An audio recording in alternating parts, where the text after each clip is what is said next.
Tell me when we are ready.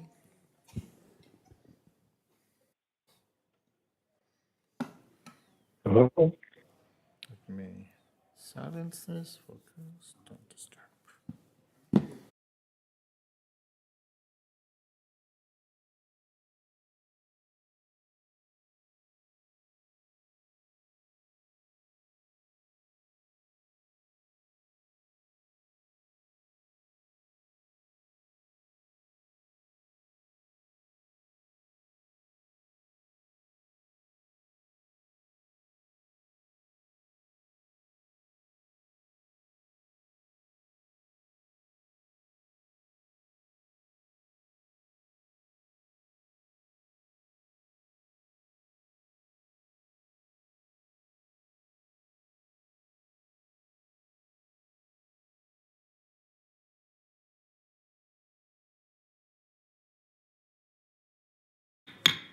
Good morning. I'm Takis Karantonis. I have the honor to chair the February 22nd regular meeting of the Arlington County Board. I am joined here by my colleagues, Vice Chair De Ferranti, Maureen Coffey, Susan Cunningham, and Julius J.D. Spain, Sr. Before we begin this day's proceedings, I would like to remind everybody that since our last meeting in January, something terrible happened, a tragedy. This was the collision of Flight 5342 American Eagle with a military helicopter on January 29th at 8:47 p.m. 60 passengers on the commercial plane lost their life, 4 crew and 3 crew of the military helicopter. This was a tragic night for Arlington and our entire region. I would like to mention that we are all very thankful to the first responders that night, the Arlington County Fire Department, the Department of Public Safety, Communications and Emergency Management, our police department, and all other county employees, as well as our regional partners who immediately deployed that night and the days after the accident and put all available resources at the disposal of the responding command. We recognize that victims of this horrible accident are residents in this region or have very close family ties, and some of them here in Arlington. So we extend our most sincere condolences to the bereaved families, the neighbors and friends of all those who lost their lives in this tragedy. And I would like to ask you to join me in a moment of silence.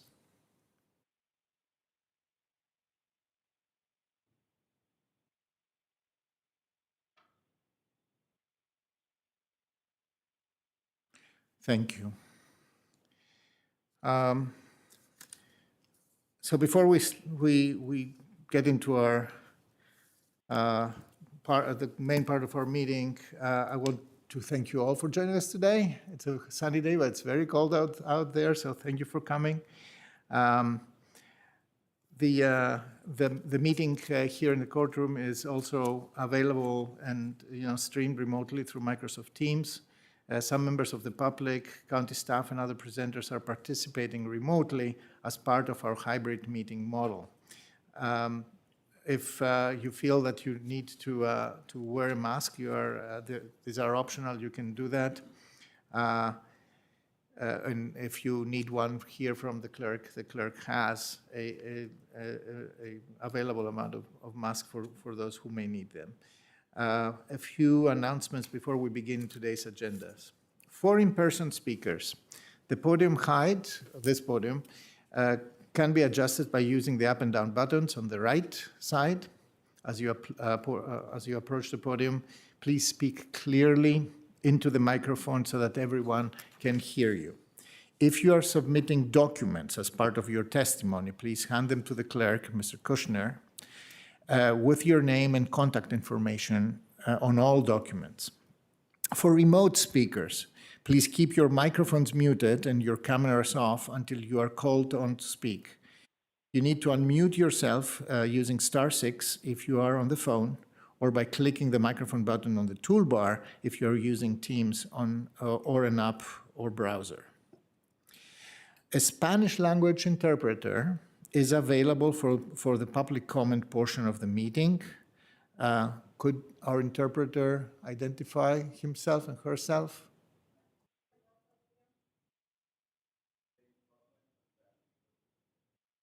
Thank you very much. Muchas gracias por estar allí.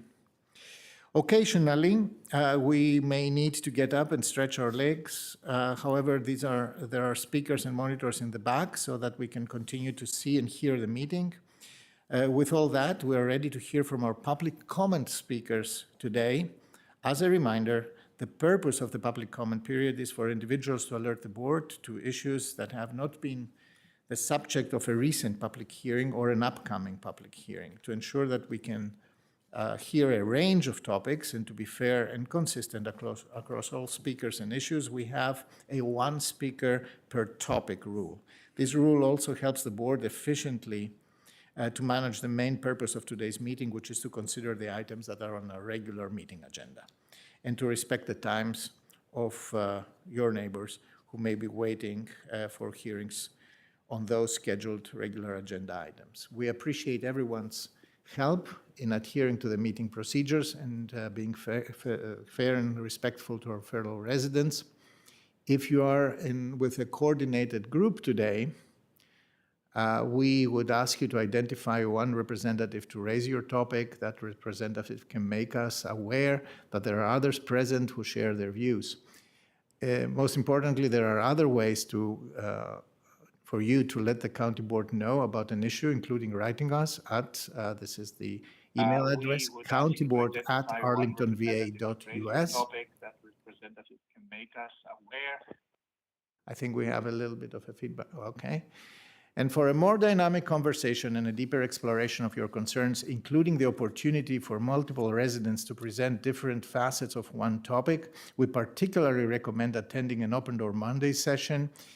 More information is available on our website. Please see our clerks, Mr. Kushner and Mr. Davis, if you have any question. I believe, Mr. Kushner, we are ready for public comment. But before we do that, I would like to welcome Ms. Bello, who is our brand new director for constituent affairs, right? Constituent response. Yes. Thank you. So we can invite our first public comment speakers. Of course, one moment, please.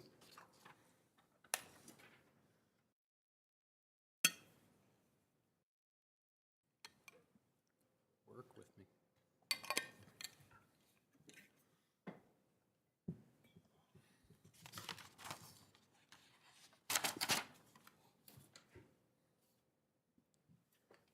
Oh my.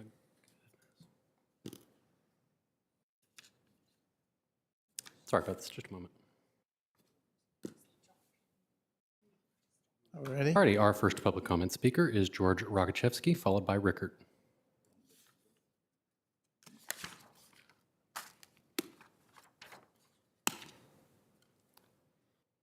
Mr. Rogachevsky, if you're joining us virtually. All right, moving on to our next speaker is Rickert, followed by June O'Connell.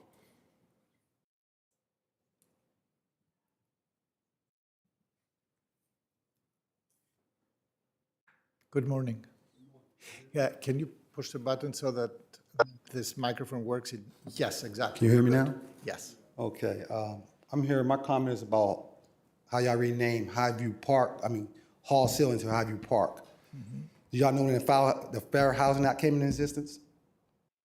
Do you? 1968. Mm-hmm. Before that, Mr. Halls sold land to black folk before that. So I don't know how y'all can rename that. So we gotta do something about that. It's not Highview Park. I grew up in Halls Hill. Or I will take my taxes that I take and roll into an escrow. And I'll get all the black folk that's reminding them around there and roll it escrow until you fix it. One more comment I have here. How do you have the internal affairs with the police in the same building with the police, and they get to do overtime with them. Before COVID, this was established. That's not fair. How can it be unbiased if they work with them? One more comment. You bought the land on Collins Springs Road from the hospital. Are you gonna make that fair housing? You bought the land on Quincy Street for $25 million. Oh, there's someone that's paying attention out here, and it's still sitting. It's been over 6 years.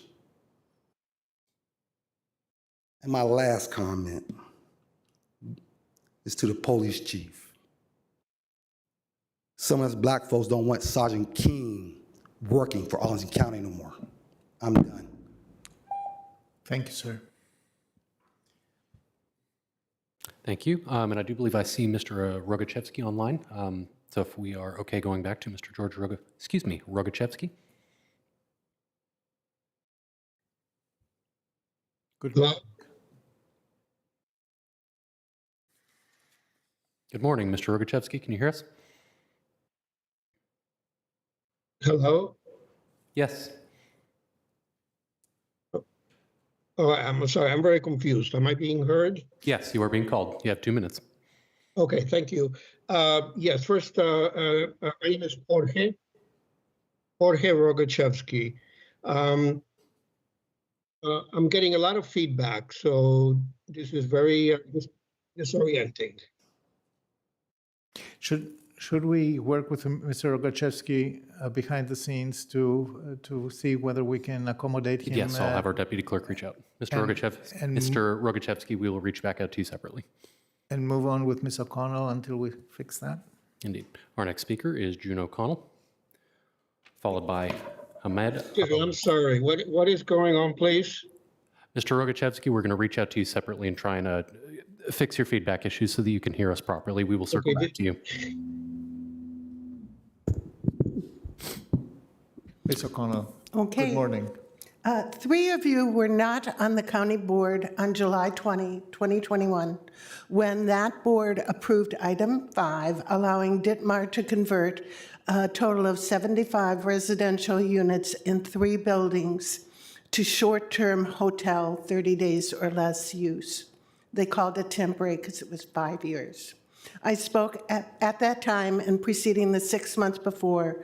I went to Planning Commission, Housing Commission, Landlord Tenant Commission, every commission that was possibly involved to get the broader subject of rent affordability on the table with that item.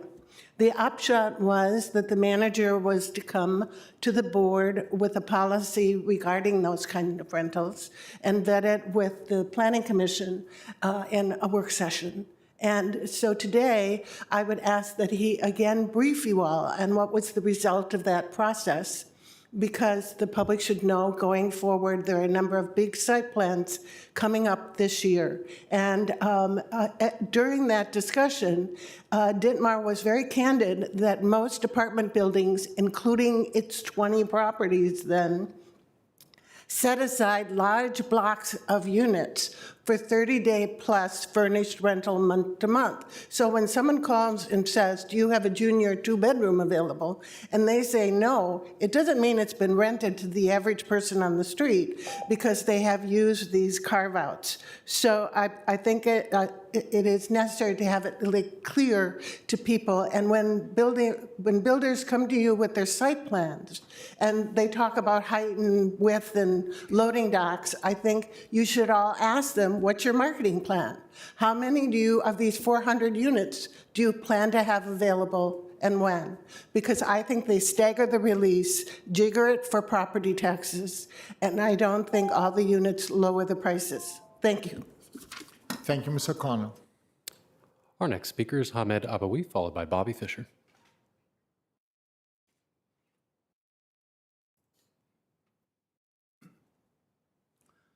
Good morning, Ahmed Abawi, 1935, Columbia Good Pike. morning. I've been a county resident for... Can you lift a little bit the podium so that we can hear you a little bit better? You're a tall man.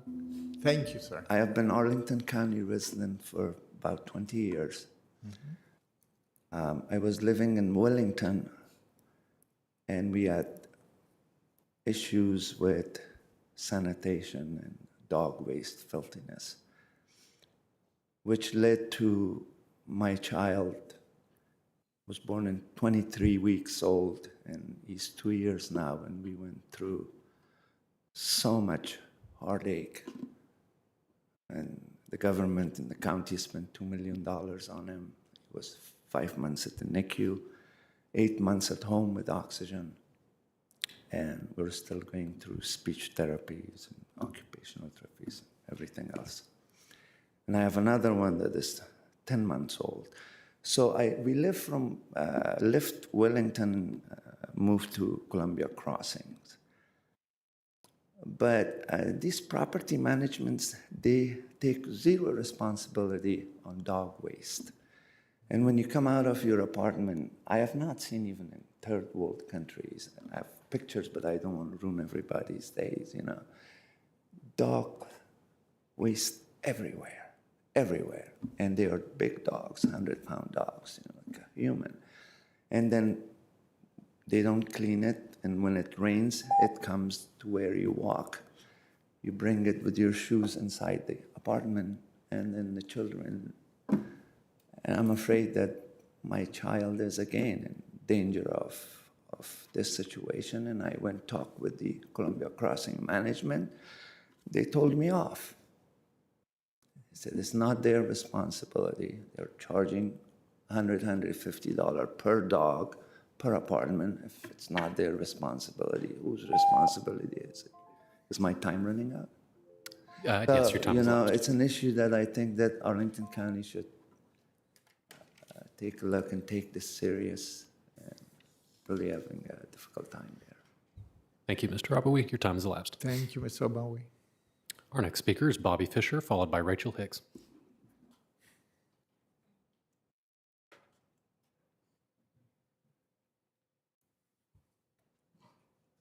Good morning, Ms. Fisher. Can I? On the right side, there is a button with the, on your right side, on your right hand. Oh, right side. One from each pile. Thank you. Thank you. Okay, can you hear me? Yes. Okay. I'm very angry. As you can see, I am an African-American woman. I am tired of coming here complaining about the public libraries, where if you speak up, the First Amendment right to speak about homeless people inside the library. This is a serious, serious epidemic, and it's growing. It has become a sanctuary for homeless people, not library people like me who come there to use the facilities. I'm writing a book about Arlington County. It is and it remains a racist county. Now, I want to say, when I have evidence of pictures, I am arrested. 14 police officers have stalked me. The most recent one was January 31st. I was ushered out of the public library. Do you know how humiliating that is? I do nothing. A woman who I believe was mentally ill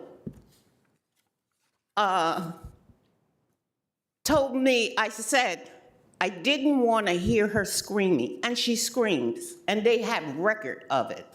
And she told me, F you.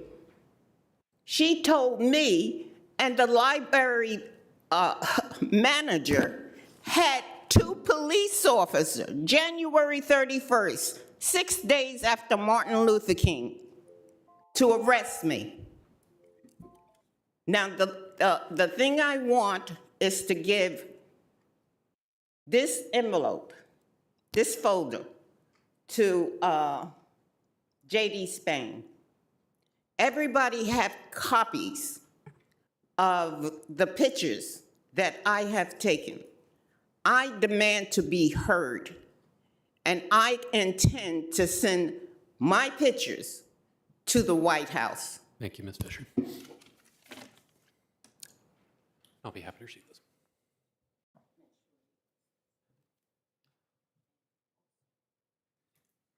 Thank you, Ms. Fisher.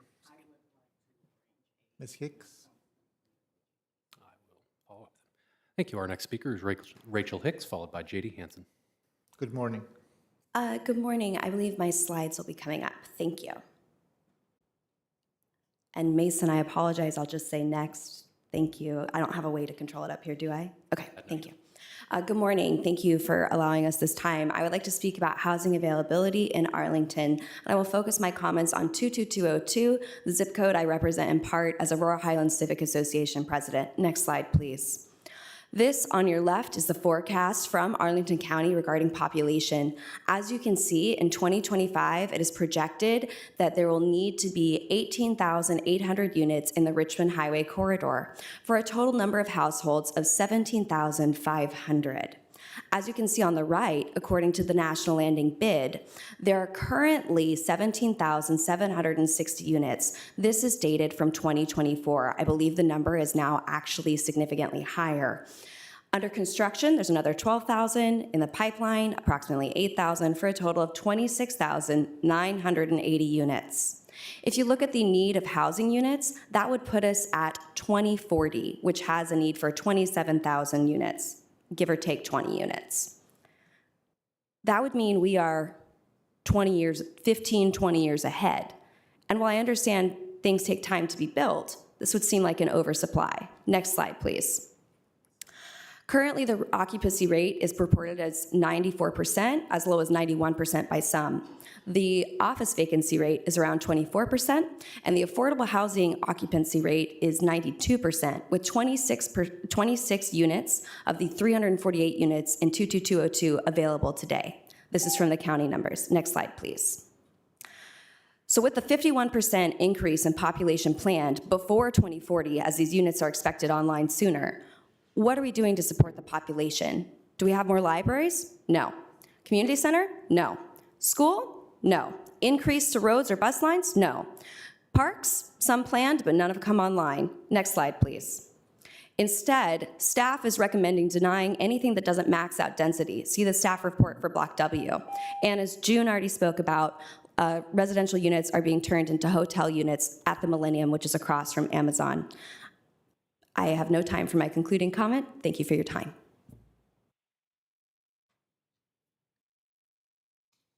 Thank you, Ms. Hicks. Our next speaker is J.D. Hansen, followed by Mariah Mears.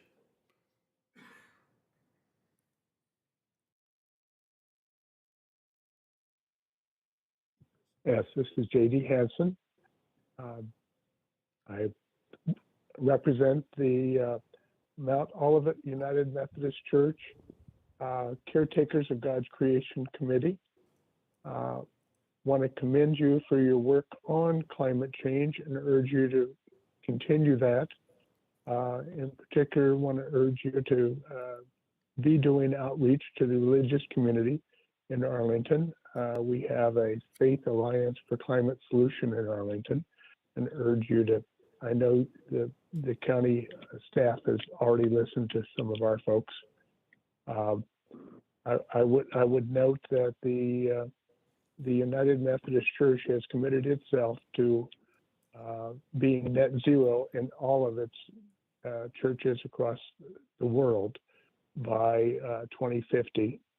And we're working with the churches in Arlington to help them do that. And we look forward to working more with the county on this.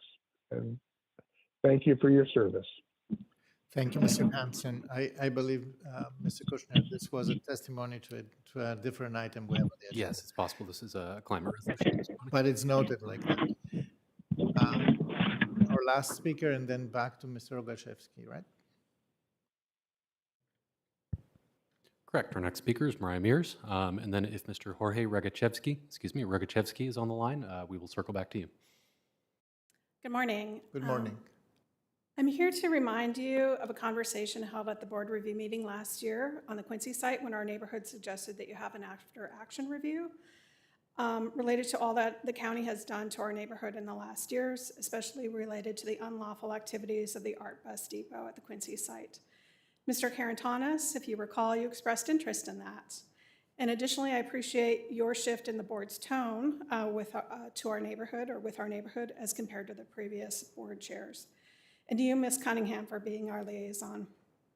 An after-action review should examine the many poor, unethical, and unlawful past decisions and actions of the board and staff, and the harms the county government, that Arlington County government brought to our neighbors and civic association, from preemptively suing us, to denying that this was done, to violating your own zoning ordinance and state codes, to intervening into the BZA process, to having 29 buses idling for hours each morning through late evening, to ignoring the covenant that the neighborhood and the civic association has with the property, and I could go on and on. It has been nothing short of a terrible experience. Though of a different scale and type, these actions have been more similar to what we're seeing across the river on the ignoring of the rule of law. The unlawful actions continue. A fire station has been effectively established in Building 1, with fire department activities spilling out into the exterior next to the residential. There are a variety of zoning and other violations. There's been no site plan or associated scrutiny that would be part of that. More broadly, setback requirements for government uses along residential properties have been fully violated, as is the 1985 deed of covenant on the property and its many restrictions. Again, I could go on. We hope that you do follow through with an after-action review. Thank you. Thank you, Mrs. Myers. Is Mr. Rogachevsky now? We're trying him one more time. I'm putting him through by phone. We'll see if he joins.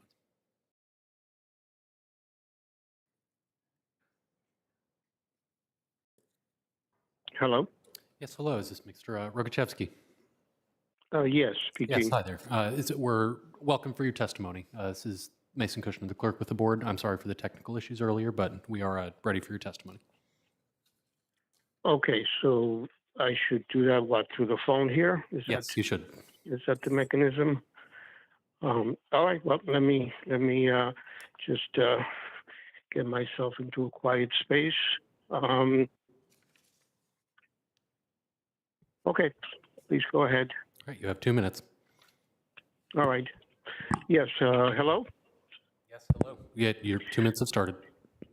All right. Yes. Yeah, my name is Jorge Rogachevsky, and I'm calling regarding what seem to be activities that are trying to intimidate immigrant communities in Arlington. I first was made aware of this through a post on a Facebook page. This was back on the 11th of February. There was a video that was showed a fairly large group of men with tactical vests that were congregating in front of a residential unit on Columbia Pike. At the time, I sent a message to the constituent services line indicating my concern. I received a response from Ms. Jenny Hodge indicating that the county had been made aware of this situation and that the police had responded, but nobody was present when the police arrived.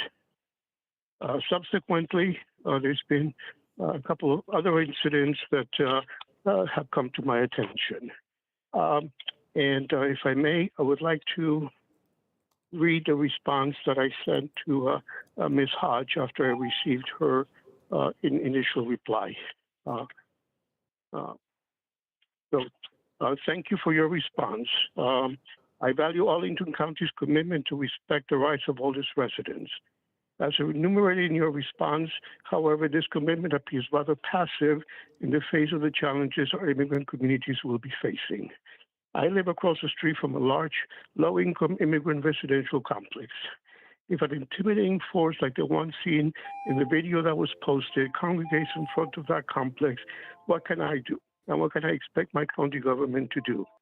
Ms. At the very Rogachevsky, least, Arlington, Yes. Your time is up. If you can conclude with one final sentence. Yes, at the very least, Arlington County should be providing a hotline to report activities of concern, and county police should immediately respond. Thank you. Thank you, Mr. Rogachevsky. Mr. Kushner, I see an additional name on the list. There does appear to be one. If you give me just a moment, I can work this out. Is that? And thank you, Mr. Rogachevsky. All right, thank you for reaching back to me. Okay. So do we have a Mr. Kelly did indeed sign up on time. So our next and final speaker is John Kelly. Okay, thank you. Mr. Kelly?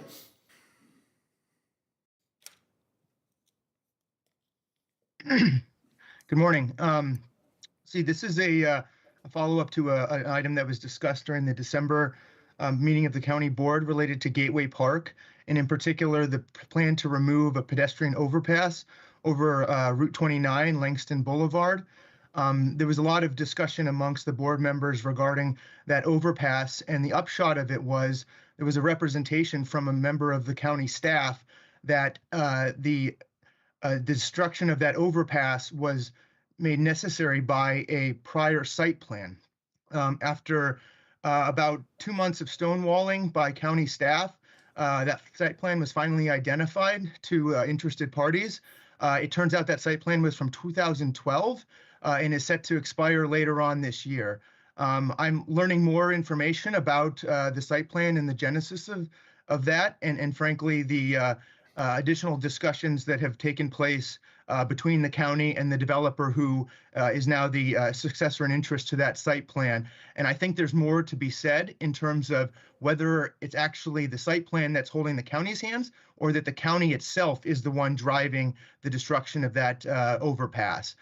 If the county really is committed to safety, I think it needs to take a hard look, and the staff needs to heed the board's advice to see what their options are to preserve this overpass. That site plan is currently being reviewed and is open for public comment right now with the developer. And I think the county staff needs to have some meaningful discussions with this developer on how we can preserve this overpass, how we can ensure public safety. Frankly, the destruction of the site, the overpasses in the county has been a disaster. The streets are incredibly less safe than they used to be. People cross mid-block all the time. You see this on Lynn, you see this on Fort Myer, you see it on Moore. It's only going to get worse if we take out this site plan or we take out this overpass. You know, like I said last time, this is how me and my children cross the highway safely. And if the county isn't committed to that, then, you know, it's violating its obligations under law in terms of approving site plans. And there will be, follow-up action related to ensuring the safety of Arlington residents. Thank you, Mr. Kelly. Your time is Thank you, elapsed. Mr. Kelly. So At this point, I do not believe there are any further speakers. Okay. So I will, as it is customary, I will provide some initial answers to responses to the testimony that we have heard this morning. There is always a lot more to be said and a lot more to be investigated. So this is a work that we do behind the scenes, and we will get back to everybody who needs more in-depth responses than the ones that they can give today.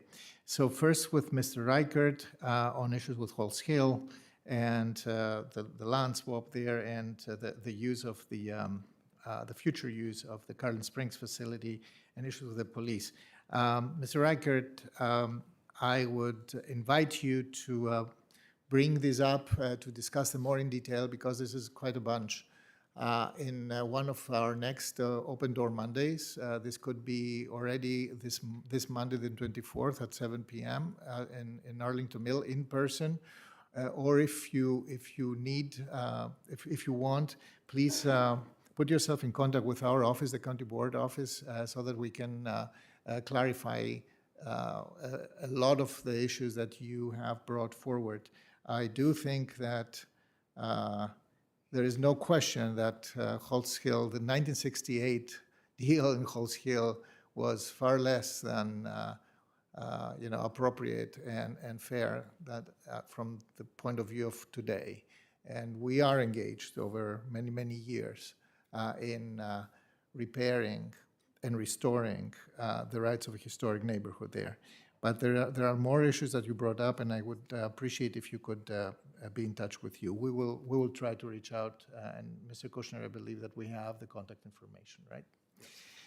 Ms. O'Connell, thank you again for coming, and thank you for your passion and insistence on the issue of the temporary rentals.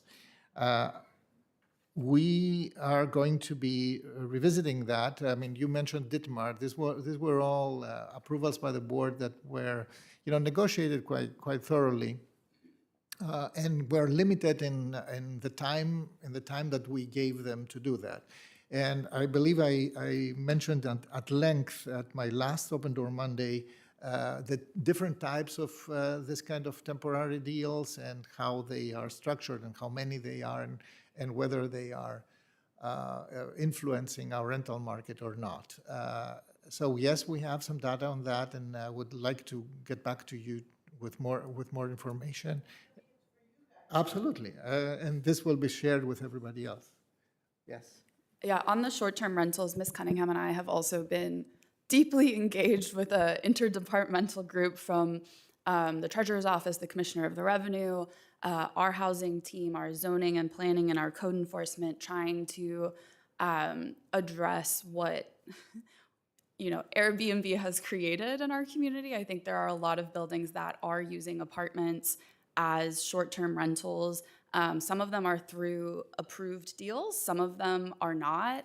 We have buildings that are making a significant amount of money, and we have residents who are feeling unsafe or uncertain of who is in their building because it's constantly rotating and it's not what they thought they signed up for in terms of living in an apartment building. And so this has been an ongoing effort over several months at this point, and we are going to continue to engage on this. I'm definitely concerned. I think it also ties into the real page and algorithmic fixing of rent that we're seeing, well, a previous DOJ was going after.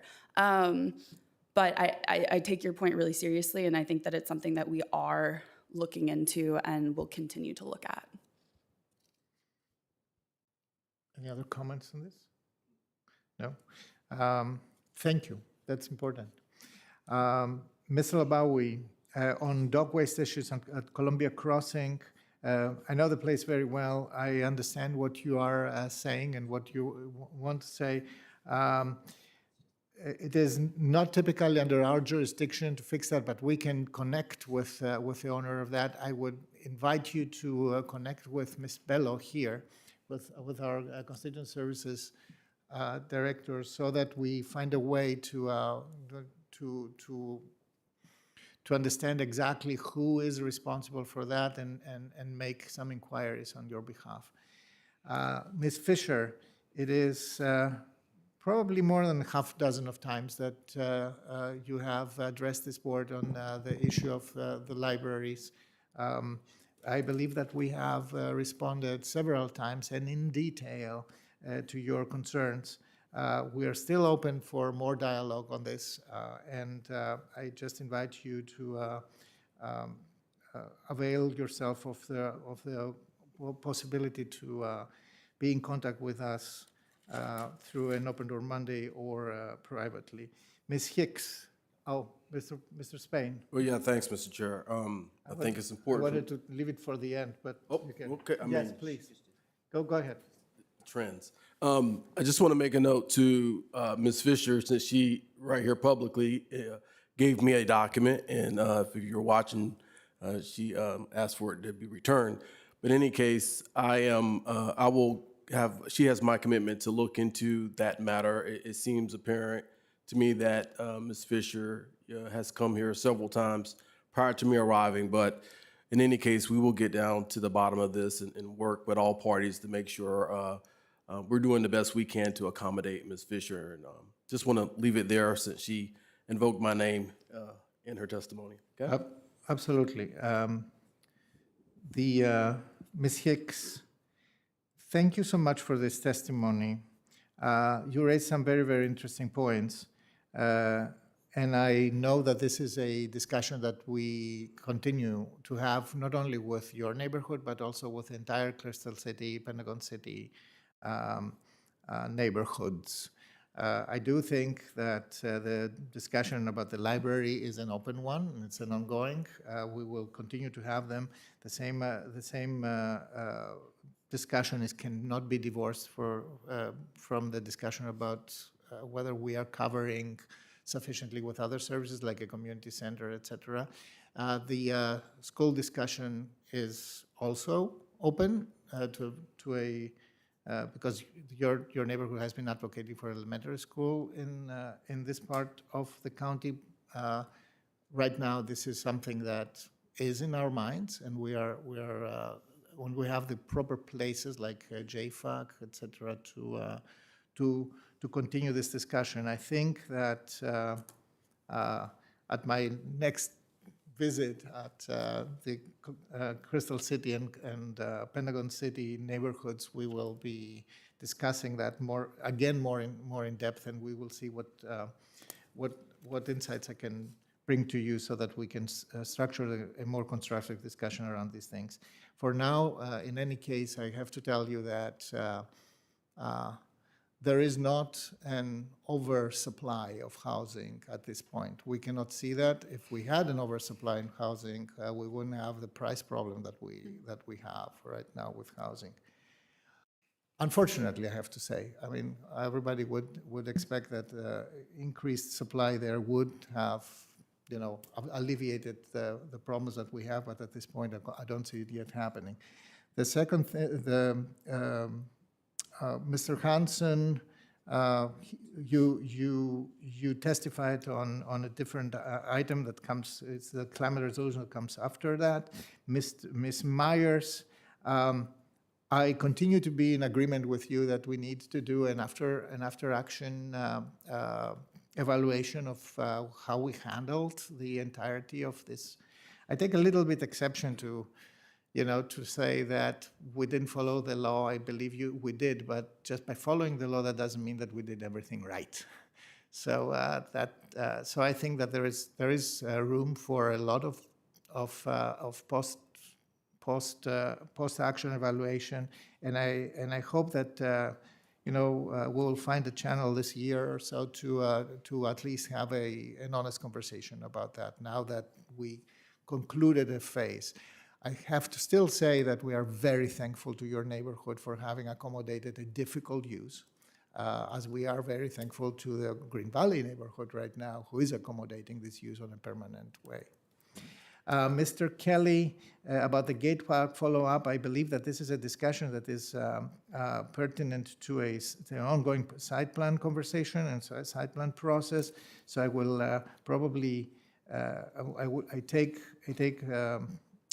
note of what you brought up here. I believe you did it in the past. I believe I remember your testimony. We will be happy to look into the details and respond specifically to the overpass. I hope I didn't forget anybody. Colleagues, if you have notes, additional comments?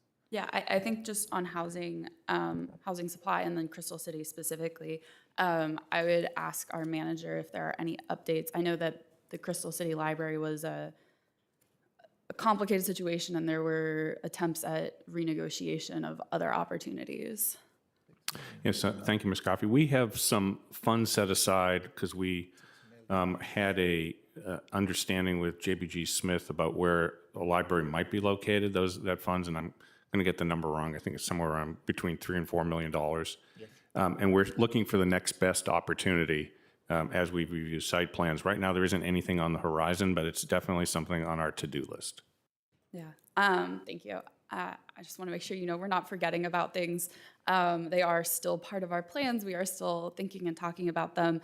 And I think on housing availability, I think this is an important reason why we continue to look at and update our plans on a recurring basis, because when they get 4 or 5 years old, they start to get out of date. And what we feel in the market is definitely that we have not yet hit an oversupply, but that doesn't mean that there aren't impacts And keeping those planning documents up to date is going to be really important, especially with the tumultuous times that we're heading into. We want to make sure that we're responding. But we also want to make sure that, as the sector plan is envisioned, we're getting the community benefits with transportation, with schools, with other things, because the community spends a lot of time on those things and a lot of effort. And I know you personally have spent a lot of time and effort. And so we want to make sure that people actually, we realize the things that have been put in those plans. But part of being able to realize those things is getting developers to build enough to earn those community benefits and pay into all of the funds that create such good infrastructure for us. So just some thoughts. Thank you, Ms. Coffey. Mrs. Cunningham. Yeah, I also wanted to address the housing point. I think first, just to celebrate that we as a county really have risen to the challenge to meet housing needs across the county. So as you showed, we had goals, we are meeting many of those goals, and I think that's a testimony to our staff and whole community. I also want to raise up that there is a lot of construction going on, both on Columbia Pike and particularly in the National Landing, Crystal City, Pentagon City area. And that is a huge burden on our community members. So thank you for putting up with it. And I think also the short-term stay question is intimately tied into whether that's really a 91% occupancy or there's something else going on. So we are absolutely looking into that and digging into that with the interdisciplinary group. So thank you. I also wanted to say thank you to Ms. Myers for being here with us, and note that we have committed to moving towards master planning that site, and an after action I would expect can be part of that. So I know the timing is a little uncertain, but we will get back to you on that, and we certainly are focused there. And then just lastly, Mr. Kelly, I think yesterday or the day before put the developer and several community members in contact with one another to talk through what we might be able to do there as that project begins to move. Thank you, Ms. Cunningham. Mr. DeFerent. Thank you very much, Mr. Chair. Ms. Hicks, thank you for being extraordinarily prompt at the conclusion of your remarks. That was very gracious, and really appreciate them. The housing markets, supply and demand, and then there's the types of different markets. There's monopolistic, there's duopolies, there's perfect competition. Clearly, our housing markets are not working as well as they should be, because some of those units are super, super expensive, and there are some that are empty. And so we have to think about ways to help the market work better. But your point that just overall supply is not the only metric, I think is a really good one. Ms. Coffey referred to, there's this real page concern. The state of Maryland has brought suit, and we are trying to understand if that is something that we ought to pursue as well.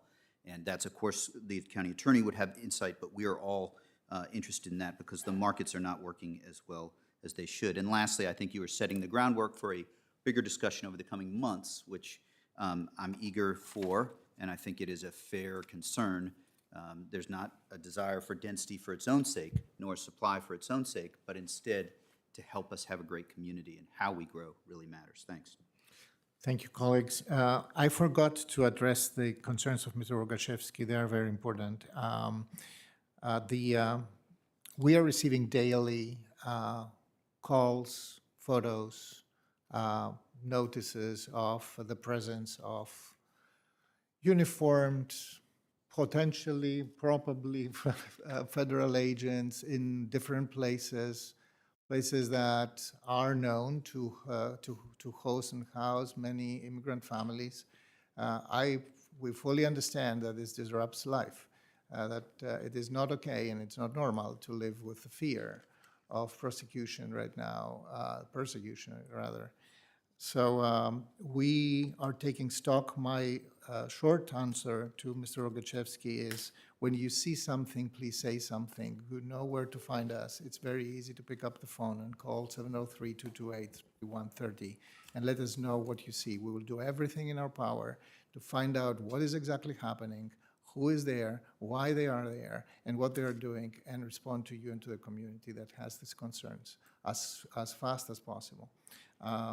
And yes, Ms. Coffey. Yeah, I think I have heard from a number of community members expressing fear and anxiety over the immigration situation.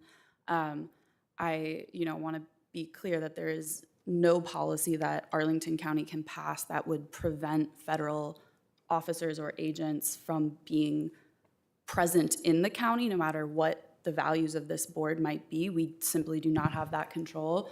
And we do not often even hear from the leadership that would alert us whether it is or is not happening. And so there's been a lot of unsubstantiated suspicions, pictures, videos, things that come to us from social media. And so I would be interested, I think, in creating some more centralized system for understanding what is going on. I think the manager may be interested in that so that you are not getting 5 different text messages from board members asking what the heck is happening. But I think just given the climate that we are in right now, having something that can just verify factually what people are seeing would be a helpful community service. Thank you, Ms. Coffey. Mrs. Spain? Yeah. So thank you to my colleague, Maureen, for those words. I just want to, recognize and let folks know in this moment that, yes, we have received, as a board, a lot of concerns from our immigrant population about what's going on right now in our nation, and the question of what is it that the county board is going to do to protect civil rights and liberties. And I just want folks to know that we hear you, and we are looking at ways, I believe, collectively to follow the law, but also make sure our citizens feel safe here in Arlington. I was on a call, Mr. Chair, with you a few days ago, and we were in a regional meeting, and it's not just Arlington. It's Alexandria, it's Washington, D.C., and there's others. And mind you, even this morning, when the gentleman came in and talked about his concerns about immigrant populations and how they're being attacked, and it doesn't also pass me by of the 2 African-American folks who came here this morning and their concerns about law enforcement agencies and their lives. It's a concern, okay? And I just want folks to know that I'm aware of it, and we need to be ever so vigilant as a county board because we're in some very tough times and people are scared to go to the grocery store. People are afraid to go to school.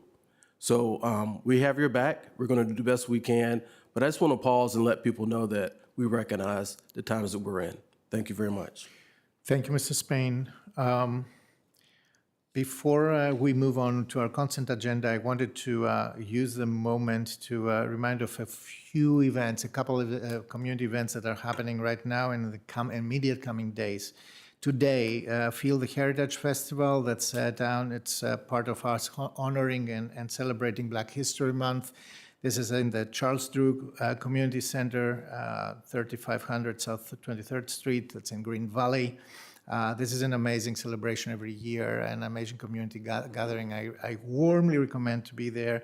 I believe it's from noon to 5 p.m. On Monday, we have at the Arlington Mill Community Center, that's 909 South Dinwiddie Street.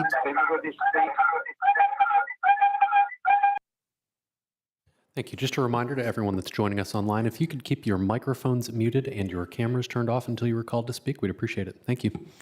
So that interrupted me from saying that we have our next Open Door Monday in person from 7 to 9 p.m. On Monday, the 24th of February at the Arlington Mill Community Center.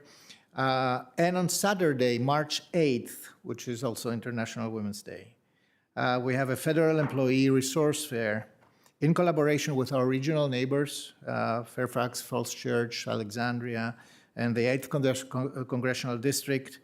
We will be offering a wide spectrum of information and services from job and employment support and orientation to social health, mental health, and wraparound services for individuals and families who are right now, and we all recognize that, under unprecedented and unbearable distress. This is at the Wakefield High School, 1325 South Dinwiddie Street, from noon to 5 on March 8th, Saturday. So with that, we are moving on to our, we concluded with public comment, and we're moving on to our consent agenda. Mr. Kushner, do we have any items that have been removed from the consent agenda? We do. Item number 6 has been pulled, which is Number 6. related to the Barcroft Apartments. Part A, items related to land use analysis planning process, the GLUP, MTP, and zoning ordinance amendments. Part B, which relates to the use permit, and Part C, which relates to the reallocation of funds as part of the Barcroft Apartments proposal. Okay. So can I have a motion to approve the consent agenda? So moved. Second. Thank you, thanks, Ms. Coffey and Vice Chair DeFerranti. For the record, that's to approve the consent agenda Yeah, with well, the exception of item number 6. Exactly. This is to move that the county board adopts the county manager's recommendations for item on the consent agenda and exclude removed item number 6. All in favor, please say aye. Aye. Anybody opposed?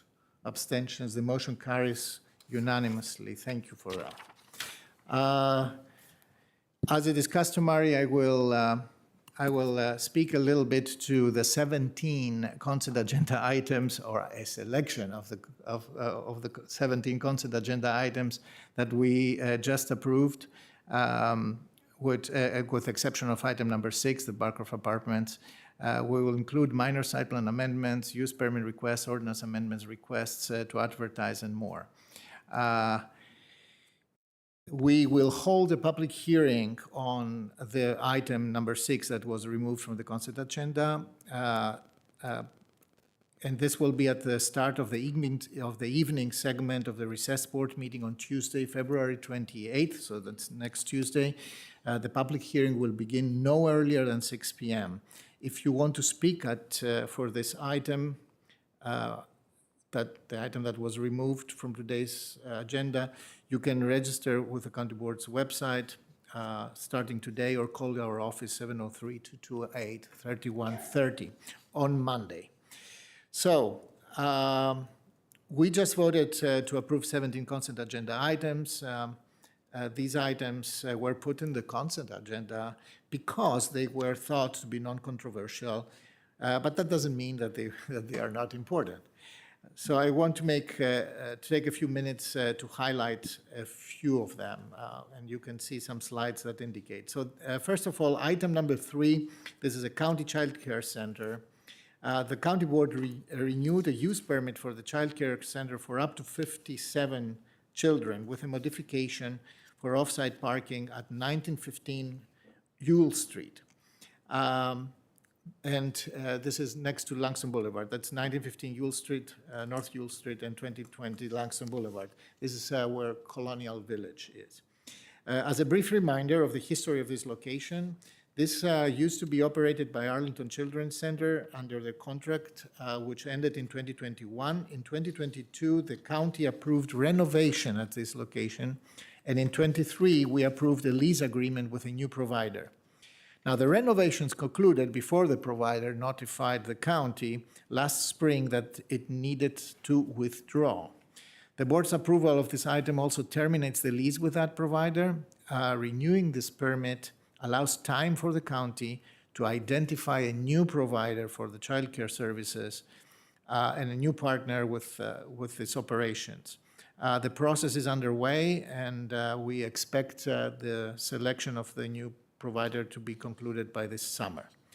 Next slide, that's item number 8, form-based code and Columbia Pike form-based code and neighborhoods form-based code. There are technical corrections, or less. This is an item that's more or less legislative housekeeping.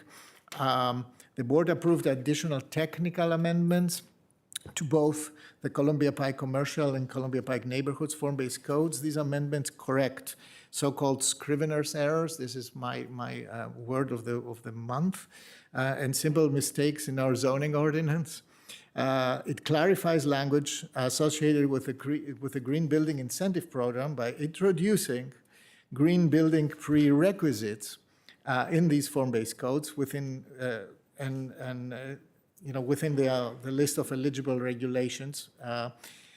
And then it removes some of the ancillary content and procedural issues that make it more efficient for future update processes to not have a regulatory content that lives in other places. So now the form-based code process is more streamlined. Next one, item number 9, Military Road and Nelly Custis Drive roundabout. The board approved $3.59 million for a contract for the construction of a roundabout on the intersection of Military Road and Nelly Custis Drive. We have discussed that many times, and the neighborhood has testified many times. I want to be clear that that everybody knows that we expect over 95% of these costs to be covered by dedicated transportation funds, which are not coming out of general fund dollars. So they are absolutely dedicated and non-fungible. The project will improve conditions for safe pedestrian crossing at the intersection, will improve existing bicycle and pedestrian facilities. The project also upgrades wet utilities such as water and sanitary sewer lines, undergrounds dry utilities throughout the project area. There are 2 Green Street stormwater facilities that are also proposed with this project, which will improve water quality in the Rixey branch watershed. The adopted fiscal year 25 to 2034 capital improvement plan includes funding for this coordinated transportation and stormwater project. And I should say one thing in conclusion: roundabouts are not very common in Arlington, unfortunately, but they are very, very, very effective in terms of street safety. I remember from school the rule of thumb that the 4-way roundabout has only 8 conflicts for vehicles and 8 conflict points for pedestrians. The same conventional crossroad of 4 roads has 32 car conflict points and 24 pedestrian conflict points. So you can see how the math works here. Item 15A and B. This is a request to advertise for the Clarendon, a GLUP amendment, a GLUP change for the Clarendon Revitalization District. We just approved future public hearings to consider a general land use plan amendment and a revision of the maximum height limit and setbacks map associated with the Clarendon Square site plan application at 3033 Wilson Boulevard. This is between Highland and Garfield, right, Ms. Coffey, I believe. Yes, that's correct. It's right across from the metro station, or diagonally across from the metro station. This site plan proposes the redevelopment of the existing 11-story Clarendon Square office building to construct a new 8-story multifamily building with ground floor retail.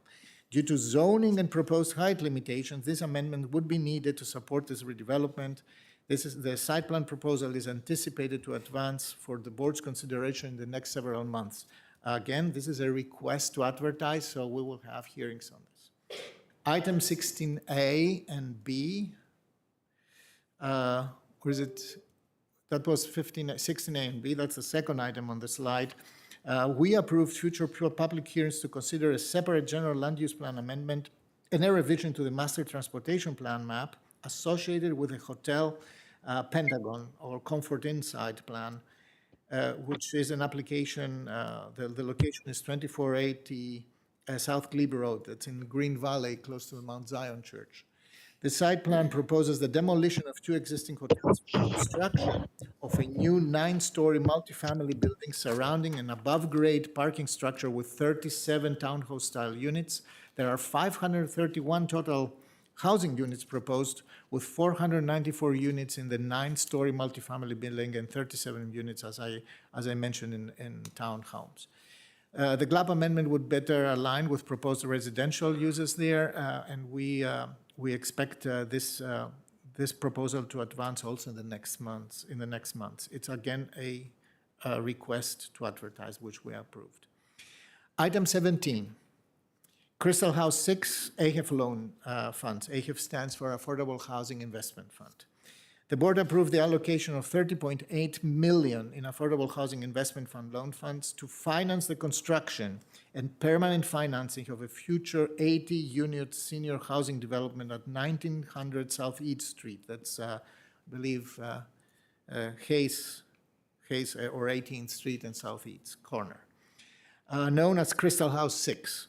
This is part of a planned second phase development of the Crystal Houses, an infill development site, and will be dedicated to serving seniors in affordable housing, creating 80 newly constructed committed affordable units for almost a century, 99 years, with a unit affordability mix from 30% to 50% area and median income. This is exceptionally low.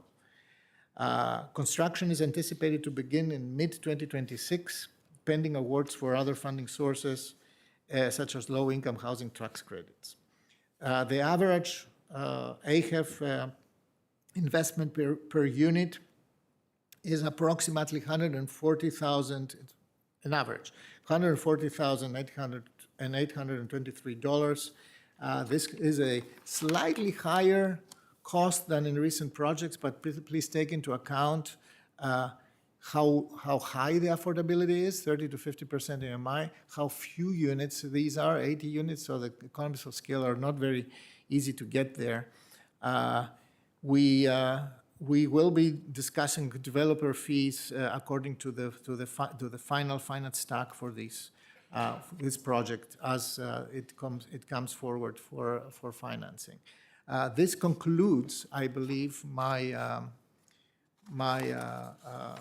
account on the highlights of our consent agenda. And I believe that we can, yes. I think we just got a note. You may have said February 28th for the recess meeting, and it's actually February 25th. I'm not sure that anyone. I apologize. I don't think it's a crisis, so. I think that I read something out of my of my script that was inaccurate, talking about scrivener's errors. So, to a very happy item in our first regular agenda item today, the climate action resolution. Mr. Kushner, please call the item. A moment, please.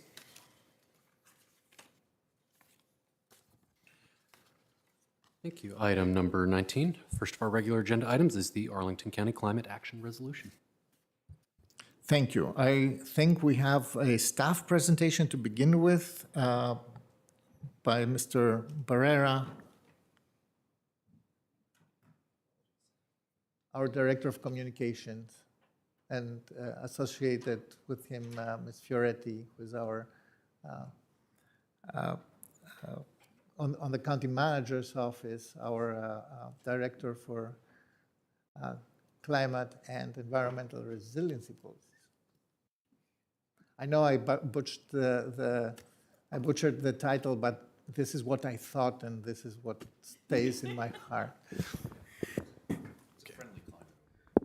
You're okay. Alrighty.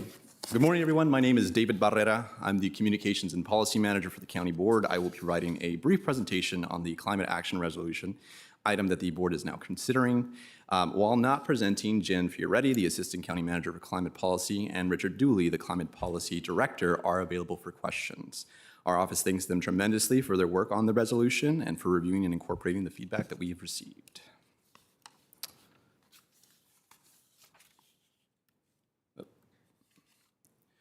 So I'd like to jump straight into the why of passing a climate action resolution. Human-induced climate change is an existential threat to the planet and to humanity, with 2024 being the warmest year on record. Arlington County is already experiencing the impacts of climate change with increasingly extreme storms, devastating floods, and heat waves that threaten residents, businesses, visitors, and our natural and built environment. Climate mitigation, adaptation, and resilient actions are essential and mutually reinforcing to comprehensively confront climate change. Achieving a greater impact in those efforts requires a whole of community and a whole of government approach. The county is well positioned to do this. The county has an established track record of comprehensive planning and investing in sustainability and climate action, and of demonstrating its longstanding commitment to a thriving, resilient community. From strategic land use, transportation, and energy planning that turns vision into action with tools like the Carbon Roadmap, the county has taken significant steps toward reducing our carbon footprint and protecting our environment.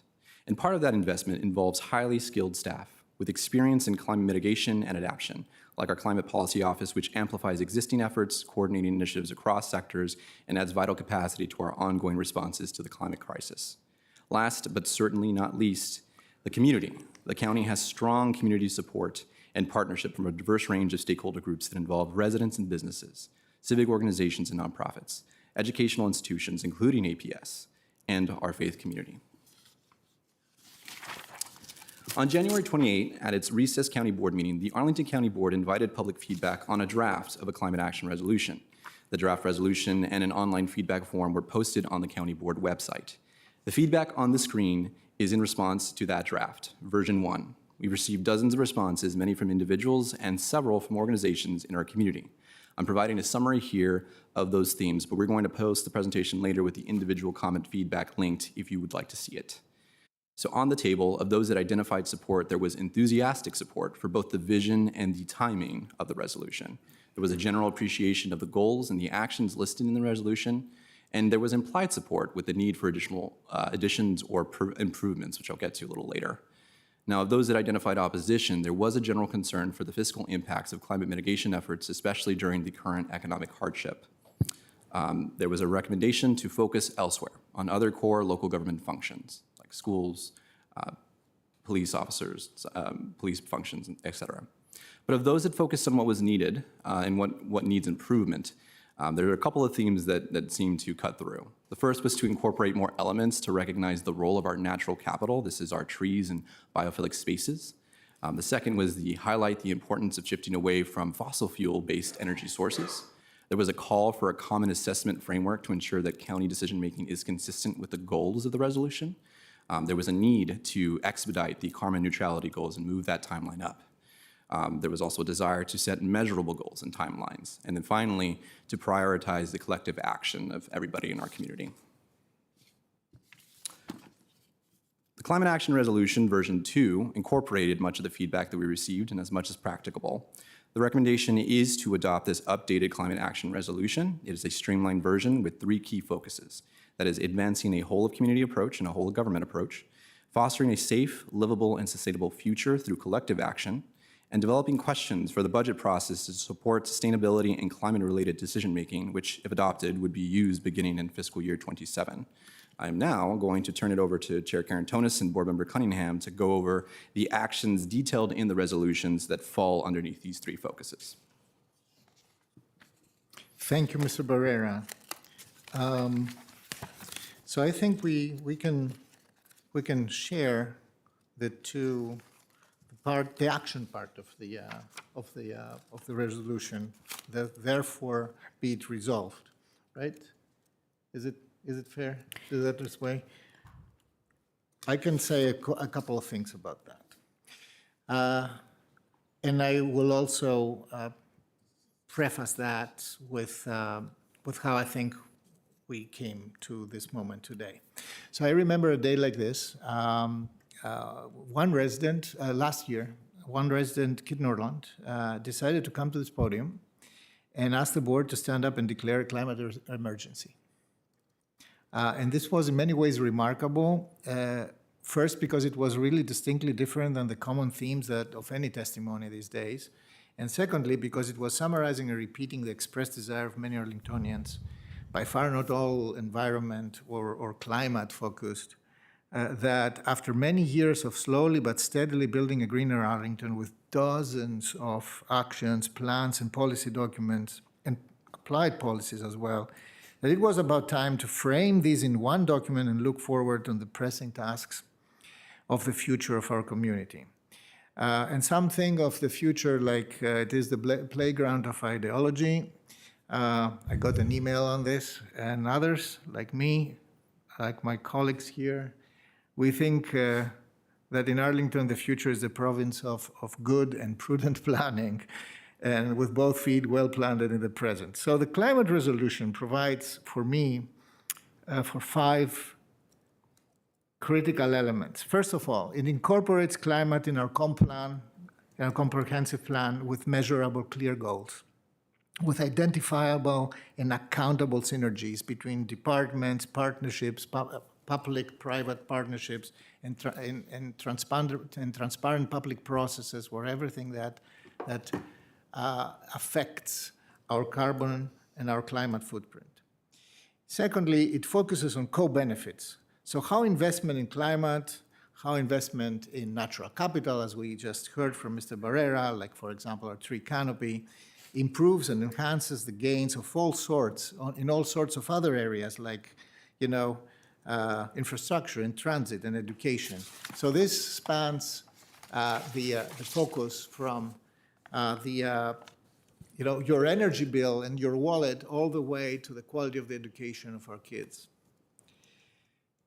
The third thing is that it provides workable policy feedback loops. That means we have action plans that are primarily learning plans. An action plan is not only doing things, but learning in the process, which means we do more at the end of what works or what works best, and less of what works less well. We measure, we report, we adjust, we innovate, and we repeat. And this is how we want to make progress. And this document really provides the intellectual infrastructure for that. The fourth is we do that in partnership with as many Arlingtonians as possible. So with the whole community. We make sure that those who were always excluded, by the way, either because they belong to a marginalized community or not an engaged community or a community that's of moderate income and hasn't been plugged in, that they are not only not left behind, but actually they are on the driver's seat. Environmental justice is the #1 condition for the success of any environmental and climate mitigation policy that deserves a name. So for example, I hope that the next time when we talk about how we're doing, we don't get the majority of our responses or emails from 22207, but we get an equal amount from 22204, to put it in blunt terms. Finally, it makes sure that the positive outcomes are of tangible value for our society and for our economy. It is difficult enough to be green, as you know, but it's equally difficult to be a green community. It comes with lifestyle changes and some, limitations. We need to harness the investment to support our economy, build up competence, attract talents, and aspire to be leaders. Thus, in essence, this resolution is the referential document, and as all resolutions, it's just a start, which means what will matter is our actions. And talking of actions, I always like to pass to my colleague, Ms. Cunningham, because she will be, I'm sure, focusing on this. Yeah, I just want to say it's a really, really good day, and we all could use a good day here in 2025. So I am delighted to see everyone here. I think some of my earliest experiences in Arlington County were with John Morrill and Joan Kelsch and others who were leading us into this in the last century, as my kids remind me, when I first arrived in Arlington. And I feel the fingerprints of all of you and all of the advocates that came before you and all those that will come after us of just how important this issue is to our community and to us as individuals. And I think a huge shout out to Rich Dooley and to Jennifer Fioretti, who have been working hand in hand with us to make sure as we kick off this climate resolution, it's not just a bunch of words, but is actually a bunch of actions. And also a thank you to the county manager who has endured a great deal of nudging on this topic since January 1 of last year when I hit the scene, and has been a great partner in both getting the teams in place and working through budgets. And I think the timing here is related to our budget season, which is also kicking off today. And so we as a board have lots of values, but those values are expressed through our budget. And this is an important lens that we will this year get warmed up on looking through that lens during budget, and next year even heavier push. So all in all, I just want to celebrate. Thank you all for being here. I understand there's going to be a celebration out on the plaza. And to just lift up the hope of our actions really mattering, both as a community, as an individuals here, and our collective action being incredibly important. We can't do this alone. We need everyone. Every one of us matters. Every decision that we make matters, and together we can move the needle here in our local community. Thank you. Thank you, Ms. Cameron. So you heard from the proponents now, but before we vote, we have to hear from the people, right? So, there are no applicants presenting. We were basically the applicant here. Correct. Do we have advisory group presentations? I do believe we have Miss Elizabeth Whitney presenting today, yes.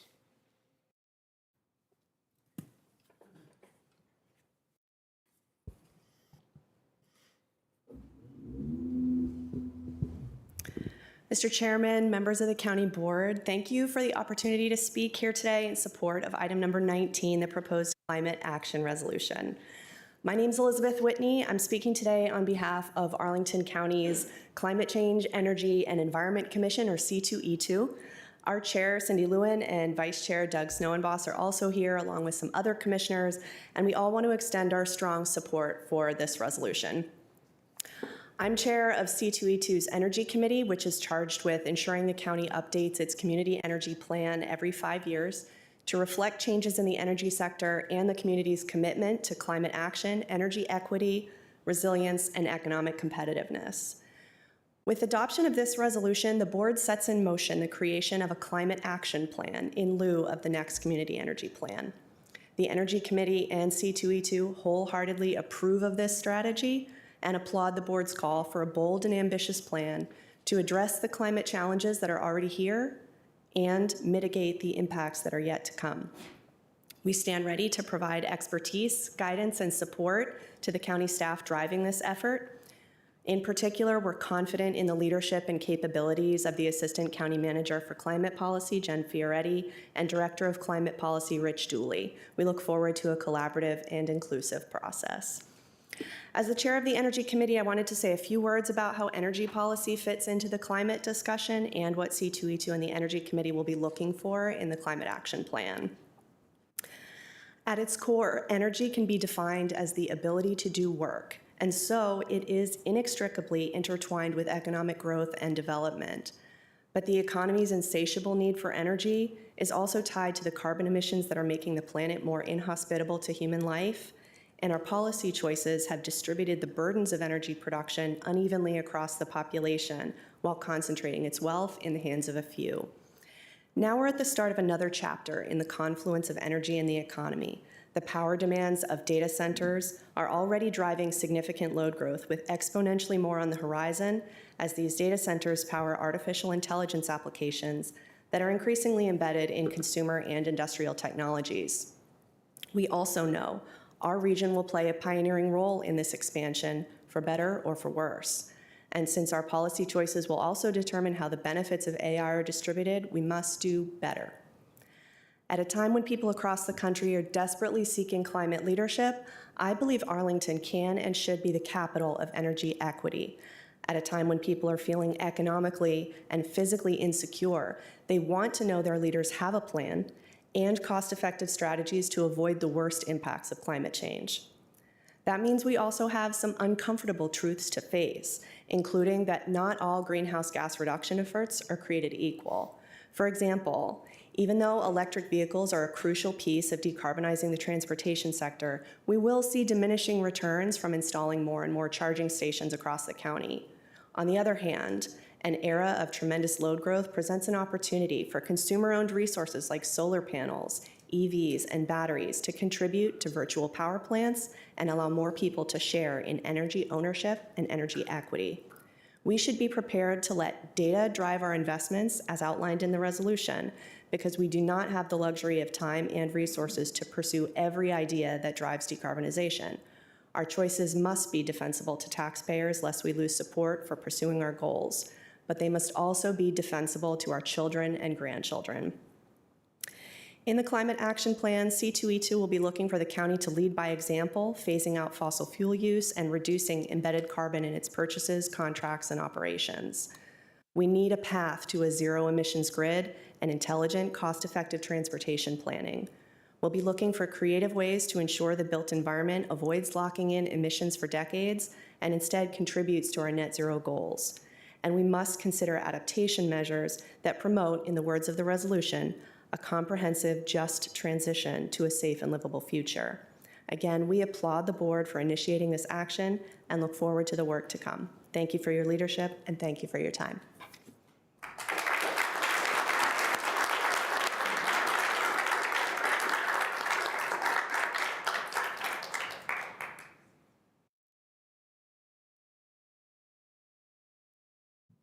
Next speaker. Oh, so we're moving on to our public comment speakers. Oh, at this the point. public comments, okay. Do we have, I believe we have a number of speakers. We right? do indeed. Thank you. The first of our 2-minute speakers is Joan McIntyre, followed by Jim Lyon.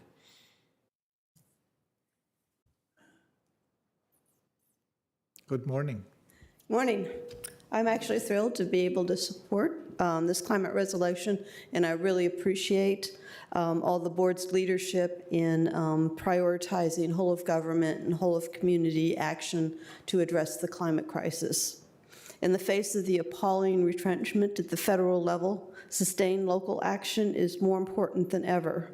Collectively, we can make great strides in phasing out fossil fuels, increasing energy efficiency, advancing the shift to renewable energy, promoting reduce and reuse strategy, improving transit and multimodal options, and incorporating nature-based solutions. I'd note that these actions are all mutually reinforcing and they aren't competing.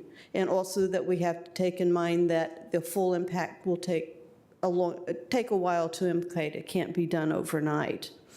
At the same time, we can and must use this opportunity to address past inequities and make sure that all members of our community benefit. Solutions to address the climate crisis are no regret. If successful, we will reduce energy costs, be more resilient in the face of extreme weather, enjoy an expanded tree canopy and access to nature, be healthier, and become a stronger and more prosperous community. Bold implementation of this resolution will ensure that Arlington is a regional and national leader in climate action. I look forward to being part of the effort to build a sustainable future for all. Thank you. Thank you, Ms. McIntyre.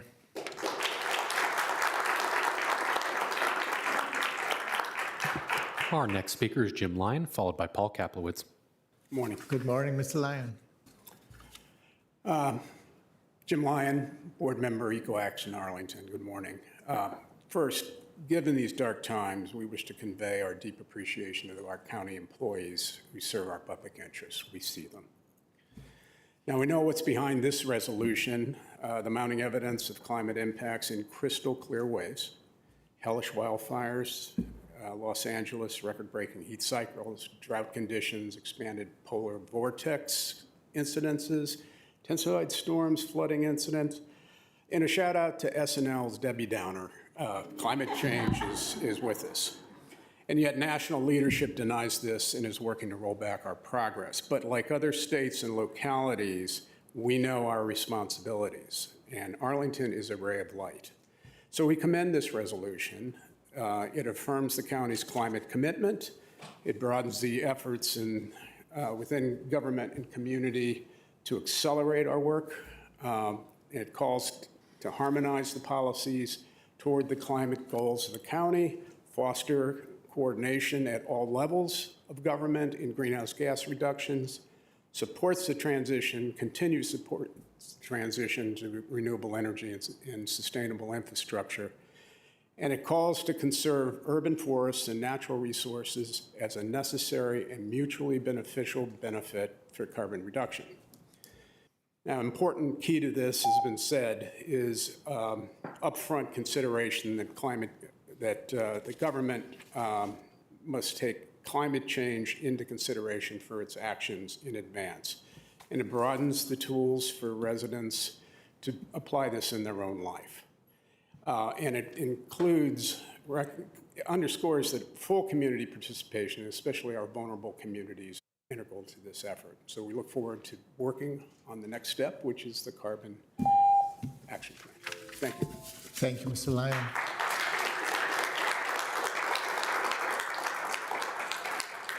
Our next speaker is Paul Kaplowitz, followed by Gary Usry. Now, I'm a member of the executive committee of the Sierra Club's Potomac River Group, and I'm here to support the passage of the Arlington County Climate Action Resolution.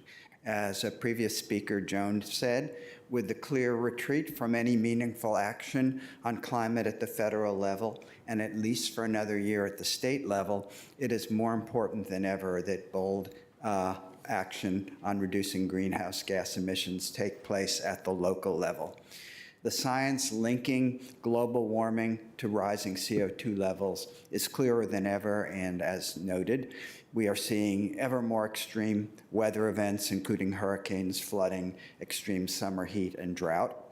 I agree that the whole of government and whole of community strategy to develop a comprehensive plan to achieve the carbon neutrality in the Climate Action Plan is critical.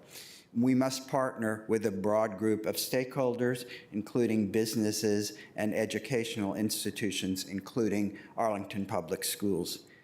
Teaching climate science and climate solutions in schools is especially important as students will be deeply affected by climate change throughout their lives.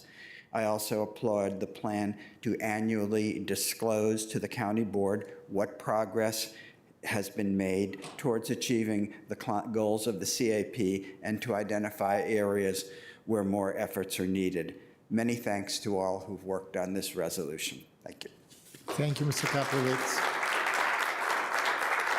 Our next speaker is Gary Usry, followed by Abel Olivo.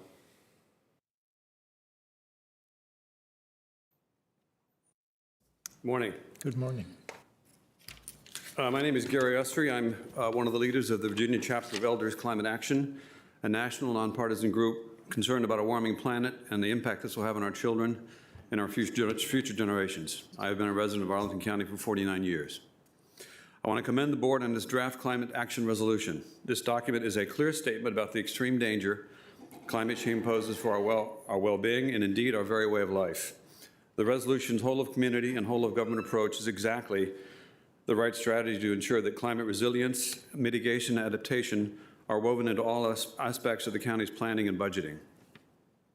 I'm gratified to see that the resolution stresses the importance of building partnerships with the nonprofit sector, such as organizations like mine. At a time when news about addressing the threat of climate change at the federal level is unremittingly bad, Arlington County has stepped forward in a bold and exemplary way to set forth principles for meaningful action. I congratulate the board on this draft and urge it to adopt it immediately. Thank you.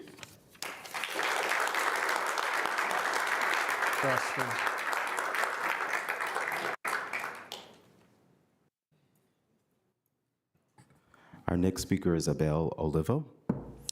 Buenos dias, good morning. Buenos dias. Members of the Arlington County Board and community, my name is Abel Olivo, and I, together with my colleague Abraham, are here on behalf of Defensores de la Cuenca, which means watershed defenders, an organization dedicated to empowering Latino communities in our region to connect with and protect our natural environment through Spanish language programming and engagements. We are here to strongly support the Arlington County Climate Action Resolution because this is more than just policy. It's a commitment to environmental justice, public health, and a sustainable future for all of our families. Latino communities, like many others, experience the direct impact of climate change, rising temperature, flooding, poor air quality, and other issues that threaten our health, our homes, and our ability to thrive. Investing in climate solutions means investing in cleaner air, greener neighborhoods, and economic opportunities that empower our community. That is why we are excited for our collaboration with EcoAction Arlington to engage, educate, and activate local communities in protecting our environment through our Embajadores de los Árboles program, which means tree ambassadors, together with their tree program. We are working to expand tree canopies, promote climate resilience, and ensure that all residents, especially those in frontline communities, have access to the benefits of sustainable initiatives. We commend Arlington's leadership in tackling these challenges and urge you to continue centering equity in climate action. Let's ensure that green jobs, tree canopy, energy efficiency, and clean transportation solutions are accessible to all. Together, we can create a future for our environment that is not just something we protect, but something that sustains us all. Defensora de la Cuenca is ready to stand with you and work together to make a vision a reality through Spanish language engagement. Gracias. Thank you.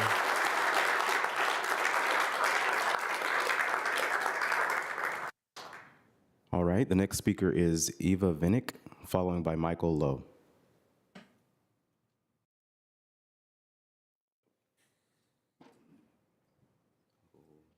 Ms. Vinnick? Maybe we can go to Mr. Lowe, and then we get back to Ms. Vinnick. Absolutely. Mr. Michael Lowe. Good morning. Thank you. Good morning. My name is Michael Lowe. I am board chair of EcoAction Arlington, and also speaking as a longtime Arlingtonian who cares deeply about our climate. I want to thank you for standing up and supporting the Climate Policy Office. I want to thank you for partnering with us and being responsive to our feedback. And I want to thank you for creating a strong resolution that I urge you to adopt. About 15 years ago, my wife and I adopted our own climate resolution. Our renovated home is fully electric and contributes more clean energy to the grid than it uses for 9 of the 12 months each year. The lessons I would convey from our experience are, there will be hard choices, and we hope you will have the courage to make the choices that align with this resolution. But there will be many more false choices. Development and progress do not have to be balanced against sustainability. The unsustainable choice is frequently the most expedient, but rarely the one that is most economical, durable, or life-enhancing. Go after the primary sources of greenhouse gases first. When asked why he robs banks, Willie Sutton replied, because that's where the money is. We need to identify where the carbon is and go after it, even if it means incentivizing wealthy people to do what they should be doing anyway. We don't have to wait until 2050 for the innovation necessary for many of our goals. The technology to live and operate sustainably is rapidly improving, and there will always be the temptation to wait. But in many areas, the technology is good enough. To borrow a saying about tree planting, the best time to start was years ago. The next best time is now. Thank you, and I look forward to our progress together. Thank you, Mr. Lowe. All right, our next speaker is Julie Rosenberg, following by Helen Haas. Is Ms. Vinnick not available? Is Ms., let's see. Well, we'll figure that out. Ms. Rosenberg, good morning. Hello.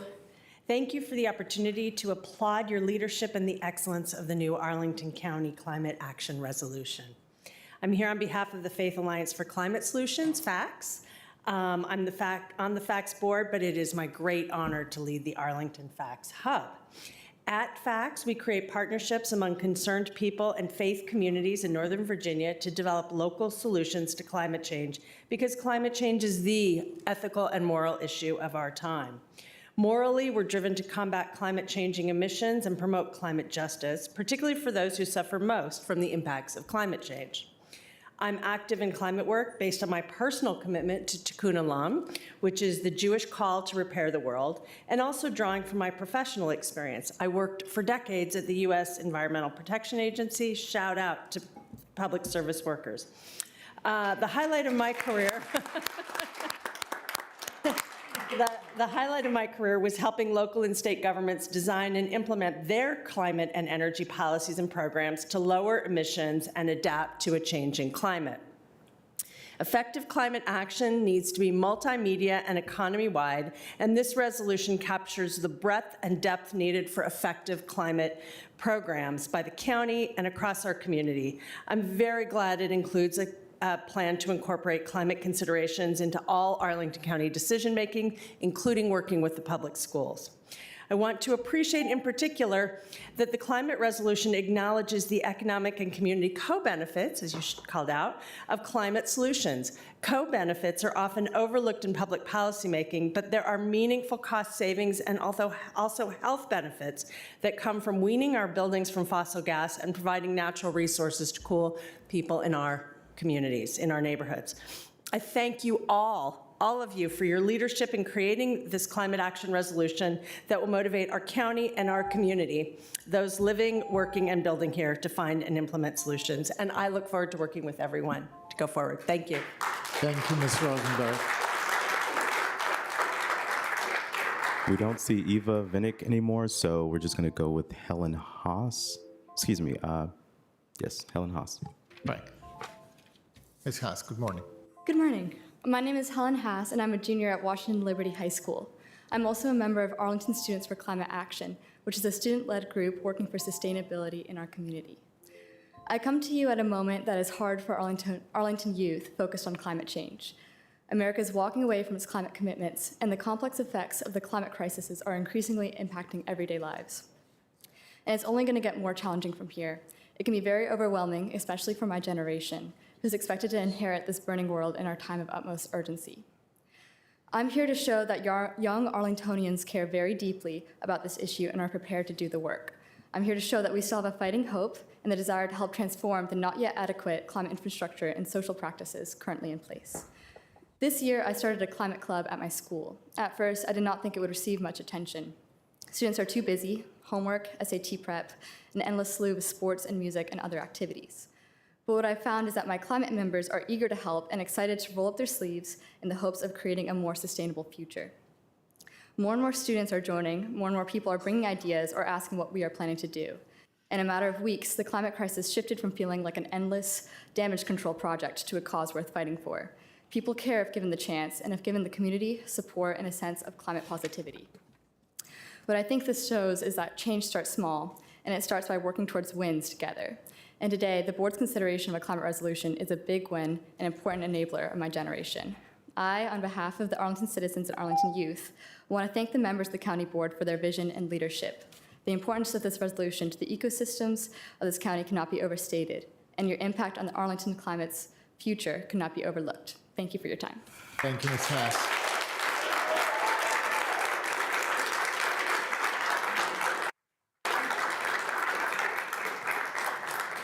All right, our next speaker is Audrey Clement, and followed by Alexa Newman. I'm Audrey Clement from Westover. The staff report recommending that county board adopt a climate action resolution opines, quote, "The county has an established track record of comprehensive planning and investing in sustainability and climate action and demonstrating its longstanding commitment to a thriving, resilient community," end of quote. On what planet is this community located? According to a 2023 report by the Green Infrastructure Center, Arlington tree canopy coverage is only 33%, down from a 2017 county estimate of 41%. This should come as no surprise to county officials who have clear-cut more than 1,000 trees from public property in the last 2 decades, despite the fact that tree canopy coverage is the first line of defense against flooding. In 2021, Arlington Public Schools clear-cut a grove of hardwoods behind Cardinal Elementary School in Westover to make way for the construction of a stormwater retention vault following a flash flood in July 2019. Underscoring the perverseness of this decision In 2023, the county purchased for demolition a $1.5 million house at 5840 18th Street North across the street from Cardinal Elementary School to provide overland flood relief at the site. The county evidently never considered that preservation of the hardwoods behind the school could have achieved the same objective at no cost to the taxpayers. Casting further doubt on the county's commitment to climate mitigation was the testimony of plaintiffs challenging the EHO upzoning ordinance adopted in 2023 and overturned in 2024 on environmental grounds. The county is appealing the ruling that it violated state law in failing to study the environmental impacts of upzoning. All the climate action resolution does in this context is to underscore the county's commitment to greenwashing. Thank you.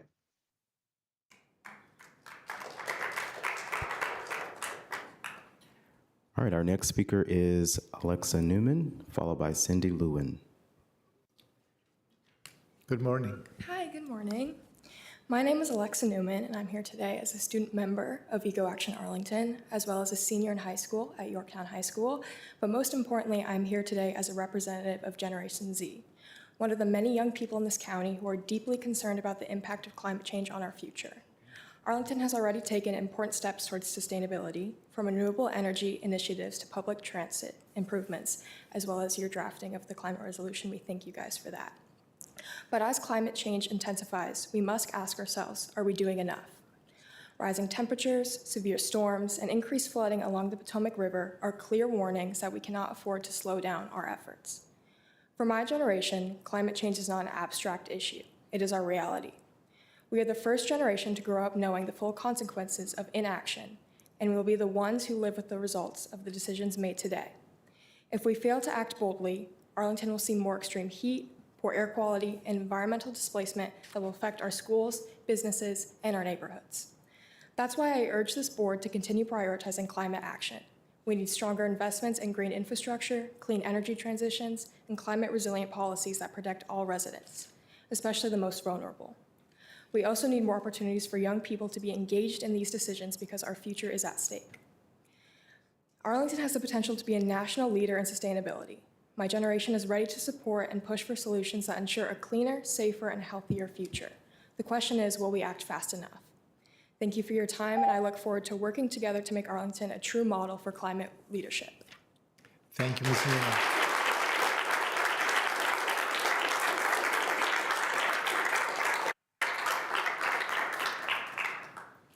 All right, Cindy Lewin, followed by Janice Morris. Hi, everyone. I'm Cindy Lewin. I'm the chair of the Climate Change, Energy, and Environment Commission, C2E2. Speaking in my personal capacity, you heard very eloquently on behalf of C2E2 from my colleague, Elizabeth Whitney. I just wanted, first of all, thank you for the resolution. It's wonderful. It sets a great tone for the whole of community, whole of government approach we've all been talking about. What I think I want to emphasize is now is the time for speed. We don't have a lot of time to plan. We have to keep moving. I know we're going to develop a comprehensive community action plan. Got to be moving in the meantime. I believe on Tuesday you'll be hearing the work plan from the Climate Policy Office. I have no idea what's in it, despite my best efforts, but I hope that it will be a great start, and we need to keep moving the decision, keep the pressure on. Decisions that we make now, and we've heard from some wonderfully articulate young students, are going to have impacts, especially in development and SPRCs, will impact Arlington and the country for decades. So move, and thank you very much.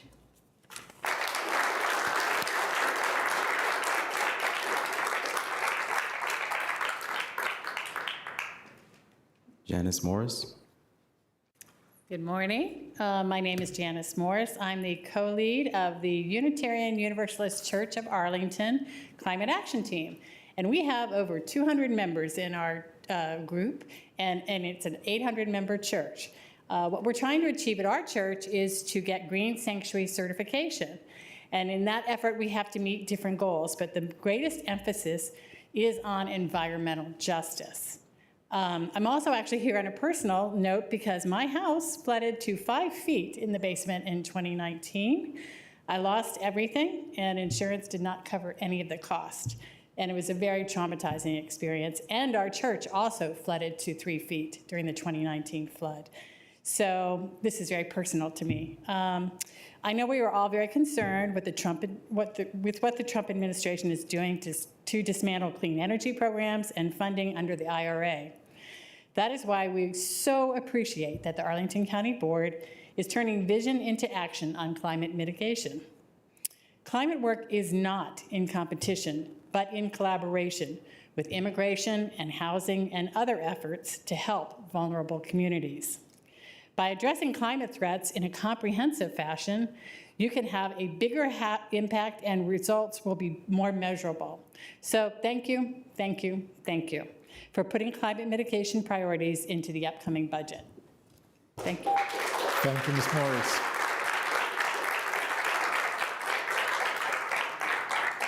Now we're moving to 3-minute speakers, Sean Norton, followed by Bernie Burney. Good morning, everybody. My name is Sean Norton. I want to thank you, the board, for the opportunity to comment on the Arlington County Climate Action Resolution. I'm a longtime resident of Arlington County, 30 years here. My wife and I have raised 3 children in this county. I'm currently a board member of Eco Action Arlington, and probably more importantly for today, I'm going to speak on behalf of the National Park Service. I am a lifetime National Park Service career employee responsible for the national efforts to implement sustainable solutions to our climate change crisis. As you know, the National Park Service, if you've been reading the news, is under assault by the current administration to remove climate change content from its internal and external websites, to stop all projects related to electric vehicle infrastructure, to stop all projects related to plastics reduction, including a mandate to use plastic straws in our national parks, to stop all projects related to renewable energy installation. This brings me, and as you know, Arlington County is home to many national parks, including George Washington Parkway and Arlington House, so it matters here in Arlington. This brings me to today's Arlington County resolution, climate action solution. For today, my message is rather simple. I would ask the county to hold the line on these topics, on these issues. I believe that we are in a battle to maintain progress on plastics reduction. I believe we are in a battle to maintain progress on climate change mitigation, to grow our green economy, and to grow the public support and interest in this issue. I thank you for your support of the Arlington County Climate Action Resolution. I believe the Arlington Climate Action Resolution is comprehensive and critical, and as a board member of Eco Action Arlington, we stand ready to assist the county in making Arlington a global leader in climate change action. Thank you very much. Thank you, Mr. Norton.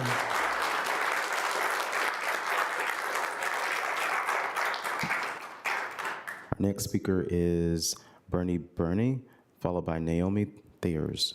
Dr. Byrne, yes. Hello, thank you. Can you hear me? Yes, we can. Good morning. Okay. Good morning. This resolution contains the following statement. Whereas Arlington County is already experiencing the impact of climate change with increasingly extreme storms, devastating floods, and heat waves that threaten local residents, businesses, visitors, and ecologies. However, and this is kind of important to think about, there is actually no evidence that climate change is responsible for any of these events within the county. They are all due to weather, which varies each year. We're not talking about nationwide or worldwide. We're talking about Arlington. As an example, Arlington has never experienced a storm as extreme or a flood as devastating as those that occurred during Hurricane Hazel, which struck the county in October 1954, 70 years ago. Nothing has approached that recently. Heat waves are not unusual in Arlington and Washington, D.C. during the summer. Washington, D.C.'s highest temperature, 106, occurred on August 6, 1918 and July 20th, 1930. Recent heat waves have not matched that. The county has also had colder winters than the present one. Arlington's development, much of which the county board approved and without doubt will continue to approve, has created an urban heat island that is largely responsible for the high summer temperatures that the county has recently experienced. This is not climate change. Therefore, remove this whereas from the resolution and start to require that new buildings contain mostly green roofs instead of surfaces that reflect and release heat. You won't do that today when you consider the Melwood project. You're going to approve it, even though the green roof is very small. Thank you. Thank you, Mr. Byrne. All right, our next speaker is Naomi Thayers. I also see Ms. Vinnick on my screen. Hi, yeah, sorry. I thought Ms. Vinnick, if you can wait for a moment, we have a speaker here in the room, and then after her, you can then speak. Thank you. Hello, my name's Naomi Thier. I'm a member of Third Act Virginia, which is a group for older people that want to work against climate change. And I'm a longtime Arlingtonian, also a substitute in the Arlington schools. So I want to speak today in support of the resolution, thank the board for their work and for their efforts on this. Because transforming our society to prevent warming to 1.5 C, no longer higher than that, over pre-industrial levels will be so difficult, a comprehensive plan such as the board has outlined seems to be a clear priority for Arlington. I think setting a realistic goal to be carbon neutral by 2050 is great news for my community, for Virginia, and for the Earth. And I want to really second and support what Mr. Lowe said. There doesn't seem to be any need to wait until 2050 to take some of these actions. We have the technology, and to be blunt, we really don't have much time. If we consider what the young people said, this is their future, and our planet is burning up. Basically, I want to thank the committee, the board, for the resolution, stand in great support of it, and people in Third Act look forward to working together with you to enact these plans. Thank you very much.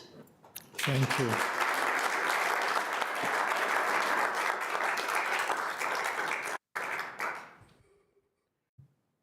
All right, our next speaker is Eva Vinnick.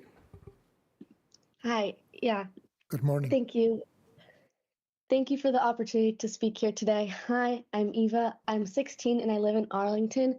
I'm here because I'm concerned about the impact of climate change on our community, and I urge the county to support the climate resolution to help our parks, rivers, and natural spaces for future generations.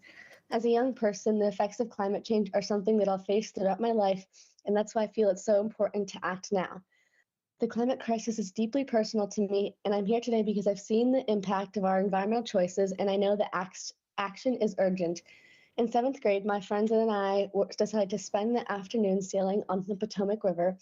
As I waded through the water to help free our boat from a sandbar, my legs were covered in litter, plastic bags, broken bottles, and even sharp syringe needles. The water that should have been clean and life-giving was tainted by our waste. The experience left a deep impression on me and drove me to act in my community. Since then, I volunteered to help our community and prevent waste, especially food waste, from polluting our rivers. Through these efforts, I've learned that it's not just about cleaning up, it's about preventing further damage and creating systemic change. I've seen the positive impact we can make when we work together, and I've also realized that we need long-term solutions to protect our environment for the future. That's why the climate resolution is so important to me. It's not just about addressing the symptoms of climate change, it's about confronting the root causes, reducing waste, protecting our natural resources, and making sure that vulnerable communities aren't disproportionately affected by climate impacts. This is about ensuring that we leave a sustainable world for future generations.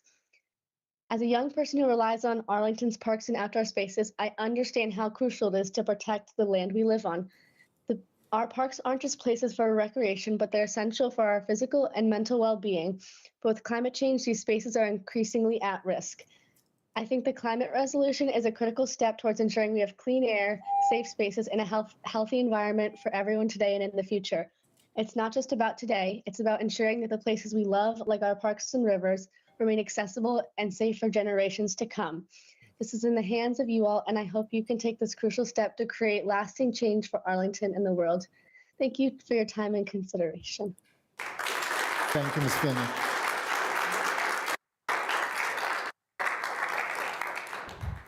Now we move to 5-minute speakers, Brian Scrafford, followed by John Bloom.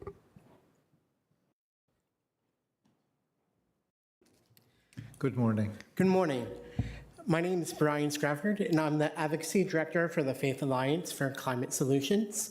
As many of you know, we're an organization that brings people together as we sound the call to sound the spiritual call to address the disruption caused by climate pollution harming our planet, and we bring people together to actually address those issues. What started as a discussion group in the basement of a single church has now grown to have over 3,000 supporters from 225 congregations throughout the region.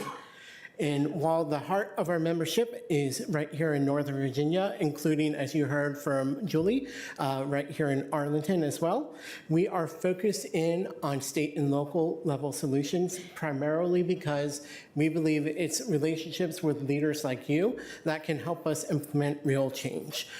On a point of personal privilege, I will point out that before I joined the team at FACTS, I have about a 20-year history of working in advocacy in Virginia, including a stint with the Jewish Alliance for Law and Social Action and activating people of faith on various issues that are important to NOVA. And throughout that work, the one thing that has consistently been clear is that no matter what congregation I'm visiting and what faith background they come from, every single person of faith that I have talked to has at least a little bit of interest in addressing climate change, because every faith background that we see in our country places a value on protecting our earth. And with that in mind, I just want to remind us all that Scripture tells us that joy cometh in the morning.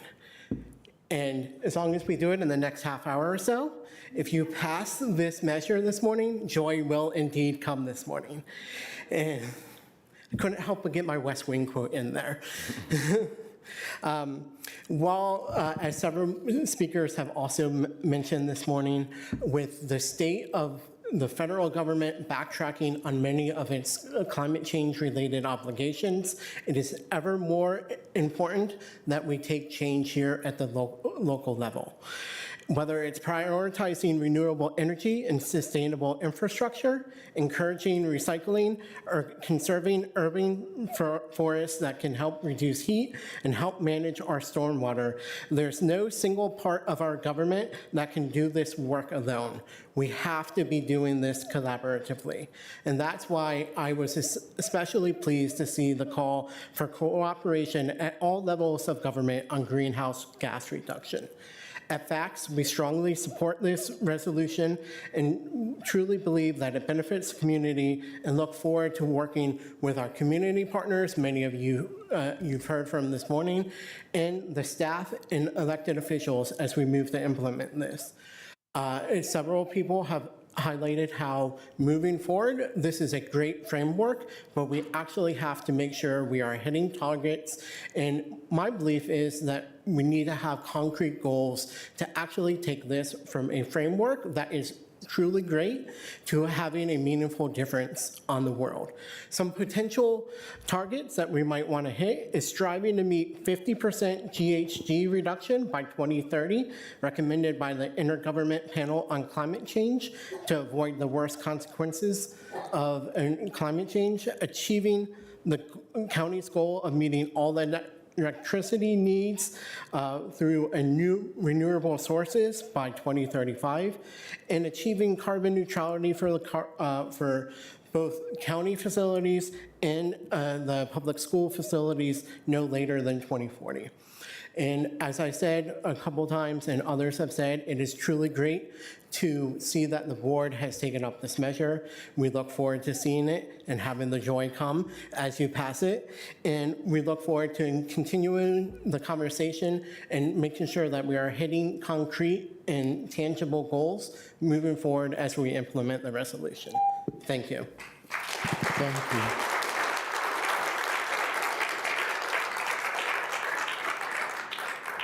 John Bloom. Mr. Bloom, good morning.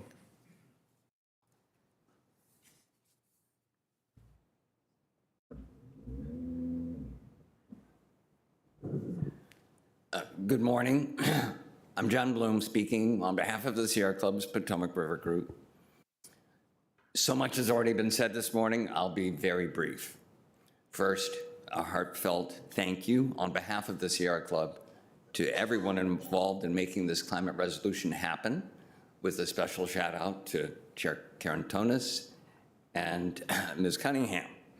Second, we echo and embrace everything we've heard this morning from every corner of Arlington in support of this resolution. It was quite an outpouring. Third, we'd like to highlight one specific commitment the resolution makes, which is to develop climate and sustainability questions to guide the budget process. I think once we see these questions, we'll realize that they should guide every important decision, not just the operating budget.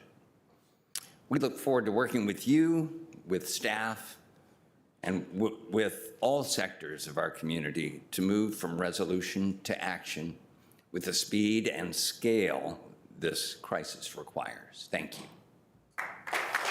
Thank you, Mr. Bloom.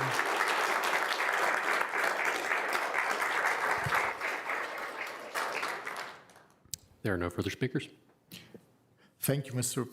Clerk. The discussion is now with the board. If there are any questions or remarks, I think we should start with the colleagues who haven't had the opportunity to weigh in yet. Mr. DeFerranti, Vice Chair DeFerranti. Thank you, Mr. Chair. I don't have any questions. Unless there's vigorous head nodding, I'll just go to closing remarks. Okay. Yes. Sometimes our job is to be as good as the people we serve. And this morning, that is a tall order because everyone who's spoken has been very powerful. This isn't my idea, so I will give credit. Kip Malinowski is in the back in one of the pews. He used to say that there are two defining challenges of our time. One of them is climate change, and one of them is racial and economic inequity. Today, in honor of the few federal employees who spoke and the moment that we're in, there is a third, which is fighting for and rebuilding our democracy. Everybody knows that in this room. We have to make that a third major priority. A couple of thoughts on the climate action plan. My best friend texted me on my birthday and said, "Congratulations, old man." I'm 51, and so I didn't know what to say in response because I'm 6 years on this board, and so I have a little bit of old person on this board perspective that I think is important to echo some of the comments that we've heard. Resolutions without action are not good. They undermine what we are doing today. Put another way, if we just applaud, as we all should, and we will applaud you and when we pass this, but don't drive our lives thinking about the question that I think, Alexa, you asked, what have I done today? Because the stakes are so high. So that's just a thought that prior board members would have shared, just happy talk without measurable goals, and the questions driving our day-to-day activities isn't good enough. So measurable goals mean another thing that I just borrowed from the Sierra Club's local chapter, which when I first sought this office, which is by 2035, 100% renewable electricity. We don't currently drive our climate work with a goal that is between now and 2035. That is not good enough. If we wait till 2050 and say we hope to get there, then my daughter will not be able to go outside for 4 or 5 months of the year. She's one. I owe that to her. So measurable goals, we need action, a climate action plan, but we need goals in the short to medium term that drive what we do. There are other goals. There are things that Julie Rosenberg, if I don't send you an email about what I'm going to do with the faith community, then you need to say, what are you doing as my county board member? That is what kept me up last night as I was trying to fall asleep. That's just an example. If you don't weatherize your home, what are you doing? If you don't consider solar on your home, but you drive a Prius, are you doing enough?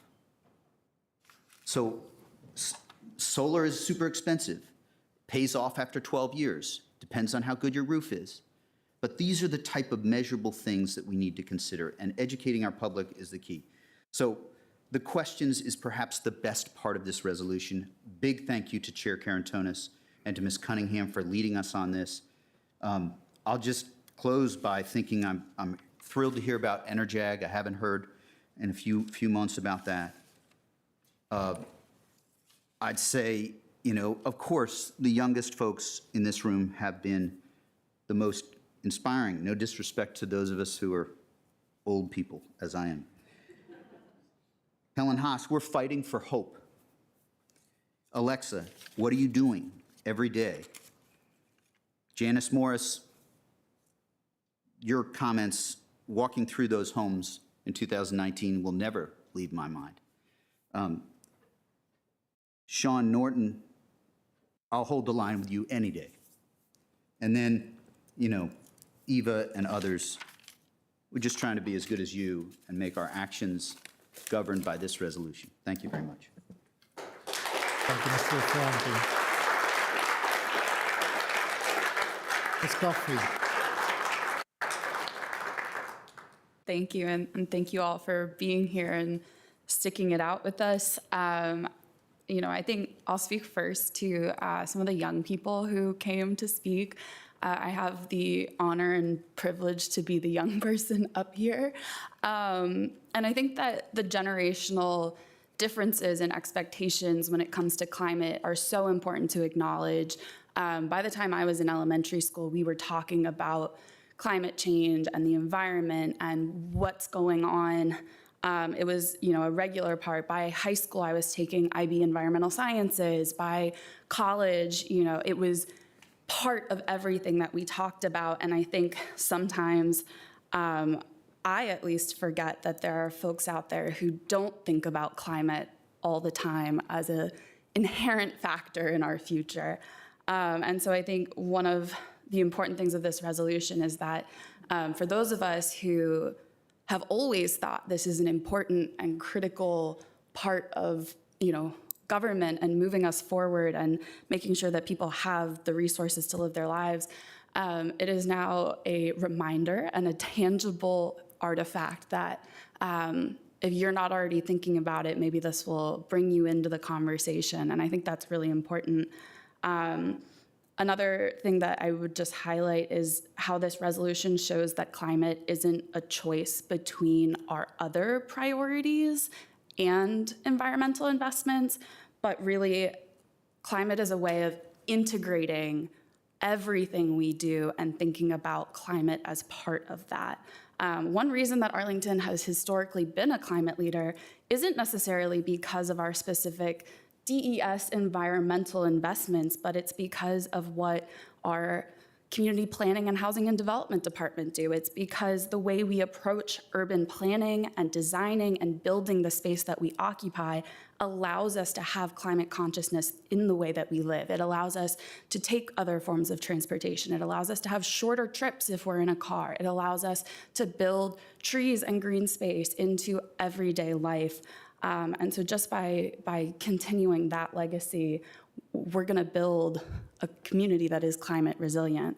And I want to commend Jen Fioretti and her staff because I think just in the several months since she has come into this role, her leadership has enabled and enhanced our ability to put a resolution like this together and to move the county forward, to focus on those concrete metrics and actions and plans and assessments that sometimes don't follow a broad values-based policy statement like this.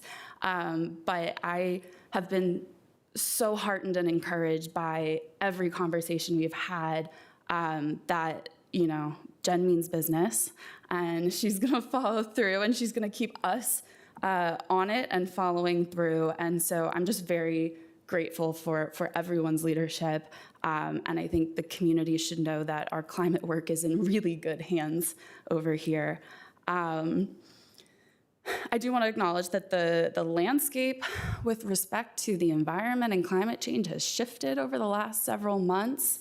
The big investments, the big acknowledgements from the federal level that we were anticipating and I don't want to say relying on because we're going to do the work no matter what, but that made it a lot easier.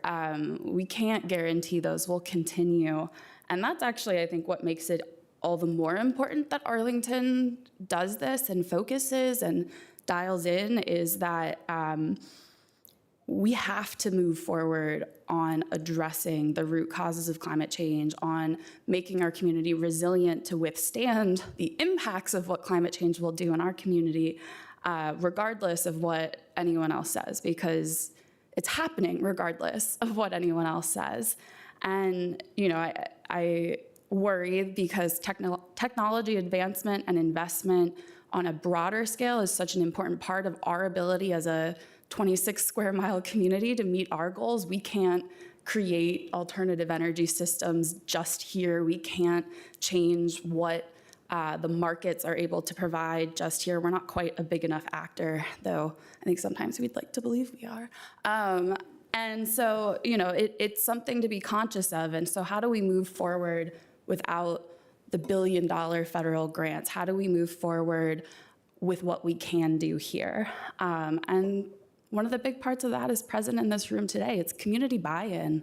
It's all the groups who have partnered with us or who in their remarks today have offered to partner with us. It's students forming new clubs. It's bringing other people out, bringing other people into the conversation in ways that they haven't been before. And it's the one small thing you change each day, each week to say, maybe this doesn't come naturally to me, but I know it's gonna have an impact, and all of those cumulative impacts from our own community members. That's what this is about. And the big decisions that we get to make are really important, but they only add up. We can only control so much as a public entity, but the private community has to buy in and partner with us on this. And I think that's very clear today here in all of the commenters, as well as in all of the weeks and months of work that went into creating this resolution in the first place. So I am just grateful to live in this community today. I am grateful to all of those who spent their time with us before now and today. And I really look forward to continuing to implement this work and live the Arlington values that we know we all share here. Thank you. Thank you, Ms. Coffey. Mr. Spain. Well, thank you, Mr. Chair, and to my colleagues, I'll try to be brief, 3 minutes. Sure. It's almost afternoon. It's almost after. Oh yeah, we're on a minute. Okay, I'll be quick here. This resolution started, left the train station before I showed up, but I cannot be more proud to where we are today as a community. You know, when I ran last year in a campaign, one of my pillars was that of environmental sustainability and doing more. Not just talking about it, what my colleagues said, what are the tangibles, right? What are we gonna do here as a community as we shape good policy? I'm also very proud of, really the strong community support, what I'm hearing from how APS was involved, our faith-based organizations. I am a person of faith, and to have someone come up this morning and quote a little bit of scripture had me like, okay, let's go to church. It just felt good. So I know it was broad scale community input on this.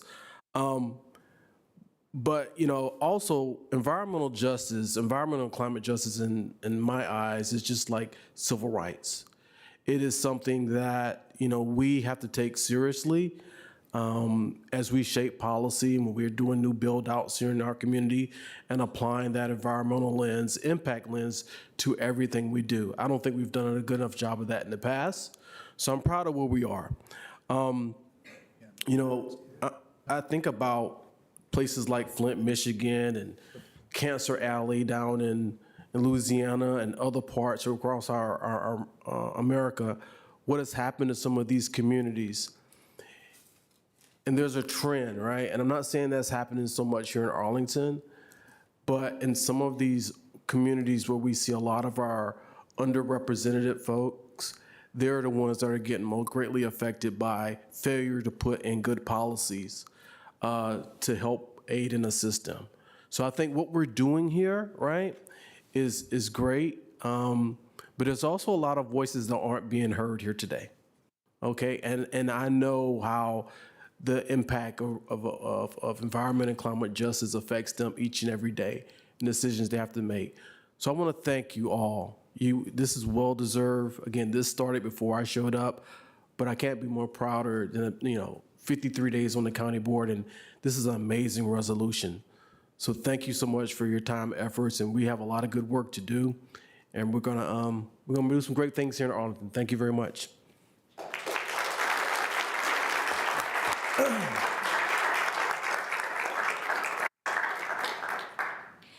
And I will be brief because we do need to get this done before noon. The gauntlet has been laid down.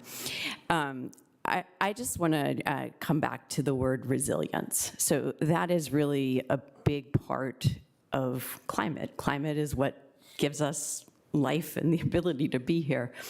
And I think it might be the word of the year for 2025, whether it's economic resilience, human resilience, climate resilience.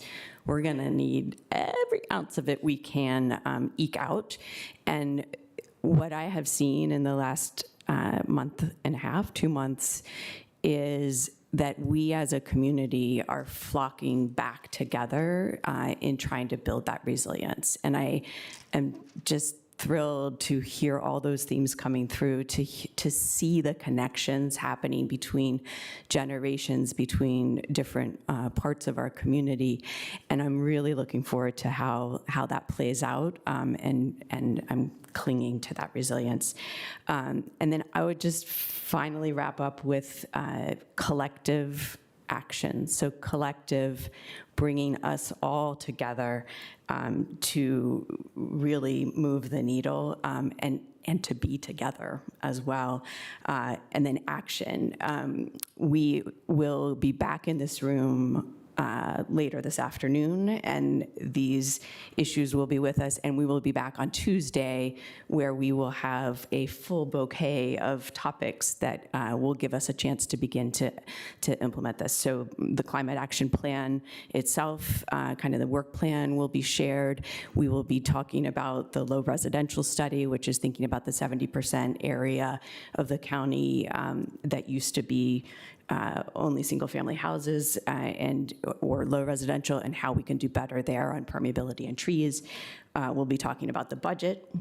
And the item that got pulled today, number 6, got pulled so that we can talk about street widths and how, as we redevelop, we can think about and prioritize permeability even in the street network. So much more to come. Thank you all for being here, and roll up your sleeves. We've got work to do.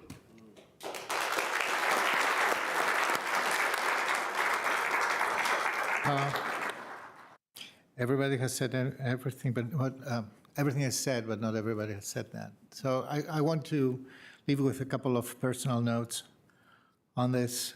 First of all, Ms. Fioretti, all your team, past and current colleagues, and Mr. Dooley as well. This is an amazing body of work that is behind that, but the work for this is not the most important thing. There is everything that has motivated you to do that. You have been able to channel and translate an entire community's desire. And as you see, this desire is very multifaceted. It comes in many, many areas and in many, many layers. And answers are not always easy. All the contrary, answers are increasingly difficult. I will give you 2 moments that I experienced absolute blockage in my ability to respond to constituents. Last year, a member of a local chapter of the NAACP came up to me. The topic was the expansion of EV charging networks in priority in communities.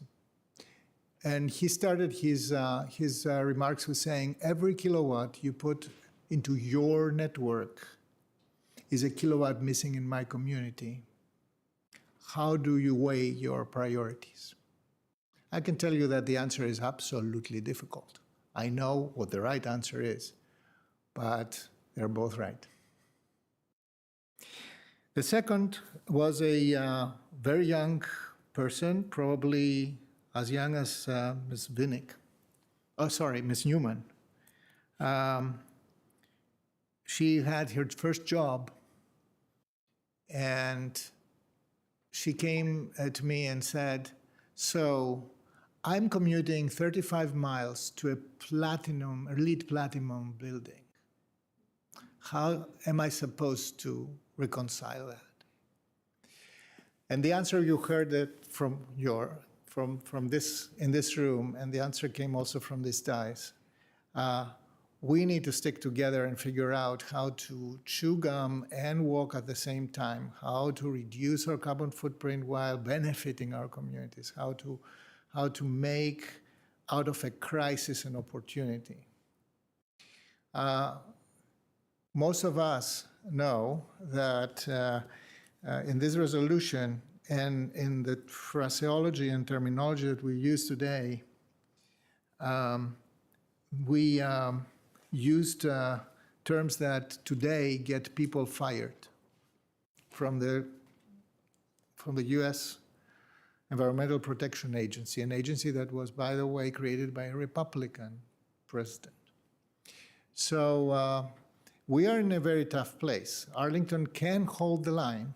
Literally, we will be one of many communities. Our biggest job here is to make sure that everybody gets the message, that it's feasible, possible, and desirable to hold this line. So thank you so much, all of you, for being here today, for having worked so many years. We are one of the,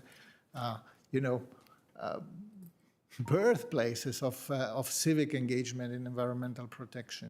So thank you so much for this very, very long journey.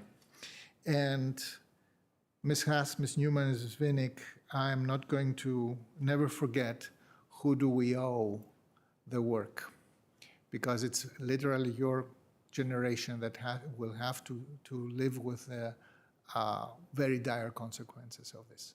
So thank you so much for being here and for taking the time to testify. Last but not least, thanks to the County Board Office team led by Mr. Barrera, who accompanied and managed all these trains to be on time and on point. Thank you very much for your companionship and for your collaboration in this. So, do we have a motion? I don't believe that we moved. I will move to adopt the climate action resolution as it is. Let me see, as it is included in the. Just a second. I have to do it right. So, I move that the County Board adopts the climate action resolution as attached to the staff report to this item. I heard Vice Chair DeFerrandi to. I'll second. Yes. Ms. Cunningham seconds. All in favor, please say aye. Aye. Anyone against? No. Congratulations. We have a climate action resolution.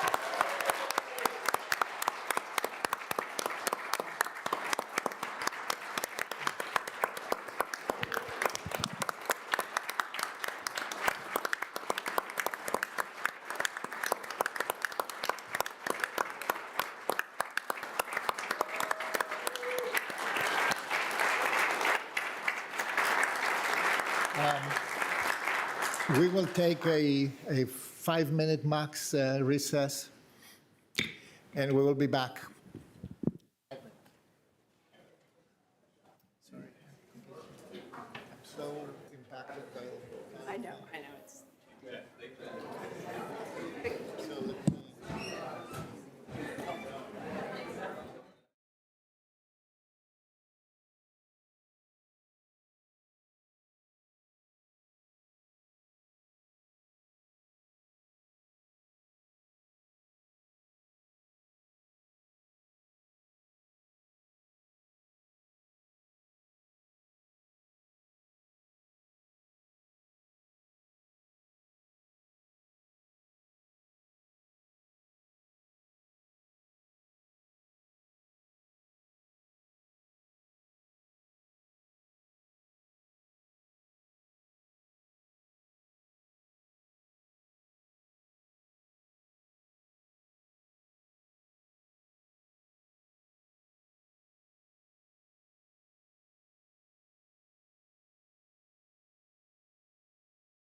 for our colleague.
Thank you for bearing with us for this little recess. It's always good to change the mindset. Before we take our next item, Mr. Clerk, can you call it, please? Of course, item number 20 is the extension of the use of ranked choice voting as the election method for the Arlington County's County Board 2025 general election. Thank you. I believe we will begin with our staff presentation, where Mr. Barrera and Ms. Reinemeyer, Yes. Mr. Barrera for the County Board Office, and Ms. Reinemeyer is the epic leader of our registrar's office. Thank you so much. I'd like to say that Arlington Elections would do its part for climate action here in Arlington, but as we like to say, elections hate trees. We produce a lot of paper each election. So with that It really said, depends what policies are winning. there's a lot of paper anyway. So we'll go ahead and get started today. Thank you so much for having us here today. We are going to fast forward. Next slide and next slide. It is not changing. Nope, you're fine. This is the same presentation that we presented at the January recess board meeting. So out of the interest of time, I will be doing the abridged version today. For anybody who is interested in seeing the full presentation, I would recommend that you go back to the January recess meeting. You can watch that online. So just a quick overview of the 2024 election. We did have 130,000 voters cast ballots in the last election across 4 early voting sites and 54 election day polling locations. Our office does produce a robust post-election report, so we recommend that anybody who wants to learn more check that out online. Next slide, please. So leading up to the 2024 election, our office was able to produce and mail a voter guide to every voter that was actively registered by August 19th in Arlington County. And this voter guide was very well received in the community. In addition to the voter guide, we did develop videos with the Communications and Public Engagement team. The Community and Public Engagement team here in Arlington. And then we partnered with parks and retirement communities to do some in-person outreach events throughout the county in the fall. Next slide, next slide. We do, with ranked choice voting, there are terms specific for ranked choice voting, so I'd just like to go over those really quickly because we will, it's important to understand these terms when talking about ranked choice voting. The first term is overvote. As the image shows, this is when a voter chooses to vote for more candidates than they are allowed in an office. Go ahead and click the spacebar. The next term is undervote. This is when a voter chooses to not vote in that office. Hit the spacebar. The next term is active ballot, or candidate. This is a ballot where a candidate is still active in rounds of tabulation. The next term is exhausted ballot, and this is when all of the rankings on that ballot have been exhausted.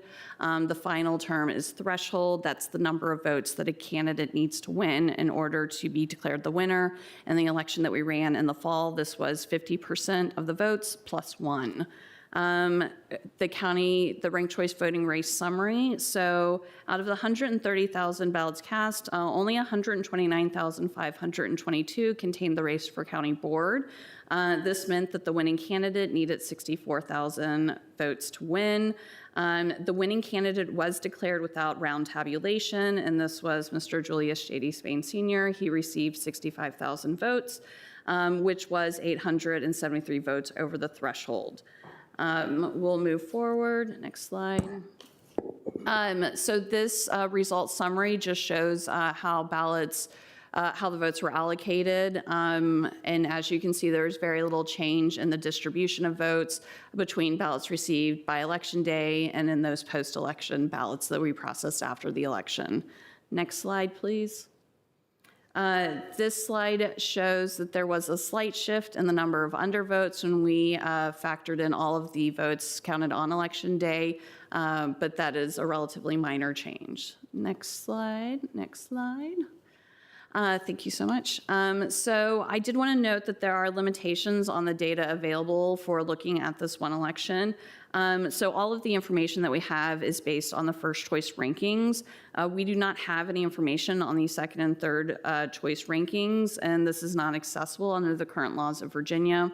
So there's a lot of unknowns with this race. We don't know how many ballots didn't have any candidates ranked. We don't know how many ballots would have been exhausted or how many ballots contained skipped rankings or even how many ballots were spoiled specifically because of ranked choice voting.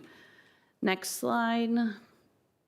But what we can do to look at how the county board race in 2024 compared to, or how well voters might have understood ranked choice voting in 2024, is we can look at how votes were distributed in the 2020 county board race. And as we can see, there's an equal percentage of votes cast in these two elections of votes that have gone through candidates and votes that are either under or overvoted, which suggests that voters, at least when it came to ranking their first choice candidate, voters were able to do that, both in an election where ranked choice voting was used and in an election where ranked choice voting was not used.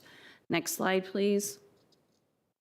It's far too soon to be able to tell what impacts to candidates or campaigning ranked choice voting has had in our community. There's a lot of factors that would go into that, and so we just can't make any conclusions about that yet. Next slide, please. So in this slide, I'm comparing on that same ballot that we used ranked choice voting for county board in the fall. We also had a school board office where voters could could vote for two school board candidates. And as you can see, so what this is the number of undervotes and overvotes by precinct for each of the school board and county board races. The blue line is county board, the orange line is school board. And as you can see, it has the same peaks and valleys. So essentially in precincts where you had higher rates of people undervoting or overvoting for school board. They were also under and overvoting the county board race, which used ranked choice voting, which suggests that the under or overvotes might have less to do with the office of ranked choice voting. Next slide. So where we did see peaks in those precincts, those are mainly isolated along our metro corridor precincts. Where this is where we would expect more recent residents in the metro corridor who would be more likely to undervote in that county board or school board race, just being newer to the county. Next slide, please. Based on anecdotal feedback from our staff, is what we encountered when we were interacting with the 130,000 voters that showed up to vote is most did not have additional questions about ranked choice voting. I would say 1 in 100 would stop us and ask for more of an explanation with ranked choice voting. Those who did need extra assistance with ranked choice voting needed assistance with the whole ballot. It was not just confusion limited to the office using ranked choice voting. The most common error that we did see were voters who ranked the same candidate 3 times. And the most common questions that we got when explaining ranked choice voting to voters was, can I vote for just one candidate, or can I leave the entire race blank? With that, that includes my presentation. Thank you. Thank you, Ms. Lorena Meyer. Alrighty, I will also be speedy. Hi again, my name is David Barrera, Comms and Policy Manager for the County Board. I had already given a previous abbreviated report back at the January recess. This will include a little bit more of the findings from the feedback from the 2024 general election feedback form. Okay, so again, an overview. The feedback form had several questions for residents to answer, but there were 4 main ones which are listed on the screen. How familiar were you with RCV? How would you rate your RCV experience using RCV?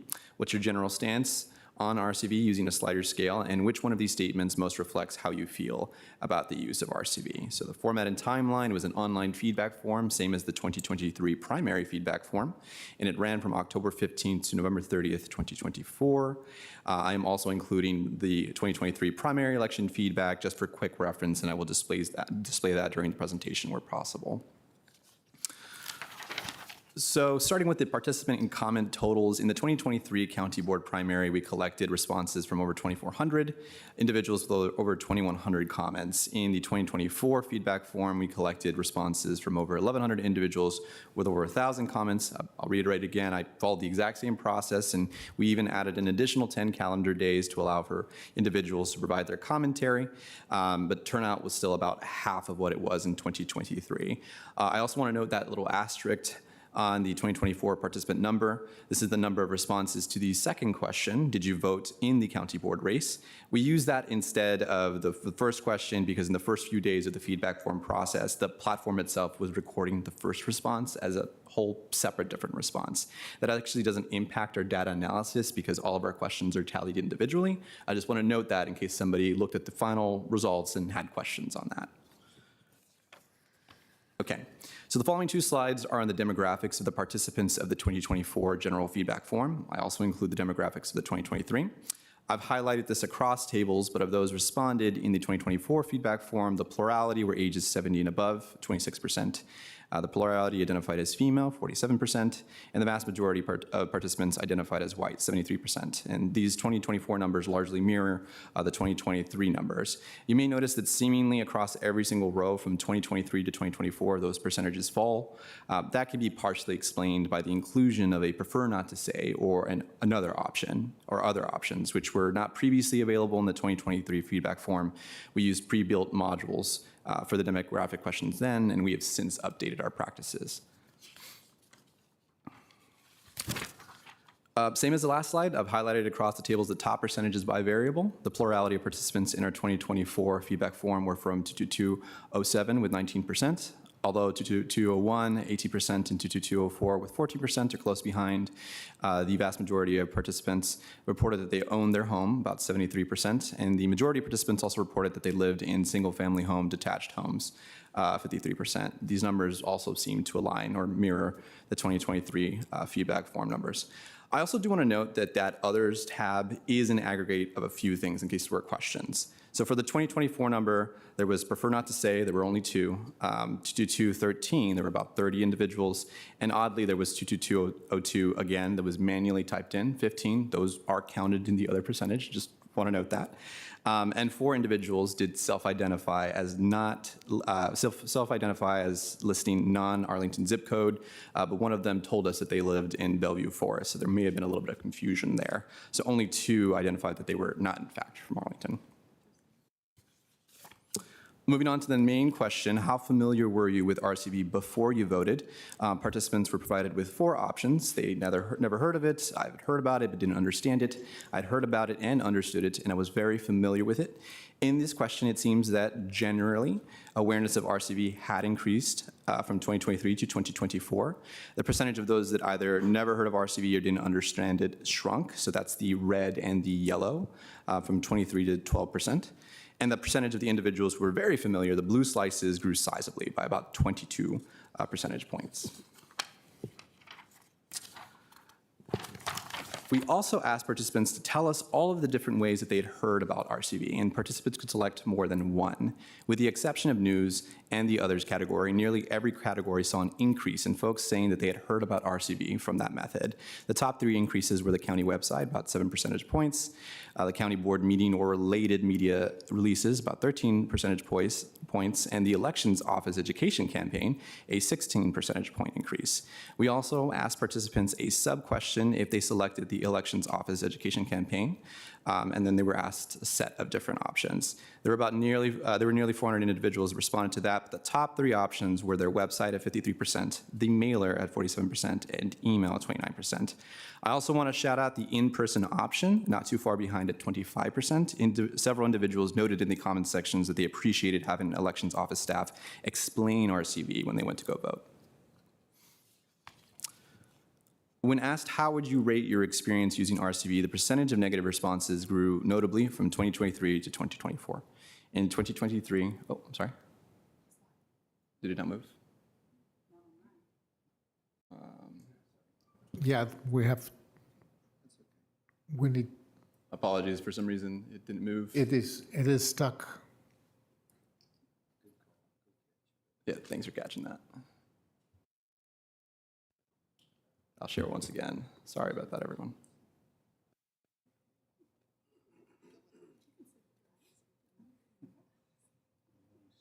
Okay. Yeah. So when asked how would you rate your experience, the percentage of negative responses grew. In 2023, 57% of respondents had either a positive or an exceptional experience with RCV. That's the blue and green slices combined. And 29% stated that their experience was negative. Those are the red slices. In 2024, 50% of respondents reported a positive or an exceptional experience, with 38% stated that their experience was negative, which is a 9 percentage point increase from the previous year.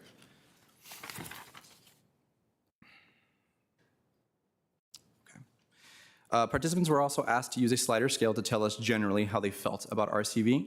I know this sounds duplicative, but unlike the previous question, we were asking about users experience. This is more about how they feel about the system in general. In 2023, the average was 59 out of 100. In 2024, that dropped to 52 out of 100. This is my last analysis slide, and then we'll get to comments. Participants were asked to select one of 5 statements that most reflect how they feel about the use of RCV. So 3 notable points. The "I don't know enough about this to take a position" slice shrunk from 12% in 2023 to 4% in 2024. Should not be implemented at all grew by 7 percentage points. But a small caveat, it should be implemented in every election slice also grew by 2 percentage points. Penultimate slide that briefly covers the themes that were prevalent in the comments. The support and opposed columns were of comments that either explicitly stated that they support or oppose RCV, or that they heavily implied it through the tone of the language that they used. So in the support column, voters appreciated having more choice using RCV at the ballot box. They believed that it led to better representation in the results. They also believed that it was easier to understand, and that it actually compelled voters to learn more about all candidates to make more informed choices. They believed that it lead to less polarization in campaigns, because now candidates had to speak to a broader audience, and overall it was a much more democratic and fair way to vote. Of those that said they opposed, these are the common themes. They believed it was confusing and not transparent. There was a belief that the process could easily be manipulated. They did not want to rank more than one individual, or wanted to rank the same candidate 3 times. There was a concern that for some reason their vote may be transferred to somebody they did not vote for. They were also concerned that their second choices may not be counted if they're first kept in the race. And then lastly, I heard this line over and over again, they believed it to be undemocratic, 1 person, 1 vote. There was a lot of nuance in the comments. Some individuals took neutral stances. They just didn't see the value in having it in this particular election. There was some support for RCV, but acknowledged that it could be confusing to some others. There was support for single-seat elections, but concern for a multi-seat election. There was also support for the general, but not the primary, but not necessarily the general. The common theme was, why would I ever vote for somebody other than my own party? And then, of course, that it could be confusing if only one election is RCV, but the others are not. In fact, several mentioned that they wished they could vote for school board candidates using RCV.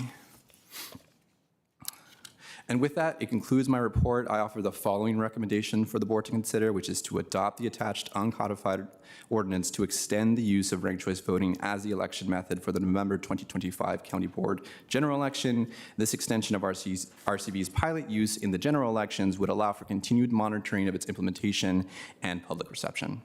Thank you. Thank you, Mr. Barrera and Ms. Reinemeyer. We don't have any advisory group testimony. I don't believe so. That's the nature of the item. That's correct. Right. So are there any public speakers? There are. Give me just a moment. Oh, I'm very sorry. It was not noted for me, so. I'm happy to say a very few quick words. First absolutely. of all, as the chairman of our electoral board, I believe that you're absolutely entitled to do it. First of all, I think that the electoral board thinks that there is no problem in terms of a complicated system that the electoral board staff is unable to handle. They have done a tremendous job, and it really is not too complicated. It doesn't cause any technical problems. I think there are occasional people who think that there are some technical flaws in the system, and when I hear that, I generally think that those people are just somehow confused about the way the system operates. Secondly, I wanted to say I don't believe that any of the electoral board members think it's our job to make recommendations one way or the other to the board as to whether to adopt ranked choice voting. That obviously is your decision to be made. I do think that we are fully committed, if you do go forward with ranked choice voting this coming year, to doing whatever the county board would like us to do in terms of making sure that there's sufficient outreach to citizens of Arlington, so that to the extent that there is any confusion, that we can help to eliminate that confusion. Thank you. Thank you, Mr. Samp. Correct me, please. I believe you're the vice chair of our electoral board. That is correct, yes. Okay. I promoted you to chair, but we're equally thankful for your service. Thank you. Okay. Any public speakers? There are. One moment. Okay. Our first public speaker is Dan Albin, followed by Audrey Clement. Good afternoon, Mr. Alba. Good afternoon. Thank you for the opportunity to speak. I'm a longtime Arlington resident, and I strongly support ranked choice voting.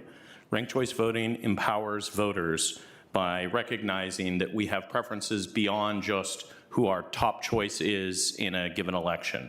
We may have a preferred candidate who is perhaps not one of the top two and maybe doesn't have as good of a chance of actually winning the election, but we don't have to worry that we're wasting our vote if we vote for that candidate, so long as ranked choice voting enables us to select our preferences as between other candidates in the race.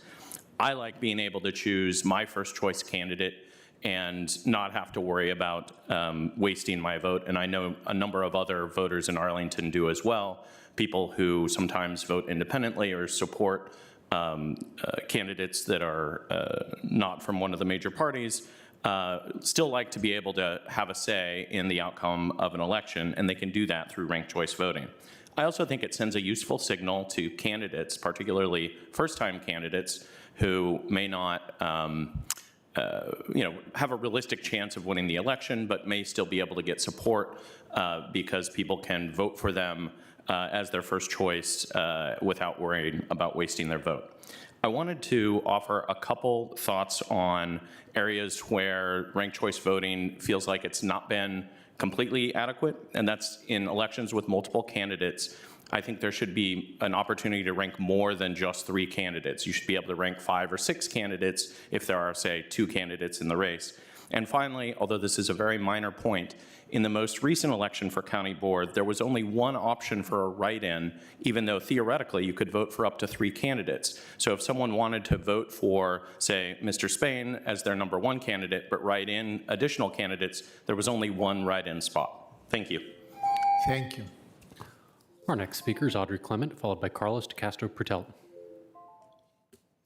I'm Audrey Clement from Westover. I applaud the county's proposal to schedule a ranked choice election for the county board race in November 2025. Ranked choice voting, also known as RCV, is a necessary tool for gauging voter support for candidates and the policies they promote. It's better than first past the post elections, which, as we have seen, produced a non-competitive political system, certainly at the national level and all other levels of government. RCV enables voters to rank candidates in order of preference and determines the winner by transferring ballots of eliminated candidates to other ranked candidates until someone gets the quorum needed to win. Thus, no votes are wasted. Yet RCV is only as good as the voters who use it, and the results of the November 2024 County Board elections suggest that most voters did not rank candidates. Instead, they simply bulleted the Democrat on their ballots and ignored the others. Confirmation of this is not available from the SBE website, which reported only the votes cast for the first ranked candidates on each ballot. But I suspect bullet voting was the operative modality in the 2024 general election, since no candidate other than me ranked anyone else on their sample ballots. It is disingenuous for parties and candidates to extol the merits of RCV while encouraging voters to bullet vote a single candidate. It is also unfortunate that voters waste their votes by refusing to rank other candidates. For example, many of those who opposed missing middle upzoning voted a straight party ticket in 2024, despite the fact that the Democrat they elected is a staunch supporter of missing middle. This is as nonsensical an outcome as it is contrary to the purpose of RCV. Thank you. Thank you, Ms. Clement. Our next speaker is Carlos de Castro-Purtell, followed by Bocar Sharif.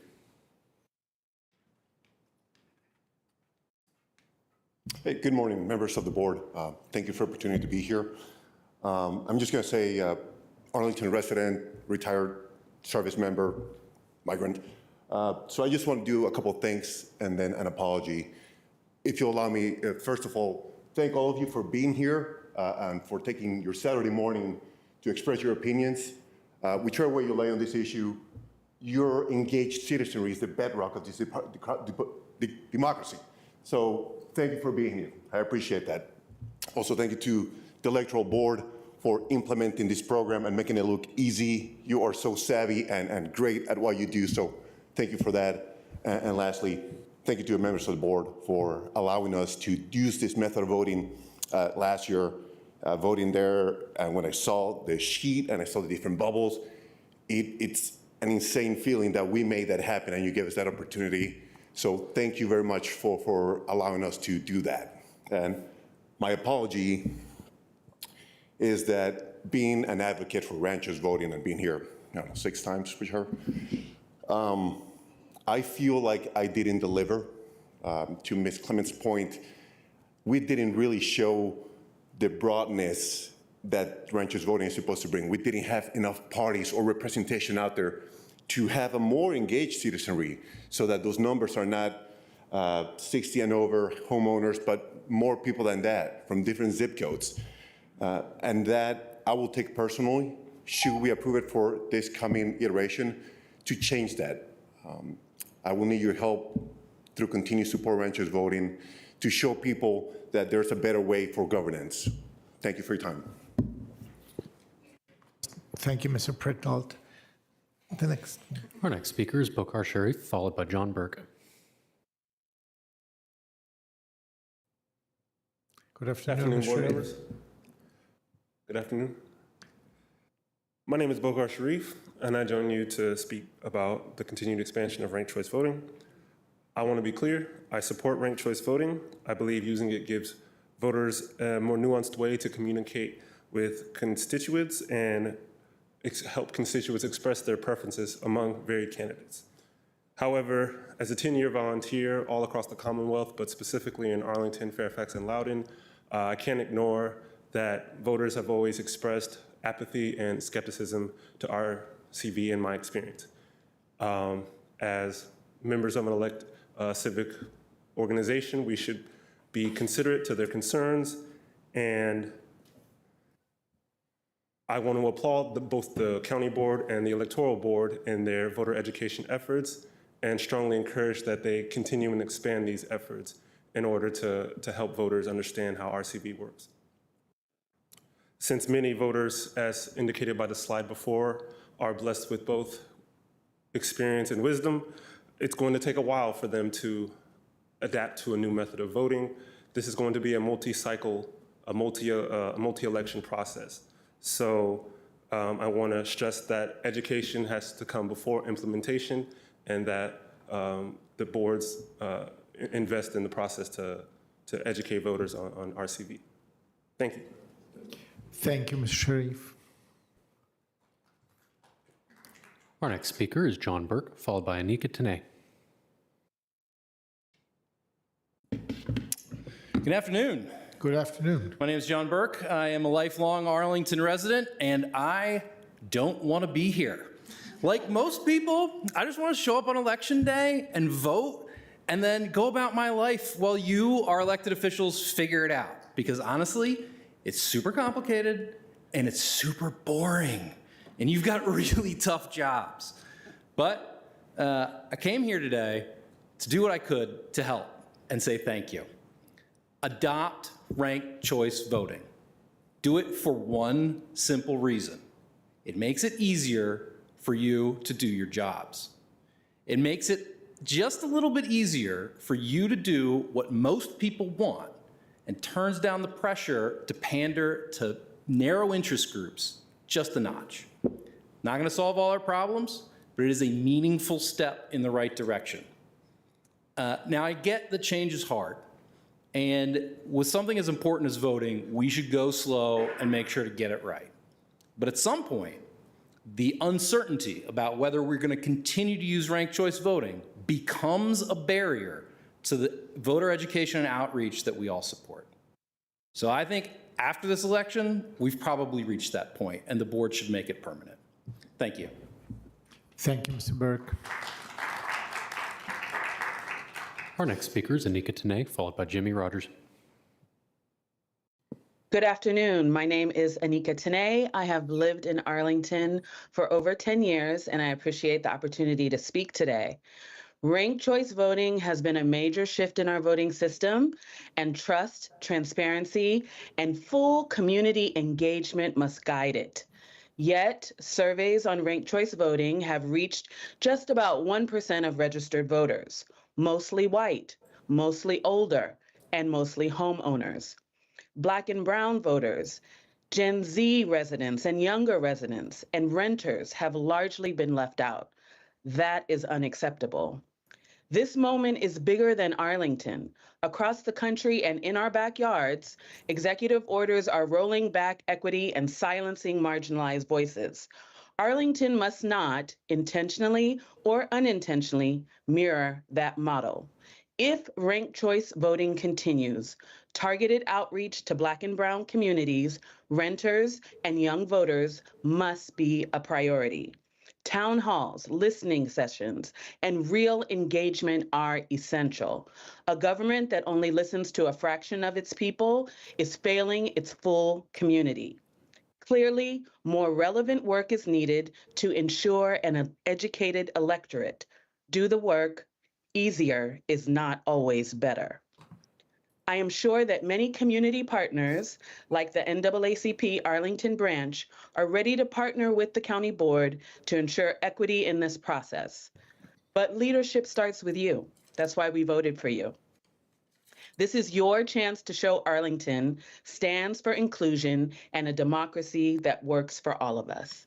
Thank you. Thank you, Mr. Mayor. Our next speaker is Jimmy Rogers, followed by Adam Theo. Good afternoon. Good afternoon. Thank you all for thoughtfully considering how to best have a fair and representative election method.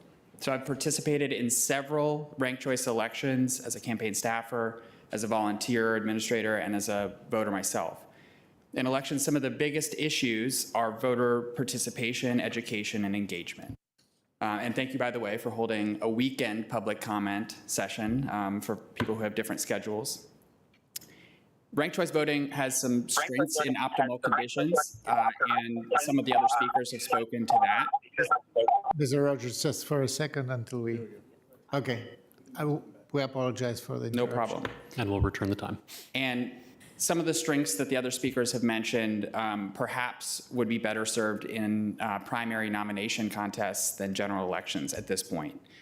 In practice, some of the concerns would be making sure that voters can rank enough candidates so that they don't exhaust the rankings and not have their vote tabulated. Every voter should have full confidence that their vote is counted and counted in equal measure with all other voters. One person, one vote. Another challenge with ranked choice voting is making sure that voters can account for the full results of the election. For example, knowing how many secondary rankings the eventual winner had received. And I'll conclude with saying that every effort should be made to include all members of the impacted community and to understand whether there's a clear mandate to change the voting methodology. When we consider the exit polling results, they may suffer from selection bias, and people may disproportionately decline to participate, especially if those surveys are conducted during a primary election where one ballot has ranked choice voting and the other ballot doesn't have ranked choice voting. So thank you very much for your consideration. Thank you, Mr. Rogers. Our next speaker is Adam Theo, followed by our 3-minute speakers, beginning with Liz White. Good afternoon, everyone. Good afternoon. Should be short and sweet. I didn't really prepare any real speech here. It's been a busy week, but jotted down some notes, so I'm going to freewheel it. Some big picture stuff of, we recognize that democracy is suffering in America right now. We have some big challenges ahead. It's not going to be an easy deal to deal with that either. A lot of people are unhappy with ranked choice voting and want to go back, but the old way of first past the post isn't helping us. Trust in a lot of elected officials, probably most elected officials across the country, is really in the garbage gutter right now. It's tanked.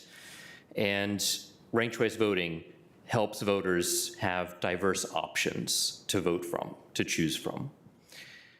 Any winner is sure to have majority support, which is a great feature, an underreported feature of ranked choice voting. It ensures that whoever comes out ahead, whoever actually ends up winning the election, is able to show that they have majority support from the community. That right there is the winning feature of ranked choice voting, in my opinion, and why it should be adopted by the county board and go ahead and made permanent, so that, as an earlier speaker said, we remove that uncertainty going forward. As he said, that uncertainty can become a barrier, and I think that we are reaching that, especially this year. Thank you. Thank you, Mr. Theo. Our next speaker is Liz White, followed by Meredith Sumter. Good afternoon. Good afternoon. Thank you so much for the time to speak to you today. My name is Liz White. I'm the Executive Director of Upvote Virginia, a nonpartisan organization that works to improve our democracy. I'm here in support of using ranked choice voting in both primary and general elections in Arlington, but I also know that implementing RCV is not always without its challenges. Ranked choice voting often represents a change to the way voters participate in elections. The ballot looks a little different, the thought process is different, sometimes even the goal is different. But RCV itself isn't difficult, it's just new. And voter education is key to a successful implementation. I know that Upvote Virginia and our coalition partners plan to continue to build on past successes and make sure that all voters are prepared when they get their ballot, regardless of age, race, zip code, or voting frequency. Data from across the country regularly indicates that the more voters use ranked choice voting, the more they understand it and the more they like it. In addition to the Arlington exit polling from June 2024 that showed that 88% of primary voters found RCV easy to use, polling also showed that 84% of voters in Alaska, 82% of voters in Maine, and 91% of voters in Portland, Oregon felt the same. Voters who've used RCV are more likely to support it. And that is precisely why pressing pause on the use of RCV in general elections at this time would be a mistake. Every time there's an RCV election in Arlington, opportunities to inform the public abound, from groups like ours to this board, to the media, to Gretchen and her spectacular team. They can help voters stop seeing ranked choice voting as something hypothetical, and they can start appreciating it as a more thorough way to express their preference. And candidates themselves are incentivized to provide RCV information, as most of you can certainly attest to. Ranked choice voting has been gaining momentum in Arlington over the past few years, and deciding to discontinue its use in the general election would scuttle this momentum. You all are a national leader in ranked choice voting, having run multiple smooth and successful RCV elections. You're a beacon in the Commonwealth on this because of the steps you continue to take. This is something to be proud of and something to celebrate. To walk back this progress would be a disservice to voters at this time. I urge the board to continue its use of ranked choice voting in general elections. Thank you, Ms. White. Our next speaker is Meredith Sumter, followed by Mike Cantwell. Good afternoon, and thanks so much for the opportunity to speak with you today. I'm Meredith Sumter. I'm a longtime Arlingtonian resident and also the proud mother of Helen Haas, who spoke earlier. We didn't plan this. We didn't know we were going to have a mother-daughter date at the Arlington County Board meeting, so thank you for that. It's a real joy to raise our family here in Arlington. I'm also the CEO of Fair Vote, which is a national nonprofit that is researching and advancing election reforms that improve representation, and I urge the board to continue our use of ranked choice voting in the general elections. Over the last 2 years, we have seen ranked choice voting improve both the process and the outcomes of our local elections here in Arlington. Campaigns have become more positive as candidates have worked to build deeper coalitions of voter support. And campaigns have also become more substantive as candidates are focusing on local problems that need solving, such as housing, that deserve nuanced debate with each other and also with Arlingtonian voters. Ranked choice voting has given Arlington voters the freedom to support their favorite candidates without fear of wasting their votes. And it has brought Arlington residents together around priorities that we share. RCV has also helped produce a county board that better reflects the wide range of people who call Arlington home. We have grown more diverse in age, in gender, in race and life experience, which mirrors all of our experiences here in Arlington. Our local experience from how ranked choice voting is used here in Arlington, it also reflects the data spanning more than 800 RCV elections in the United States over the last 20 years. Ranked choice voting promotes greater voter engagement and stronger voting representation, especially for women and candidates of color who are more likely to run and win in RCV elections. Third-party exit polls from June 2024 show that Arlington voters understand and want to keep ranked choice voting. 67% of voters said that they wanted to use RCV in future elections, including strong majorities of respondents from each racial group. Arlington voters of color were more likely to support using RCV than white voters. Arlington's experience, again, mirrors other localities across the country where RCV is in use. Continued investment in voter education will always be important anytime that there are changes made to how we elect our leaders, and I commend the comments made by Mr. Sharif, Ms. Therese, and Mr. Rogers to that effect. I also commend the county board's thoughtful public engagement to date. Our team at Fair Vote stands ready to assist the county in its ongoing RCV transition with voter education and technical support for all Arlingtonians to be engaged. Thank you so much. Thank you, Ms. Sumter. Our next speaker is Mike Cantwell, followed by Krista Rosa, although I've just gotten a note from Mr. Cantwell that he may have difficulties joining for a moment. Mr. Cantwell, are you with us? Not seeing him yet. I would say, why don't we move on to Krista Rosa? Mr. Rosa, and we can come back to Mr. Cantwell. You're an experienced user. Yeah. I can see you better this way. Good afternoon. My name is Krista Rosa. I'm a longtime Arlington resident, a mom, retired special ed teacher, community volunteer, and a lover of democracy. First, I want to thank all of you for approving the use of ranked choice voting, or RCV, in Arlington County Board elections.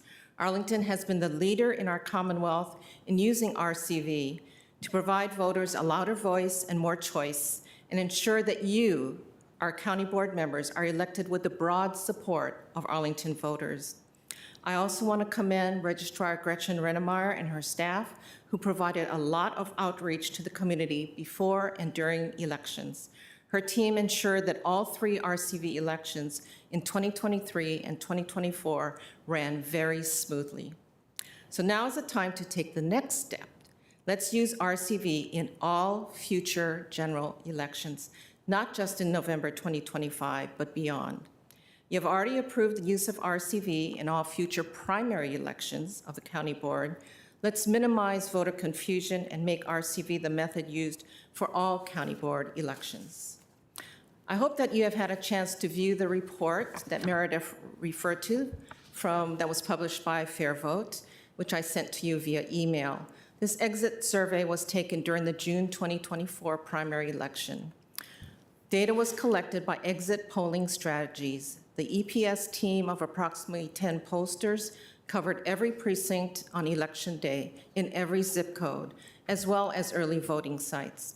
A sampling of every other voter exiting the polls was invited to participate upon leaving the polling place. Their polling results reflect the views of a wide sampling of Arlington voters, young and old, white, African American, Asian, Hispanic, and multiracial. Note that in the results that 88% of Arlington voters found marking the ballot easy, and 67% stated they wanted to use RCV in the future. Positive responses were higher among some demographic groups. For example, 77% of our young 18 to 39-year-olds want to use RCV in the future, as did 74% of African Americans participating in this survey. So I hope that you will agree with the majority of Arlington voters and vote to use RCV in November 2025 and beyond. I'll say let's boldly go where no one else in Virginia has gone before. And I hope that upon leaving here, we will be able to tell people at the Principals First Conference in DC, where I'll be going, that Arlington has taken the next step forward. Thank you very much. Thank you, Mr. Rosa. I do not yet see Mr. Cantwell in the meeting, so I would propose we move on to Tia Alfred and circle back. Good afternoon. Good afternoon. Hello, my name is Tia Alfred, a lifelong resident of Arlington and an actively involved constituent who loves to try to maintain a good and decent Arlington that I grew up in. I'd like to express my concerns about the proposed adoption of ranked choice voting in our local elections. While I understand the intention behind this voting method is to ensure fairer outcomes, I strongly believe that RCV may not be the right solution for our community at this time. First and foremost, it complicates the voting process. Many voters, especially those who are not as familiar with the intricacies of multiple rounds of voting, could find themselves confused or overwhelmed. We risk disenfranchising the very people we aim to empower. Additionally, RCV can lead to results that don't truly reflect the will of the majority. In some cases, it can allow candidates with only a minority of initial support to win, distorting the true preferences of the voters. This system has the potential to dilute the power of a single vote, ultimately leading to a situation where the winner doesn't always represent the most popular choice among the electorate. Our local elections are already an opportunity for citizens to have a direct and clear impact on the future of our community. We should not overcomplicate that process. Instead, we should focus on making our current system more accessible, transparent, and ensure that every vote counts. So far, I've only seen it piloted in 2 elections, and both times it came across as odd and gave the appearance of a scarf up the sleeve trick, and that didn't land well with me. We need to have concerns addressed and resolved during the pilot phase prior to making a final decision to adopt this as a practice for our lovely Arlington. In conclusion, while ranked choice voting may work in some contexts, I believe that for our local elections, it is not the right path forward at this time. Let us continue to strengthen our electoral process, but not at the cost of clarity, simplicity, and true democratic representation. One person, one vote. Thank you. Thank you, Ms. Alfred. All right, I do see Mr. Cantwell in the meeting, so I will return to Mr. Mike Cantwell, and we'll move on to our 5-minute speakers, beginning with Dave Schutz. Right. Hey, everybody. Mike Cantwell. I'm calling today from the Principles First Summit across the river. There's over 1,000 pro-democracy Americans working to help make America better. I would strongly encourage you to support ranked choice voting for the general elections. It's really, really important that Arlington leads the way with ranked choice voting. One of the reasons is if you vote no on ranked choice voting, some of the harshest critics will be using that as a fact to shut down ranked choice voting throughout the country. Thank you. Thank you, Mr. Cantwell. Moving on then to our 5-minute speakers, the first of which is Dave Schutz, followed by Janice Morris. Good afternoon, Mr. Schutz. Afternoon. Thank you for having me. I'm Dave Schutz. I'm the chair of the Form of Government Subcommittee in the Civic Federation and the interim chair of the Legislation Committee in Civic Federation.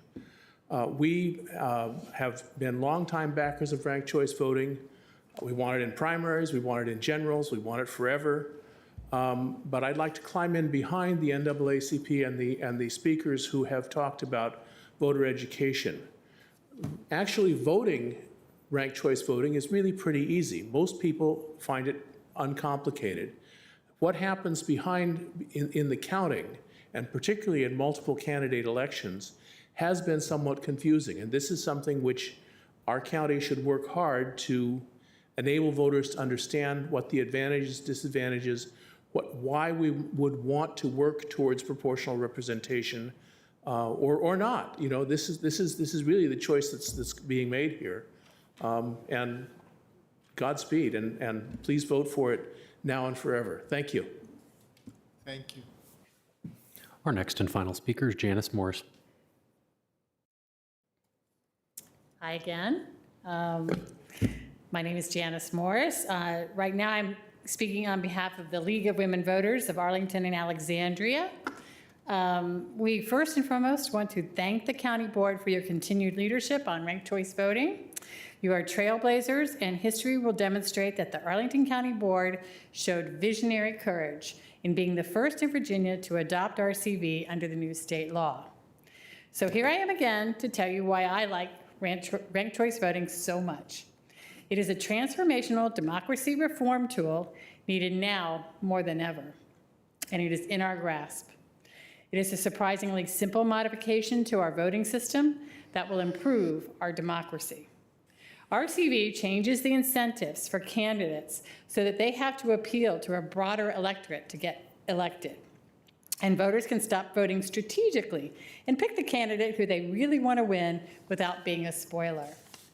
As a result, both the candidate and the voter are more engaged, and you get candidates with more diverse viewpoints and backgrounds. As you know, we have already seen this happen in Arlington. RCV has worked precisely as it was supposed to. The candidates that have been nominated and elected under RCV have garnered majority support from the voters, and the diversity of views of the county's residents are well represented on the board.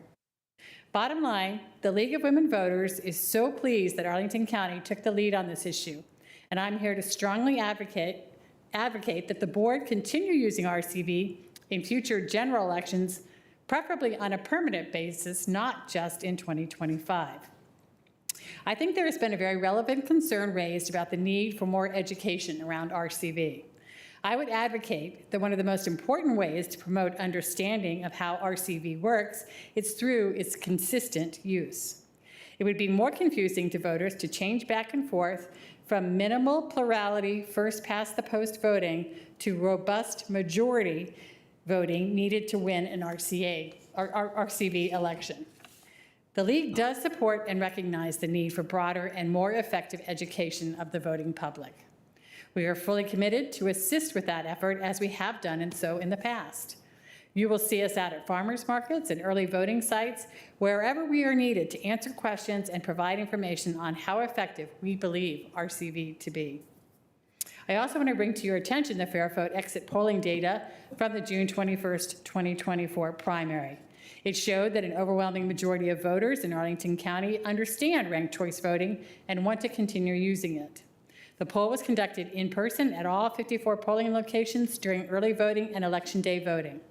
344 voters were surveyed, and 88% of them agreed that marking the ranked choice ballot was easy, and 67% said they would like to use RCV in future.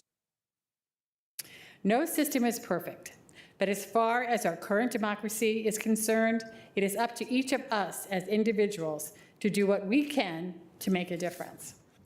That is why the Arlington League of Women Voters is so passionate about ranked choice voting.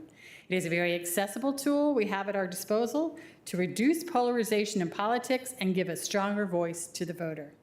We have a window here in Arlington to stand up for democracy for reform once again and help lead the way for other communities in the state. And we can do that by committing to permanently using ranked choice voting in all future county board general elections.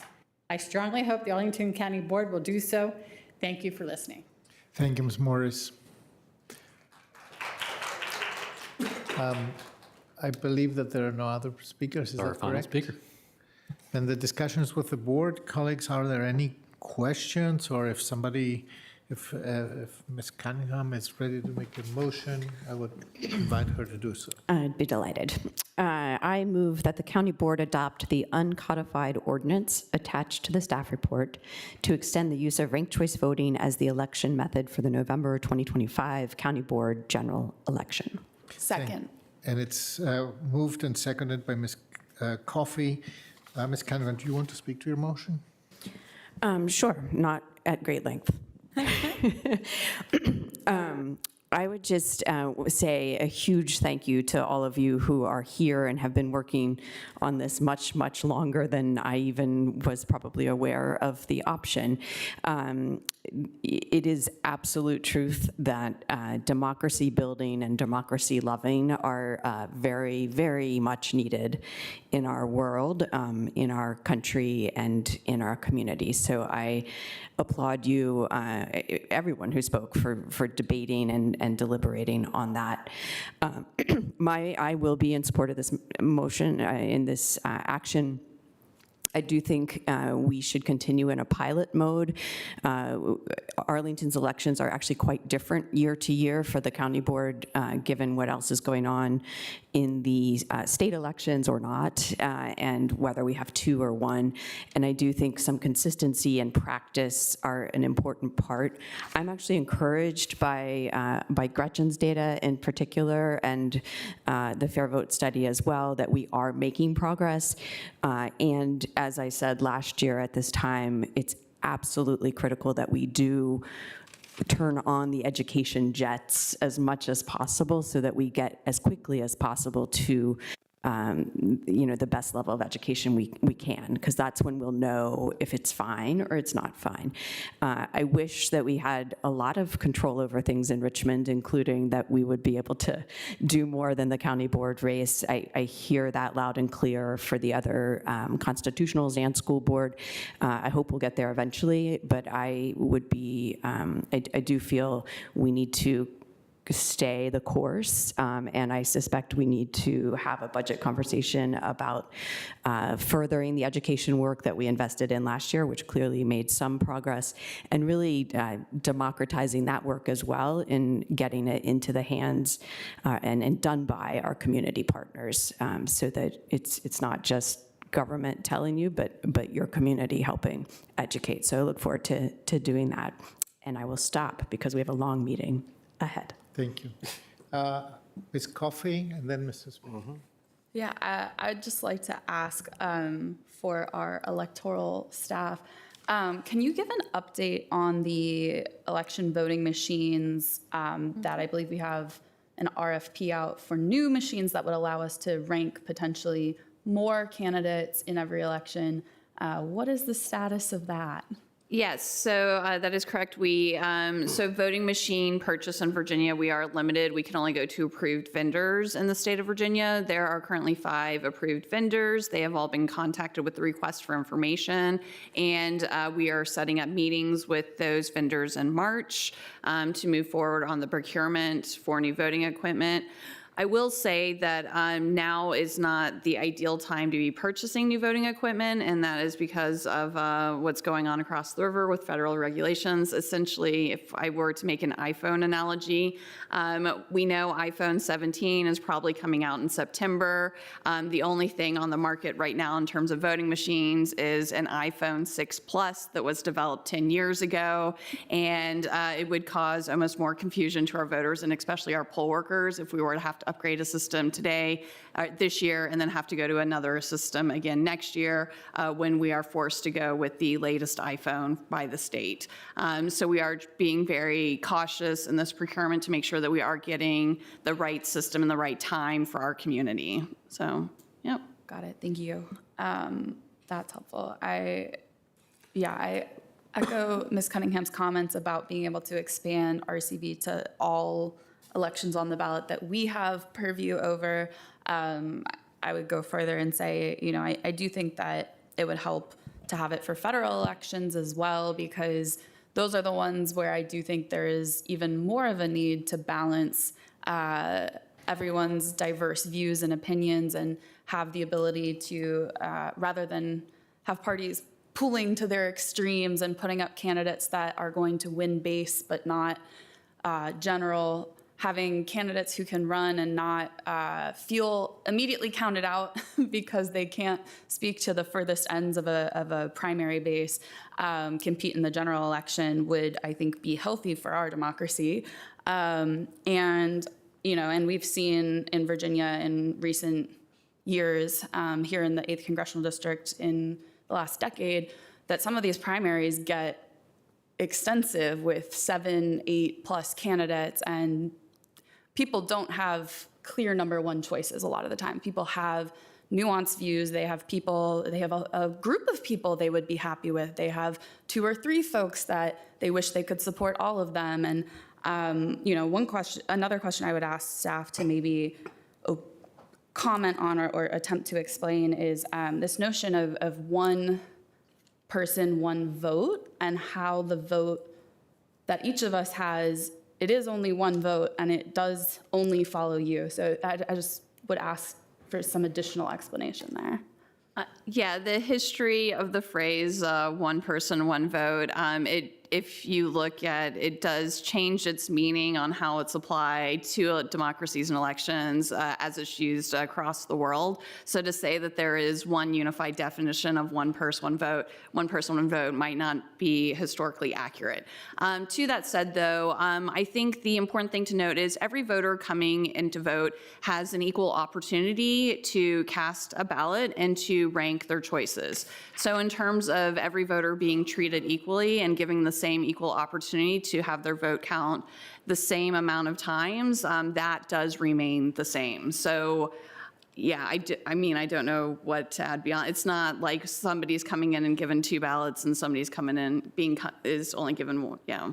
Yeah, so, I guess I interpret some of the concern there to be about, what happens to your second vote. And I think it's really important that people understand that when you rank someone, your one vote stays with that person until they are eliminated. Yeah. And it never, ever will be reassigned if your top choice is still in the race. Only if they have been eliminated does it then go to your next highest ranking in the system. So there's no one whose vote is going to both their first and second choice. It can only be with one person at any given time. Yeah, and there's definitely some conflation with understanding the words ranking and rounds. And I think some of that, if we, in the new voting system, might be able to put more clarity on the ballot where it'll say like first ranking as opposed to first round, because I think a lot of people do think that, well, if it goes to a second round vote, that's when we're looking at their second choice votes, but that's not true. We're only looking at second choice votes for the candidate that was eliminated in round 1. So your ballot could still be with your first choice in round 10 if it needed that many rounds and that candidate was still active. So, yeah. Thank you. Did you have? It looked like you maybe wanted to comment, but that's okay. And then I would just ask, I think I was pretty disappointed in our engagement survey, not because of anything Mr. Barrera did, but I think it was low participation and the demographics certainly did not represent the full community. But I also, would just ask from your experience in our surveys, I think most of our community engagement forums do not represent the full constituencies of our community. And I just, wanted to hear your input or thoughts in terms of, is this really disproportionately unrepresentative, or is this kind of unfortunately par for the course on who responds when we send out these feedback forms?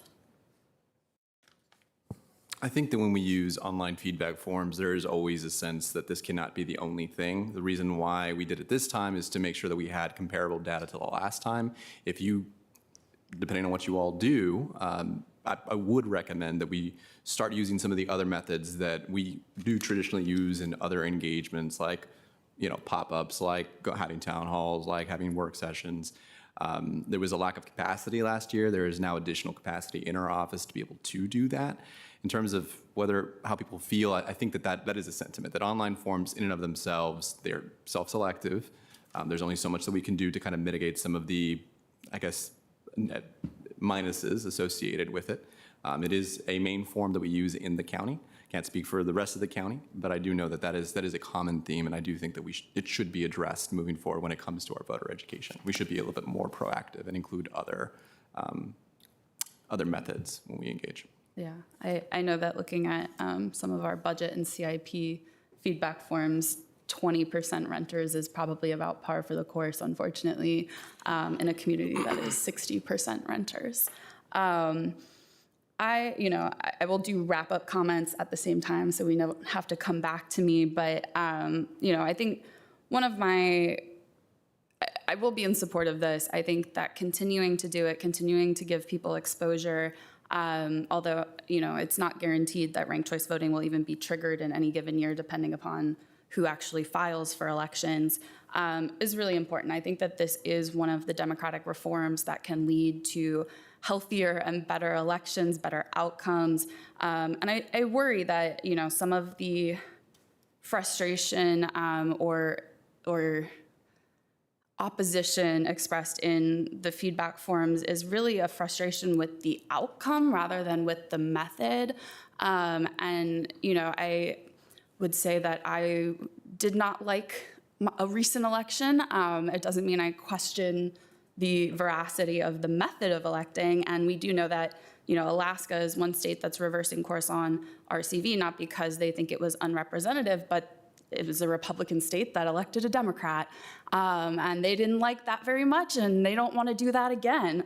I don't know that that is, a good reason, and sometimes outcomes and methods need to be separated. I do think there are benefits that we know for ranked choice voting elections. And, I think some people did bullet vote in the general election because they are Democrats and they only want to vote for a Democrat. I filled out all 3 of my rankings. I think it's the first time I've probably ever voted on a ballot not for a Democrat, and that's because we had an independent and we had a write-in choice. And I think that is important to have, is to be able to express more nuanced opinions, to say that, okay, I can't always get my first choice, but if there are people I would rather have out of this set of people, I can fully express what I prefer in order. My last thing is that I really do have concerns with us running the primaries with ranked choice voting and not the general elections with ranked choice voting. I think that's confusing. I think that's going to erode trust of why do you think it's a good method for this but not for that. And people are fully encouraged, if you do not want to rank more than one person on your ballot, no one is going to make you, and your ballot will still count, and your first choice vote will still count. And so if you want to stick to your partisan preferences, that's fine. That's your choice, and we're going to continue to respect that. No system will ever make you do anything else. But for those who do want to express more nuanced opinions, I think it's important for democracy that they have the opportunity to do that. And so I continue to be in support of this. I do think that we need some more time on engagement and getting people bought in and answering all the questions and doing the real work before I would be comfortable permanently adopting this. But I think, I think we can get there. I don't think it's a flaw in how the method of voting works. I think it's just more work that we need to put into getting there. But I am otherwise in support of ranked choice voting for this year. Thank you, Mr. Coffey. Mr. Spain. I feel like I've been silent for so long. We're here. I have a lot to say about ranked choice voting, but I don't want to take the entire afternoon here. And let me just be straight up front. I am probably, I think, the only candidate here, only person who has gone through it in the general election, and a couple rounds in a primary, in 2 primaries. And I have tried to make a very informed decision that was data driven, right, to a certain extent, but also understanding all the stakeholders that have went out and did good work in the community to try to talk about ranked choice voting. What has become very apparent to me, if we're going to apply an equity analysis in everything that we do here in Arlington, that there are people missing in this decision making. That is first and foremost. So I don't know how we can make an informed decision moving forward, knowing upfront that people are missing. And this is not new, because 3 years ago, when we started talking about ranked choice voting, at that time I was a community advocate, and I told the county, if you want to do this right, invest the resources up front. Invest the resources. We have not heard, I have not heard, what are we going to do moving forward to engage the community? I heard we need to, we must, but it's going to cost money.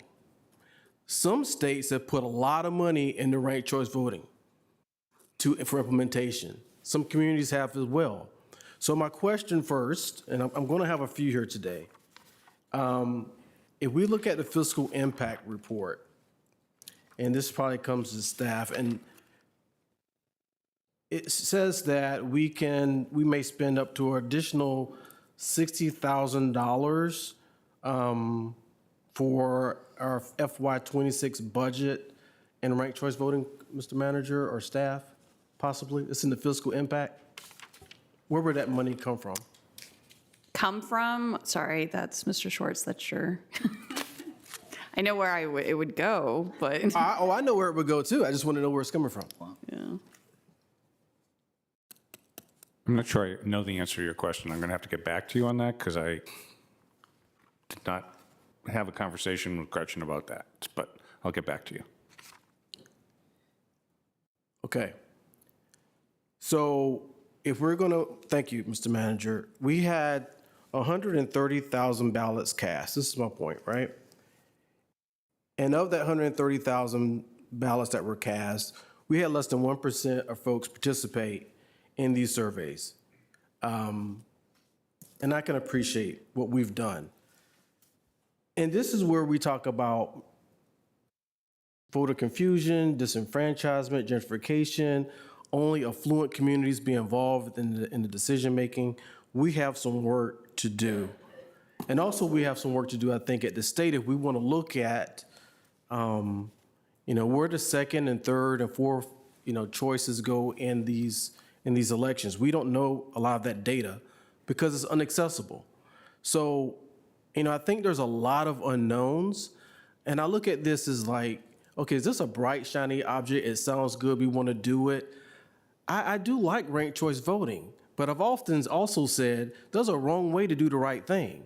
If you're not willing to put the money up front to invest and do this the right way, then what are we doing? Who are we doing this for? Right? Is it a select group of people, or is this a mandate from the community? And I don't see it as a mandate, even though I went through the process. Okay? But I'm willing, right, to watch this go forward. But I need to know where we're going to put, where the money's coming from, and how we're going to be intentional as a board and as a government to get into some of these communities so they know more about ranked choice voting. That's what we need to do. So as a leader, I think when we address these concerns about RCV, it's going to be critical that we apply our very own equity analysis to ensure its implementation, and not just particular groups that may have narrow interests. So if we want to make sure that we foster an inclusive, equitable democracy for everyone, this is what it's going to take to remove all of this voter confusion, this voter disenfranchisement, especially in communities where we see lower level of English proficiency. We haven't even got to that. Accessibility, we're missing the mark. And I think we have not done our due diligence as leaders up front, put the resources up front to make this happen. So I was fortunate, but I, as a leader, have to also look at who was missing as we got to this point. It will work, but there's a lot of work for us to do. And so with that, I'm going to be abstaining from voting on this today because I have not seen, we don't know yet where the money's going to come from, how we're going to move forward in this, but time will tell. I think right now in this nation, when people don't know where their next paycheck is coming from, when folks don't know whether or not they're going to have a job, where we got food insecurity going on, we have a lot of higher issues that we need to address as well. And lastly, ranked choice voting, as we have this conversation, let's not forget, we have a large group of people in this community that also want to have a conversation about form of government, which I believe those two in themselves should be talked together simultaneously. So now we're going to talk about ranked choice voting, and who knows down the road we're going to talk about form of government. All of this should be talked about together, and we're not doing that, okay? And I know I've only been here 53 days. We have work to do. I will hope that as we move forward in this, I know folks have made promises and they're just bent on this is what we need to do, but we need to endeavor to improve ourselves and our processes, not just do it because this is what we did the last time. 3 years ago, I told the county we need to invest in this program if we're going to do it right. And I'm not seeing the numbers. I'm not seeing where the taxpayer dollars have been invested. Yeah, you can reach out and send someone a mailer, but why is it from the primary election and the general election, as I walked around as a candidate and people that were on my team, there were still folks in our community that had no idea what they were doing ranked choice voting. It's not that we didn't try, but it hasn't taken enough time yet for us to get to that point. You need to educate and inform, and I'm willing to do that and put the resources towards it as a member of this county board. Let's see what happens. Thank you, Mr. Chair. Thank you, Mr. Spain. Vice Chair Ferranti. Thank you, Mr. Chair. I'm turning over this, so I'll try and fit it within 3 minutes. I really appreciate the comments regarding what has not been done. I'd be eager to move to work to find one-time funding, if that is possible, to do some additional educational work. I would acknowledge that there is, with a shift in voting, there is a change. I don't think there's a person in this room, well, maybe, I hope not, who would say that expanding early voting in 2020, which all Democrats did, not a single Republican did in Virginia, to more days. Maybe people say not 45 days, but no one in this room would say just leave it on election day, I hope. There's a guy across the river who would. But there's some reforms that are just the right thing to do, like that, expanding early voting. But there are also some complications. So I took a Voting Rights Act course in law school, and the California ballot is this big. It's totally unclear, and there are fair critiques of referenda voting in California for that reason. You want simplicity. That's a value with respect to voting. You want you do want consistency, that's a value. We do not do, another example, the original phrase in the Supreme Court case was one man, one vote. Clearly, that was messed up. It was the Sims case in 1964. The concept was that state legislatures used to gerrymander so like 50 people would decide one state rep and 7,000 people would decide another state rep. So all I'm saying is there's a lot that's in this. The phrase democratizing is tricky. And what may seem perfect to some might be to others. My understanding, and I really appreciate the comments from Ms. Alfred and Ms. Tenay and Mr. Spain, is that most people I know supported in the primaries. I always supported in the primaries. That's where I am. I understand the arguments that it has to be the same in the general, but think about the national race and the result in the national race. It's not one person, one vote in the national race because we got the Electoral College. These are complicated, and we must think of empowering diversity. But does diversity of thought keep me up at night? Did the 17 to 19% of people who voted for the candidate I did not choose in Arlington, they should have a vote and I should serve them. But whether they have a member of this board does not keep me up at night. So I think there are lots of pieces. I support it in this case. I'm inclined to support it going forward. I think there are fair questions when multiple candidates, because the question of how ranked choice is implemented at the state level is an open question. I just would ask for that understanding that Mr. Spain's got some accuracy there with respect to, we got more educating to do. I'm ready to move forward with it. I can't anticipate that I would change in 2026 at the moment, but I don't sign in blood. But I do have concerns about 2 people on the ballot because I think they're reasonable questions in a general election. Thank you, Vice Chair DeFerranti. Mrs. Spain, you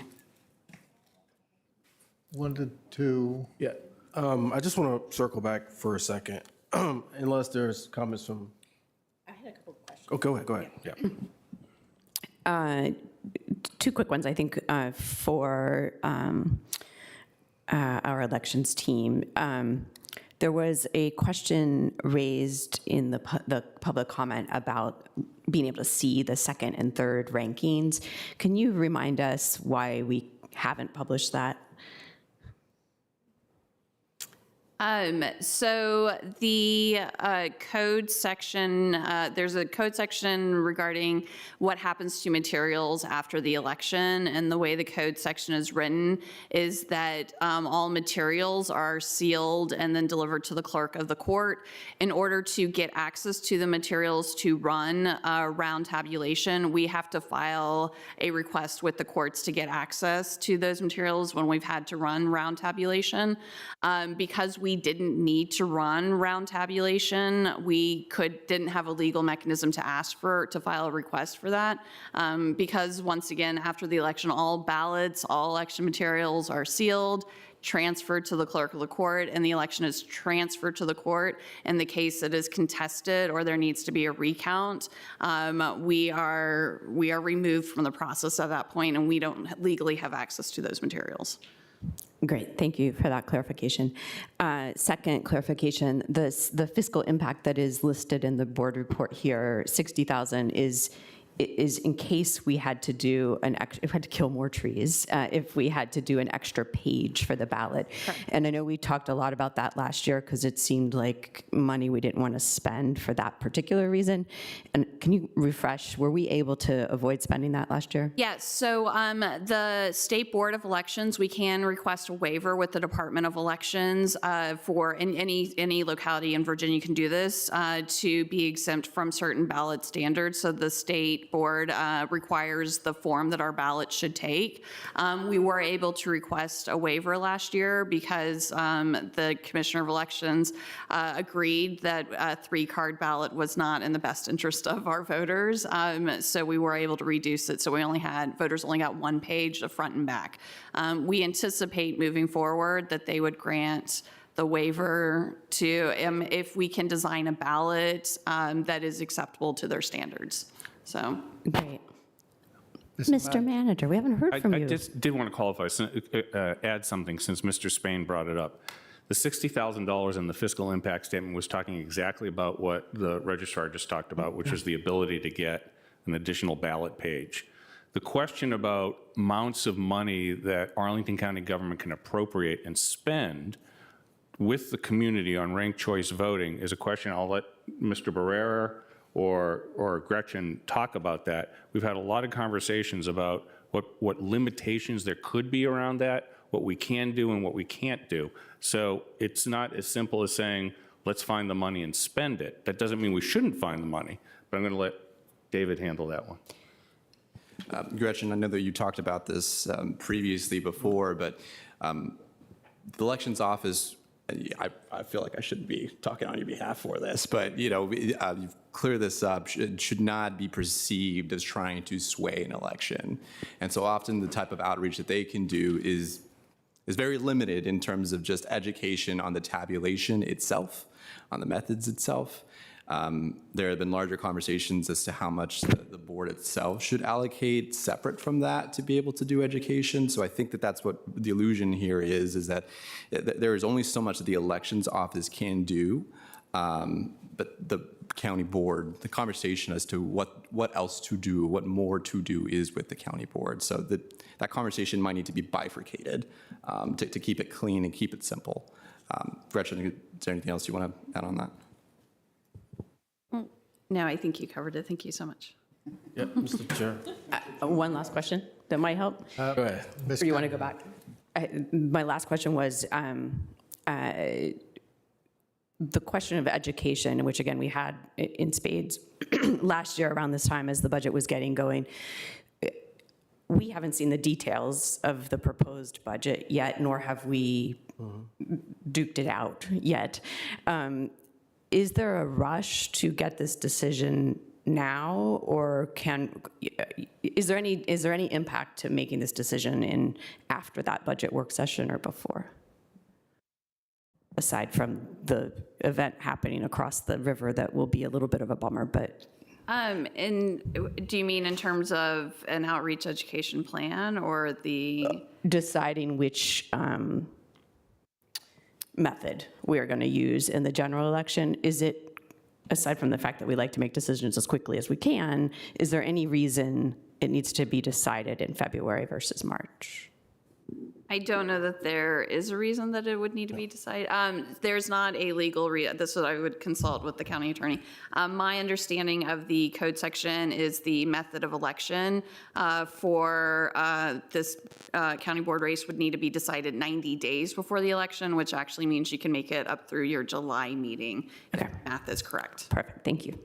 Ms. Coffey. I would just comment on that. Well, it's in direct response to the question. Okay. I would just comment on that the filing deadline for candidates registering for a primary will be in March. And I think it has been the general goal previously to give people as much information as possible before they have to make a choice about filing. And so while I think legally it's not a consideration, do you know the filing deadline off the top of your head? It's in April, actually. So for the primary, the filing deadline is from March to April, roughly. March 17th actually is the first day that you can file to run for the primary. The deadline to file for the general election is that date of the primary, which is the third Tuesday in June. Yeah. So. 17. Just I think, again, it's a consideration, not the consideration. Very important point. Mrs. Payne. Thank you, Mr. Chair, and I want to get to it. And thank you, County Manager, for noting that money. Still yet, though, based on what I'm hearing, and granted that our elections office is not getting involved in partisan politics, but when we're talking about voting in and of itself, there is a duty, inherent duty, I believe, for us to educate the electorate by certain means without it being political. That being said, we still owe it, I believe, to our citizenry to talk about training and education in RCV, the process, not so much the candidate. And so in that vein, I guess what I'm asking for and what I'm looking for is over the next couple months, what do we intend to do besides, and I know you've done a lot of work last year, besides emails and Instagram, what are we going to do to get it here into these neighborhoods, and what can we do when training education for these communities? And maybe you do not have the answer to that right now, and there will be some costs associated with it. And if that's the case, Mr. Manager and Chair, what I would like to do is maybe if you would entertain a substitute motion that we can bring this back up in March, because I don't think it's going to affect anything, so we can figure out how much it's going to cost to do some training and education over the next couple months. So you want to, Point of order, is this a motion on the table? A substitute motion. Mr. Chair? which is, yes, Mr. Vice Chair DeFerranti. Yes, Mr. Manager, could you Well, do that? I was going to say, just in the proposed budget that I will be introducing sometime on Sunday, that. Today is Saturday. No, I understand. Yeah. That, in the early hours of Sunday.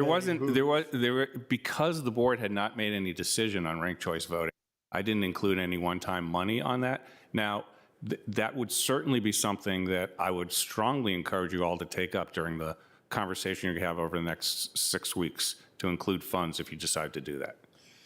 I saw Mr. DeFerranti wanting to ask something. Along those lines, I mean, I just don't think that the registrar's office should do some of the work that you're describing. I'm all in favor of doing it. And, you know, and we will have more one-time needs than we have money. But this is, our democracy is one of the three things that is a defining issue of our time. So from my standpoint, I would be motivated to vote on the method today, and you would have my, I don't know the number amount, you'd have my commitment to work in partnership with you to try and find the money to do some targeted. And we, to be fair, I don't know that we've put an RFP out to do like as much as we should, so I'd be willing to do that. I don't know if that helps with your motion. Yes, just in addition to that, we have had this conversation many times. There are two components to the education. One is the actual outreach and education and the money that's invested in that, and there's supposed to be some analogy between the investment and the return on the investment, which is a more informed electorate. Specifically with the electorate that you mentioned, which is the electorate that has a different political culture or, you know, language limitations, or, you know, it belongs to a disenfranchised community, etc. There is the second part of the education that has to do with actually being able to use the system in a real election and being confronted with that, and, you know, activating the forces in our community that, you know, engage, including the political campaign. So they are also part of you know, the informant, the educator here, because they try to get most of their votes this way. I align myself with Mr. DeFerranti and with Coffee here. It is important, you know, in fairness, to signal early what the method will be. But it's also equally important to come back in the budget and say, well, do we put the money where our mouth is? Do we support our, you know, our efforts here? Do we, and it's not only about the amount of money, but it's how we do that. Do we, you know, go out to the community? Do we do all these pop-ups? Do we do these town halls? Do we, you know, create spaces where we can have this conversation and inform the electorate? We just came out of the biggest, I mean, one of the promises of last year was that this was the biggest, you know, the most, the highest turnout election that you can imagine. It's a presidential election. So it is absolutely true that there's still a significant number of our fellow Arlingtonians who, like Ms. Alfred or Ms. Tenay, who made it very clear that this is still an issue, that the system appears weird and not accessible, etc. So we need to take that seriously. There's no question about that. Yep. And so if this helps, I don't know. Yeah, thank you. Are you Sure. recognizing me? Yeah. So I think there comes a point in time where we have to hold our own selves accountable, right? Again, this is not a new conversation, right, here on this board. So, I think if we are able to, over the next couple weeks, and I know the budget's going to come out here, at least the proposed budget, we can work with the county manager to kind of get some numbers, and I'm willing to work with whoever to figure out what the next approach may be as far as training and education, what that may look like, whether we want to put out a RFP, get a third party to do that type of engagement, because I believe we've had this similar conversation in years past. And I understand promises and willing to work, but I think by deferring and coming back next month keeps us honest and come back and tell the public, this is what we're going to do, granted what we've heard. It's not that we're saying we're not going to do this, but we have to be forceful and intentional in this training and education piece, in my opinion. And maybe I'm in the minority, but I think a deferral for 30 days does not really upset the apple cart. Mr. Chair, my apologies, and just again for a point of order, is the motion currently on the table, the substitute motion to defer? We are debating that. I'll second it for the purposes of discussion, which we are, So we have we sort of are doing anyway. a motion and a second. The motion And was to never clarify, made. the Can motion we- is can as it we- appears on the Mr. Spain, Can we repeat the motion? So I move that the county board defer consideration of item 20 until the March 15th county board meeting for the purpose of identifying monies to be spent for training and education for ranked choice voting in the general election 2025. And it's seconded by Ms. Cunningham. For purposes of discussion, yeah. For purpose of the discussion. Okay. So on this motion, any discussion? Ms. Cunningham. Go ahead. I know last year at this time, we had a similar conversation, and we looked at a couple examples of how other cities did this. And I think it was Seattle that had a like particularly good rollout that was particularly expensive, but good. Can you just remind us a little bit of like the range of the kinds of rollouts? And I know then just reiterating what the manager highlighted, this would be the board taking on a lot of this work, not the elections office. So when we talk about work plan and budget, it's with, our communications team, which is expanding on Monday, and hopefully we will have gone home between now and then. So without the internet in front of me, my understanding is that King County, Seattle adopted ranked choice voting last year for its first implementation in 2027, and they are currently in the process of doing their process of it. How will they implement it? The city of Portland in Oregon did use ranked choice voting for the first time last fall.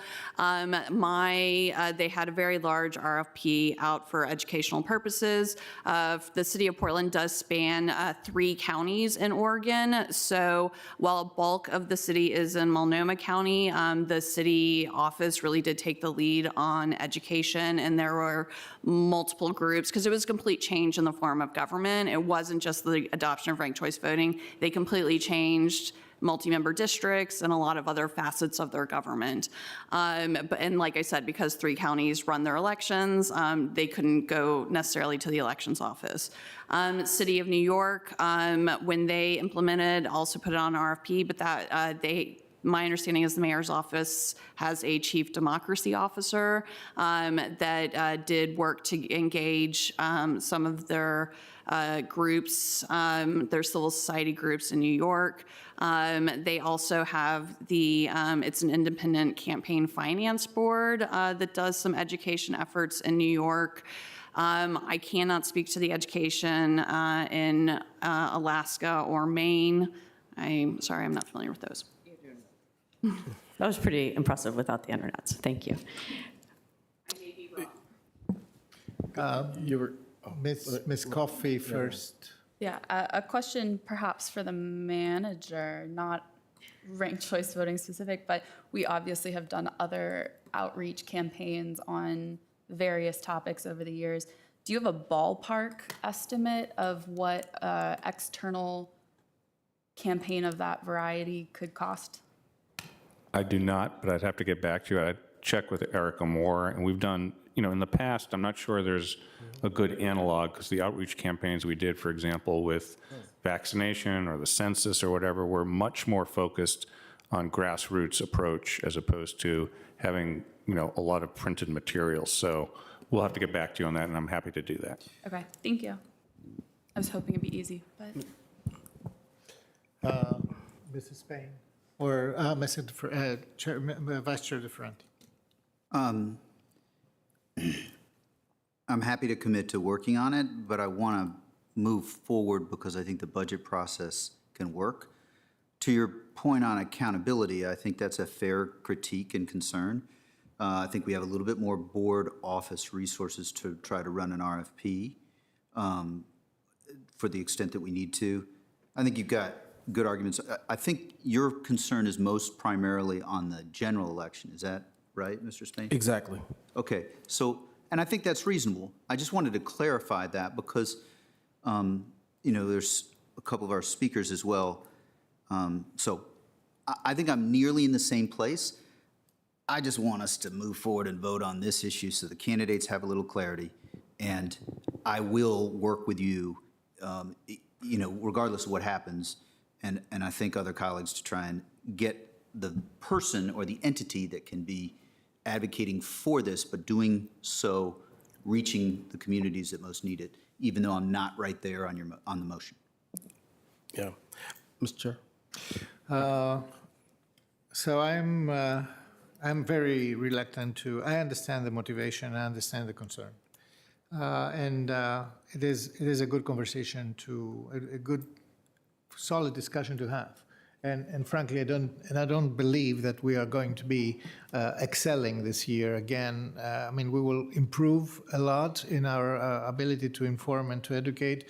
But what for me is still the most valid educational instrument here is to actually get this election done with a method. And I believe we have a good agreement that it's still a pilot, and that's an important thing because we are looking only at the general election of 2025 and not at the general election further ahead.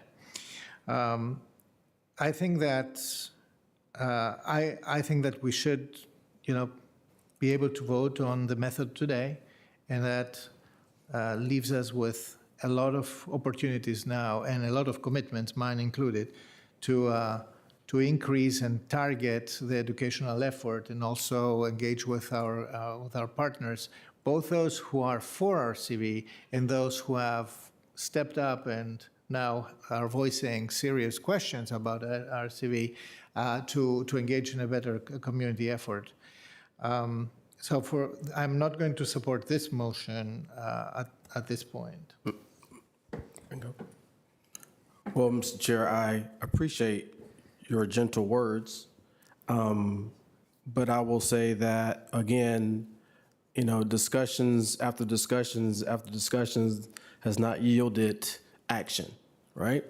And so, as I alluded earlier to how we scope this to not only this year, but also multi-years, and perhaps tie it into the form of government conversation, is the broader aspect of voting in general and education that we should be doing. I think we've heard from the county manager that even if we start something, we made promises that, yeah, we'll commit to it. But we can't tell the electorate or the taxpayers right now where that money is going to come from. And for me, that's a problem, all right? It's just promises. So with that being said, I will be abstaining from this vote. I know we're going to take our substitute here that I sent forward, but I wish we could at least give ourselves a couple weeks to work with staff, come up with a work plan, come back next month again, and bring it to the people. We're going to spend $250 million or $80,000 or whatever it is over the next couple months, and this is our plan moving forward into 2025, 2026. We're not giving them anything right now. So the motion is on the table, though. Yes, It's yes. From what I gather, You're it doesn't. taking it. Yeah, we got to vote on it. You're retracting the motion. No, I'm not. We're going to have to vote on it. So then we will. If there is no objection? I have a question that may be relevant. Would it, it's for you, would it be appropriate or would you be interested in committing to a time frame where we will come back as a board to discuss this again sometime this year, maybe June after budget deliberations are done, or something to discuss, not the decision about RCV, but to discuss the education plan? I do believe that the budget offers plenty of space. And We'll be spending time together. Oh, we have to find the time. So it will be in the wee hours of some Sunday, but it will happen. So as long as Mr. Swartz stands. So I will call the vote right now. It's on deferral, correct? The question is on deferral, on the motion of Mr. Spain. All in favor, please say aye. Aye. Aye, one. All opposed, say nay. Nay. It doesn't pass, it doesn't carry 4-1.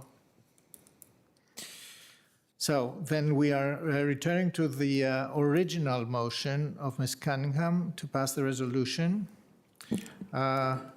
This motion is, of course, moved and seconded. Everybody has spoken to this? Sure. Yeah, I haven't, but I'm not going to filibuster us. I want for just for a second to acknowledge the presence of Dr. Sally Hudson, who is a former delegate. If I'm not mistaken, it's the 57th district, right? That's Charlottesville and Albemarle County previously anyway. She has been a fierce advocate for reform, elections reform as well in Virginia. So thank you for making the long journey to come here and be with us. And I have to say only two things. I come from a different, electoral culture, political culture, which is, I grew up with proportional systems. So systems that are not having two parties, but more than two parties. And and it was quite interesting to me to discover here in America when I came what, the power of minority rule. So if there is one thing that RCV contributes to the re-enfranchisement is the avoidance of minority rule. This is a powerful thing, in my opinion. But it doesn't come without other conditions that need to be in the same place. It's not only about education, it's not only about getting minorities and marginalized communities into the game and make them participate in equal and equitable terms in the political system. It's about, I always say, money plays a very big role, and this we haven't even addressed. Media right now plays a colossal role, and this we haven't addressed either. All this shifts and defines the equity and equal access in an election. So therefore, I don't believe that we are done, and we are still in pilot. And we see now every year how much more complex and demanding the issues are that we have to overcome and negotiate with our community. I still believe that RCV is a far better system than first past the post.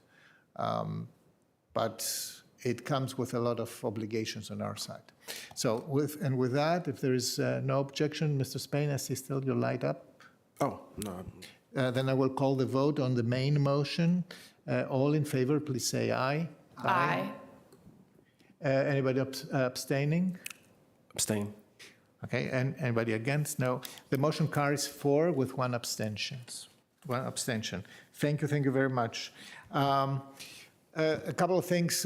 We need to recess for a short meeting and lunch because there are some events that command that. I want to make the following motion. I move that the county board convenes in closed meeting as authorized by Virginia Code Section 2.2-3711.A.8 for the following purpose: consultation with the county attorney for legal guidance regarding the county board's legal authority regarding the enforcement of certain laws. Is there a second? Second. Seconded by Ms. Cunningham. All in favor, please say aye. Aye. Anybody abstaining? Anybody against? The motion carries. We are in closed session. So we are going to, for those who are waiting here very patiently for the next items, especially Melwood, I believe that we will be back around 2:30-ish, 2:30. I really thank you for your patience. 2:20. Well, we will try 2:20. But this has been longer than we anticipated, with good reason. So thank you so much for your patience. We'll be back around between 2:20 and 2:30. Yes. And thanks to everybody who came to testify today on ranked choice voting. This is an extremely important thing. I believe we will see us again when we will talk about the resources that we will be putting in order to make it work.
can also gavel.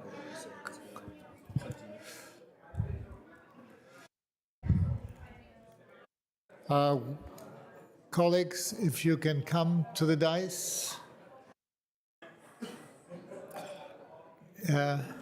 I cannot restart the meeting without everybody present because in addition to the normal requirement to have a quorum, which we have now, we also need to certify out of a closed session.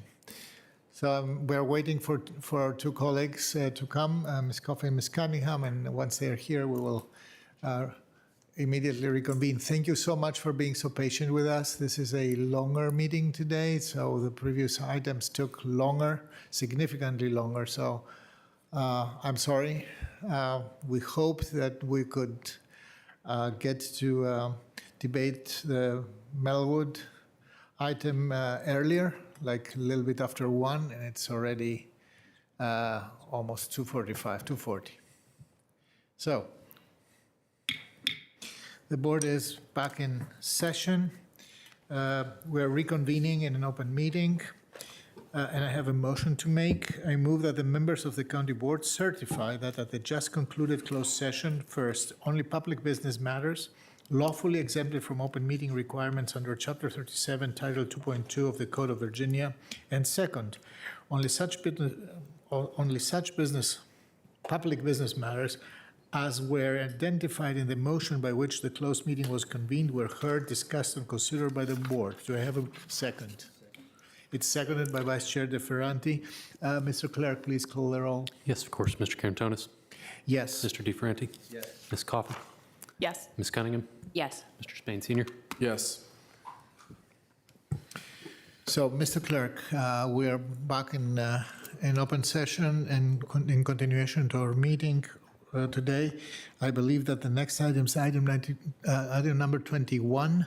It is, indeed. Can you please call it? Item number 21 is the Melwood site. It is in two parts. Part A, which is itself a multi-part item, concerns the general land use plan amendment to change the land use designation for the northeast portion of the block bounded by 23rd Street South, South Grant Street, South Hayes Street, and 24th Street South to include Parcel A, excluding Parcel B.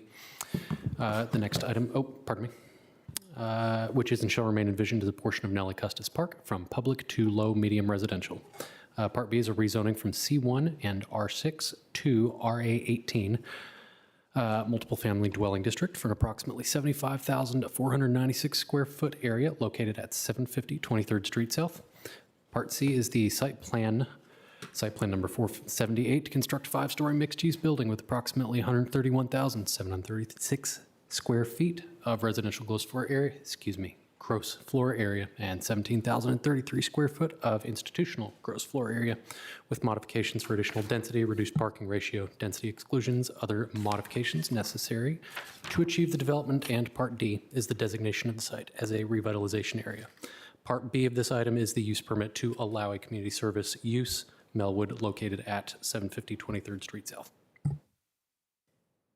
Thank you, Mr. Clerk. The floor is yours, Mr. Yes, thank you, Mr. Chair.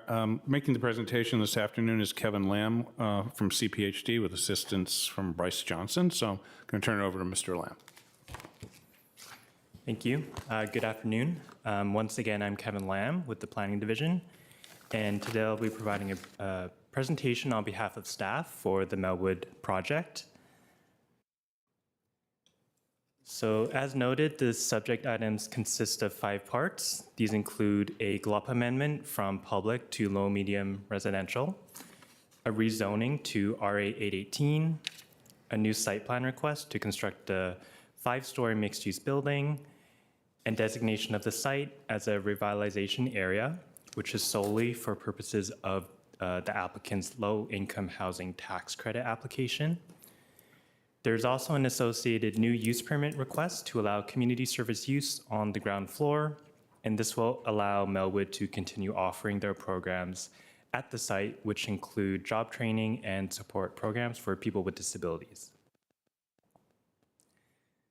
So the 1.7-acre site is located at 750 23rd Street South in the Aurora Highlands neighborhood. It is bordered by low-density commercial buildings, 2 adjacent churches, and Nellie Custis Park. The site is currently occupied by a 2-story building that was formerly Nellie Custis School until its closure in 1979. Melwood, as well as its predecessors, acquired the property from the county in 1981 and have since been continuously operating at this location. So in May of 2024, the County Board accepted the Melwood Special GLUP study, which serves as the County Board accepted planning guidance for this site's redevelopment. The GLUP study was developed through a long-range planning committee process, which consisted of representatives from various commissions and adjacent civic associations, including Aurora Highlands, Crystal City, and Arlington Ridge. The GLUP study was informed by community input gathered throughout the LRPC process, which included, as you can see here, 2 LRPC meetings, 2 online engagement opportunities, and a planning commission and county board hearing. I will note that the 2 online engagement opportunities, staff received extensive feedback with around 250 participants and 300 to 350 comments each engagement session. The County Board also authorized advertising a GLUP amendment from public to low-medium residential if such request was made in association with the rezoning and site plan application to redevelop the site in conformance with the GLUP study guidance. So as part of the GLUP study, guiding principles were established to ensure any new development is compatible with the surrounding context, as well as advances the transportation, sustainability, environmental affordability, and historic preservation recommendations of the County Board accepted guidance. So these recommendations for things such as building height and transition, streetscape improvements, and tree canopy inform the site plan's public review process and the project's overall evolution. So the public review process for this site plan application included review by the Site Plan Review Committee. The SPRC for this project, again, consisted of representatives from various commissions, adjacent civic associations, as well as 2 adjacent churches, including Calvary United Methodist Church and the Church of Jesus Christ of Latter-day Saints. So as shown here at the beginning of the SPRC process, staff held an online engagement opportunity again, which garnered 219 participants and over 1,100 comments this time. From this, a summary of responses was created and posted to the project webpage. This was followed by an in-person walking tour that had over 60 attendees, as well as 2 hybrid SPRC meetings. Staff also met with representatives of the Aurora Highlands Civic Association to review their suggested design alternatives that address their main concerns. And lastly, over the past month, the project was heard at various commission meetings listed here. So both the LRPC and SPRC processes were conducted with an equity lens, including during all community engagement opportunities. The composition of the LRPC and SPRC were purposefully broad and inclusive, with representation from 10 and 15 groups respectively. Discussions were deliberately held at the LRPC and SPRC meetings to allow all stakeholders to participate and hear from one another. Both processes were crafted to consider who benefits, who is burdened, who is missing, how do we know, and how should the recommendations and proposal address the answers to these questions. And during the public review processes, it became evident this project advances several of the county's equity goals for affordable housing, education and workforce development, accessible and inclusive design, and transportation improvements. So as previously mentioned, the applicant is requesting a GLUP change from public to low-medium residential, consistent with both the County Board's authorization and the GLUP study guidance. Even though the property was transferred from public to private ownership in 1981, when Melwood acquired the property from the county, for reasons unknown, the public GLUP designation was not amended at that time. The applicant is also requesting a rezoning from C1 and R6 to RA 818, multiple family dwelling district. This proposed zoning district typically corresponds with the proposed low-medium residential GLUP designation, and again is consistent with the GLUP study guidance. So a key recommendation coming out of the GLUP study is for building height and design, which calls for minimizing the building footprint, a maximum building height of up to 60 feet centrally located within the site, and incorporating transitions to 2 to 3 stories facing the park and adjacent streets. So the goal of these recommendations is to maximize open space, landscaping, and the green buffer with Nellie Custis Park, ensuring appropriate transitions with the surrounding environment, and providing for pedestrian-friendly street frontages. And then in terms of density, while the GLUP study does not prescribe a maximum number of dwelling units per acre, residential density is effectively regulated by these building height and design recommendations. At the same time, additional density above the base of 36 dwelling units per acre may be requested for low or moderate income housing developments through the provisions of Section 1559 of the zoning ordinance. So back to the proposal, it is a partnership between Wesley Housing and Melwood and consists of a new 5-story mixed-use building. It's comprised of 105 committed affordable units and ground floor institutional space for Melwood. And the applicant is requesting zoning ordinance modifications for additional density, reduced residential parking ratio, and density exclusions. So overall, staff finds the proposal is in conformance with the County Board accepted GLUP study guiding principles and recommendations. The project adheres to a maximum building height of 60 feet that is centrally located within the site. It also incorporates setbacks, stepbacks to ensure appropriate transitions with the surrounding context. It commits to the creation of 105 CAVs, or committed affordable units, as well as the historic interpretation of the existing building facade in order to evoke its original character. It implements streetscape improvements, transit upgrades, and below-grade parking, which foster a pedestrian-friendly environment per the GLUP study. It also provides new trees, landscaping, and that green buffer with the park, an overall decrease in impervious area over existing conditions, as well as green building and stormwater management features. So in terms of project evolution, based on staff, SPRC, and community input, the applicant did make numerous changes to better align with the building design recommendations of the GLUP study. So as you can see here, by flipping the institutional space, which is shown in blue, to the western portion of the ground floor, and then conversely the residential areas to the eastern portion, the applicant was able to relocate the main building entrance to a more prominent location that's actually within that historic interpretation. And they also repurposed the paved patio at this location into a more celebrated main entry with an expanded planting area.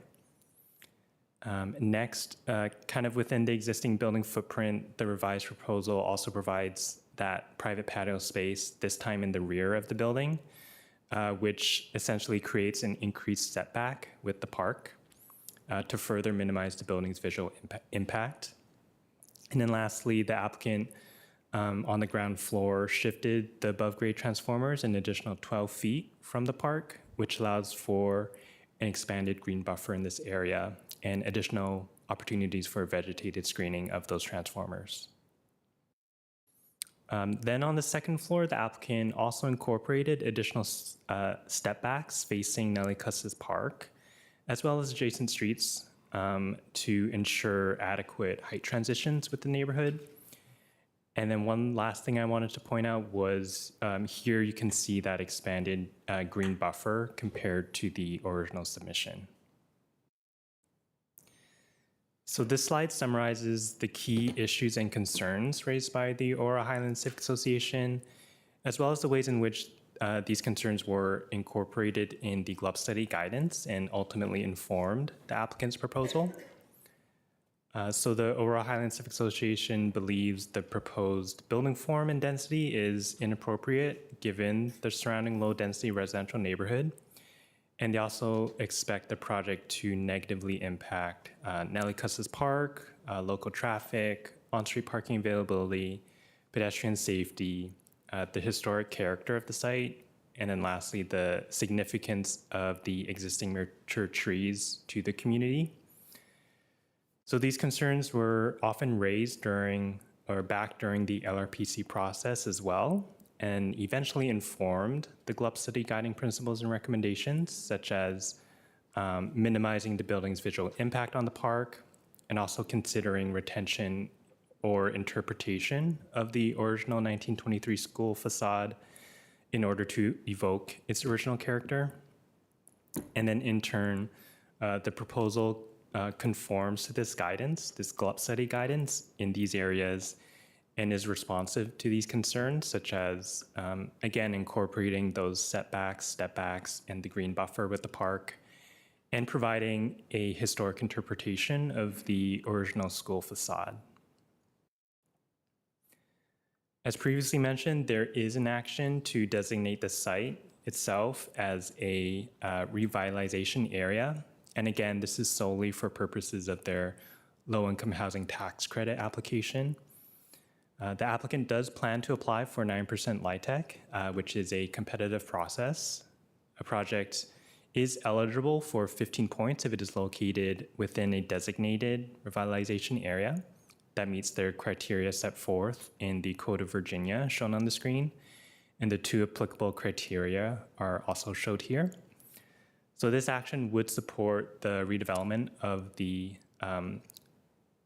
site and advance the goals of the Affordable Housing Master Plan, including enabling persons with disabilities to live as independently as possible, as well as utilizing various financing tools such as LIHTC. And then the last item before you is related to the use permit request to allow a community service use for Melwood to allow them to continue providing that job training and support programs for people with disabilities.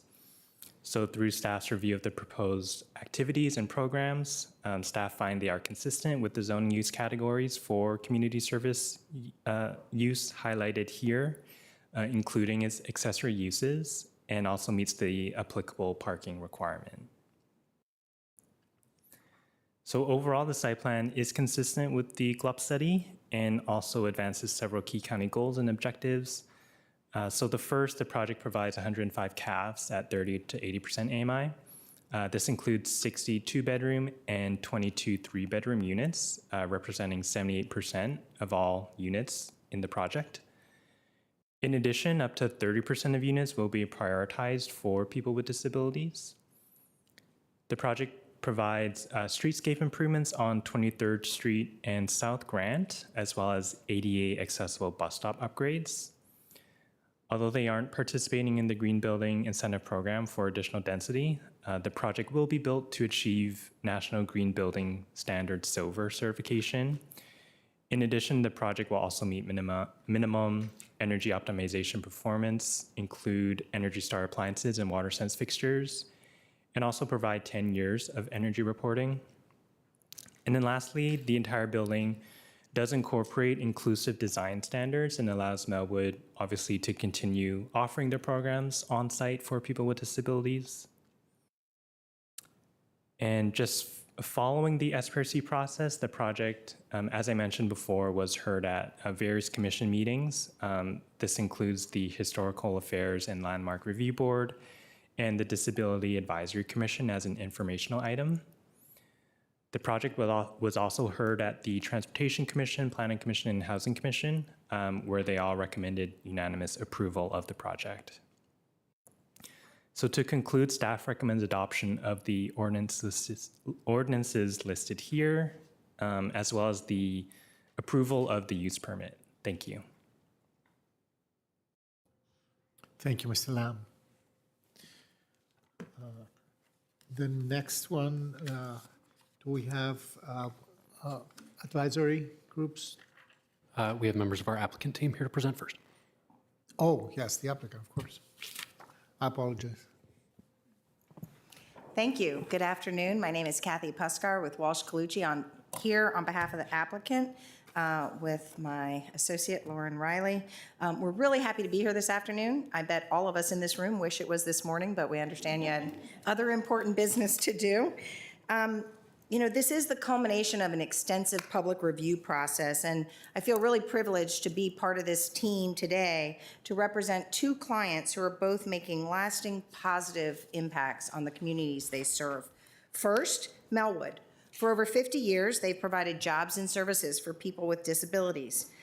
They are a community service use pursuant to Section 12.2.4.b, as stated by staff, and they are currently operating under a county use permit, board use permit, providing the very same services today that they intend to provide in the future, but in a new, upgraded space to better serve their clientele.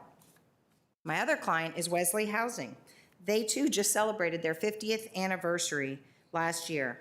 They have a proven track record of serving vulnerable individuals and families by creating and operating affordable housing communities that help residents thrive in Arlington and beyond.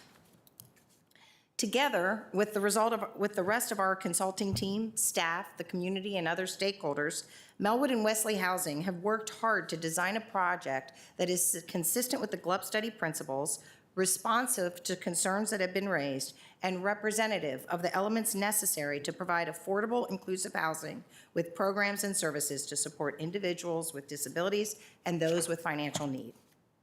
And when I say extensive process, this is what I mean. There have been 14 opportunities for engagement in the county's process. We also held a community meeting in early May and have met with Aurora Highlands 3 times and Arlington Ridge 2 times during the 4.1 site plan process. And to the extent that anyone may question whether that process has led to progress, I'd like to show you how our design has evolved for the better based on that very feedback we have received during the process. But before I get into the evolution of the project, I just wanted to highlight the GLUP study principles that were developed through that GLUP study process, once again with the input of stakeholders and neighbors, and which served as a guide throughout the SPRC process for design of the site and building. Now, staff walked you through the SPRC process, but I'm going to go back one step further. This was the initial presentation that we made to the community in May. And as you know, when we look at GLUP study principles, the GLUP is a guide, and we're always balancing competing interests and trying to come with a proposal that meets the criteria or the principles in the document, but there's a balancing act. And in this particular option, we really tried to make everything equal. So we equalized kind of the setback from the park, the setback from 23rd Street, and you'll see that we had the parking garage entrance and the loading entrance off of South Grand Street. At that initial meeting, we got some very valuable feedback, which included move the parking garage entrance to 23rd Street, as there was a number of comments about the number of neighbors and students and children who traverse the sidewalk on South Grant Street. We were asked to increase the setback from the park. We were told that was the #1 concern, was the relationship of the building to the park and the neighbors on 24th Street. And there wasn't as much concern about the relationship to the more commercial 23rd Street side. We were asked to increase the plantings in the buffer area to the park. And we were also asked to increase the step backs that are above grade on the original proposal, which I will show you. One item that was raised at that initial meeting that we explained we could not address, and that has come up at every meeting and in every letter since, is a desire by some to limit the building to 35 feet or to reuse the existing building. And that has been the fundamental difference of opinion, I think, in that we cannot address that request and have a viable project.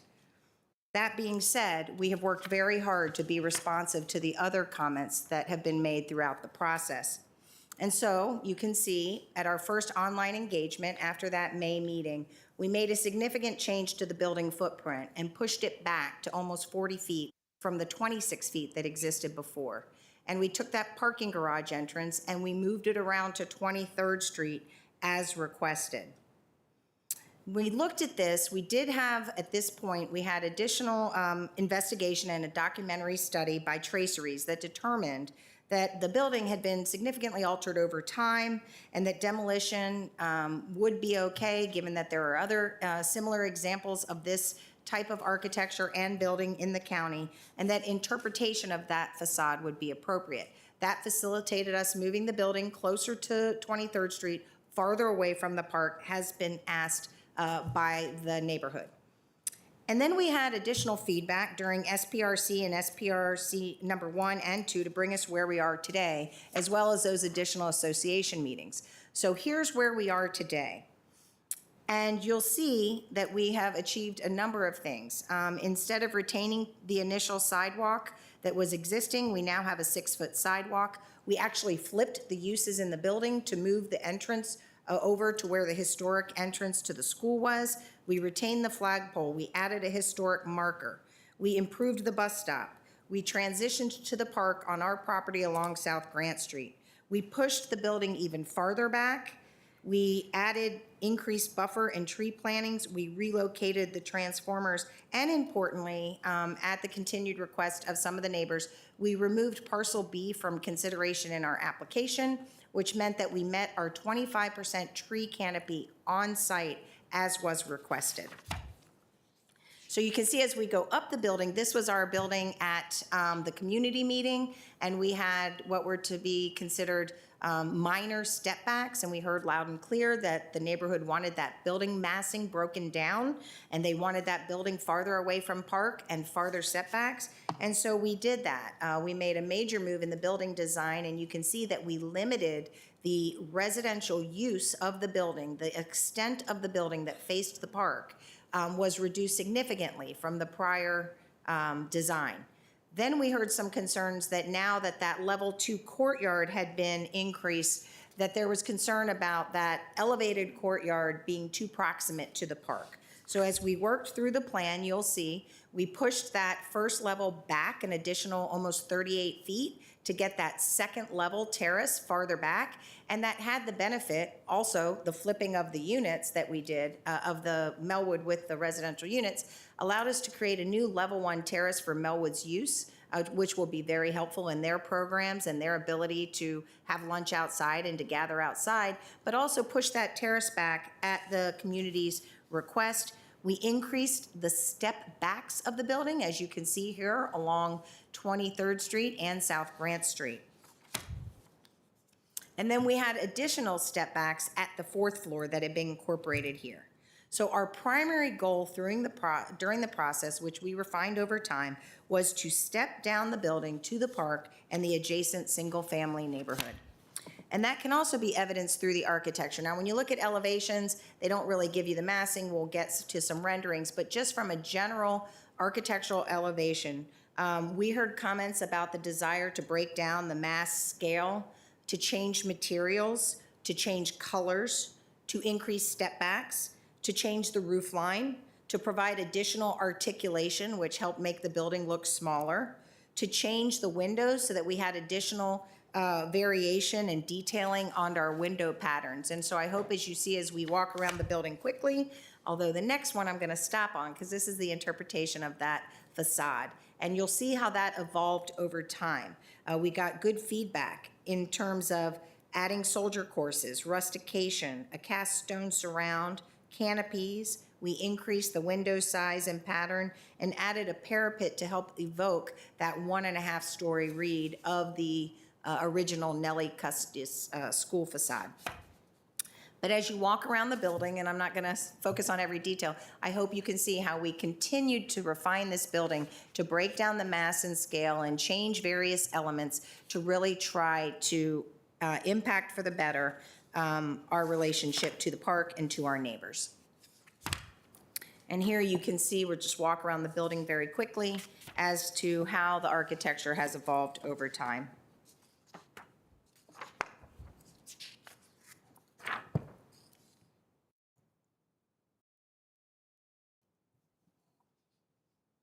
And so, similar to staff, we analyzed those GLUP study principles that I mentioned at the beginning And I have a full list I could read through as to every element we changed, and I'd be happy to do so if you ask me to.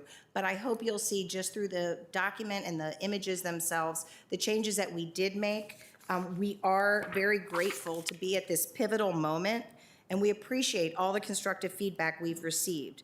The building has definitely improved. The site design has definitely improved throughout the process from the input of our neighbors and other stakeholders.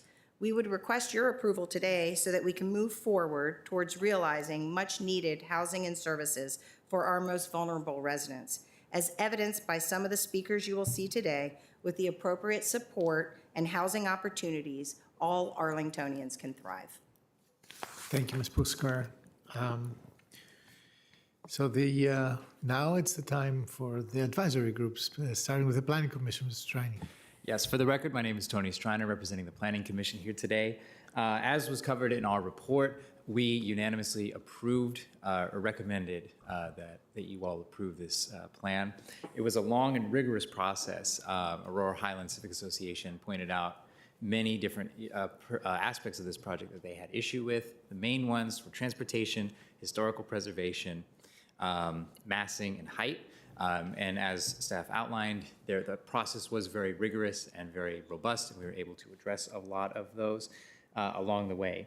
And that process did lead to a massive improvement of the design of the site, we feel.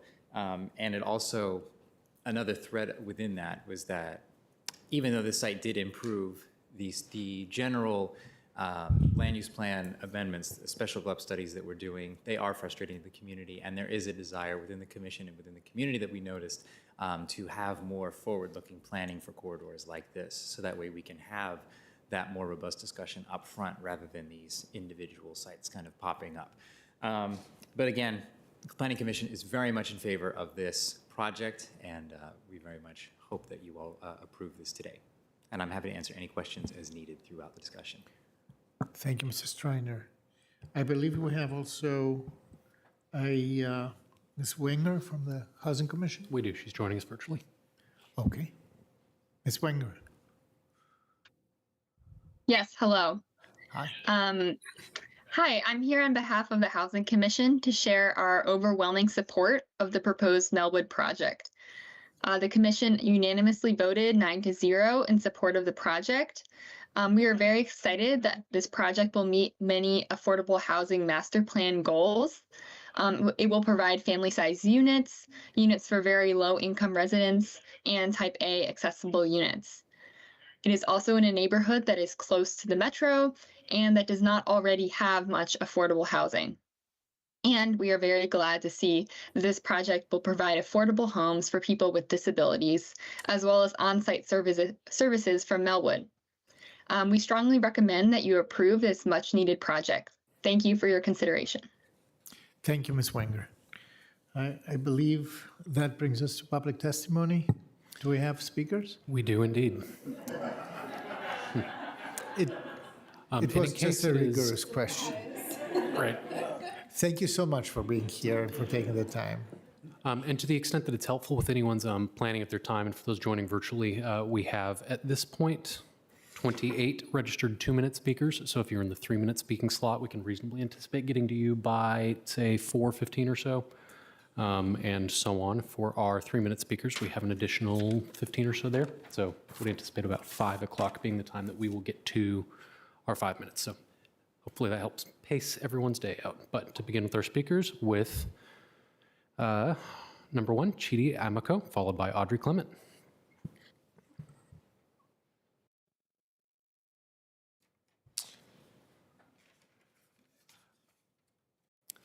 Ms. Amico? Maybe we can All right, move moving along, on and to we'll, the next speaker, take and note. then we can come back. Our next speaker is Audrey Clement, followed by Karen Sosnowski. Board, the County Manager, I'm Audrey Clement from Westover. In a February 3rd, 2025 letter to the County Board, HALRB urged County Board to delay approving the Melwood site plan proposal to redevelop the Nellie Custis School property until review of historic preservation of the school, which was initiated last June, is complete. The school meets criteria for potential historic designation, requiring a formal study, which has been delayed by other county staff priorities until late 2025. Meanwhile, county staff has urged the county to approve a use permit for the Melwood site, including a 5-story building on the parcel occupied by Nellie Custis School. This constitutes a legal conflict whereby demolition of the school could be approved before historic significance is determined. Section 15.2 of Virginia Code prohibits demolition permits until 30 days after a final preservation decision. Thus, any action taken today to approve the use permit is unlawful on its face. This situation mirrors actions across the Potomac River, where the Musk administration is dismantling entire federal agencies. Musk's rogue operation violates constitutional law and longstanding precedent whereby only Congress has the authority to terminate agencies it has created. If the Arlington County Board can brush aside its own legal requirements so easily, how can we expect them to stand up for the people of Arlington who face massive layoffs from a federal government that's doing the same? HALRB is simply pointing out that pushing forward with the site plan now goes against both county rules and state law. Let's make sure we're doing the right thing here. Please pause the Melwood site plan process until we finish reviewing the Nellie Custis School's potential for historic preservation. Thank you. Thank you, Ms. Clement. Right. Is Mr. Amako here? We've not heard yet, but I'm relaying this to my staff. Our next speaker is Karen Sosnowski, followed by Pamela Van Hine.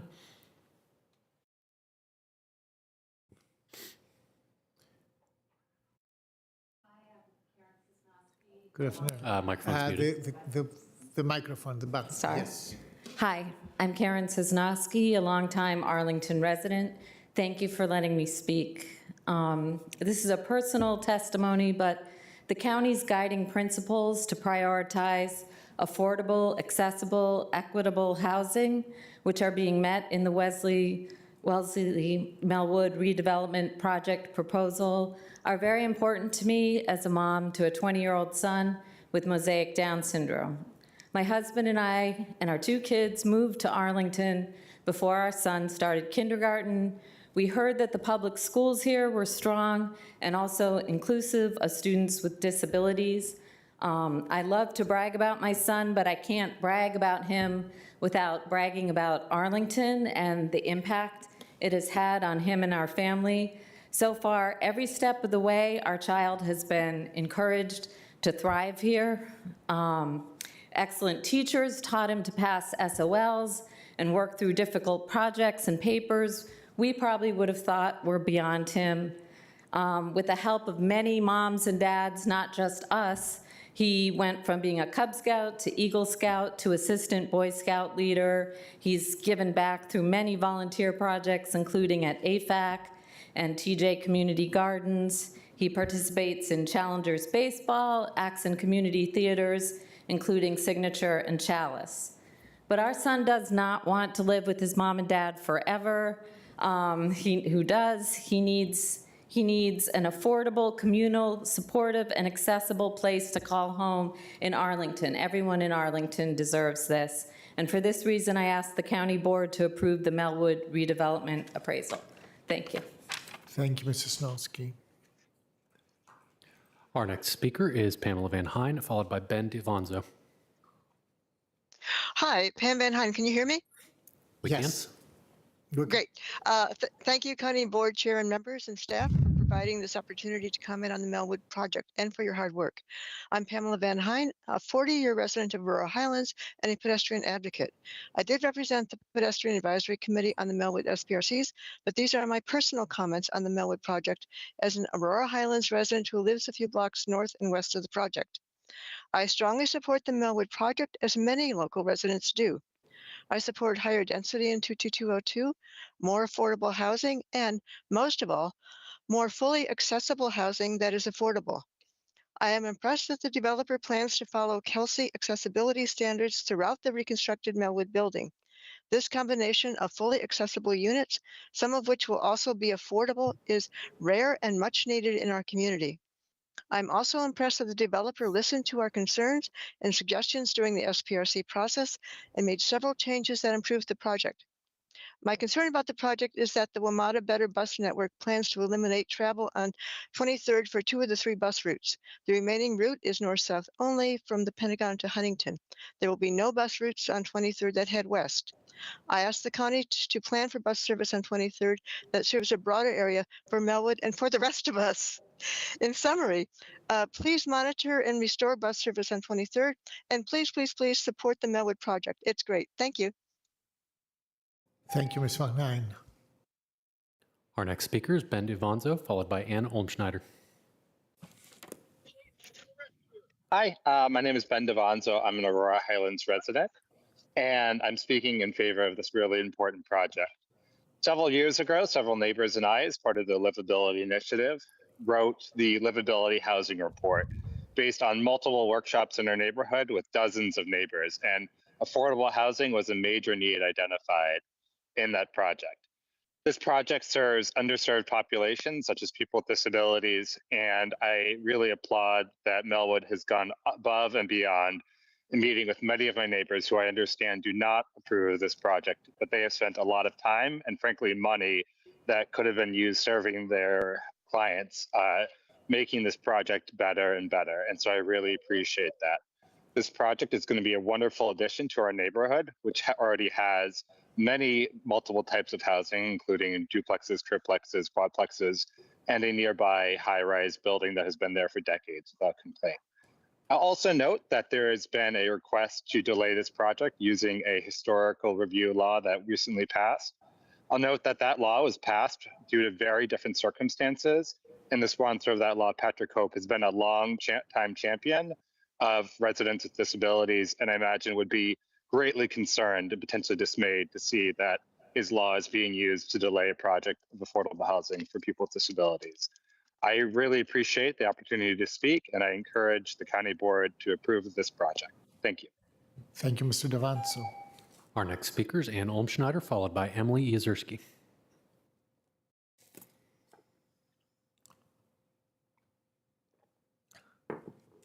Good afternoon. Good afternoon. I'm Ann Olmschneider, a longtime resident of Arlington, and I'm here to urge you to support this plan. From a land use perspective, it makes sense, but my remarks are going to be on the word change. I know there's some opposition to this plan, which is to be expected in any situation where change will occur. So I am going to remark on the historical perspective about change. This year marks the 50th anniversary of a courageous approval by the county board, approving the site plan for Culpeper Gardens, a visionary achievement in its time with the goal of providing affordable senior housing. Dr. Culpeper, a member of the Unitarian Church of Arlington, donated the property for the building. The rezoning of the property and the site plan approval was a contentious process. Neighbors made the same type of arguments that we have heard about this project. They said the project would be a disaster. But Culpeper Gardens was not a disaster. With the benefit of 50 years of hindsight, it is clear that Culpeper Gardens has been a remarkable success. Today, you are faced with another visionary project. I hope that we can look ahead. You have still 30 seconds. Oh, okay, sorry. Another visionary project, a project that also includes affordable housing and supports a segment of our population that desperately needs support. My hope is that in 2075, we will look back at 2025 and celebrate the 50th anniversary of the approval of this worthy project. Thank you very much. Thank you. Our next speaker is Emily Yezierski, followed by Susan English. Hi, good afternoon. I'm Emily Yezierski. I live in a couple blocks from the proposed building with my 3 young children. My girls were here with me earlier because my 8-year-old I wanted to show them that neighborhood voices matter about what's being built in your own neighborhood. Unfortunately, she had to go to Girl Scouts, so she had to leave. What I'm hearing, and I haven't done lots of deep dives on this, is that the county's really bending over backwards to change zoning and land use and parking regulations and restrictions to build this. On top of that, I know that neighbors that, we've heard some from other neighbors, but some neighbors I know who live around there have young children who use the park, who walk to and from school, have significant concerns, and many are opposed. And I would also like to add, it's unfortunate that many of us are being accused of not supporting Melwood's mission, and because we're opposed to this fundamental change in our neighborhood, and I'm finding that unfair and manipulative, frankly. What my daughter would have wanted to ask for and what our neighbors want is just a safe place that our kids can cross their bikes on 23rd to go see their friends from Oak Ridge that live on the other side. They can sell their Girl Scout cookies door to door safely, crossing the streets, using the sidewalks. And a safe and healthy park to play in that'll be right behind. And we just ask you to please consider these requests, which really, to me, don't seem at all compatible with a building this massive scale in our neighborhood. Thank you. Thank you, Ms. Krasinski. Our next speaker is Susan English, followed by Tyler Dillon.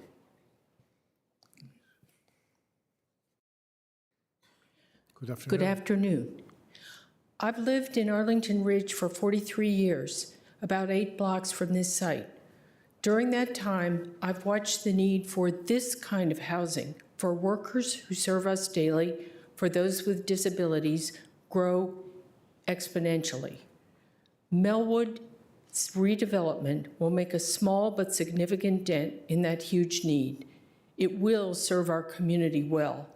Close to transit, in a walkable area with accessible retail, adjacent to commercial uses, churches, and a small park, this proposal has carefully addressed sustainability and worked hard to balance transportation, including pedestrian needs, with a thoughtful massing and a design that honors the former school entrance and that suits the urban streetscape of its block.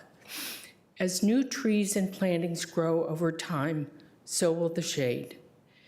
I'm aware of the objections of near neighbors who say the building is too tall, too large, but removing even 1 floor could take away as many as 24 homes, as well as make the project financially impossible.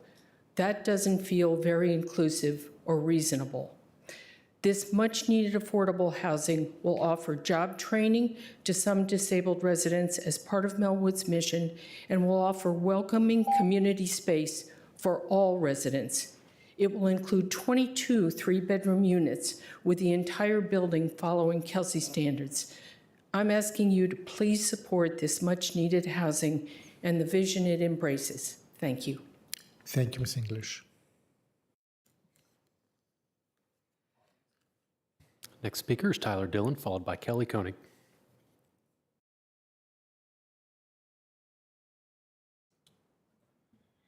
Hello.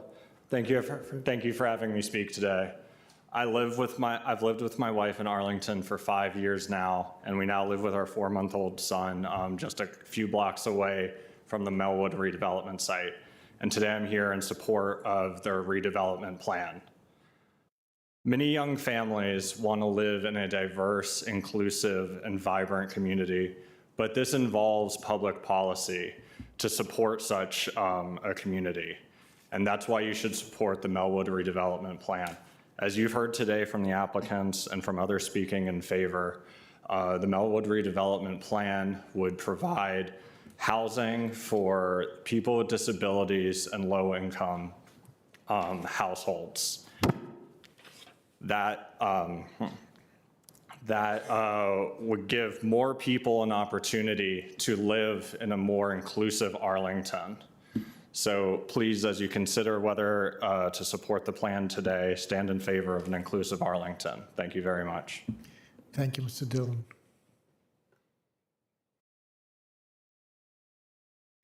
All right, our next speaker is Kelly Koenig, followed by Rika Ayular. pardon me, Ayalur.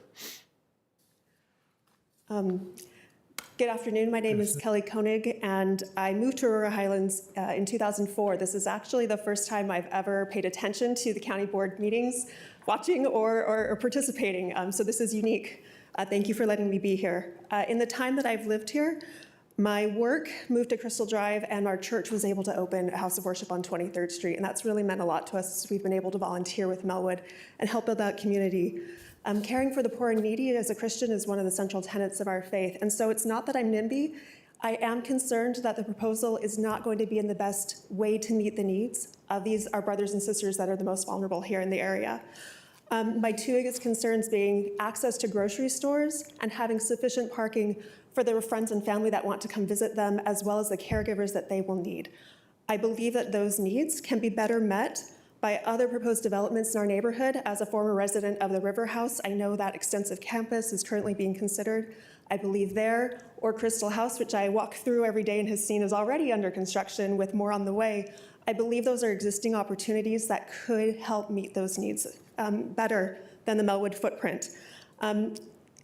Given our current moment, I don't think I would have said this 2 months ago, but I ask that as you decide, please don't make any decisions that can't be undone until you have that money from the federal government in pocket. Please don't cut down our beloved Christmas tree before it has to be.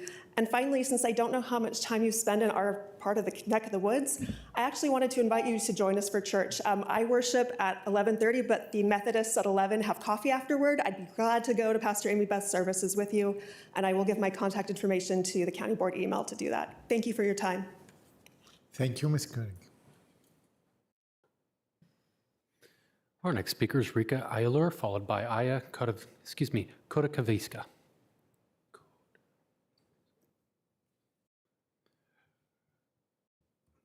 Do we have Rika Ayalur joining us virtually? Maybe we can move to Ms. Kodakivska. I apologize if I didn't pronounce her last name correctly. Likewise, okay. I do believe we have Ms. Aya Kodaviska with us virtually. Thank you. Good afternoon. I would like to present facts about the ongoing oversupply of apartments in Pentagon City, Crystal City area that can be used for affordable housing today instead of rezoning Melwood for residential use. And also why I would like to say why Melwood should be kept for public use and educational purposes as it was originally intended. First, facts about supply. I would like to share the screen. Please look at the screen. Zillow search, as of yesterday, shows that in 22202 Ms. Kodakivska, can oh, we can see that here. Sorry, I couldn't see that. Yeah. Thank you. So Zillow search results as of yesterday show that in 22202 zip code, there were 1,234 rentals available, and these are 1-bedroom, 2-bedroom, 3-bedroom apartments in our area. When I flip to the same number in Arlington, it shows that 2,851 rental units was available in Arlington overall. This means that 43% of available 1, 2, 3-bedroom apartments are right now in Pentagon Crystal City area. This means that all that, part of that could have been used for affordable housing through vouchers or rental assistance. Today, without any delay, it can be used for low-income families, it can be used for people with disabilities. Instead, let's keep Melwood exclusively for educational purposes and community use that we lack in our densely populated area. Let it serve people with disabilities, our kids' community. We do not need rezoning for more apartments when so many vacant apartments are available in our area, and many more are coming in the future. Thank you. Thank you, Ms. Kodaviska. Our next speaker is Georgia Hazel, followed by Audrey Krimmer.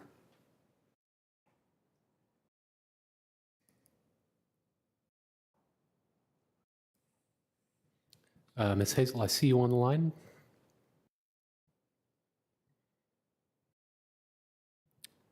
Georgia Hazel. We can circle back. Our next speaker is Audrey Kramer, followed by Paul Nolan.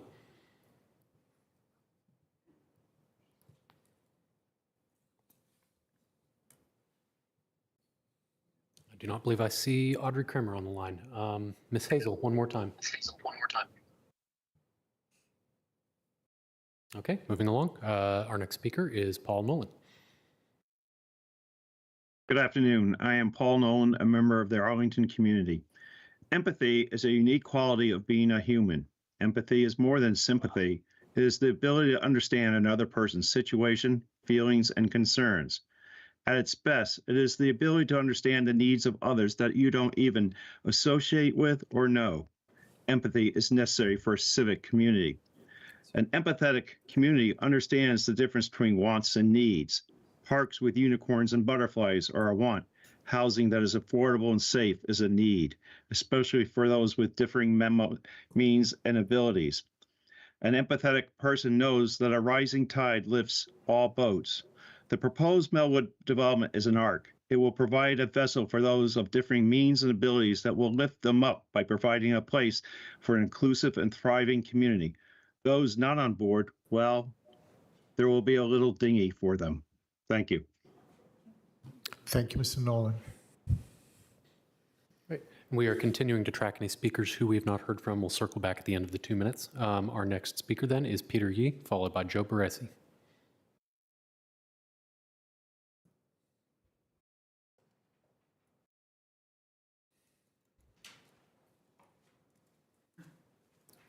Good afternoon. Hi, good afternoon. My name is Peter Yee, and I'm a 38-year-old man with a disability. I've worked at Culpeper Gardens for the last 12 years, where I'm employed as a server for the residents living in the independent living site. I've twice been awarded with Employee of the Month, and I really enjoy my coworkers and residents we serve. A year ago, I moved into the Cadence, another Wesley property, so I could be closer to work and my fiance Chloe. I also can also be part of our Stomping Ground community. The building is really neat, and the OSG program has been very helpful and fun. I've met a lot of my neighbors and made new friends. Recently, I've started volunteering at AFAC, and I'm very proud to be able to give back to the community as well that the community has given me. I would encourage everyone to support the new Millwood property in Crystal City.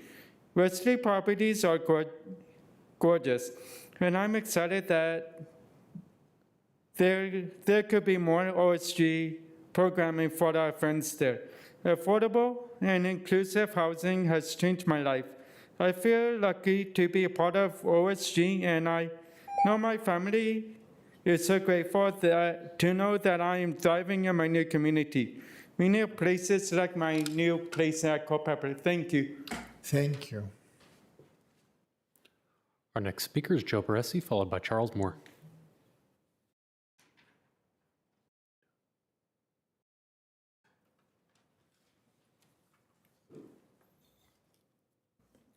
Hello, I'm Joy Barisi. I'm 39 years old, and I live at Queens Court, a two-ground property in Roslyn. When I moved in 2 years ago, it was the first time in 37 years I was able to live independently and with the help of my dad and my new community.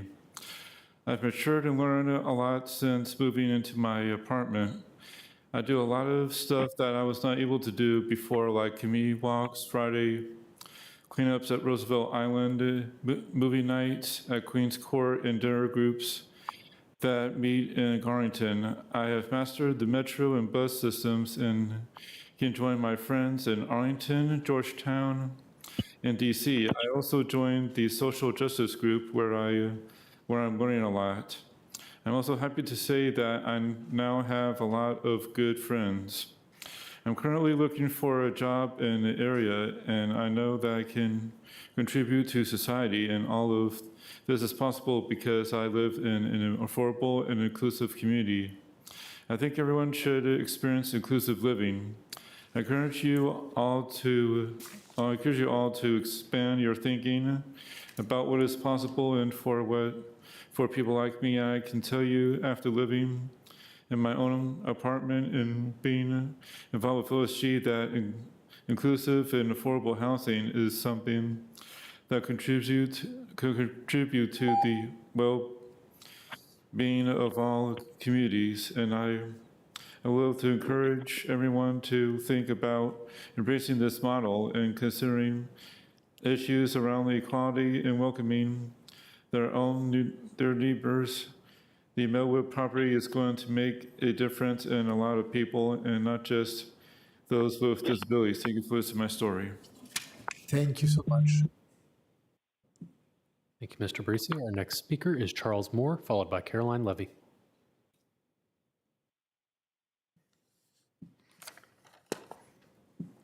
Hey guys, Charles Moore here, Arlington County resident of Barcroft since 2009 when the Army brought me here, a retired Army.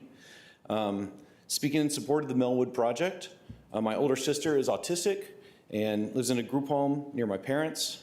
As they're getting into their 80s, my siblings and I are hoping to move her closer to one of us, and I'm probably going to be the one that moves her here into Arlington closer to me. I'm excited about having groups like our Stomping Ground woven into our community here in Arlington, and impressed how Arlington County considers and prioritizes including our adults with disabilities in the planning process for projects like this.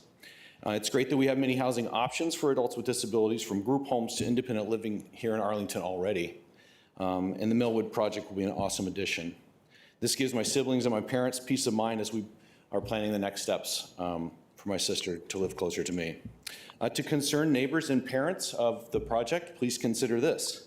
I can personally attest that growing up, sharing a home, and in your case, a neighborhood with people who are different than me, and adults with disabilities in this case, made me more aware and comfortable and inclusive of those around me with disabilities. Instead of thinking of them as crazy and scary and someone to avoid or look past, this addition will make your kids develop respect and empathy and acceptance for those around them with disabilities because they have grown up in community with them. That can only make communities better. Thank you for supporting this important project and for letting us speak today. Thank you so much. Our next speaker is Caroline Levy, followed by Michael Imbesi. Good afternoon. My name is Caroline Levy. I've been an Arlington resident for 23 years and a disability advocate for 18 years. My name is Adam. I am 18. I live in Arlington, Virginia. Adam and I had hoped to attend in person today, but we were informed that there were difficulties with the elevators in the county office building today. As my husband and I and Adam age, it is our sincere wish that Adam find a home with peers and with the supports for his level of need. Adam will age out of the Eunice Kennedy Shriver program in a few years. He enjoys being in the community and meeting new friends. The critical factor in our hope is the availability of suitable housing here in Arlington. We support the Melwood project and its inclusive goal of housing Arlingtonians of all abilities and resources with dignity. As I speak here today, our neighbor's house is being torn down. Mature trees are gone, and our house will be dwarfed by a house 3 times larger. Change is hard. We all have to come to terms with living in an urban environment. I want to thank the County Board and Melwood for supporting affordable, accessible, equitable housing with this redevelopment. Thank you. Thank you, Ms. Levy. Thank you both. Our next speaker is Michael Imbesi, followed by Clay Gottschall.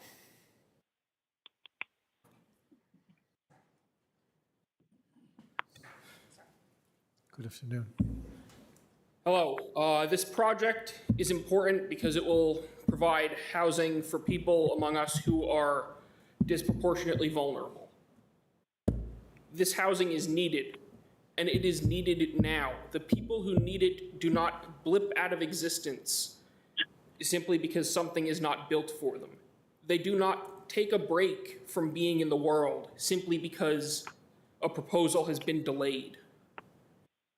Delays to this, no matter how well-meaning they may seem, cause real-world impacts to real-world people. And pushing for delays for abstract concepts like historical preservationism has real-world impacts. Melwood should be approved, and it should be approved today. Thank you. I yield the remainder of my time. Thank you, Mr. Bessie.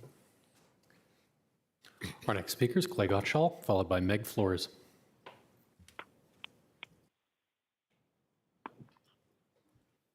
Mr. Gottschall, we see you, but we cannot hear you.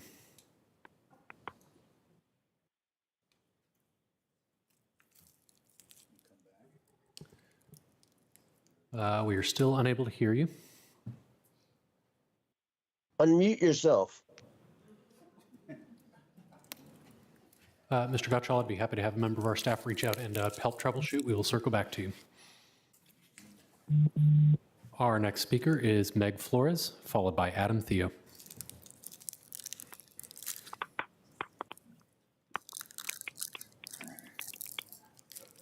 Hello.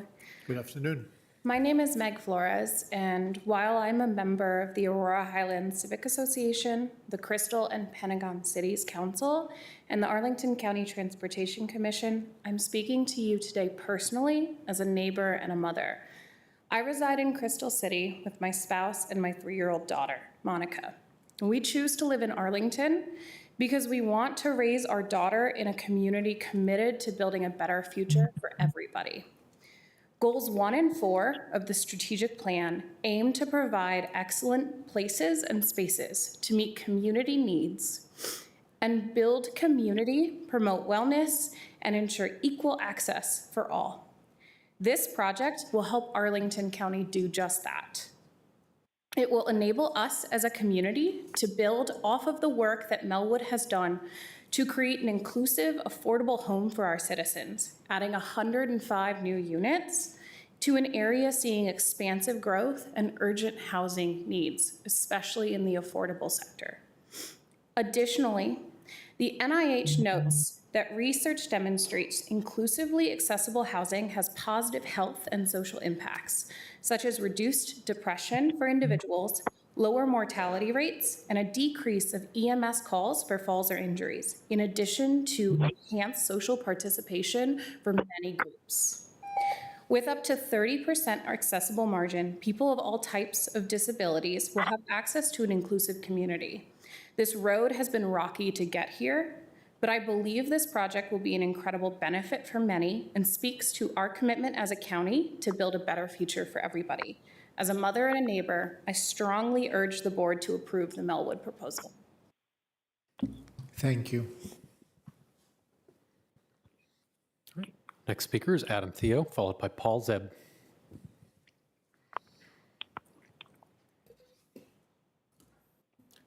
And just as a quick reminder to any of our 2-minute speakers who are on the line who are not able to speak so far, we will circle back to you in just a few minutes. Good afternoon, everyone. Adam Theo, proud YIMBY and 12-year resident of Arlington County. I shouldn't have to say how housing affordability and disability access are among our greatest crises here in Arlington and in the country. Beyond percentages, obscure acronyms, and blind opposition at this point are the people in need who would be directly benefited by this project. They should be welcomed as fellow neighbors. This opportunity needs to be celebrated, not opposed. Don't let this opportunity be defeated. Support those you've heard from today, those in need. Support Melwood. Thank you. Thank you, Mr. Theo. Our next speaker is Paul Zeb, followed by Donna Budway.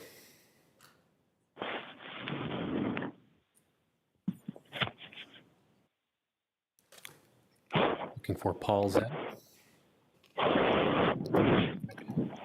For those of us joining remotely, if you could please make sure to keep your microphones muted until you are called on to speak. We appreciate it. All right, we'll come back to Paul Zeb. Donna Budway.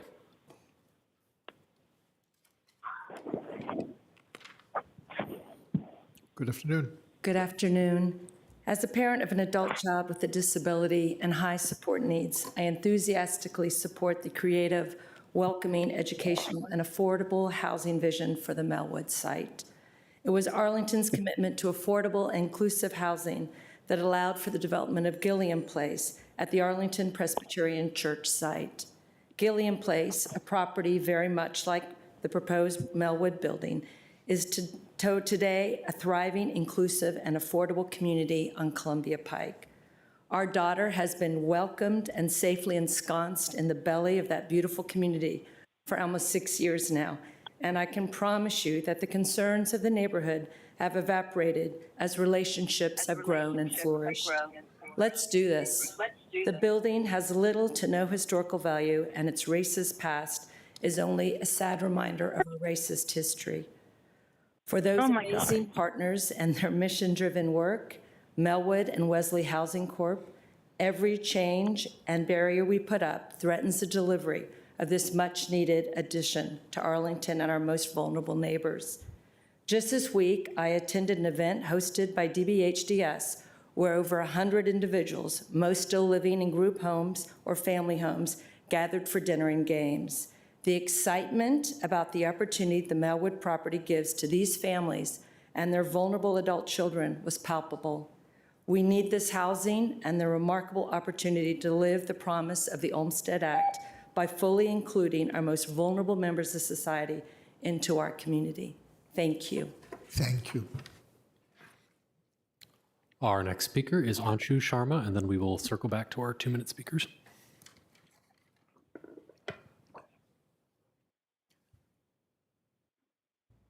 Thank you. Thank you, County Board members, for taking the time to hear me out today. I'm Anshu. I reside in Penrose on Columbia Pike. I've been a resident of Arlington for 2 years, and in that time, I've learned to use the public transit available here so that I'm able to go car-free, and I really appreciate that. On the downside, my apartment and I have already endured a rent hike of over 5%. CoStar Group published an article in December noting that in Northern Virginia, no region has a vacancy rate of under 6%, and the region is still an attractive site for investors, meaning that prices are probably still going to keep going up.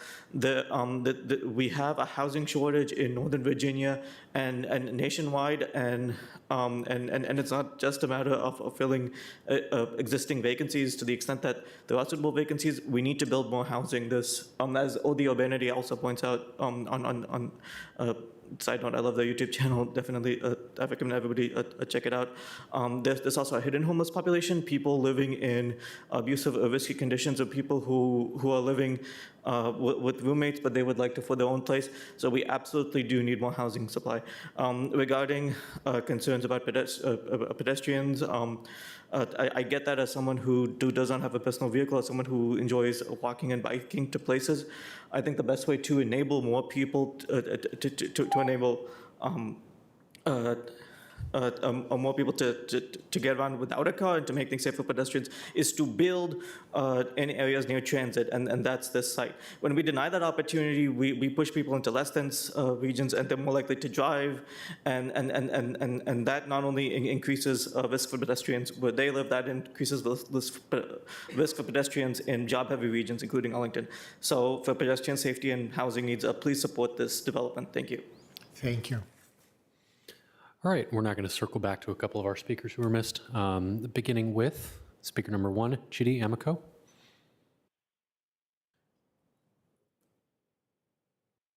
All right, moving along. Our next speaker was Rika Ayalur.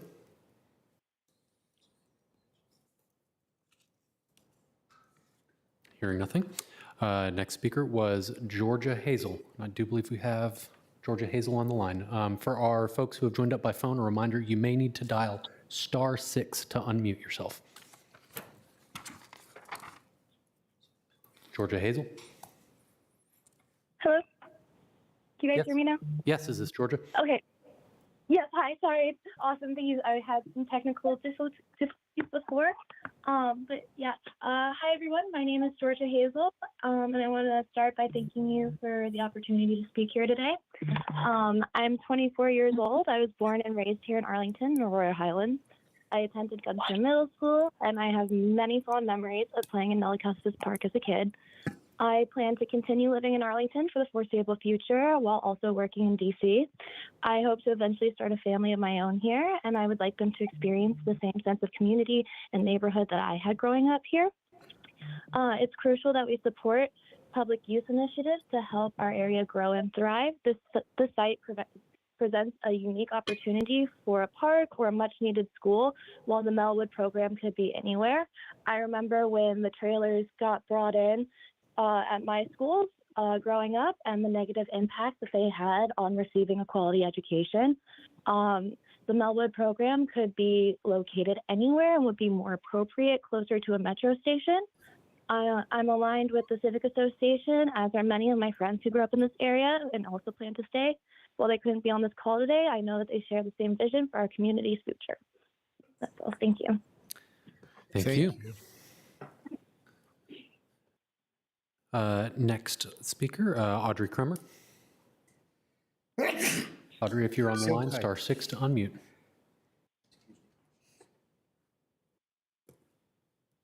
Last call, Audrey Kremer. Okay. All right, can you hear me now? Yes, is this Audrey? Yes, this is Audrey. Sorry, I had to leave. So anyway, I would like to start by thanking the county board for allowing me to speak on a topic that's near and dear to my heart. My understanding about the need for affordable housing for Arlington residents comes from my role as the Housing Committee Chair of the Commission on Aging, although today I'm expressing my own opinions.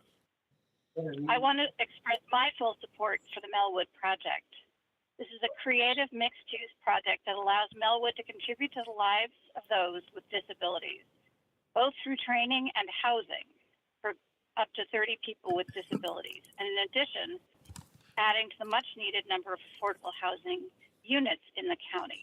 This is an idea that ought to be replicated wherever possible.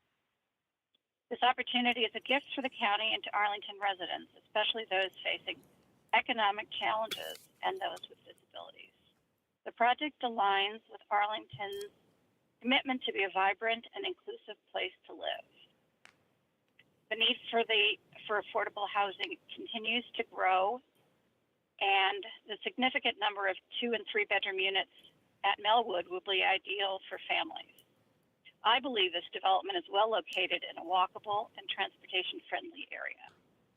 I want to compare this with Culpeper Garden, which is an affordable housing residence for older adults in North Arlington. Culpeper Garden is more than 3 times the size of the Melwood project and fits comfortably within a residential single-family neighborhood, and its landscape perimeter is attractive on all sides. Culpeper is not walkable to stores or to Metro, unlike Melwood. I know there's concern for Melwood for parking nearby, but it's worth mentioning that while there's only a few on-site visitors parking spots at Culpeper, street parking is always available, and there is no need for zoned parking in the area. I have been tracking this project for months and attended the site walkthrough in November and was impressed with the thoughtful site and building design and how Can you committed the please developers. conclude because your time is up? Yes. Yes, thank you. Okay. In summary, the project would help a couple hundred people, and we are in need of affordable housing in this area, and I am in full support. Thank you for your time. Thank you. Our next speaker is Clay Gottschall. And as a reminder, you will need to dial star 6 on your phone handset to unmute. Clay Gottschall. Hello? Yes, we can hear you. All right. Thank you for your time and attention. I've only got 2 minutes, so I'll stick to the most important issues about this project: process and precedent. The ship has sailed, the skids are greased, the fix is in. These phrases encapsulate the average Arlingtonian's thoughts about the county's development process. I fear these phrases have applied to the Melwood project since its inception. When activists, developers, unelected staff, and land use attorneys drive decisions while pretending to consider the input of legitimate stakeholders and the environmental impacts of large buildings, you end up with debacles like the missing middle. This project will change more than the corner of 23rd and Grant Streets. It establishes a precedent that other property owners will seek to exploit. The 23rd Street corridor is ripe for denser development. Don't let that development happen without a plan. Stop this project until a comprehensive review of the neighborhood zoning is complete.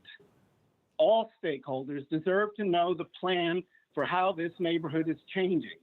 We need a plan, not decisions made in isolation for a single project, no matter how laudable the goal. Thank you. Thank you. And our final 2-minute speaker, Paul Zeb.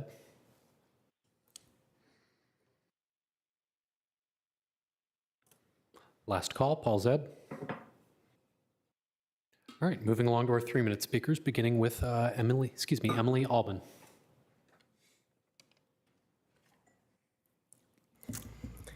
Hi, I'm Emily Albin. I'm a longtime Arlington resident, and I strongly support the project. As I think we all realize, nothing in this world is perfect. And although most things could be improved with more money or more time, we don't have infinite money or time. So the relevant question can't be, is it perfect, or could it be better, or we'd never do anything. The relevant question has to be, is it good enough? The proposed project is more than good enough, especially given all of the benefits it provides. The proposal aligns with the guiding principles established by the county board. The design, including height and facade, is appropriate for the surrounding area. It interprets the historic building, frankly, better than what's there now, and it improves the pedestrian experience. Moreover, and more importantly, the project prioritizes affordable, accessible, and equitable housing, in particular by providing desperately needed affordable and accessible units, including family-sized units.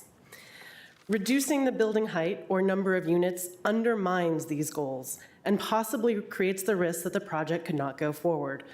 Overly onerous demands about specific plants creates the same risk. I've heard concerns about parking, including on Sundays, but the county's own research shows that residents of affordable housing are less likely to own cars, making the goal of situating such housing near transit, which this does, all the more important. Further, Melwood has apparently offered a benefit to local churches by allowing them to use their parking lot, but that cannot mean that this location must continue offering that benefit forever. Melwood's generosity cannot be a reason to force Melwood to sacrifice its own goals for its community, including many that you've heard from today, and that community is also our community. Finally, the current heavily modified building offers little or no historic value. Although the shameful history of segregation obviously needs to be remembered, and the efforts of all those who fought against it, celebrated, and honored, preserving this building will not accomplish that goal, but will instead prevent further progress in creating a diverse and equitable community now and in the future. Melwood and Wesley Housing have been working towards this project for years in cooperation with county staff and engaging with the community. Like all of us, Melwood and Wesley do not have unlimited time or money, nor do their communities, and they deserve this county's partnership towards achieving this project, not additional demands on those limited resources. Our community needs good, affordable housing now, not hypothetical, perfect housing in some imagined future. This project is more than good enough and certainly uses a site better than what is there now. I strongly urge the board to act now by approving this project. Thank you. Thank you.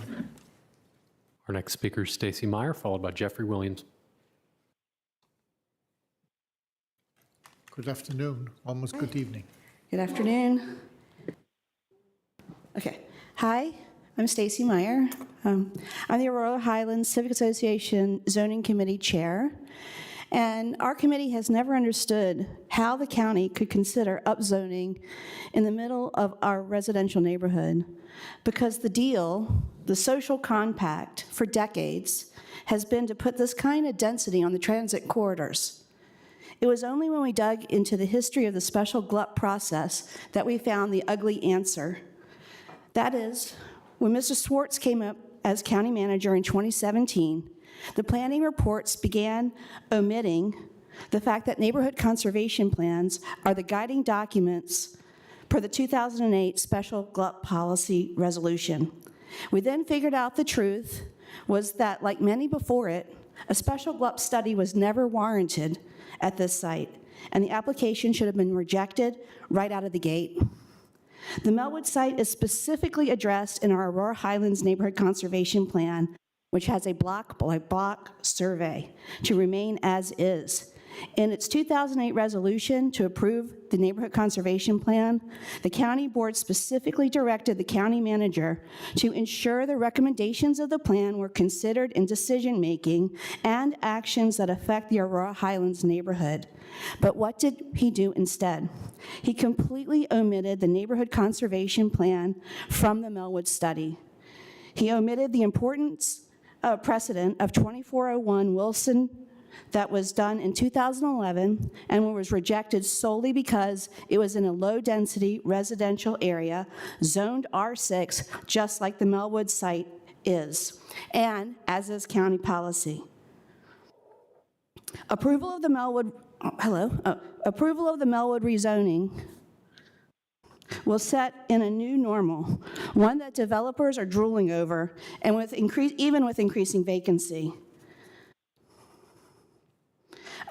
By omitting information, manipulation, and pulling at heartstrings, developers have gotten our representatives to commit betrayal of the social compact and approve upzoning in the middle of an R6 neighborhood, something that has never been done in these special GLUP studies ever.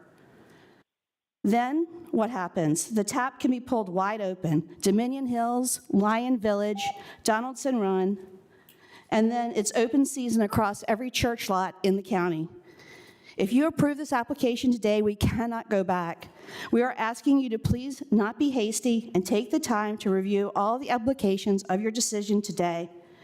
Taka, Susan, and JD, you have each met with us and claimed you represent us.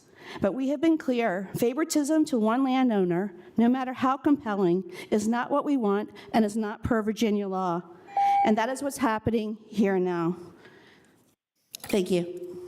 Thank you, Ms. Meyer. Thank you. Our next speaker is Jeffrey Williams, followed by John Musso.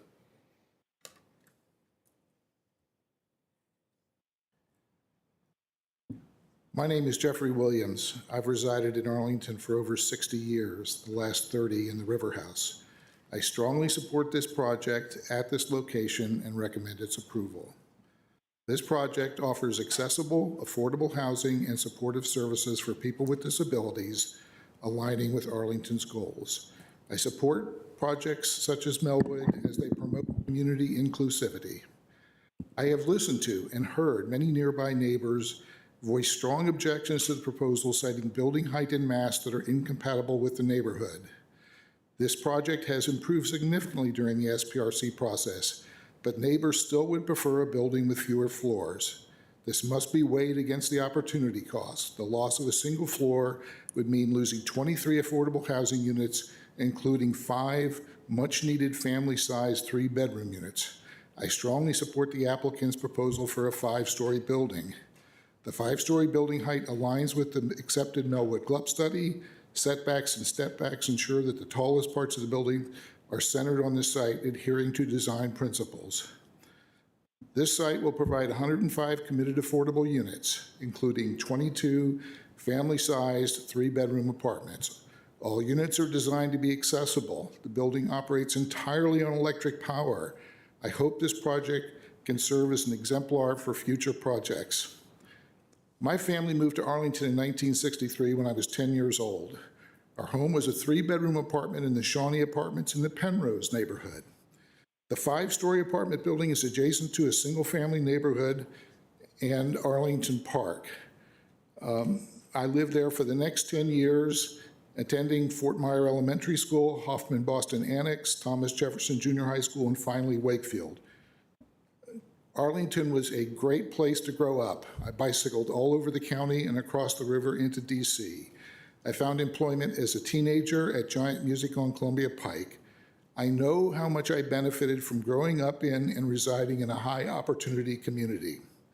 A phrase in the Pentagon City Sector Plan vision statement that resonates with me is a neighborhood where everyone is welcome and able to live. I hope we can expand the number of affordable residences in our neighborhood. Thank you. Thank you, Mr. Williams. Our next speaker is John Musso, followed by Greg Myers.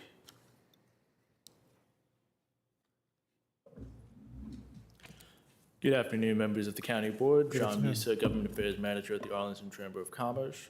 On behalf of the Arlington Chamber, I wish to respectfully request all of you to please adopt the GLUP Amendment, Site Plan Amendment, and rezoning associated with the Melwood project before you this afternoon.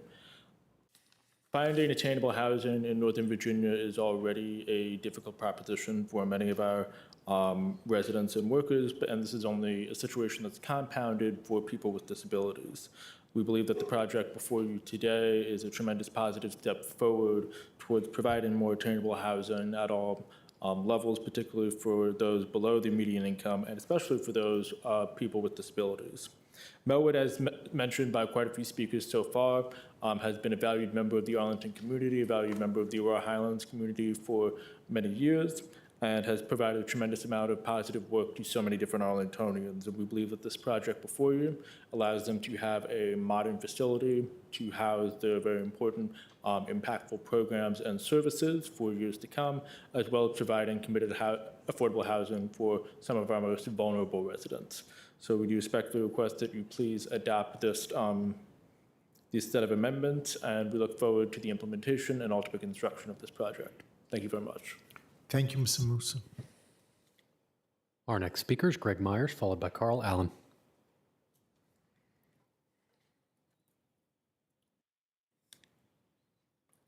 Greg Myers.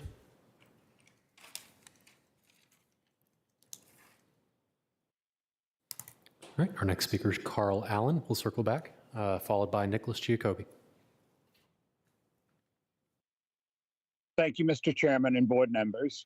I'm Carl Allen. 50 years ago, I bought a house just off 23rd Street near Melwood. A major reason for settling in Arlington was its explicit design of concentric circles with Metro stop in the middle, followed by a ring of first commercial development, then apartment buildings, then townhouses, and finally detached, mostly single-family homes. Arlington was proud of this award-winning step-down design and has stayed mostly true to it. The huge Melwood project shatters the social contract. The second reason for settling here was the Arlington Way. The county government ensured that all parties were heard and respected. A wonderful concept. You might not like the final decision that was made, but you felt that you were respectfully heard. In my 50 years, I have not seen the kind of neighborhood frustration because Melwood and the county have not addressed the neighborhood concerns. Melwood has been arrogant and dismissive. For example, when the county told Melwood to meet with their neighbors, Melwood opened the meeting by stating that they would not negotiate with individual neighborhood groups. Then they gave their PowerPoint presentation on their mission and walked out. County staff have been Melwood project advocates rather than impartial process managers, which I think is their appropriate role. For example, there was a walk around the Melwood site when someone asked the CEO a difficult question. This guy, Eric Berkey, I think, would say that the question was inappropriate and ask for the next question. I was surprised to find out that he was a county commissioner, not a Melwood employee. I see three issues that get mixed up. One, is Melwood's mission commendable? Yes, no one questions that.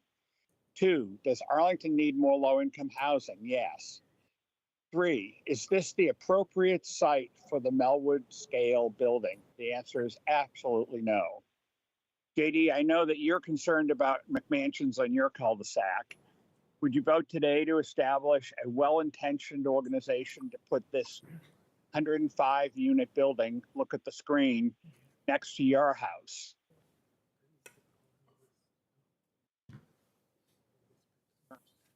Put it next to your home.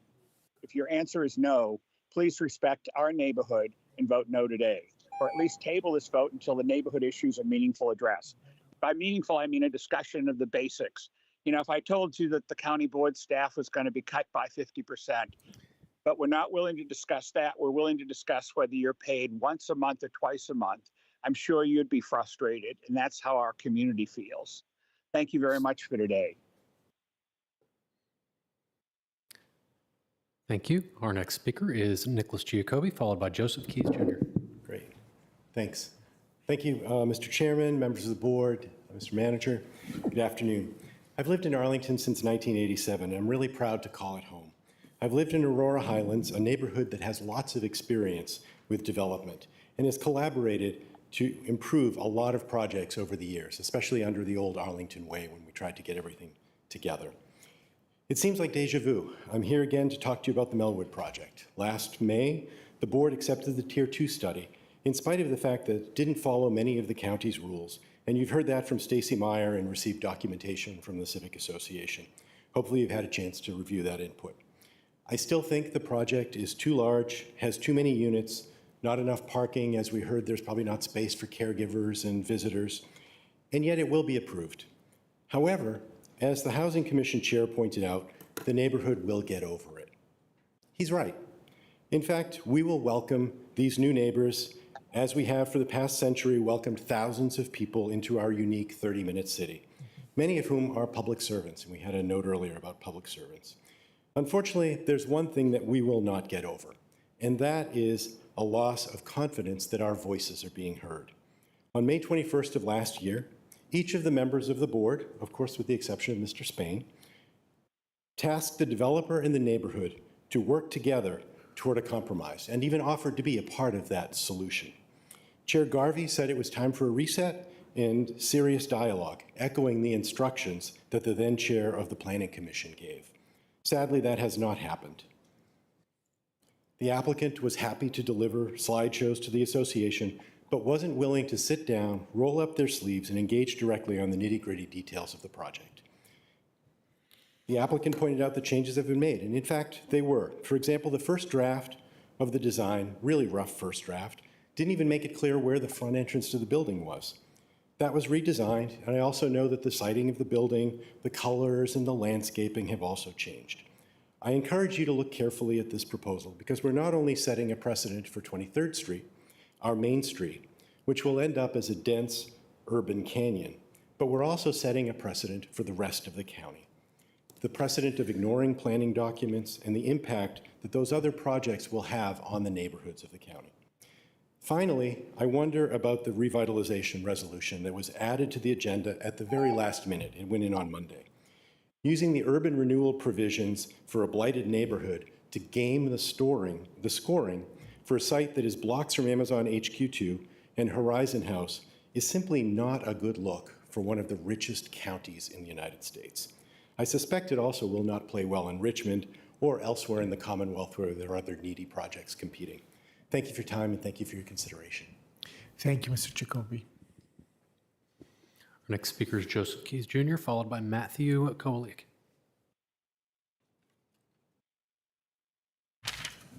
Good afternoon. Thank you for your patience, and I admire your stamina. I'm here today We to have to present. admire yours as well because you were here this morning. Thank you. I'm here to present a statement on behalf of Virginians Organized for Interfaith, Community, and Engagement, also known as VOICE. VOICE urges you to vote yes to allow the Melwood project to move forward. The project would address a desperate community need for affordable housing. It would provide a significant number of units for adults with disabilities and an unusual number of 2- and 3-bedroom units for families, all of which are in short supply. Also, in this area of heightened concern about economic development, approval of the Melwood project signals the county's willingness to work with employers to meet the housing needs of their employees. The applicants have spent years engaging with the neighborhood and have gone to great lengths to accommodate feedback. This is indicated by the unanimous vote by the Planning Commission and the other 2 commissions that have looked at it. This final result must be considered both by that metric and also in the context that the project is located on the edge of a vibrant commercial and multifamily district with much-needed proximity to several modes of transportation, thus reducing the need for parking. Voice, with a membership of 50 institutions composed of folks from different regions, religions, races, ethnic backgrounds, and economic levels, have experienced firsthand how well projects like this work and how our individual lives are enriched by new relationships as communities involved become more diverse and inclusive. Gilliam Place on Columbia Pike is another good example of this. It's time to move the Melwood project along to allow shovels onto the ground for the creation of a complex that addresses multiple county goals, including attainable housing, more sustainable response to climate change, greater use of public transportation, and a diverse and thriving community. It's time also, too, to investigate the steps that the county might make to make development application process less arduous, less drawn out, less costly, and more respectful of the mutual goals of affordable housing developers in Arlington County. Land use guardrails are important, but the history of this project raises the question, at what point do they disincentivize development of much-needed housing that will benefit the community at large? Let's take serious steps to address the housing crisis, particularly the affordable housing shortage. Here is an opportunity. Let's move forward with Melwood. Thank you. Thank you, Mr. Case. Sorry about that. Our next speaker is Matthew Kolik, followed by Bernard Byrne.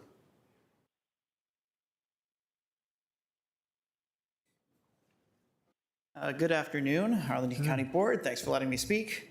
I don't want to retread any trodden ground here. Everybody knows the moral implications that this is obviously, you know, this project should happen for all of those things, but I also want to point out a couple other facts. I live in Pentagon City. I live in River House. I'm the guy with the PowerPoint from last May, the 14-slide PowerPoint with all the academic literature as to why home values will be fine, allegedly. The transit access is sufficient.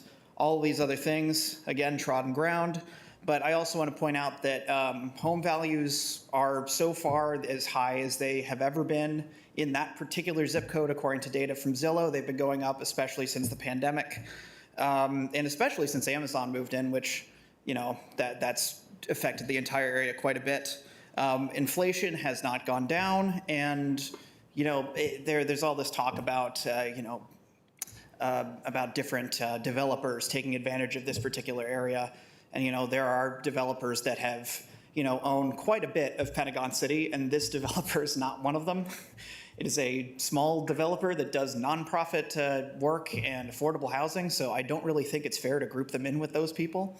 But also, I checked the HUD fair housing rental numbers and their early estimates for fiscal year 25, which I really hope I'm wrong about this. They're apparently going to go up like 13%, and that's the number they use to set their voucher programs just for that zip code.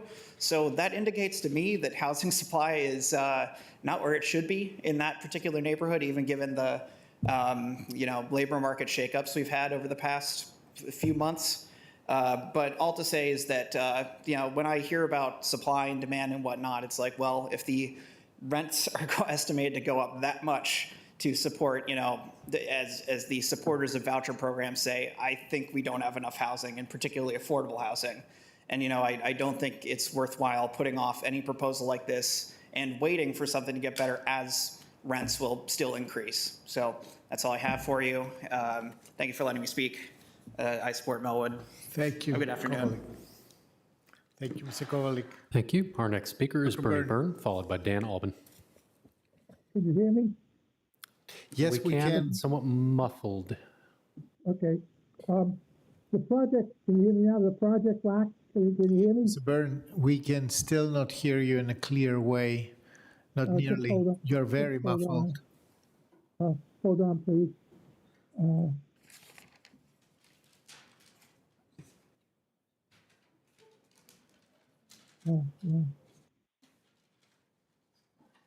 Can you hear me now? Much better. Now, much better. Okay, thank you. Yeah, I was setting what wrong. Okay, this project lacks biophilia. The green roof is much too small, consider the roof's total area. There are no green walls. Native vines should hang from the roof and ledges and climb on trellises from the ground. You don't see any of this. As I informed the applicant, but the applicant has completely ignored, the plant schedule does not conform to the county board's 2016 monarch pledge. There is no common milkweed. The monarch's eastern migration depends upon 3 milkweed species. Common milkweed is the only one that is native to Virginia. The applicant will plant butterfly milkweed. However, monarchs lay few eggs on that plant. It's the wrong milkweed, but this is what they're going to put in unless you say something. The Forestry and Natural Resources Plan supports the installation and maintenance of native plants. Despite this, the developer will install 8 non-native plants. These are, and I can read the list, I don't have time, purple hydrangea, Yuletide camellia, purple leaf fringe flower, etc. At least 2 are known to be invasives. I mean, this is not good. Replace all of these with plants that are native to Arlington and its vicinity. The applicant will install 27 cultivars. Cultivars often have reduced nutritional benefits. Some are toxic to insects.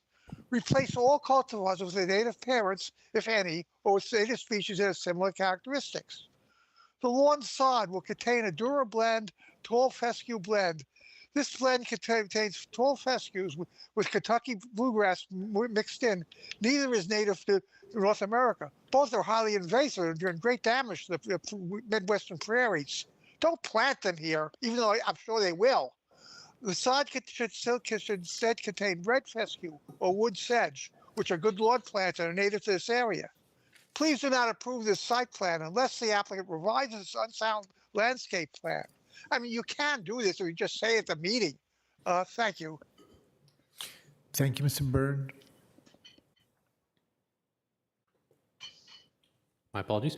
Our next speaker is Dan Albin, followed by Douglas Johnson. Good afternoon. Good afternoon. I strongly support the Melwood proposal. Our county needs more attainable, affordable, accessible, equitable housing. And this project provides 105 units of precisely that type of housing, some with up to 3 bedrooms. I first moved to Arlington in 2000, and I've seen a lot of changes in that time. Arlington's a dynamic community. We do not have a social compact to never change. We do not have a social compact to never change our zoning. There have been tremendous changes since I've moved here, and there have been changes along 23rd Street. I'm very familiar with the area. I like going to the restaurants a block away on 23rd Street. A friend of mine used to live near there, and I'd visit his home frequently. Arlington should not be held prisoner to history. Arlington has many truly historic sites that are worth preserving. This site is not one of them. I am not convinced that the historical preservation arguments being advanced are asserted in good faith here.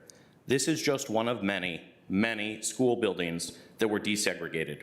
We can recognize that historical background without freezing the building at an arbitrary point in time after many modifications have already been made and preventing it from being redeveloped in a productive way.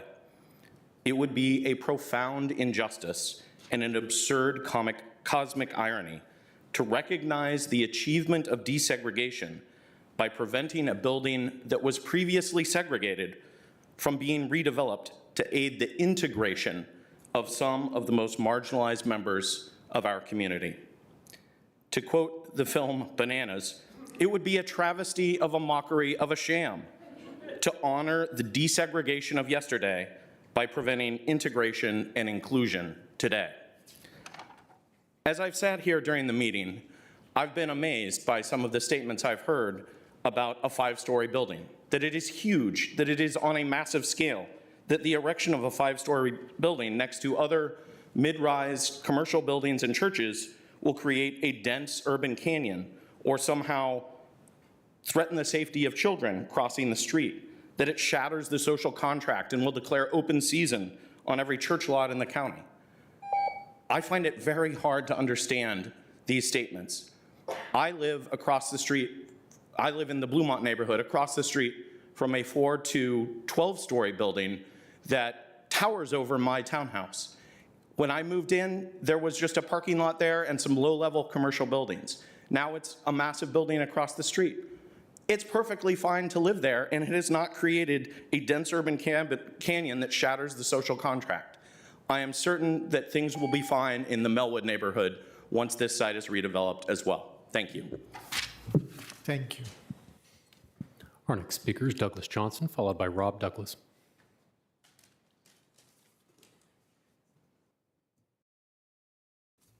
I got to push the button to start, or we're good? Sorry, I'm not a very eloquent speaker here. I live in the neighborhood a couple of blocks from where this is being built. I strongly urge you to vote against it. I believe the height of the building.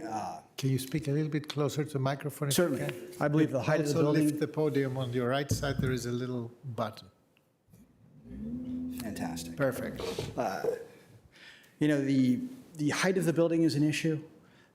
There's a lot of mechanical systems that are an issue. You're going to have a condenser farm on the top of this building that's backs right up to the residential property right behind it. They're going to hear the hum.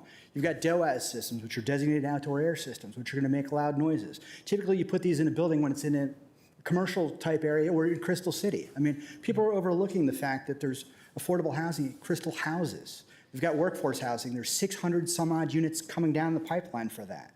You know, having 105 units here in this building is asking for additional density beyond because it's going to be built as affordable.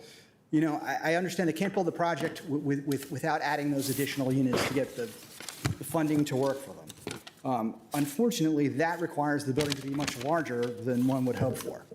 You know, a smaller building, a smaller footprint of that building, I think would be much more acceptable to the community. Taking a look at the loading dock area, where vehicles are coming in and out of. It looks like you've got a 25-foot wide space where someone's got to make a 3-point turn with a moving van where all the deliveries for the building are going to come in. Let's look at it from an operational standpoint. I'm sure none of you have ever built a building, and probably none of you have ever worked at a building like this. If you take a look at it, where are the people that are going to come up, the Uber Eats? Where do they stop? Do they stop along 23rd Street, put their parkers on and blinkers on and run inside the building? There's no area for that. When you look at the vans, for the ADA van parking, you're going to have so many units set aside here. Where is all the parking for that? Where's the visitor parking? Where's the parking for the contractors? Who services all this equipment with the tall racks on their vans? Are they going to park just along Grant Street? Where does that go? This is going to lead to sprawl in the neighborhood behind it. You're going to have, every single day there are people that have to come service all these systems. Where do they go? They can't go down in the parking garage. The height limits aren't going to allow that. I think that when I've lived in the neighborhood for, in the general Crystal City neighborhood for probably almost 30 years. I was a renter. My wife and I purchased a home about 20 years ago. I mean, the contract that was made with us is that the zoning, we purchased in a single-family zoning area. Now you're looking to change that. The decisions that you make now, are going to really change things. I mean, so I guess that's my, in addition, I don't have children, but from everybody I've talked to, these units, they're going to bring in people with children. They've already got a problem with the schools. The overcrowding. I mean, this is a much better, space for a community center. I understand that Melwood is a nonprofit. I certainly support their position on certain items, but I understand, what's the social contract? Are they required to stay there? Once they get this site entitled, can they turn around and flip it? I mean, are there answers to those things? I think that's important to understand before everybody moves forward with these plans. Thank you, Mr. Johnson. Thank you, Mr. Johnson. Our next speaker is Rob Douglas, followed by Ben Watts.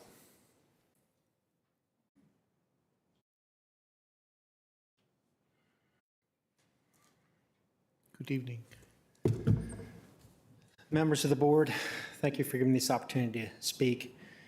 I live in Aurora Highlands, and I urge you to reject this application.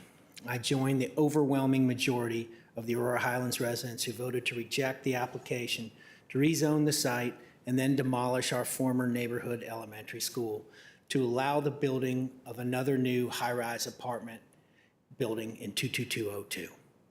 It's been well reported in the news and through a recent housing study conducted by George Mason University that there's a surplus of thousands of vacant, affordable, subsidized units and even more market rate units for applicants earning between 60 and 80% of AMI.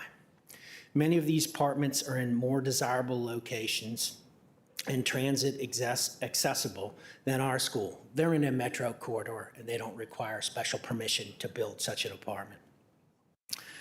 According to the latest Arlington County rent report that came out last month, in our area, we have a vacancy rate of almost 12%. We have 16,000 apartments available for rent. Please check it out. We have tens of thousands of apartments that have either been approved or are under construction or are in the pipeline. And you want us to put another one into the pipeline. Can anyone in Arlington tell me exactly how many apartments are either approved, are in the pipeline, or are being constructed right now? Does anyone know? Anybody in this room? If you could answer that and add it to the record, that would be great. Excuse me. And we're being asked to throw out multiple neighborhood conservation plans developed by the county government with its local residents over the years, being asked to throw out the zoning regulations that have kept our neighborhood from turning into Crystal City for the last 70 years for what? The apartment vacancy rate is looking more and more like our commercial vacancy rate in 22202. And you guys know all too well that that's way too high. The reality is, in today's new political environment, the federal government, federal contractors, and NGOs will continue to downsize significantly. The demand for apartments will continue to decline. County board members, I ask you, why choose Melwood's profit-making desires over the residents of Arlington who reject this process and this proposal?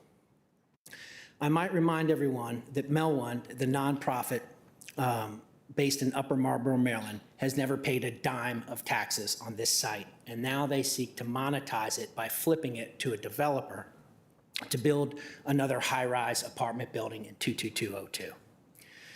In the 1921 deed restriction that Mr. Henry Morris put on the land when he gave it to Arlington, called for this land to be used for educational purposes. And I urge you to honor that intent when he gave you the gift of the land and put a school on it, have them take their programs to another site. Thank you. Thank you.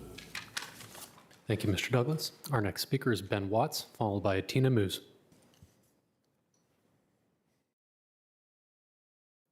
All right. Hello, board. I appreciate the opportunity to speak with you. I am an Aurora Highlands resident, and I don't reiterate too much what's already been said. Excuse me. There's been a lot said. The one thing that really offends me is the way that our community is being pitted as the argument is framed that we don't support this type of, group or the disabled or more housing or affordable housing. That's not true. We like our neighborhood to be inclusive, but not at the expense of. Well, it's just like we see what's going to happen in the future with this. And, you start here and you put this giant building. I mean, it's a large building. It's going to overshadow the park. And, it's right next to the churches. And so it's going to condense the area quite a bit.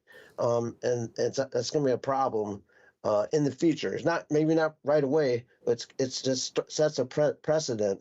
And this building is not going to solve all of Arlington's problems with housing.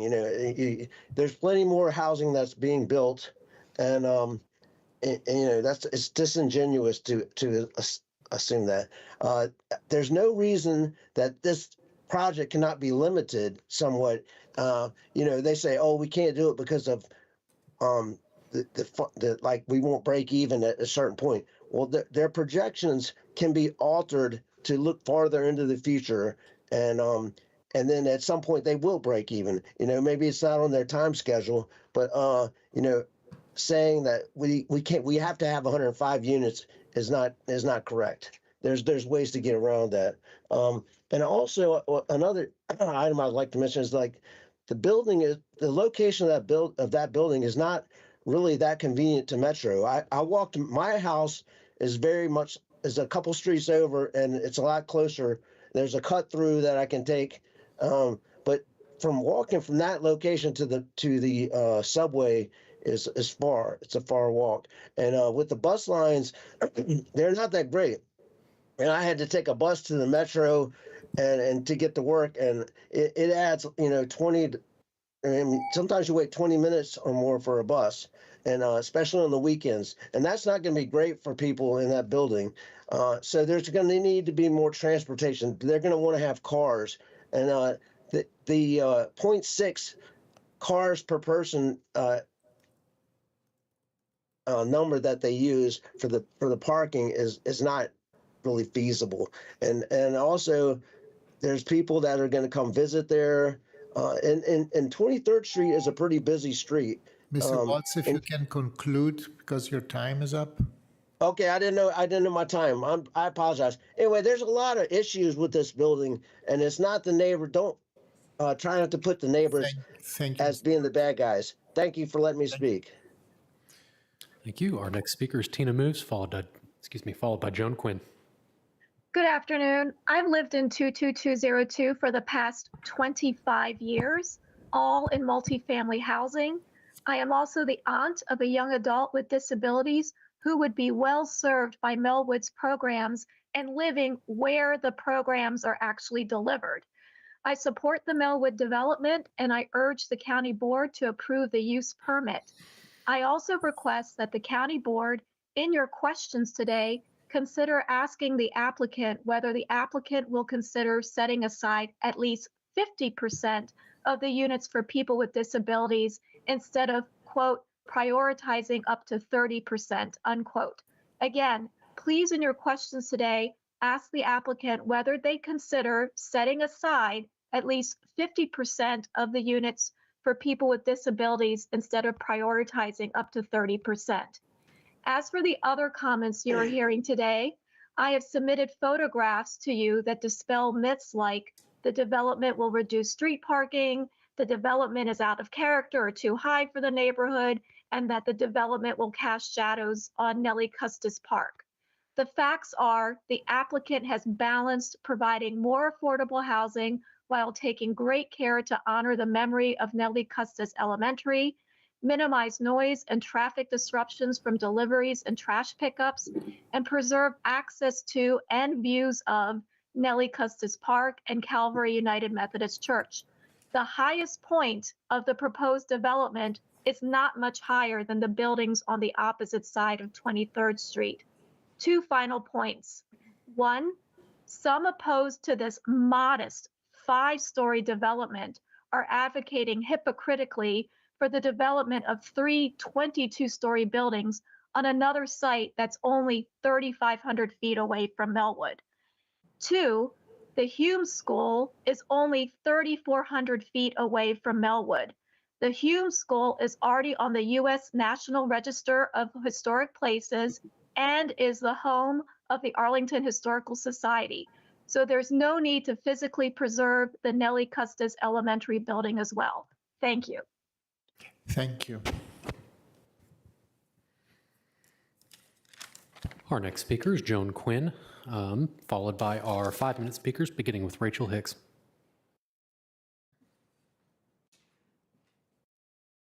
How do I get this down?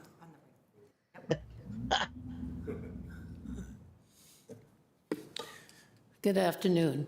Good afternoon. It has been said, as for the least of these, even that which they have shall be taken away.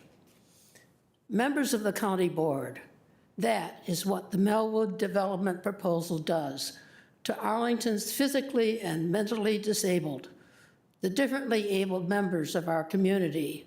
It shafts them in favor of affordable housing, more of which is not needed in the zip code, and fails to guarantee the skill training and employment opportunities that these uniquely handicapped individuals need to develop their special talents and to thrive to the best of their abilities.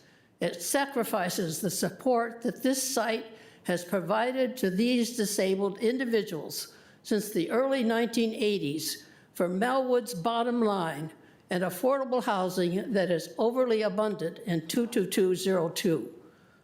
Under the present administration, government grants are challenged at every level.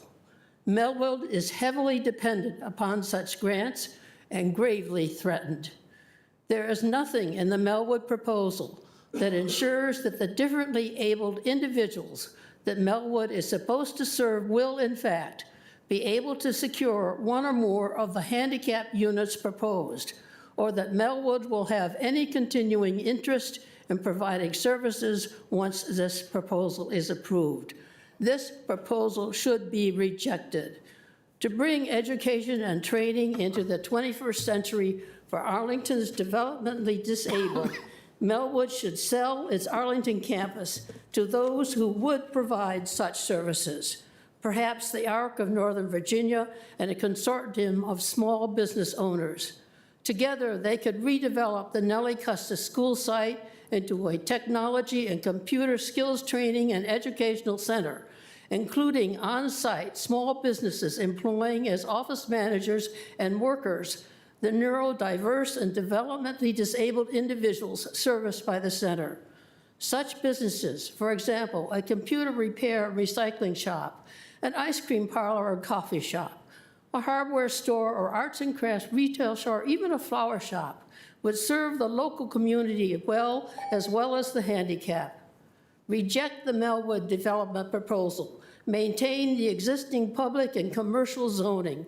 Revitalize and expand the educational, training, and business opportunities at the Nellie Custis School site, and guarantee that the least among us do not lose the little that they now have. Thank you. Thank you, ma'am. Thank you. We will now move on to our 5-minute speakers, beginning with Rachel Hicks. Give me just a moment. Hello, County Board members. I believe my slides are being pulled up. I'm here as president of the Aurora Highlands Civic Association, and just give us a second to make sure we're all set. Sorry. Okay, thank you. Next slide. The community has grave concerns about this project. You're very familiar with many of them.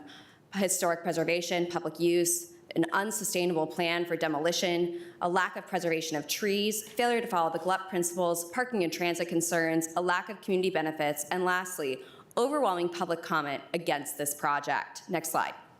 As we went over this morning, 22202 has a lot of housing. Specifically, currently, there are 22 affordable units right now, 2 blocks from this site available.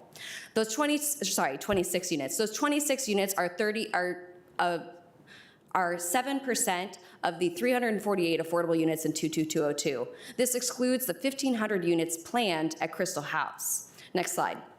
Let's talk about disability housing and AHCA. Our stomping ground will provide programs for residents at this new proposed Melwood facility. Melwood will not be providing any services to the residents. It will be our stomping ground. Our stomping ground already has a contract to be at Crystal House. This will be a duplicative facility. Next slide. The GLUP principles you've heard much about whether they've been followed or not. I will skip this slide. However, I will highlight a few things. First and foremost, the Neighborhood Conservation Plan has been of grave concern. Additionally, Susan Cunningham last May asked for a review of the GLUP study process, and that has not occurred. This needs to be reviewed. Next slide. Melwood has already said it's going to retrofit another area. So let's discuss this specific building and why it needs to be this site. Next slide. The concerns with the community has include parking. Highlighted on your left are the public parking spaces that will be lost. There's approximately 10 to 15 depending on how you count them. Those are on-street parking spots lost by this proposal that has been passed by the Planning Commission. To the right is a picture of Melwood's parking lot on a Sunday. Notice there was snow. This wasn't even a good weather Sunday. It's totally full. Melwood promised the Civic Association in 2022, after this process had already begun, actually it may have been 23, sorry, 2023, that the churches would continue to have access. While they are a private entity, they promised this benefit to the community. Next slide. The overwhelming comments that have been against this project. The county acknowledged this at the Planning Commission at the Tier 2 review, where the staff acknowledged the comments were overwhelmingly against. The current proposed plan fails to taper. As you can see from the scenario on the right, which was drafted by staff during the GLUP study, no portion of the 60-foot building abuts the site. Instead, now we have simple 12-foot step backs. That's not in line with the GLUP study. It fails to taper. Next, there's been failure to adjust meaningfully. As Nick Giacobbe addressed, yes, there have been changes, but these changes are things that the GLUP study already anticipated. Loading should have never been on Grant Street. That was not something the GLUP study provided for. The GLUP study also called for Parcel B to be dropped. So those concessions are things that should have already happened. Paint, color, and landscaping are things that are not meaningful. There's no centrally located height, and there's no preservation of trees. The tree at the front that many lovingly call a Christmas tree with the Miracle on 23rd Street that has been hosted by Melwood and its predecessors for years will be cut down. The Civic Association has asked for it to be at least moved to the green buffer at the back. We've heard nothing. There's no commitment to reuse the bricks. There's a commitment to reuse possibly the transoms and the doors. Let me translate that for you. That's a lot of environmental impact. Next slide. What about the residents of the building? Well, Melwood does not provide employment opportunities at this site. Let me be clear, this is not a debate.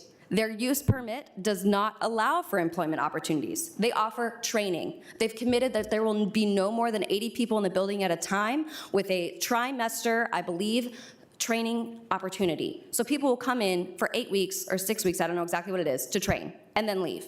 They are not long-term. They've said they're going to lease space to our stomping ground. They're not going to use all the space. They currently lease their space to other nonprofits. There are no social services that Wesley Housing is committed to provide, which means the affordable residents of the building will have no access to any social services at this site. All units have not been promised to be ADA accessible. To my understanding, they will only be built to the Kelsey standard, which does not require all ADA units to be accessible. There's no accessible grocery store. The upgrade to the bus stop is only in one direction, and the applicant has said it's not necessary in the other direction. I will quickly go through my next slides, aware of the time. As shown on the slide, the Kelsey standards do not require ADA accessible units and echo the concern about grocery store availability as well as parking. Next slide. The revitalization area is not appropriate. It includes an acknowledgement of working opportunities, which there are none at this site. And notably, in the lens of equity, who have we not heard from today? We have not heard from any Melwood clients saying they would live here. None. Melwood contracts out its current horticultural services. Thank you. Ms. Hicks, thank you. Our next speaker is Jane Green, followed by Alice Hogan.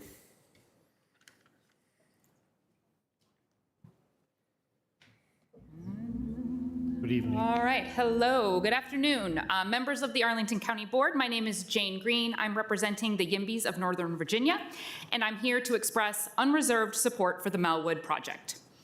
Arlington continues to face a severe housing shortage and one that is at a crisis point for our low-income neighbors. And the housing need for neighbors with disabilities is even more stark. The opportunity you have before you today will have a real positive impact both now and in the future. Every neighborhood can make room for more neighbors. We need to bring a range of housing options to all parts of Arlington. That might mean a high-rise next to in a metro corridor, but a 5-story building on an arterial road like 23rd Street is perfectly appropriate. This project will bring the first committed affordable housing units into this area in the last 40 years. The site at 753 23rd Street is a great location. Melwood is stepping up by providing this to its community and for all of Arlington to reimagine its own property, as a place for housing as well as its nonprofit services. I particularly applaud the high proportion of 2- and 3-bedroom units in this project. Ask me how I know how much a unicorn, a 3-bedroom apartment is. Melwood has undertaken a full community review and a full community engagement process and created a building that will really fit within the neighborhood character. And you have seen earlier from slides about how much the building design has changed during this very long process. I'm thankful that Wesley and Melwood have stuck with this project and that it continues to be viable even after all of these changes. I feel especially invested in this project because I used to live in 22202 and my kids went to daycare in a daycare across the street from Melwood for 5 years. Apartments are great all over the county, and I think especially on 23rd Street at this scale. This neighborhood has many institutional properties already, including churches and commercial properties. The streetscape improvements will make walking to Nellie Custis Park even more pleasant. When I lived in this area, we spent a lot of time at Nellie Custis Park, and it's important to note that the Melwood building would be on the north side, so there's not going to be any shade concern or shadow concern from the building. So I think that the new Melwood building will have a positive impact. And if anyone is concerned about a 5-story building next to a playground, I would invite them to come to Roslyn Highlands Park in my new neighborhood, which is right next to Queens Court, also a committed affordable housing building, which I believe is like 12 stories. So there's a playground next to, really close to, kind of within the curve of a 12-story building. It's a great neighborhood park. It actually does get a ton of shadow, but it's still a great place to be. It's a vibrant part of the community, and I have no doubt that this will continue to be the same for Nellie Custis Park after this project is completed. We all know that Arlington is changing and that change has to be allowed throughout all of our 26 square miles, not just along narrow metro corridors. The needs of Arlingtonians today and tomorrow should not be held hostage to a past vision of Arlington as a bedroom community. Neighborhood conservation should not be used to stop a place from growing and changing. We have heard from today's speakers that housing is at the intersection of so many other issues, including equity most of all. And so it's with the centering equity that I hope that you will approve this process, this project. And I'll close with a statement of the county's mission statement. Arlington will be a diverse and inclusive, world-class urban community with secure, attractive residential and commercial neighborhoods where people unite to form a caring, learning, participating, sustainable community in which each person is important. Thank you. Thank you, Dr. Green. Our next speaker is Alice Hogan, followed by Ann Bodine. Good afternoon. I'm Alice Hogan. I'm with the Northern Virginia Affordable Housing Alliance, Arlington Alliance. I wanted to start off by thanking staff from so many offices, the developer, Wesley, and the owner. Thank you so much to Melwood for the long and difficult process of trying to bring about an amazing project. As people have stated thus far today, that last May, this county board approved or accepted the GLUP study and had outlined a few guidelines. So we look at those guidelines as was shown in the earlier presentation, and they've all been addressed: building scale, pedestrian living level conditions, biophilia, underground parking, transit considerations, trees, stormwater. All of these things have been addressed, and of course to prioritize affordable, accessible, and equitable housing within this redevelopment. To me, this is an example of the Arlington way, doing it right. No process is perfect, we know that, but this process was very responsive to people for and against this project, bringing in lots of expertise, feedback from the staff. It went through the commission processes. So while there is nothing perfect, I feel like this project is very well rounded and ready to go. On a few points, for example, earlier in the day, you all dealt with climate. So to refer back to that discussion, this is density within the core of where we live. It's walkable, it's green construction, it's 25% tree canopy. These are the things we seek in our community. With regard to housing, I wanted to mention that the county, as the community may not remember, is not able to own or operate housing on its own. We as a community rely on our nonprofit partners to bring about that public purpose, which we cannot do. So I am thankful that Melwood stepped out of its own purpose and re-envisioned its own property, partnered with an experienced affordable housing developer, and came up with an amazing reuse of this site where we will benefit from 105 brand new committed affordable units. With regard to historic preservation, Arlington has a historic resources index. It has 3 levels. This property did not even make the cut of the lowest 3rd level. That process was very well done and comprehensive around our community. I don't think there's any reason for an entire process to redo what was done in the past for a property that never made it to the lowest category. And with regard to population, I know folks are talking about how there must be so much available housing in this area. Well, this is a very specific project that isn't on, Zillow and the others. Why? Because this is Kelsey modeled housing. 30% of these units will be for folks with disabilities. You can't just find that on the open market. And even if you could in 1 or 2 units, no way would someone get that at 30, 40, 50% of AMI. So it cannot be compared with what's in the community. This is special. It meets many, many of our needs, and I'm grateful that this project is moving forward. A few things that we've heard: no new calves in this community for 45 years. Brand new calves in this community, 105. Let's keep in mind that our community is down by something like 5,000 affordable units. So we better get busy. If we can't build 105, how in God's name will we get to the thousands that we need? So I'm grateful, again, that this is coming into the market, and it cannot be compared with market units available east, further down east on 23rd Street.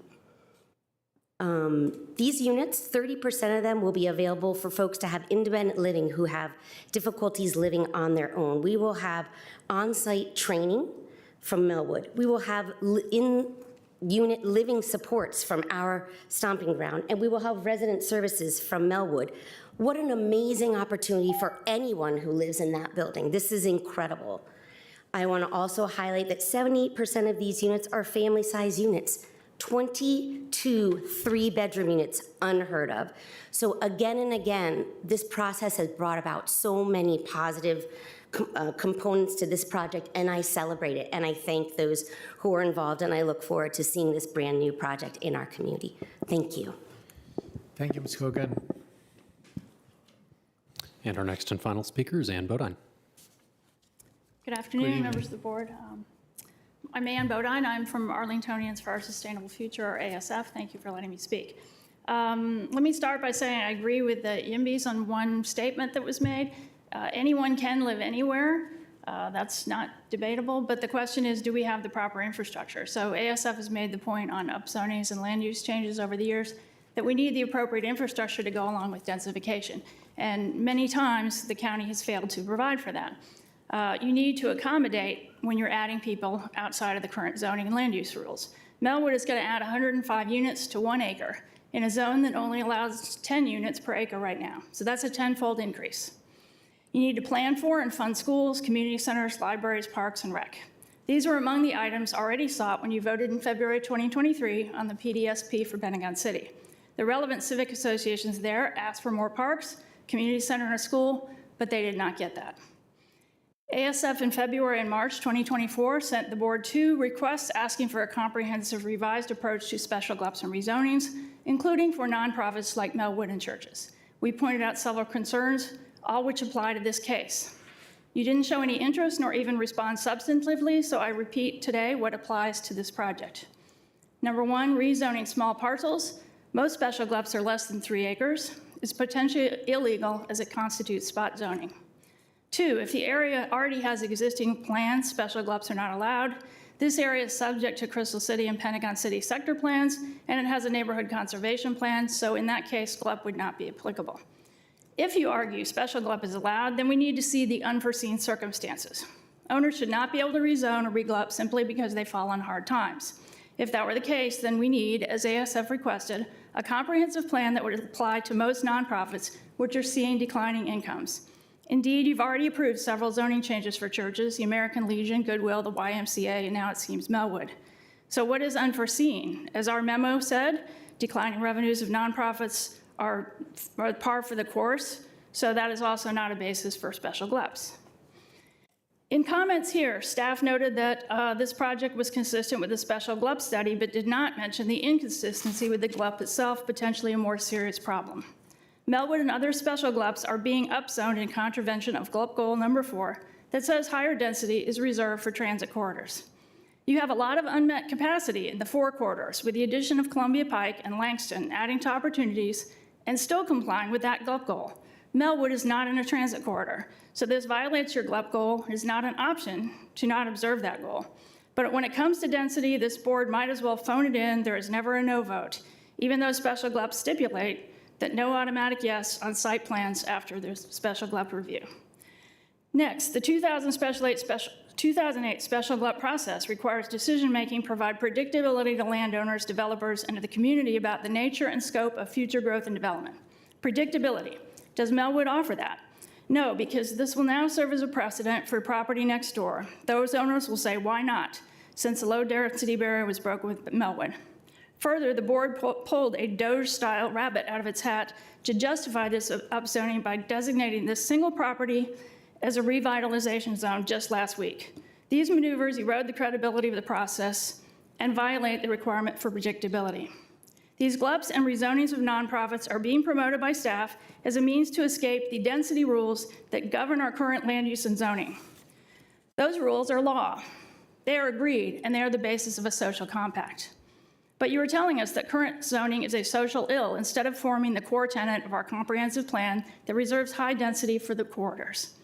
Undoing this understanding at one parcel at a time is neither predictable nor responsible governance. I'd also like to mention several special GLUPs and upzonings are currently stalled, and they're becoming blighted. The Key Bridge Marriott, Amazon Fresh on Columbia Pike, Pershing Special GLUP, Courthouse West Special GLUP, Sunrise Special GLUP, Church of the Redeemer. These are all stalled, and at least 3 of them are becoming blighted or have just been roped off from the community. So this model doesn't even seem to be working.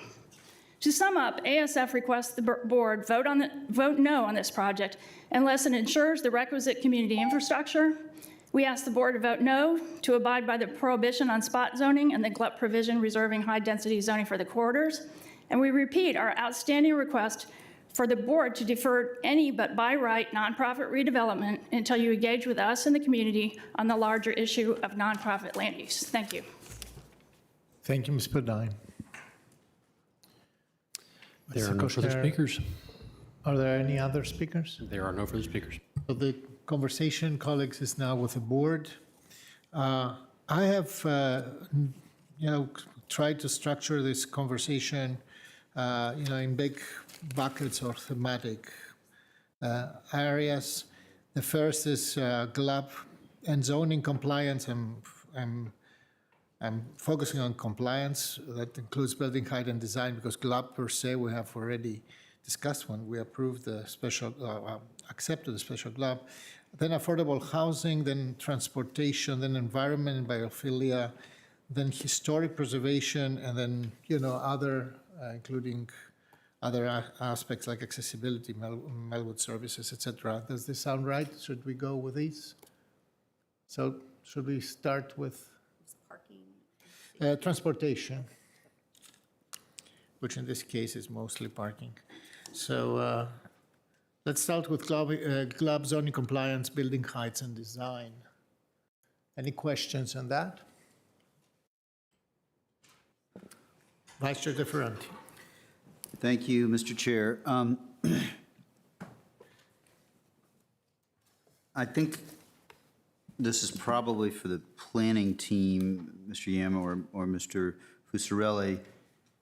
And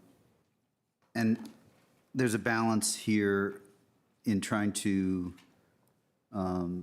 put on the record and make everyone in the room and those who need to know it broadly in the community who may be watching, which at this point is probably 2 or 3 people, but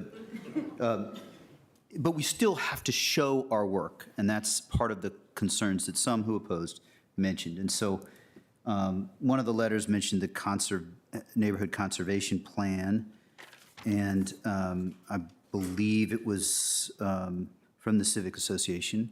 And I just wondered if you could speak a little bit to the adopted conservation plan and how that relates to our planning, or the accepted, I should say, conservation plan, and how that relates to our planning, because we both want, it's, as I understand it, our planning process related to the GLUP is really focused ultimately on the plans that we have adopted. And I don't know if Mr. Yam or Mr. Fusarelli could speak a little bit to that. Certainly, I can take that question. Just for the record, Anthony Fusarelli, Planning Director. So I know I think the discussion or question about what is the relationship between neighborhood conservation plans and other county plans and policies has certainly come up before previous boards and had been discussed periodically. And so I think based on that and our understanding and how we look at that relationship, I would highlight a few key points. First, are that neighborhood plans are accepted by the board. They're not adopted by the county board because they're not established policy.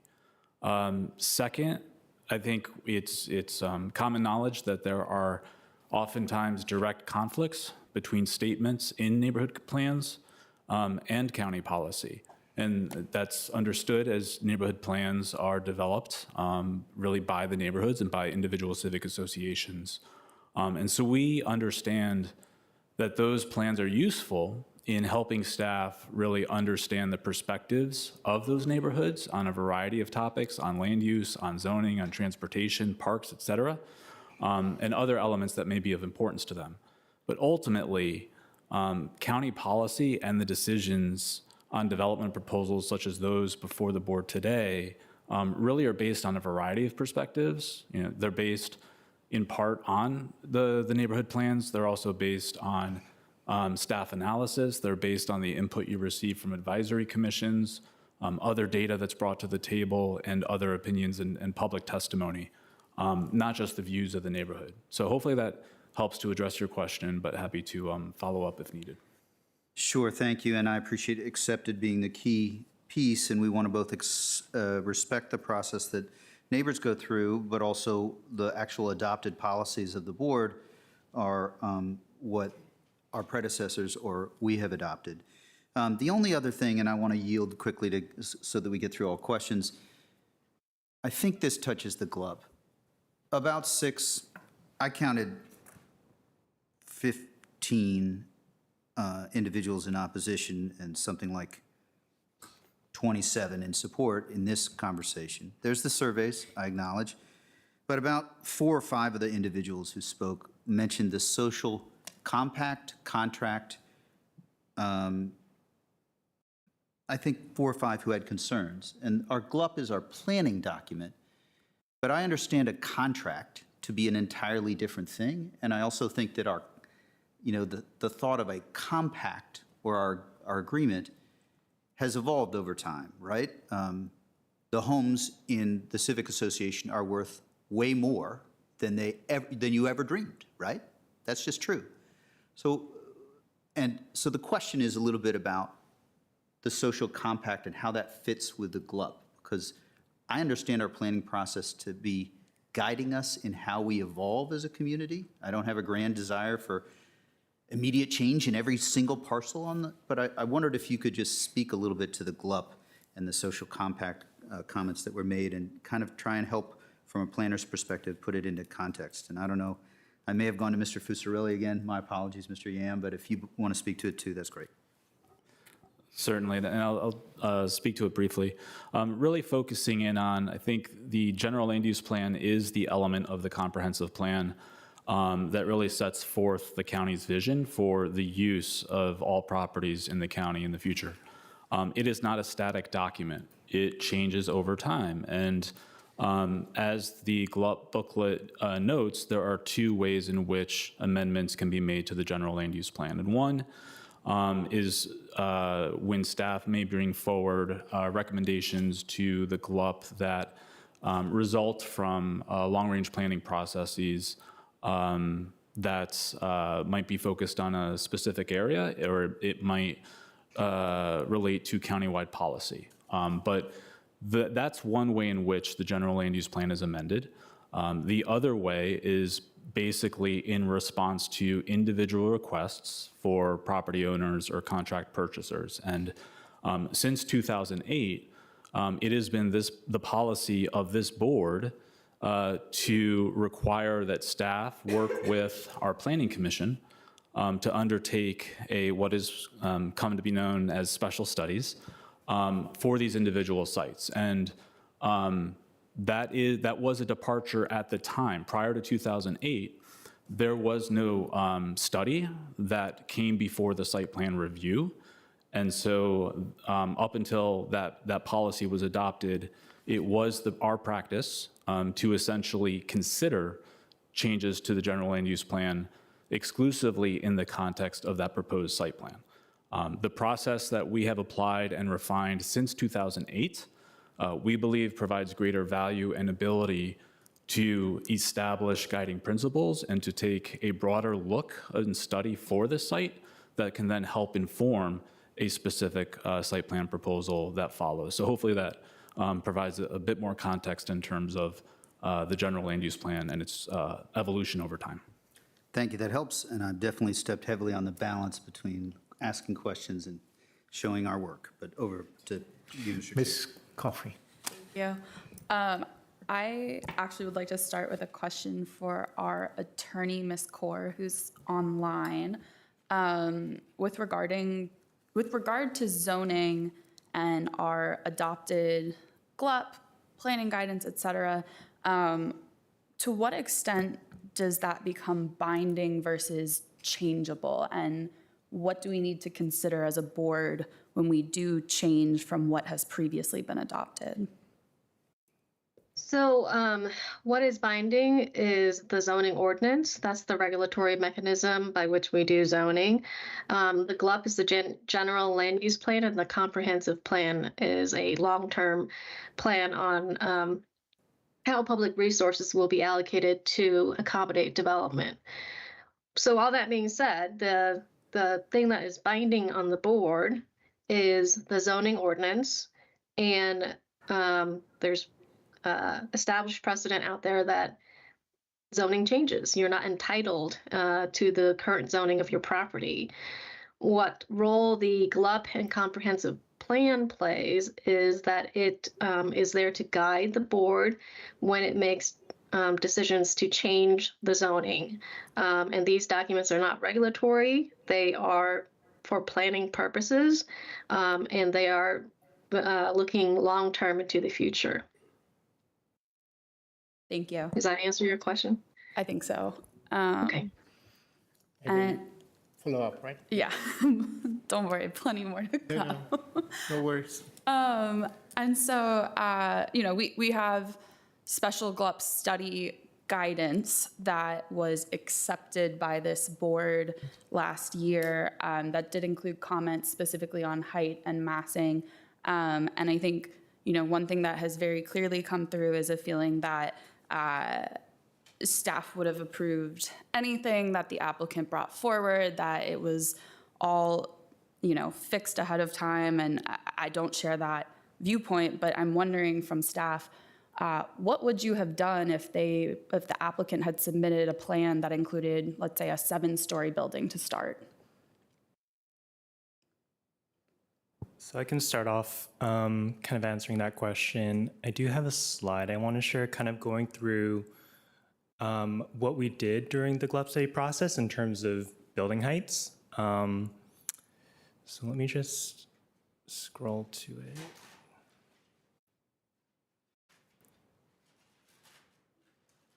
So during the GLUP study, staff looked at a variety of building heights. that at that time illustrated a range of potential building heights and massing options for this site's redevelopment.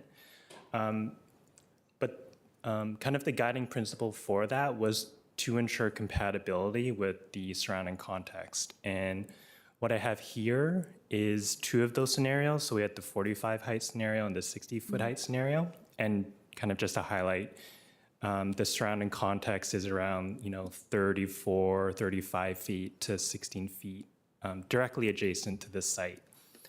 So throughout this GLUB study process, we engaged the community as well as the LRPC on whether these heights are appropriate and are compatible. And this ultimately led to recommendations for step backs, which can further improve the relationship with its surrounding context. And we did find that the 60-foot scenario allowed several other things, including a smaller building footprint, just to maximize the open space opportunities and the opportunities for tree planting. And again, it allowed for those additional step backs to create that better transition. And so if I could just add to that, if I understood the question or part of the question correctly, is that what if the proposal proposed a building height that was greater than the 60 feet? I think that would be, from a staff evaluation and review perspective, that would have been identified very early on with our initial review as a fundamental inconsistency with the plan. It would be something that we would find as a specific challenge to supporting the project per our review.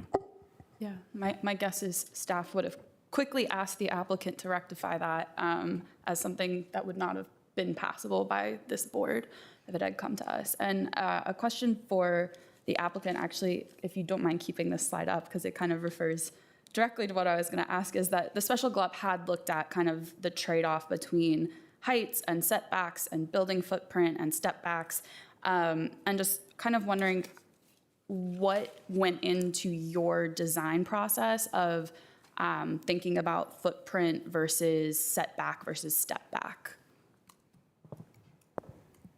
So I think you could see from the evolution of our proposal, in the beginning, we tried to be very balanced, right? Same setback from the park as from 23rd Street, tapering up to the middle. And what we found at that very first meeting, what we heard the feedback to be, is that the park and the relationship to those single-family homes was the most important priority, which then led to our second iteration that pushed the building back to almost 40 feet adjacent to the park. And yes, that allowed kind of the 60-foot height to be more towards 23rd Street, where it's surrounded by more commercial and institutional uses. Over the time, we also heard feedback about the step backs needing to be greater. I mentioned before about the terrace on the second floor and pushing that back another 37 feet. So the building design was very much shaped by the process and the community, whether they believe it or not. Believe me, my client would have gone forward with that first iteration had they not gotten the feedback that they got from staff, the community, SPRC. The other factor that weighs into the footprint, however, is because this is such a special project, which is leveraging very scarce land in Arlington County to rebuild a new Melwood space with affordable housing above it, you heard us discuss the Kelsey standards. And those Kelsey standards really go above and beyond to make sure that the building is accessible to all. And that means wider hallways than you would see in a typical multifamily unit, more turnaround space in units for bathrooms and kitchens, adjustable sinks. And so there are features of the building that, in order to make it more inclusive, more accessible, are slightly larger in terms of a footprint than you might find from a typical multifamily building. But we did our best to limit the extent of the building, as it relates to the park, and then step up meaningfully and break down in scale and articulation the rest of the building through architecture. Thank you, Ms. Coffey. Any other questions on Ms. Cunningham? Is that all you have? You don't? Let's check it. So many places to go. All right, let's start with this. I think I want to name two discomforts that I am experiencing. One, and I think much of the community has been experiencing this for a while. One is that our special GLUP process still feels very kludgy and leaves us with everyone kind of exhausted and unhappy. And we did ask a year ago to begin a special GLUP study of the study, a study of the special GLUP study. Mr. Fusarelli, could you give us an update on where we are with that? And in particular, maybe are we considering ways that neighborhood plans or the kind of concept of a neighborhood plan could come into that process when we revise it?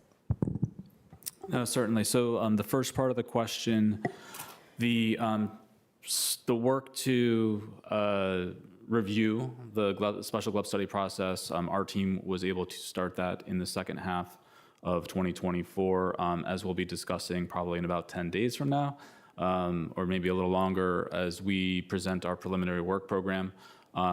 You will see us identifying completion of that review in second quarter of calendar 2025. So we're at a point now with just a few remaining pieces for us to consider, especially including some options that we might put on the table for the board's consideration for potential adjustments or refinements for discussion in terms of how we continue to conduct those studies. In terms of the second part of the question, we can certainly, I understand, and we've heard the comments about the degree to which those special GLUP study processes do or do not reflect or acknowledge neighborhood plans. We can certainly take a closer look at that, and if that's something that going forward, should be included consistently, we can do that. I would say, though, that, part of I think the benefit of using the long-range planning committee in sort of an expanded composition to pull in civic association and other interest holders into the conversation is it allows us to have a current understanding of really what the community's perspectives are. Sometimes neighborhood plans have not been updated for 10, 20, 30 years or longer. And so I think it's really that current day conversation around the table that is, valuable as well, but certainly something for us to look into as part of completing that work. Great. And then I think another question around that was about the nonprofit sites. Are you familiar with the February letter that Ms. Bodine referred to saying, we wish we had an inventory of all the nonprofit sites that could fall into this category, since there's a lot of movement, especially in the faith communities. Is that something that might also fit in the special GLUP study, or is that a different work plan item? Is the question clear?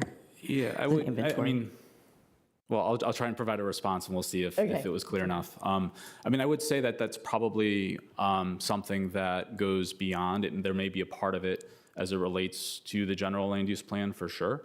But I think that's also getting into territory that we would work in partnership with our colleagues in the housing division. I know one of the umbrellas of the Housing Arlington initiative established several years ago was institutional partnerships.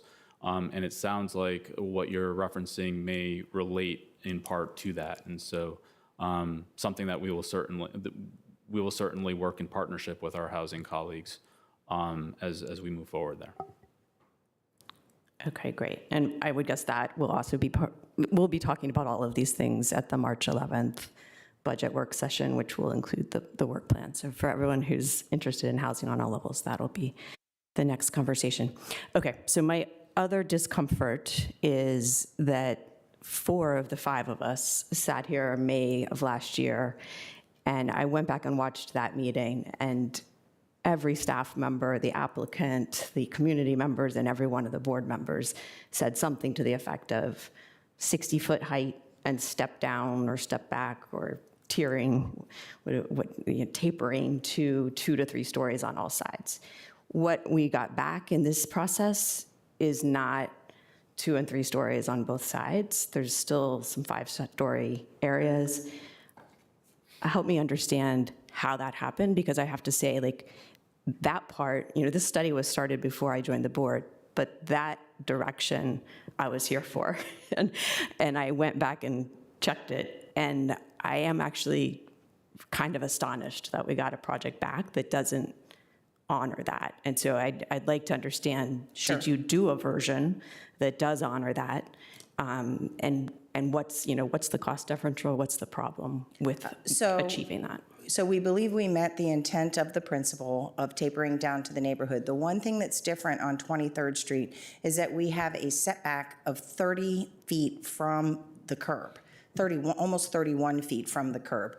And there is an existing building restriction line that holds the footprint of the building where it is today. If we did not have that building restriction line, the building would be closer to the sidewalk. So if you think about your urban corridors where you have your streetscape, your sidewalk, and then you have a little bit of a dooryard, so maybe you're at like 20 feet. So then you would do your 3 to 4 story element and you would taper back to your 6-story element. Because the building itself is even farther back than it would normally be, we felt comfortable that we were meeting the intent of that tapering down because we actually pushed the building back farther instead of pushing the building closer to the street and having a 3 to 4 story taper there. Now, we did change the roof line and create some step backs at the 2nd floor and kind of broke that building in and out, and that's only on the western portion of 23rd Street. If you look at the eastern portion, we do provide that tapering where we have that historic interpretation, and then we step back, and then the building goes up. The other piece of it was, once again, if you looked at our first iteration of the plan, the building was closer to the park, right? And so it would have given us more opportunity to kind of expand the building footprint, taper the building back. We heard loud and clear, get the building farther away from the park. And so on the balance of those priorities, we pushed the building back farther from the park. And then we pushed the massing back farther from the first floor because they didn't like the 2nd story terrace at the extent that it was. So we had more density towards the park. And we pushed that back even farther. And that did result in some additional height on the western portion along 23rd Street. But we met that tapering everywhere else on the building. And the 30 feet, is that still a requirement, that it be 30 feet back from 23rd Street? Yes, there is a building restriction line that predates any of this process, and it's a restriction that applies to every property in the subdivision, and it was put in time like at the original subdivision. And you see that in a lot of subdivisions in Arlington, and it's trying to kind of make sure that the building's lined up along the street. Okay, well, I think maybe I'll leave it there for the moment, but I guess I do feel like with the process we have now, which we've all admitted has some room for improvement, though we're not quite sure yet how we're going to improve it, we should at least follow the process that we say we have. So I would like to know how we could get to a building that does have those step backs, even if we lost a couple units or got a little bit more expensive, because I think that was our guidance, you know. So I'll leave it there for the moment, but we may come back to that. So much there. What are we focusing on right this moment? Just Lot, mass, and height. Yeah. So I just want to kind of go back, and not to be somewhat repetitive, but we can pull up slide 7, I think it was slide 17 on the report. Can you pull it up real quick? Key issues, concerns raised by AHCA. And, you know, as you just heard a few moments ago, I was not here when some of these decisions were being made, but I first want to thank Aurora Highlands, Rachel, Stacy, Nick, Ben, all you over there for inviting me on February 12th to your meeting to hear from the constituents and the concerns that you have as a community about this entire process, okay? So, but here, I just want to hear from staff again, just kind of go over this. The issues that were raised, if we could just talk through, I know it's up here on the screen here, but can you address this GLUP study guidance and the proposal, and if these issues, these concerns, you feel are appropriate and were addressed during this process?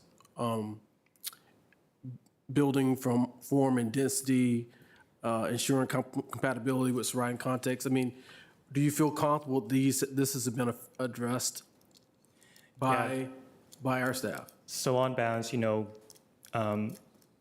overall, the project does conform to the GLUB study guidance, which, was developed through the LRPC process, and the same kind of concerns were raised during that process, which is why a lot of the guidance tries to be responsive to those concerns raised. But overall, we do believe the project does kind of meet the guidance that in turn tries to address the concerns. So, and I also want to go back to something my colleague just stated. If there was, and this kind of goes back to a conversation we had this morning, right? I am very concerned about us setting direction from the dais to staff, and things aren't being followed through, right? And I'm not saying, in this case, but it's becoming somewhat concerning as we move forward here with some of these programs, I would assume.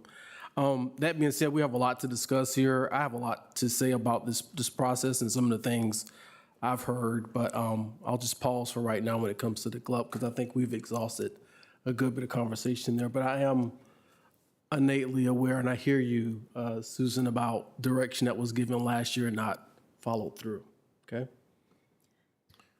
I will get to you. I have one, because I was here when the direction. So the relationship to the street was an issue with GLUB, and definitely there was,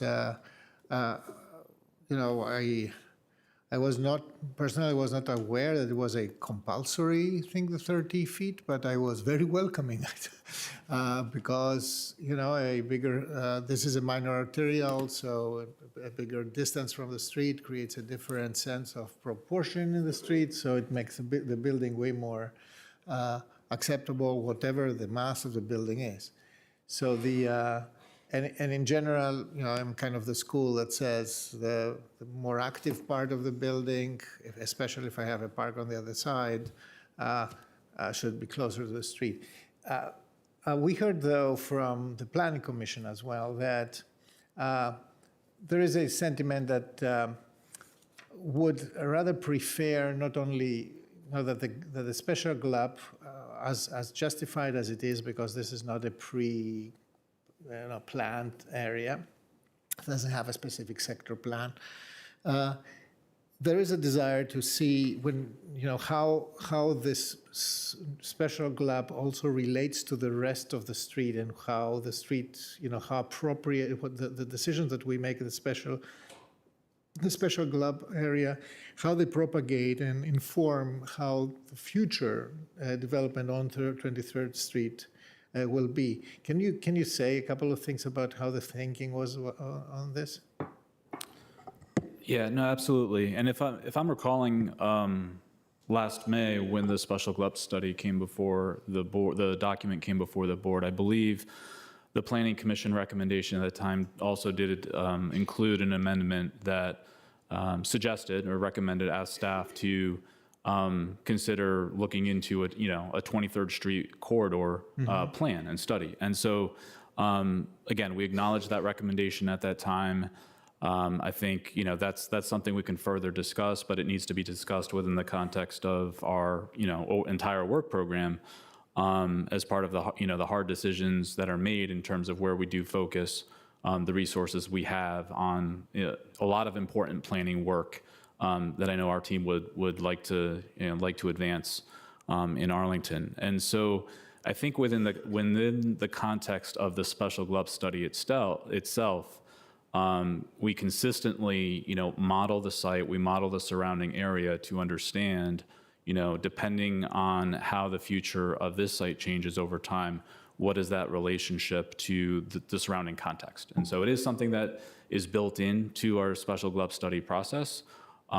Certainly, we're not, planning for other sites outside of it unless, in instances like Washington Kirkwood or with Shirlington, when we do have multiple properties come into or be proposed as part of an application, we do look at a broader context and site in that regard. Yeah.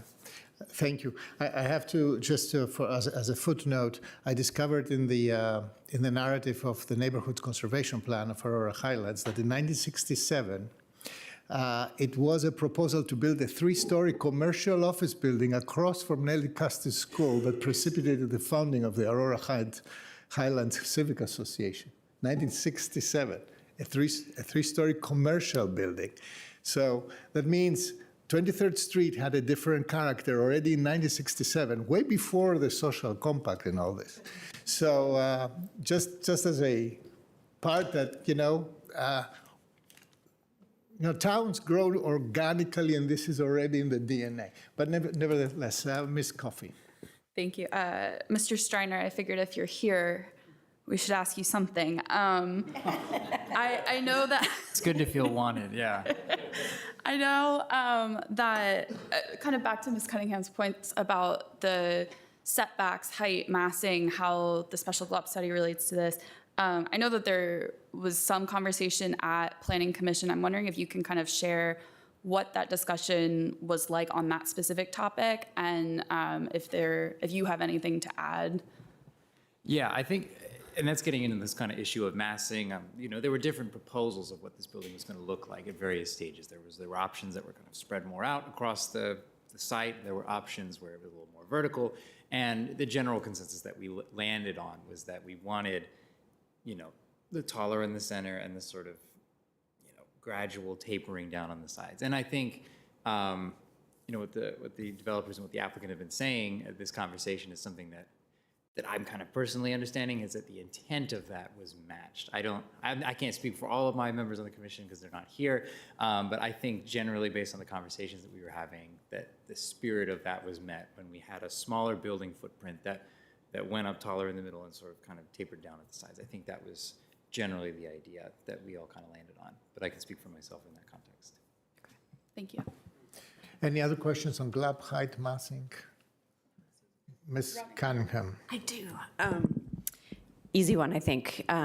Height. So we said 60 feet in the middle of the building, and I know we'd love to argue about how we measure heights on every single parcel. Can you give us a little lesson there? How do you measure 60 feet in the middle of the building, and are we needing it? So the 60 feet is kind of based on, or measured from the average site elevation, because obviously sites are big and there's different terrain. An average site elevation kind of takes measurements at certain intervals on the perimeter of the site, adds them all up and takes the average of that. So the 60 feet is measured from that specific point. And on different sides of the building, if there is, topography differences, one side of the building, more of it will be shown versus the other side. And so if the parcel is higher near one of the edges, it can't actually be 60 feet on top of that higher piece of land, right? So the 60 feet isn't necessarily measured from the adjoining ground. It's measured from that average site elevation. Okay, so if the site were like this, the part of the building here would be less than 60 feet by definition, right? Correct, yeah. Okay. And we're meeting that here? Correct. Perfect. I think the second piece, which I thought Mr. Karantonis was going to go deep on, so maybe you can call me off, just the overall design here. I know having built some affordable housing, with some of the people who are in the room, it's always hard to make all the trade-offs. And I think one of our speakers said it's good enough. I think this is kind of a good project, but not a great project. And I do think we could do a little bit better in the design as well. Mr. Karantonis, feel free to elaborate for 2 minutes. I will include in my closing comments. Architecture wins hearts and eventually wins projects as well. So that's I think that I've always believed. So I don't believe that we are critiquing the architecture per se. We critique we see compliance, right? Of course, the neighborhood and SPRC looks at architecture as well. So you may say a couple of things if you want to elaborate on the textures. I saw the historic interpretation in the entrance area that actually is also a setback area, going up to 40 feet inside, I believe. and the textures that you chose, the kind of brick fenestration, etc. If you want to briefly say something about that. I'm not an architect, but I'll play one on TV. As I So said do before, so do we. We did work throughout the process to revise that architecture, and it did come in the term of changes to the roof line. We were asked to we had a very flat roof line. We were asked to add a mansard roof to break down that roof line. There was a concern about the dark color of the roof line, and by lightening that up, that lightened up the look and feel of the building. We broke down the building into different elements to better differentiate the residential use through window patterns versus, say, the Melwood use, which has the larger window pattern. And we did really focus a lot of architectural effort on the interpretation of that historic building facade, which included the many elements that were representative of that original facade. When we talk about an affordable housing building, there are points that we get through the LIHTC process, and that tries to balance materials between brick, masonry type of materials, and then the fiber cement. And it's a trade-off between kind of quality of design and materials, making sure that you have a good building, but also taking cost into consideration as an element of that affordable housing project. And so we did try to put those masonry elements, close to the street, to the pedestrian experience, and then use the fiber cement in areas that were less visible or less at that pedestrian level. But really, a lot of the breakdown in the building also came through the articulation. So you saw in that original design we had, where we had a long frontage of building kind of at that building line. And throughout the design of the process, we came through with a much less extent of the residential upper stories facing that park or close to the park than we had when we started the project. The idea was to bring the rest of those elements farther back from the park and break them down into smaller scale so that it would not overwhelm the park. Yes, thank you. And that's what I learned from the architect over the whole process. We all learn from architects from time to time. That's a good thing. Thank you. Colleagues, if there is no other question on GLUB building height and design, we could go further down to the next bucket, which is affordable housing, housing affordability, and committed affordable, the committed affordable part of the project, the housing part of the project. Are there any questions about that? Just one quick one, Mr. Chair. Yes. Architecture wins hearts, affordable housing wins this heart. I would say that I just want to clarify, because one of those who had concerns mentioned 60 to 80% of AMI, and I'm not sure that that's the level. I thought we talked about 30 to 50, and I don't know if the question is for Ms. Pushkar or Ms. McAfee, whichever I can one. answer it, and if I screw Great. it up, she'll correct me. So basically, we look at an averaging, and they'll be somewhere between 30% of AMI and 80% of AMI. And we have an initial breakdown that we assume might be the breakdown between those AMIs. Over the course of the financing process and the LIHTC application, that mix may change, but the goal is to have an average of 60% of AMI that reaches deeply, and then a little bit farther up into workforce housing. Great, that helps. I'm fine with that answer. I just wanted, since you've been sitting here all day, I wanted at least to give the two of you an opportunity. And, I don't know if you want to add anything to that. You don't have to. I just wanted to cover that. Borrow one of the others at me. No, I appreciate it. Yeah, no, just to clarify that, obviously we do want to target, and there is definitely incentives, financing incentives to be able to target folks at the lowest AMI levels, and we certainly will commit to an average of 60% of the AMI overall. And so, we're just excited to be able to serve and those communities across all income spectrums. Thank you for the question. Great, thank you. That's all I had on this one, Mr. Chair. Thanks. Thank you. Ms. Cunningham. Can you share a little bit for the community about the kind of financing, the sources of funds and the likely cost per unit here?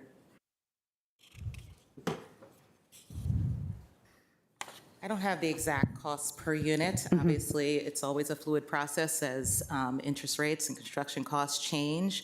The financing sources are typical for our structures. Obviously, there was reference to the low-income housing tax credit. that we intend to apply for, the 9% round coming up in a few weeks. We will need some additional sources that, our relationship with Melwood will be able to structure our acquisition agreement with them such to be able to leverage some of those resources, as well as other sources from the state and other federal resources such as the Federal Home Loan Bank programs, the state DHCD programs, to be able to fill additional gaps there. And do you have a sense how much AHIF, County Affordable Housing Investment Funds, might be needed here? We know how much we would love to request from this board if and when they're available, and or from other, private sources that may be available in the market, which the board is familiar with, the Amazon Housing Equity Fund, which we've of course applied for as well. Exact number? I don't have an exact number. I can tell you. You can phone a friend and pardon? you can phone a friend and tell us a little later. Can I ask for 300,000 Yeah. units? Okay, and then the per unit, Yeah, right. the rough per unit range, do we know?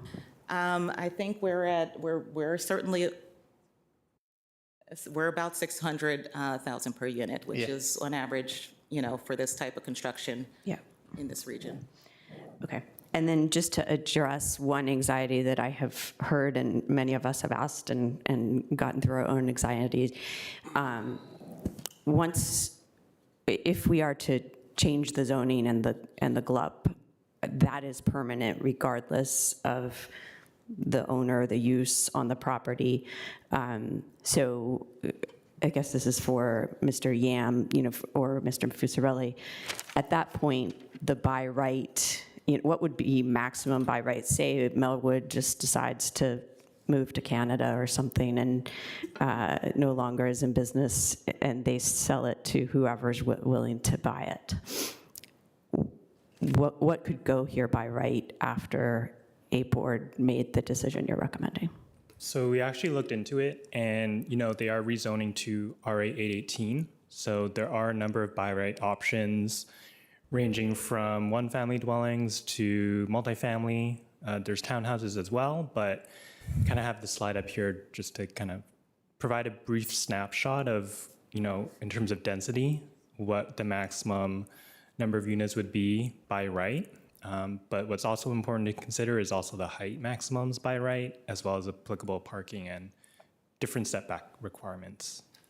Okay, so that's really helpful. So sort of as a maximum use case, maybe thinking of 62 townhouses there versus this building is helpful to know. And then the second part of that question is, okay, now Melwood doesn't decide to move to Canada until it's built, and or Wesley Housing, I guess at that point, they both leave. Can the building be changed from affordable housing once it's built with all of the tax credits? I assume it will be restricted for 30 years at least. So any new site plan or site plan amendment would still be subject to the GLUP study guidance, which does prioritize affordable housing. So whatever comes in will be kind of reviewed against those recommendations. That's a third case. So you're saying if they put the site plan through, we approve it all, and then that site plan disappears, like some of the 5 that have been installed elsewhere. If they wanted to do anything but the by right, you'd have to consider the special GLUB guidance, right? Correct. But now I'm going one step further, which is it's built already, there are people living in it, it's affordable housing. How can we confirm to the community that it will stay affordable housing for 30 years? It's because the financing would require it, right? Or maybe that's a question for the applicant. Yes, there would be a covenant in place on that. And also the zoning assumes that you get the additional density and height based on the community benefit of affordable housing. For 30 years.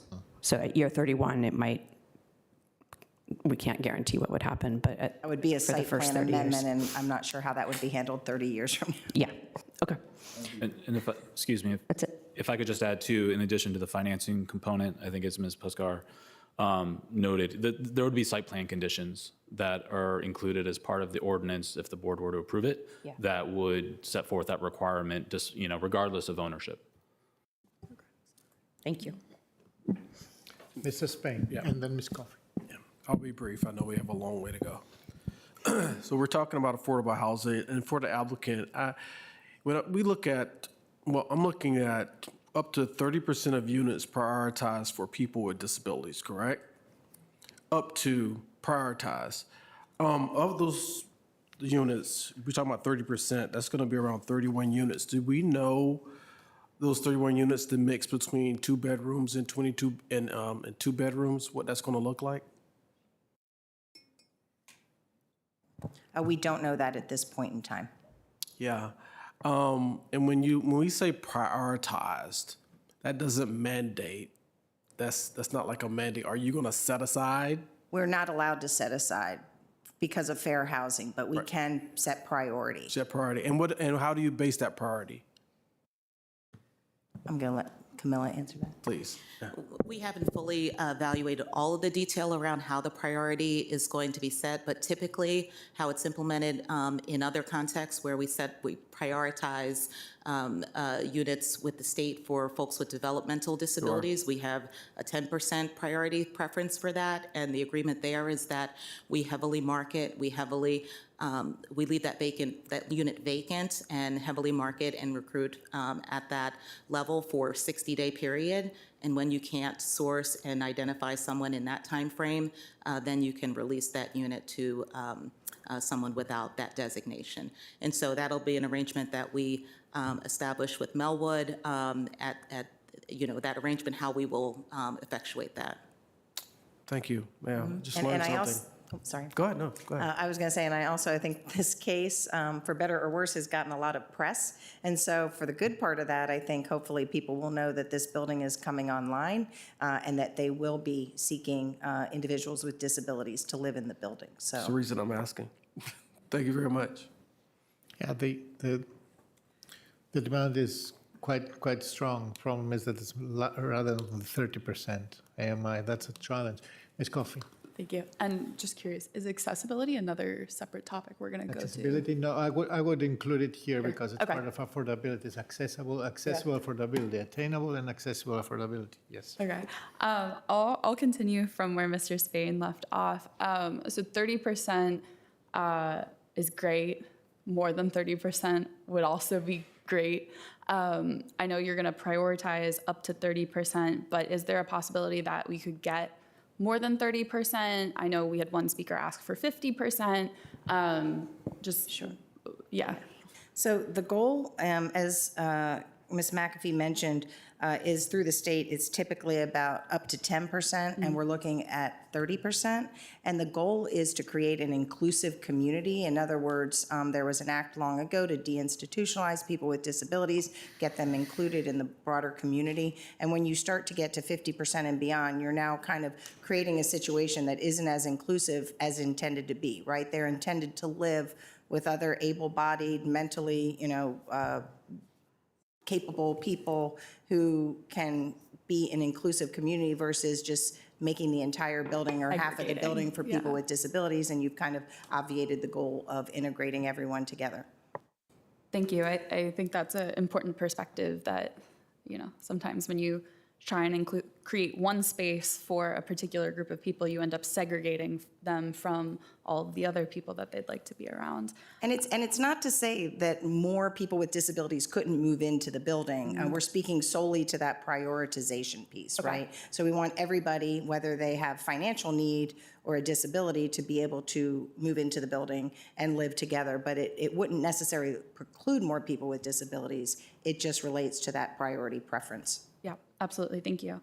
And for staff, can you speak to the proportion of our committed affordable units that are accessibly designed or otherwise available or dedicated for folks with disabilities? I know, there's been some comments about the pipeline of projects, how many affordable units there are, there being a lot of supply, but my understanding is that this is a particularly challenging segment of our population to serve. Yeah, absolutely. So on that, so that metric is something that is tracked by our housing colleagues in its annual publication or report on the Affordable Housing Master Plan indicators. If memory serves, I think based on last year, I would estimate it was about 5 to 10% on average annually of the amount of CAFs that have come online on an annual basis that are accessible as a share of the overall CAF number per year. I can go back and just confirm that, and if it's different, I will correct that for the record. Thanks, I appreciate it. And back to our applicant, can you talk a little bit about the differences between Kelsey design and ADA requirements? Okay, here I go again, trying to speak with expertise. First, I want to say that the project's going to meet and exceed building code and Virginia Universal Design Standards, because you hear a lot about universal design. When we look at the Kelsey Inclusive Design Standard certification, it's a guide and certification system that provides a disability-forward and inclusive design that addresses the broad and diverse needs of all people with disability. So as I mentioned earlier in my presentation, you have wider internal corridors, internal unit layouts that have the turnaround and allow for mobility, people with mobility devices to move freely around their apartments. Provide automatic entrances into common areas, not just main building entrance. And there's some daylighting issues. So it's really comprehensive to achieve the wide diversity of disabilities that may exist in the building. The other thing is that all units will meet the Virginia Housing Universal Design Guidelines, and some units will have additional accessibility and certification. So typically from a building code standpoint, you would have only 2% type A units in the building, and we're looking to have a minimum of 10% or 11 units in the building meet that type A. Let me just go a little bit further. Half of all of the units will have roll-in showers. We'll have 8 ADA accessible parking spaces, which is well beyond the code requirement. And then we also have, I think that's it. Yeah. You also had a friend behind you volunteering to add, but excellent. Okay. And You gave me the talking points.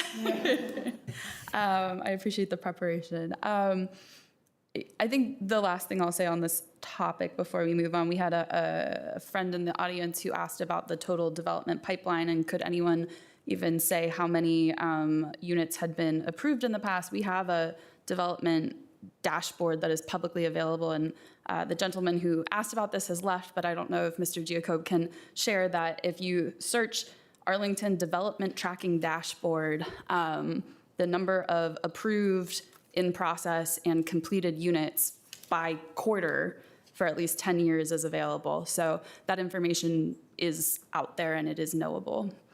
And I'll pass along now. Thank you, Ms. Coffey. I don't hear any other questions on the topic of affordable housing. On to one of our favorites, transportation and parking. Mr. Ms. Conrad, Cotton, can I ask one more before we close this section? This is for Melwood. So as you got inspired to do this project, did you consider a whole bunch of options? You know, I think we saw by right, you could do 62 townhouses here now, and that's like $75 million in value right there. So like, you would have some options, I guess. And I'm curious for you guys, how did you and your board strategically think through those options? I think we've heard from the community, like there's office space, maybe that would be appropriate, et cetera. Could you just comment on that? And that way you get to answer a question too. Well, thank you. I appreciate that. So we did. I mean, this was maybe like 6 years ago that we really started talking about this. And we talked about townhouses. We talked about an apartment building. We talked about the need for more programming space for ourselves, looking at a lot of the workforce development stuff that we do. And you know, I talked to a lot of folks in Rockville that were building the Main Street building and our stomping ground, the people that were just starting that organization, and also listened to a lot of the individuals that were in all of our workforce development training classes. And the theme that we heard over and over and over again was, I can't stay with my parents anymore. I'm being kicked out. I work in Arlington, but I have to take 2 buses and a metro. Or, you know, I have this horrible roommate, and now I'm gonna have to go back to live with my parents. So seeing the grassroots support that was available, that was willing to bring people to apartment buildings to help provide the rides places or the check-ins once in a while, and the fact that it was helping people look forward to living independently for the first time in their lives, I think that really convinced us and the board that this was something we could do. I know we talk a lot about money. Like, we're not doing this to create a bigger asset or to get some sort of revenue. We're doing this because we keep hearing from the participants that we serve day in, day out, that they need a place to live here in Arlington where they feel like they're part of the community. So, thanks. And I would note that the fact that they did not sit through an 8-hour county board hearing on a Saturday afternoon is not indicative of their support or lack thereof of this project. Thank you. Thank you. So on to transportation parking. Any questions? Ms. Coffey? One day will not start with me, but You were very fast. I think you just look this way first, but it's okay. So the bus service was mentioned, and this is maybe more of a note broadly, but I know that, the WMATA Better Bus Network is happening. It's a separate process from our transportation planning processes, but we are doing a look at our master transportation plan this year. Is it feasible that we could look at enhancement or additions or changes in some way to support service on 23rd Street? So that can absolutely be looked at independent of this project. That even independent of the transportation plan update, you can look at that with the capital plan. And also, I do want to note that transportation staff or transit staff specifically are always looking to upgrade bus stops. Part of the recommendation for this site with the rear landing pad is actually a result of those continued conversations. Something we saw in COVID was increased usage of the rear bus doors. So that's why we've been starting to recommend the rear landing pads. So that's actually an example of something that staff is already looking into moving forward, is getting those rear landing pads. Yeah, thank you.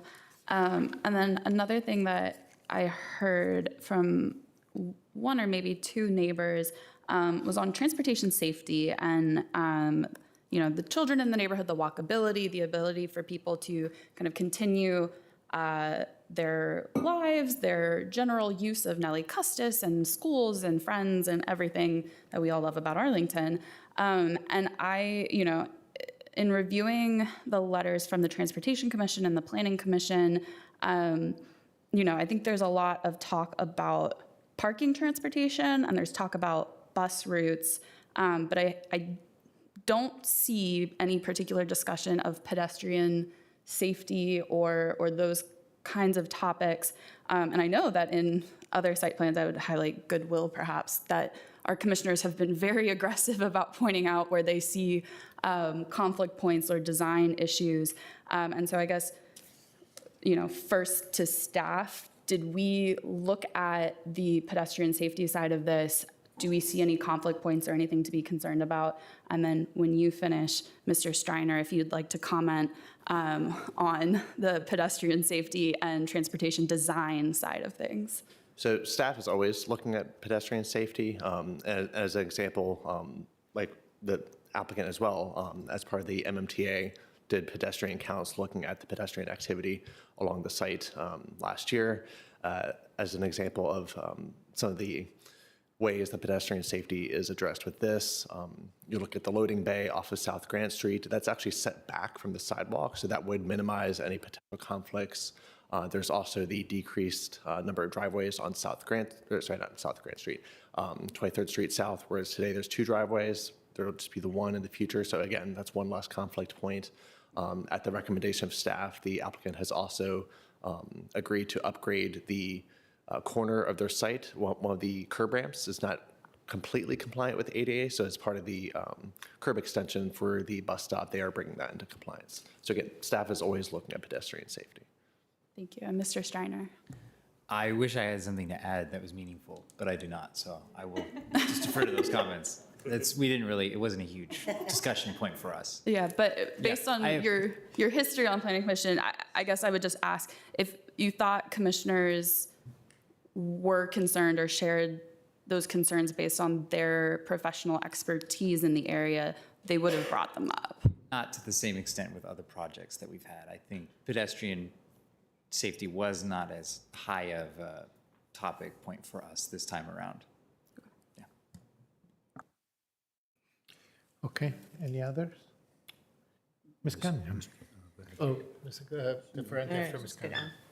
Oh, Mr. Different. So I think this is about parking ratios, which we've talked about in many instances. We had one speaker mentioned contractors, et cetera. Can you speak a little bit? I guess this would be for our staff first and then maybe for the applicant. Just a little bit of, we have the ratio and the number is relatively low, and there's some thinking behind that. We would anticipate that there wouldn't necessarily, not everyone with a place, even though 2 and 3 bedroom would be using a car. Can you talk a little bit about the thinking with respect to the parking ratios and why we feel that we have sufficient parking for this site with 105 units? So staff is looking back at the MTP policies when it comes to parking. We do generally, based on policy, recommend less parking when it's appropriate. And for this site, we found that the proposed parking ratio was appropriate just based on the available alternative modes of transit. So you do have the bus stop on site, Metro is nearby, and then also, as with any site plan, there's the site plan conditions that support alternative modes of transit. So you've got the bike parking, you have the transportation management plan to really encourage folks to use alternative modes of transportation. Another thing with parking is that when parking is available, people are much more likely to drive. So that's another reason to, again, encourage the parking reductions beyond what the zoning ordinance would require.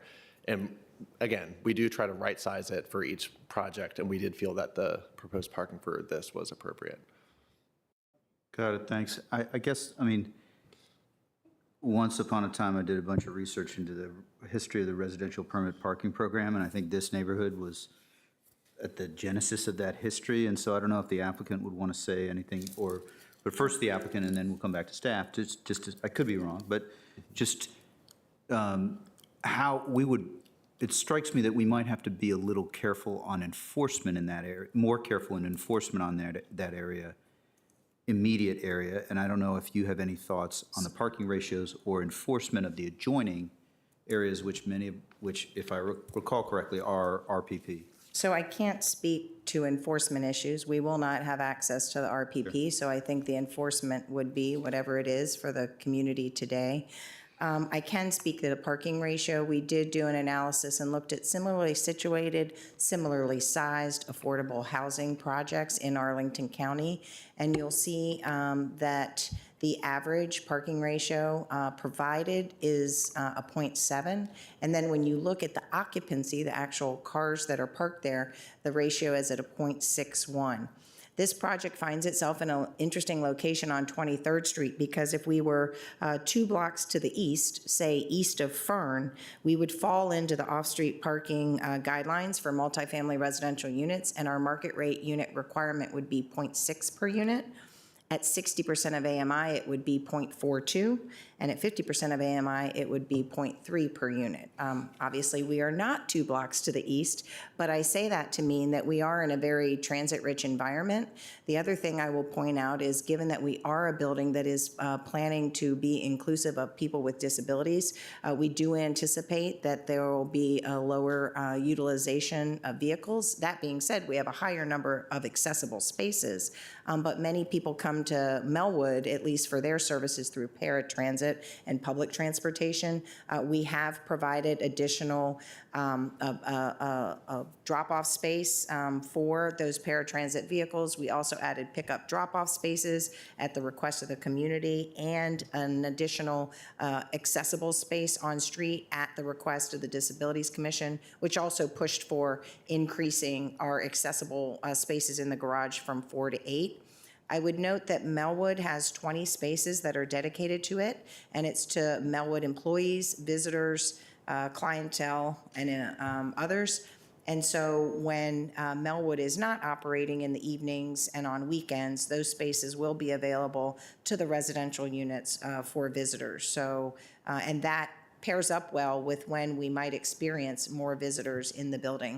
for the residents in the evenings and on weekends. So we did look carefully at making sure that we provided an adequate ratio of parking, but feel like in this location and in this particular building, we've right-sized that parking.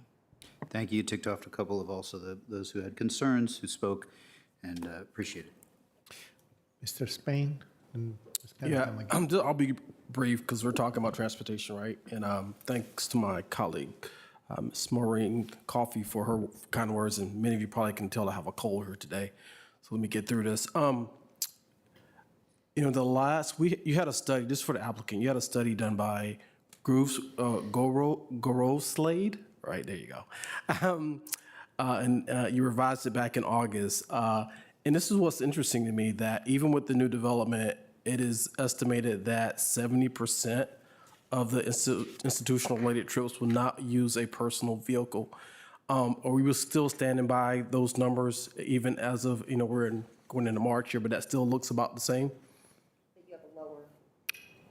Got lower? Yes. Okay, yeah. I'm just want to ask staff, was that study in the report? I know we have some verbiage here, but do we have that study itself? The one from the Grove Slade. From Grove Slade? That is an attachment. It's posted. in here? I think it's with the project materials online. Okay. The trip generation is included within the report. Just want to, since we're talking about transportation and seeing how many trips we're having today, it doesn't look like a significant impact on my part, even with the build out. Okay, thanks. Thank you, Mr. Spain. Ms. Cunningham. I also should have mentioned, if I could, when you Go ahead. talk about RPP and the kind of the concern of people spilling over into the neighborhood, there is a lot of parking on 23rd Street, believe it or not. The county has their performance pilot where they can measure the utilization of parking in certain areas. And what that information shows, based on our traffic consultant, is that there are 3 spaces on the south side of 23rd Street that have a 37% occupancy during the day, both during the week and on weekends, which means that there's availability. 6 spaces on the north side that only have a 21% occupancy. And then from Hayes to East Street, there are 14 spaces that have a 43% occupancy based on that data that the county has collected, which is to say there are opportunities to park on 23rd Street before people would spill over into the neighborhood. Thank you. Ms. Cunningham. How many on-street parking spaces are removed as part of the project? It would be helpful to pull up a slide. So I think the biggest loss of parking is on Sunday, where we currently have, did you pull up? No, but I did. Okay, 11 spaces on South Grant Street that are available for church parking because they're on both sides of the street, even though it's a yield street, kind of all bets are off on Sunday and everybody just kind of makes it work. Because of the fire marshal requirements, we do have to reduce that on-street spaces to 4. As you can, that's a non-Sunday, if you could go there. So it goes from, you can see 11 on our side of the street and 4 on the other, and that gets reduced to 4, right? So we lose those spaces. And then on 23rd Street, we actually gain a couple of spaces. So we're going to gain, we have 5 full-time spaces there now in the future, and then I think it's 2 added spaces, is that correct? 2 added spaces on 23rd. And then if you go to the non-Sunday, I think that's more indicative of the daily utilization. You'll see that the numbers, we actually increase the on-street parking. So it does have an impact on Sundays. That was out of our control based on the fire marshal's requirements. And you know we love to talk about the fire marshal requirements, and we will do so ad nauseum on Tuesday. Can we just get a sense of, is it close enough that this might be a site where we could finesse a little and have a landing spot for a truck without having all of it be 26 feet? Or is there no way? We need the 26 feet for, yeah, I'm sorry. I know it's not the great answer you want. We'll come back on Tuesday. Okay, ambulance lay-by. I saw somebody suggesting we'd have an ambulance spot. Did you guys address that? Is that just the pickup spot? Is that a I'm new not one? sure I've heard that comment before. I'm not sure what you're referencing. Was that today? I think there was a couple different community letters that suggested for visiting. For the adjacent urgent care center, maybe? Yes, I think we, so. We aren't planning to You're not provide helping parking them. for an adjacent use. Makes sense. Okay, gotcha. Okay, and then last one is the parking ratio. So we are always pushing ourselves to keep the costs down for everyone and not overpark. However, I think we do have some recent experience at Terwilliger Place, which was similarly just outside of a zone, and so we made an exception. I can't remember the number. Somebody in this room may. Is it like 0.5 there, the parking unit per unit? In any case, it's low, even lower than yours, I think, and still, if you put it on the table that you presented, it would probably have empty spaces at some part of the day too, because what is happening is people move into the building and can never get a parking space there. And so community members residents are really frustrated. In our commercial buildings, we would typically require a parking agreement. If residents in the building can't get a space in the building, you would have an agreement with another place to park. Is that something, Mr. Fusarelli, that we could consider as a site plan condition here? You have a backup parking option for residents. You're asking about a condition for requiring the residents to find parking elsewhere? I want to make sure I understand. Requiring, so I think we had the same with a similar organization with True Ground at Terwilliger, that we did not require it in that case. We did not require them to have an alternate parking location in the event that residents did not have enough space there. And it is a serious pain point currently. We don't have that condition prepared. We wouldn't recommend it for this site. If anything, like the applicant mentioned, there's the additional parking spaces available for Melwood. That's in addition to the residential parking. We actually debated whether or not to require as a condition that be shared with the residential use, and we ended up deciding it wasn't necessarily required. They could do it on their own goodwill, but we're trying to keep the conditions to what we reasonably expect the impacts to be. We really don't think that there's going to be a parking issue with this project. And I think from our perspective, I'm not familiar with the specifics of I can't even say that word. I trip on it every time. Terwilliger. I'm not aware of the specifics of that project, but I think what you're describing as it relates to a residential project, or at least this project, really comes down to parking management and making sure that you are making people aware that there are a certain number of spaces in the building that will be available, and that when those spaces are no longer available, they're going to have to be people who are carless by choice, who don't own a car, who live in that building, because of the RPP, it does not make it convenient for someone to kind of have their car and try and just park in the neighborhood. That's not an exercise that's going to happen, because they'd have to move I forget how long you can park there. And the RPP protects the neighborhood from someone who lives in this building from having a car if it is beyond the ratio. But we feel like the ratio is the right ratio, and through the parking management plan, we should be able to control that. Like I said, I don't know the specifics of the other projects, so I'm sorry. Gotcha. And then the last question on parking, I think the Planning Commission and maybe Transportation Commission also had a pretty robust conversation about the church parking that will be going away. Could you fill us in a little bit on that? And likewise, can we put our creative hats on here? Sure, yeah. So there was a lot of conversation about Sundays and the impact that this would have on church parking. But we also had to weigh that in the context of 107 units that people will be living in every day of the week. And so that was really the two pieces that we were trying to balance.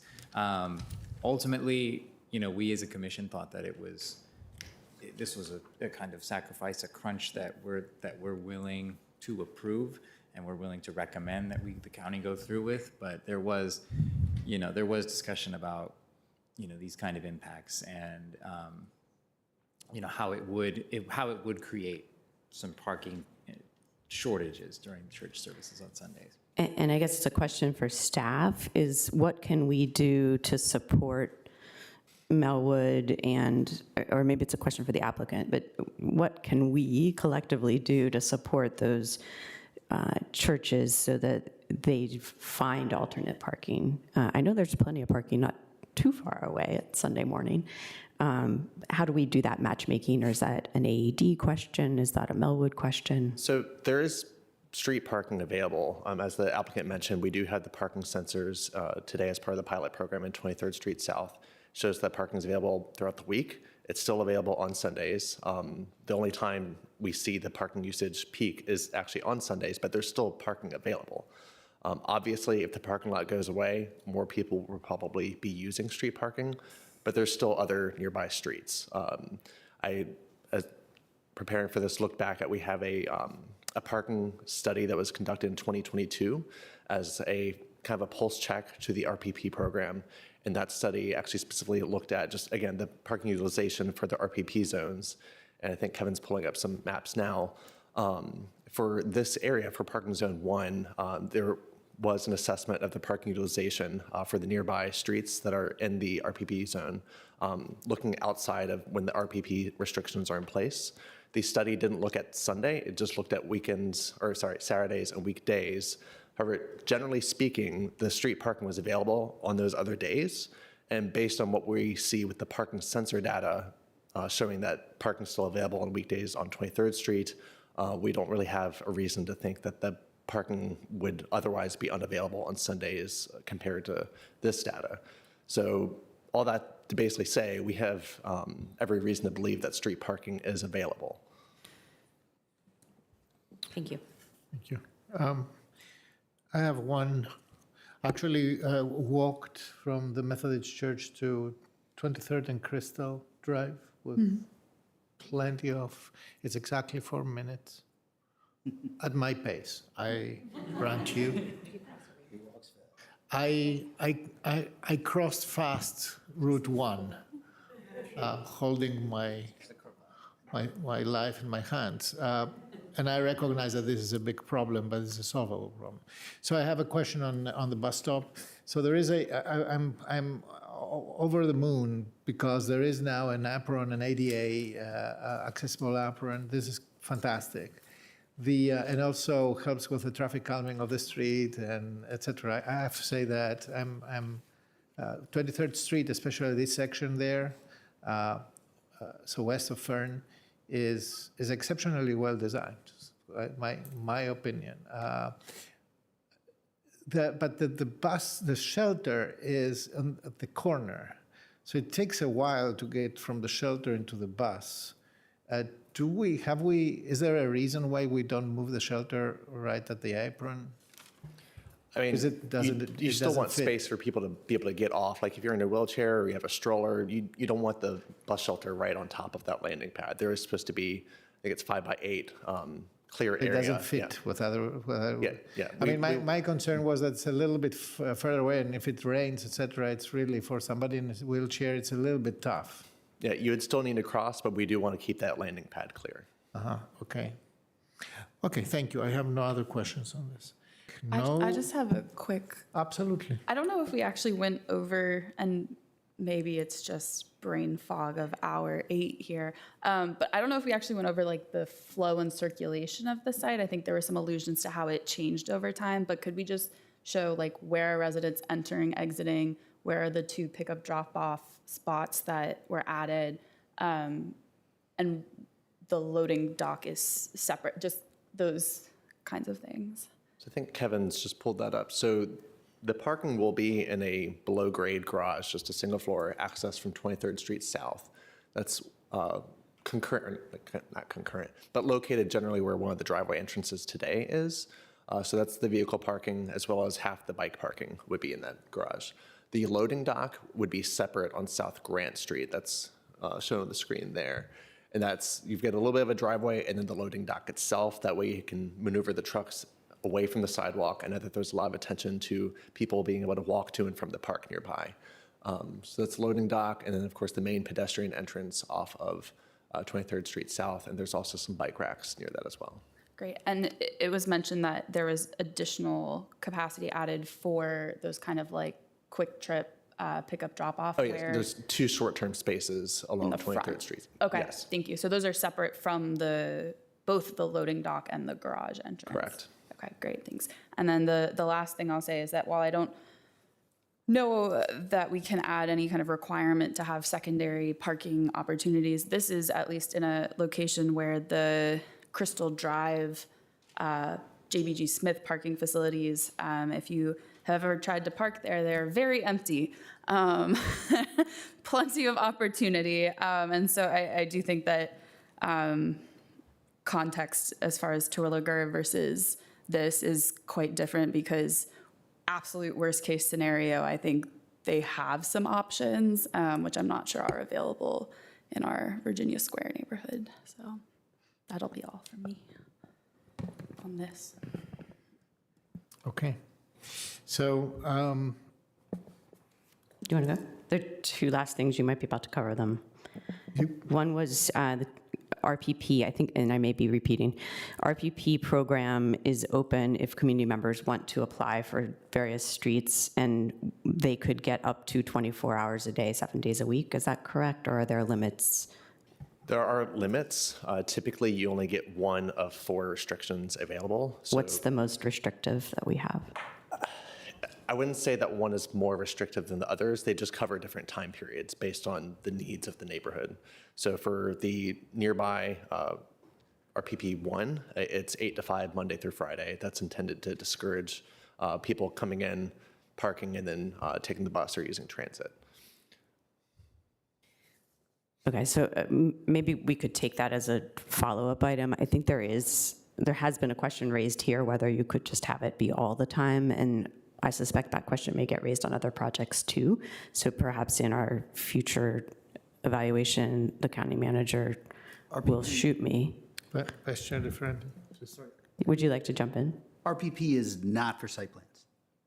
RPP, unless I'm mistaken, typically. No, it's outside of it. It's outside of it, but we're addressing the community issues that are not being addressed in site plan. Correct. Those residents of Melwood, of the proposed project, would not be eligible for the RPP. Correct. However, if there's concerns by the neighbors, and they can modify the restrictions. They wouldn't be able to just apply for 24/7, but they could tailor it. So if, based on future needs or concerns, they're concerned about evening parking, they could apply to the county, and it would be the same process as if applying for a new zone. Okay, and I guess I would say if that's not satisfactory, this board might talk about it in a different meeting, not today. And the last one was the bus stops. The westbound bus stop is not included, and I think it's various places I saw that was a big deal or not a big deal. Can someone address that briefly? So the westbound bus stop is not on the Melwood site. So again, like you just said, it wasn't included in the assessment or the recommendations. However, there is the bus stop there. It's in front of a single-family home today. I think there was some concern about whether or not that bus stop should also have a rear landing pad, because it does not today. However, that would conflict with there being a driveway. So I know that there's interest there. I don't know if that's something that will occur in the future, but if there is interest or any future conversations, that would be independent of the site plan. There is a good opportunity right across. It will reduce the parking, but not for a bad reason. Okay, so we are through on transportation, parking, environment, and biophilia. Mrs. Payne, Ms. Cunningham. I mean, I have questions. Vice Chair DeFranco. I'll just note that C2E2 never gives us a 70%, and they did this time, so I have no further questions, Your Honor. I would almost concur. Ms. Coffey? I too was going to point out the 70, and I think I will leave it there. I also appreciate the 70, and sustainability was like a huge part of the guiding principles. So same question as about the tapering. What would it have taken to get to a higher level of sustainability here? Like get rid of the diesel generator backup and go to battery backup, or go up a level in the certifications? Money. But how much? I mean, I think this is the, I don't have an order of magnitude, but this is not a project, right, that's taking advantage. right. So You don't have to do it, I understand. doing a level, that's a very high level, given that it's not getting any density from it. But realistically, I mean, we'd have to, I don't think we put a number to that, but. Well, if we change the zoning and the GLUP, you are getting quite a bit of density, so And it's the not, building's it's not a green building Well, and the incentive. 100's 100% affordable. And so our bonus density is based on that 100% affordable housing. After we rezone and up GLUP. Correct. But I'm saying that's the community benefit that we're using, is affordable housing. There are two tiers. You can use the green building incentive policy, or you could use affordable housing, or you could use both. In this particular instance, the 100% affordable building is that trade-off for the increase in density. In addition to that, we are doing green building elements. What are we doing? The National Green Building Standard equivalent to, where am I? Sorry. Yeah, we're doing National Green Building Standard Silver certification, which is equivalent to LEED Gold. So it's a pretty high level, but there is a level at which once you go beyond those elements, it just truly is, some of it is it feasible from a technical standpoint on the building, and the other is truly cost. So, yeah. Are you going to do the park buffer? No, I'm done. I have only a question on tree canopy and the biophilic treatment of the back. So it's 25% tree canopy coverage without the adjacent parcel. So this is over the actual build, the parcel that we are right now contemplating, right? Correct. So there are two parcels that Melwood owns, Parcel A and Parcel B, and Parcel B is dedicated open space for the park. We originally had that as part of our proposal. That was a big concern to the community. They wanted us to meet that 25% requirement on Parcel A, and they did not want us to use any of Parcel B for anything associated with the development. And so we removed Parcel B, and that 25% canopy is being provided on the main Melwood parcel. Wasn't that a requirement of the GLUP study, not of the community? Am I wrong? So the GLUP study did not recommend the parcel B to be changed in terms of the GLUP. So we wanted to make sure they were consistent with the GLUP study. I said it was a concern of the community. That went into the GLUP study, therefore. We did have a difference of opinion with staff and the community on that issue. And so I guess that's my point is the GLUP study and our acceptance of the GLUP study and direction to you is supposed to be direction. So like once that was accepted, I don't know, I think we're sort of double counting that as like we compromised with the community. That was part of the GLUP study as I understood it, but I won't belabor the point. I understand your point, and we had a different point of view than staff and the community. Obviously, at the end of the day, their position won. So we are at that place. Would it be counted as more coverage with Parcel B included or less coverage? I guess I'm kind of confused.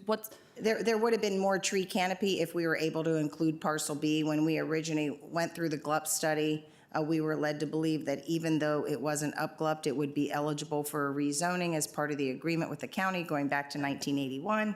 That position that we held did not win the day, and so we removed Parcel B, which meant that we did have to add more tree canopy to Parcel A to meet the 25% requirement. So there's 25% on Parcel A plus an additional X% on Parcel B. And I won't get into all the details of it, but the original agreement between the county and the previous owner of Melwood said that you could use Parcel B to meet the requirements of any redevelopment so long as Parcel B remained open space. So once again, it was a difference of interpretation as to what that agreement meant and how that related to the GLUP study principles. And so at the end of the day, as we mentioned, we were able to fit the 25% tree canopy on our property, and so we removed that issue from contention. That's all I meant. Okay. Just as a footnote here, I heard a lot about how how the landscaping in the back of the building towards the park will shield the building and will, it has to be effective. I know that the landscape plan is something that comes a little bit later. It's not debatable right now. But I heard a lot of, I would just invite you, and I hope you agree, to invite the community when you prepare for this landscape plan. That is, I don't know if this is standard, but we have heard time and again that there is a desire for more community involvement in the choice of trees, and whether you have trees that lose their foliage in the winter, etc. It makes a difference when we shield a building and create a green buffer. Same applies also to the quality of fencing, etc. Are there any other questions on this, Mr. Spain? Cunningham? I think if we're within environmental, there's also noise and light pollution, and I think there were some questions about the buffer with the park and what materials, whether there'd be a sound absorbing wall or whether there'd be a masonry wall, right? We investigated that a little bit, and it turns out that the fence today is on our side. It's ours. Okay, gotcha. And it's something that we have A good to question, discuss. but not theirs. And actually, when we revisit the equipment of the park, etc., this is something we have to discuss. Also, a walled or masonry fence would be very heavy for the roots of the tree, so we have to find a different solution, of which there are many. Some very bad, some very good. So, and we have examples of having done it very well in other places. And I think that this is something for the neighborhood to advocate for. Going on, historic preservation. Vice Chair DeFerra. Thank you. I'm going to have a question for the attorney. So I know you're online, and I wanted just to give you a heads up, just in case you may not, sort of a question's coming. But first of all, just a comment. I really appreciate the way that the front entrance is. I understand the concern about the tree, but the front entrance seems like a better historic step than in the final design, than the initial design. So I know that took some reworking of the Rubik's Cube and rethinking of things. I actually think that's going to be a great entrance. And as I think of the times I've gone to Melwood, I'll remember that as I come in. So the question is, HALRB sent us for our county attorney, is HALRB sent us a letter that pointed to a new statute that Delegate Hope helped pass a bill with respect to. I gather from the context of HALRB's letter raises concerns about whether we could move forward either at this stage or in a phase after we approve this. Are there any legal reasons why we cannot take the actions that we are taking tonight with respect to historic preservation? That's for the attorney. No. Okay. Just getting that on the record. Certainly, that's consistent with my understanding as the process went forward on Delegate Hope's bill. And I would associate myself with the comments from one of our speakers today who said that Delegate Hope, I don't think that was the overall purpose of the finally passed bill, in my humble opinion, but my humble opinion matters far less than our county attorney on that issue. That's all I have on historic. I don't know who else has historic. Go ahead, Ms. Coffey. Yeah, I think my understanding, given the parallel processes that are going on here, is that we are well within our legal ability to take the action today. There will continue to be a process on historic recognition and study that will live its own life on a day that is not today, thankfully. And it will come forward at a different point in time. And this question is for the applicant, just in terms of, I think it is a risk that you all take on what the outcome of that second process is. And so I just want to make sure that you do understand this process is happening and that there is a risk, especially given the Virginia code change last year. And if you have any comments on that, it's a legal and financial risk, so. We fully appreciate and understand that, and it is unfortunate.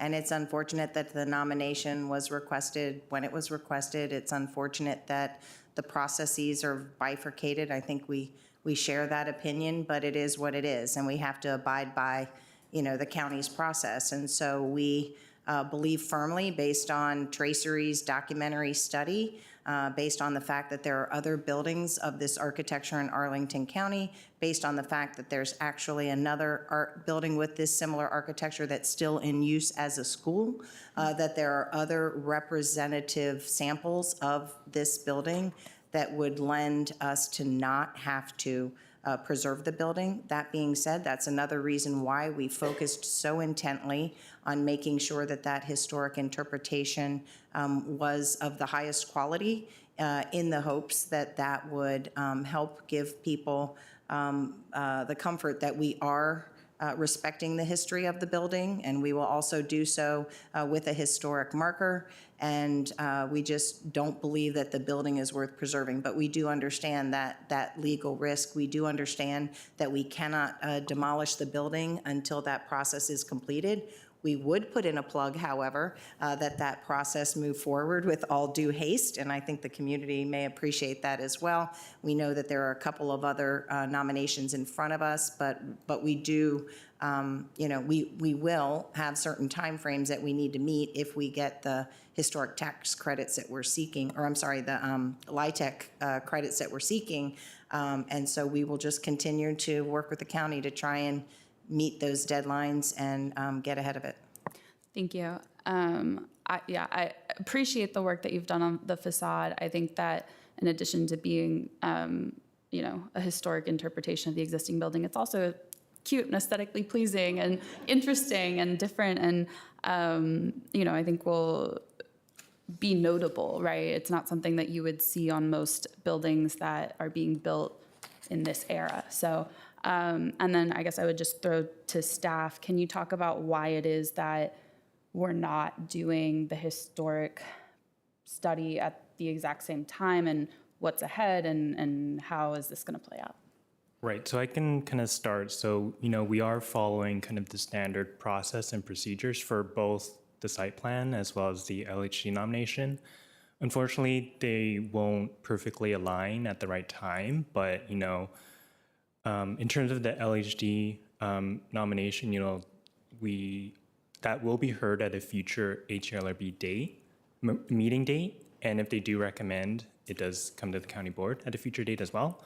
But that process does involve a lot of work on historic preservation staff's end, which include, detailed research, they have to do analysis. They actually have to work with the property owner to kind of develop design guidelines that accompany the LHD nomination.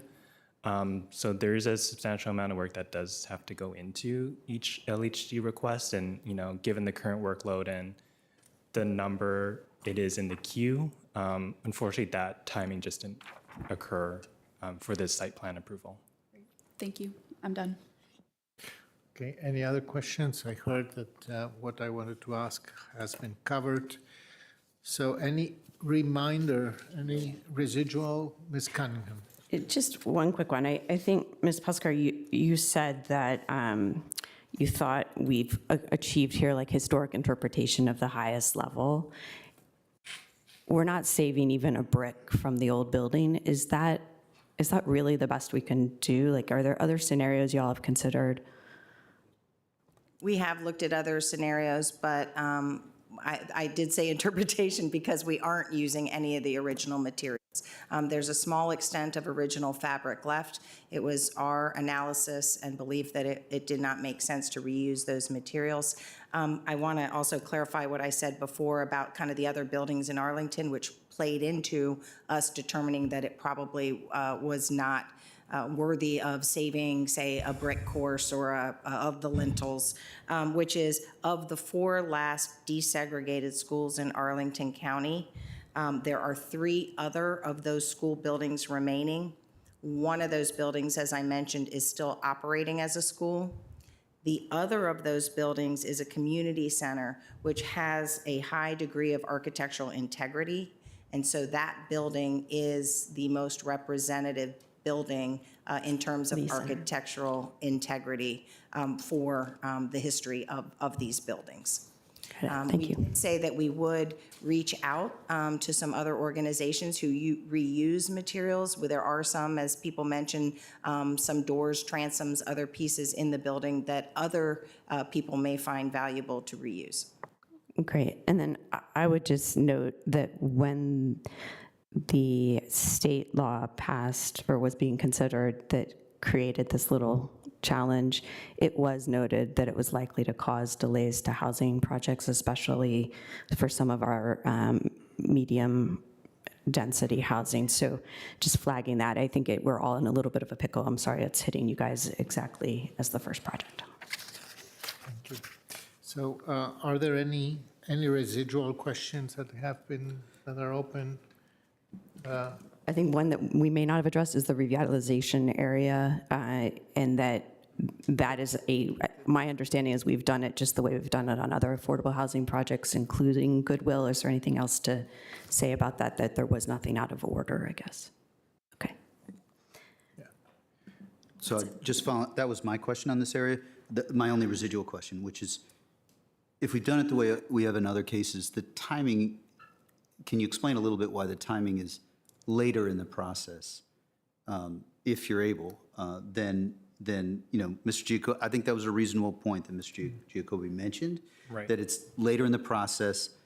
Some things that are not a good look are also the way we have done things. I'm not one who thinks that precedent should drive our constitutional law.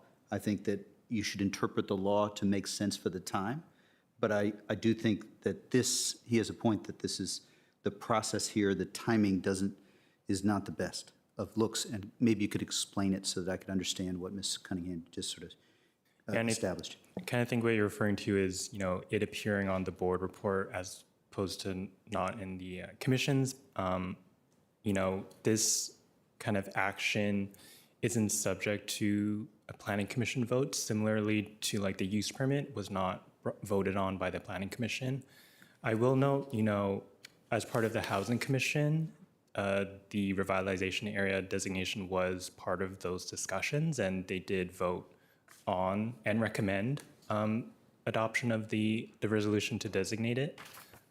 So, it was part of commission meetings, maybe not, as part of the staff reports, but it was part of kind of the housing commission discussion.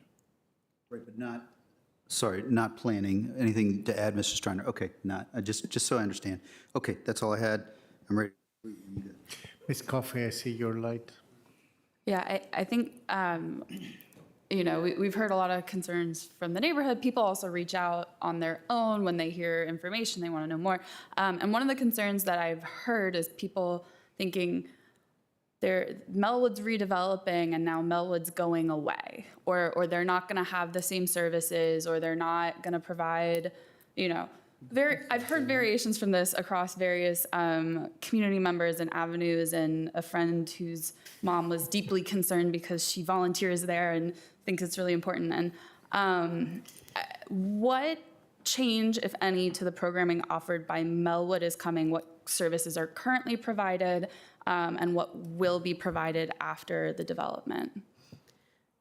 So this goes back a little bit to what I said before, to Ms. Cunningham's question, which is our reason for doing this was because the building doesn't fit our needs anymore for the programming we provide, and we wanted to redevelop the building first to provide better programming space, and then also to provide other resources. So the day programming that we provide now, we're still going to provide.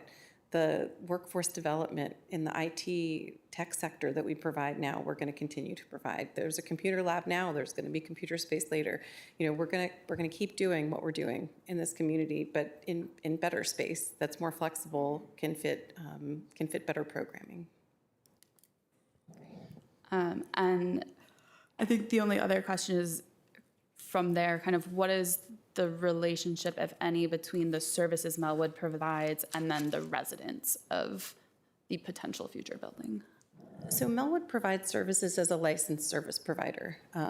That has a very particular definition. We also provide general community services. And our Stomping Ground is another nonprofit that's a friend of ours that provides resident services in this building as well as other Wesley buildings. We're all going to be available depending on the particular needs of a resident. if they have funding that follows them, that follows our model of funding, we're happy to serve them. If they fit in any of our programs, they'll be able to be served in the building. And I think that's part of the purpose of the building. Thanks. Okay.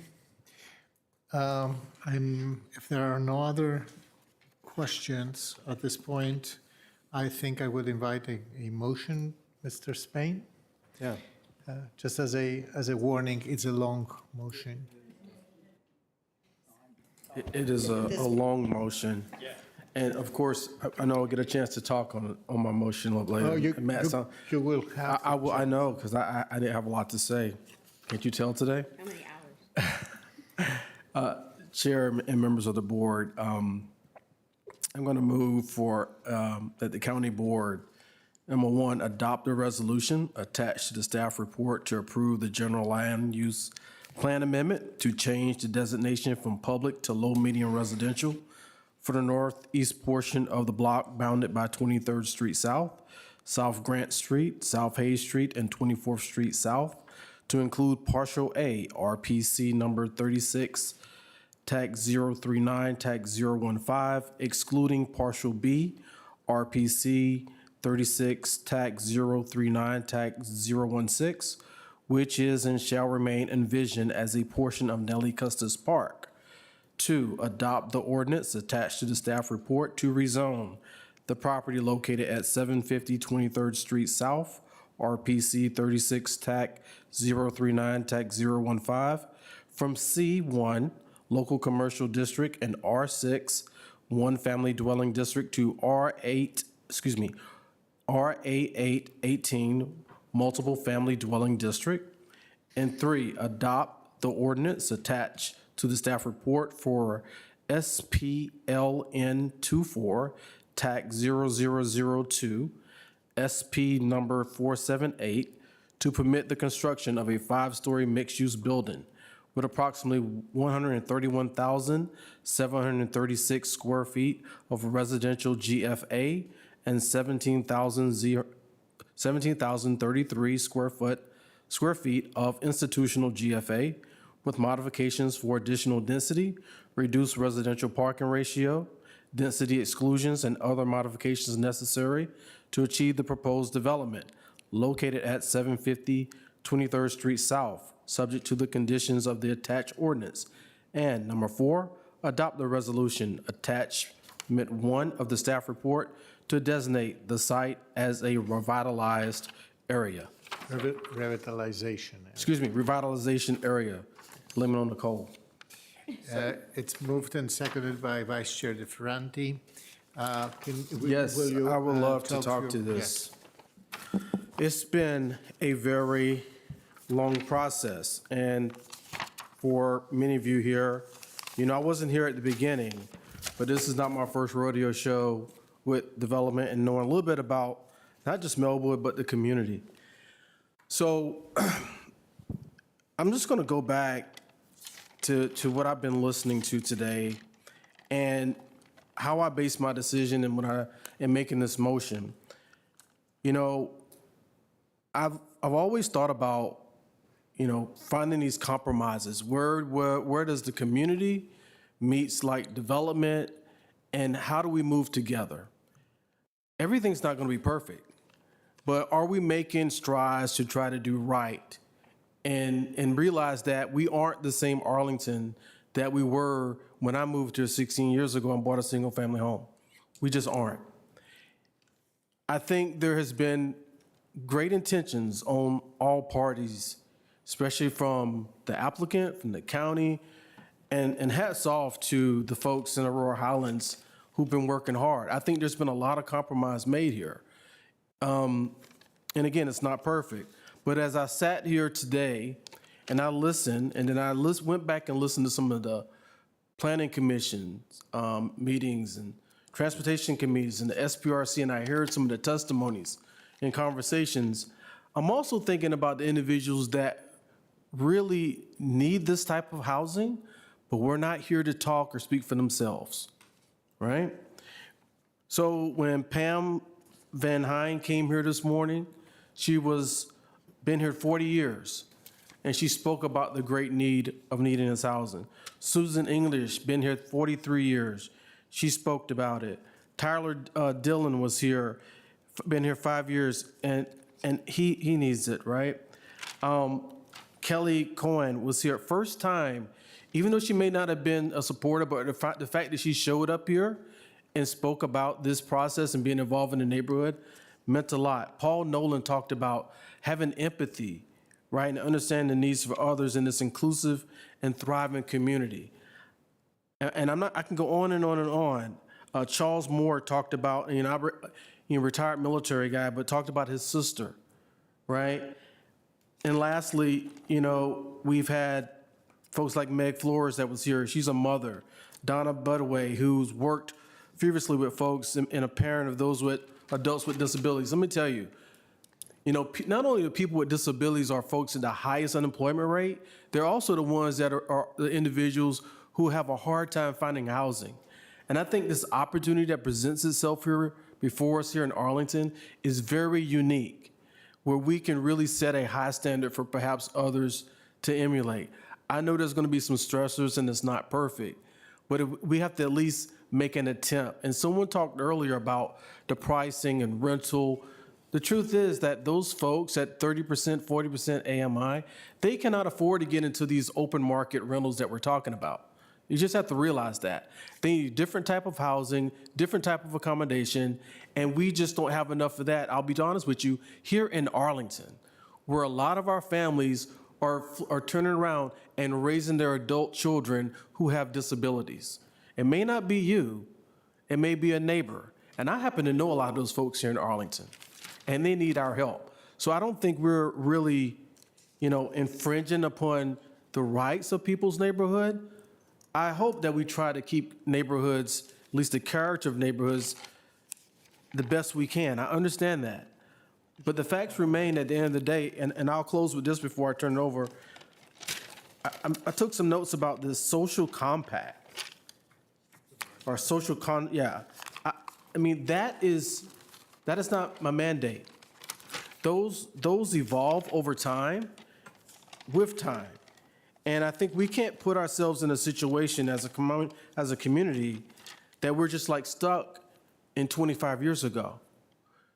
Times change, like I said earlier, and I know we're gonna have some conversation you're gonna hear from my colleagues here, but I support wholeheartedly this motion and this movement for Melwood because it's a great need here in our community. So with that, Mr. Chair, I know there's a second. There's probably some other comments here, but I just want to thank all parties for putting in some hard work. Everyone has not agreed on this. I know it. But somewhere I think there's a greater good. And we have some work to do on this end, because when we set conditions and tell applicants that we expect things to happen, they should be happening. We should not come back a year later and say, why didn't we follow through? That's on us. But hopefully this will not happen. And this does not take away from this project, but it's an observation that I've made. Thank you very much. Here you go. Sure. Whoever the chair wants. Someone's going to second that one. Who's second? I mean, whatever you want to. I'd also like to add another motion at some point, if that makes sense. Okay. Mr. Kushner, you can put it up. Give us 1 second. It's getting late. Our reaction times are all a little slower. Computers are tired. I'm network is surprised that tired. there is anything that's defined as reaction time. Okay. I'd like to move that the county board defer consideration of this item until the March 15th county board meeting. And the logic there is I do think this is a really good project, and I think it could be a really great project. I think there are some additional spirit of the tapering, whether it's actually moving the building or buffering the balconies or buffering the park, that we have not pushed as far as we need to on. When we were here in May of last year, we gave a very clear direction to change the tone of interaction, to work really hard to get to a compromise.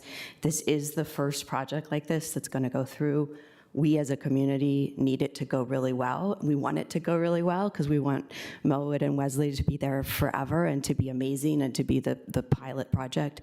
I think a month of delay is worth that, and so I make that motion. Okay. I'll second it for discussion. Discussion. So the motion is made and seconded by Ms. Coffey. Is there any discussion, Vice Chair Ferranti? Yes. Oh, sorry. Go ahead, Mr. No, I'll go after Vice Chair.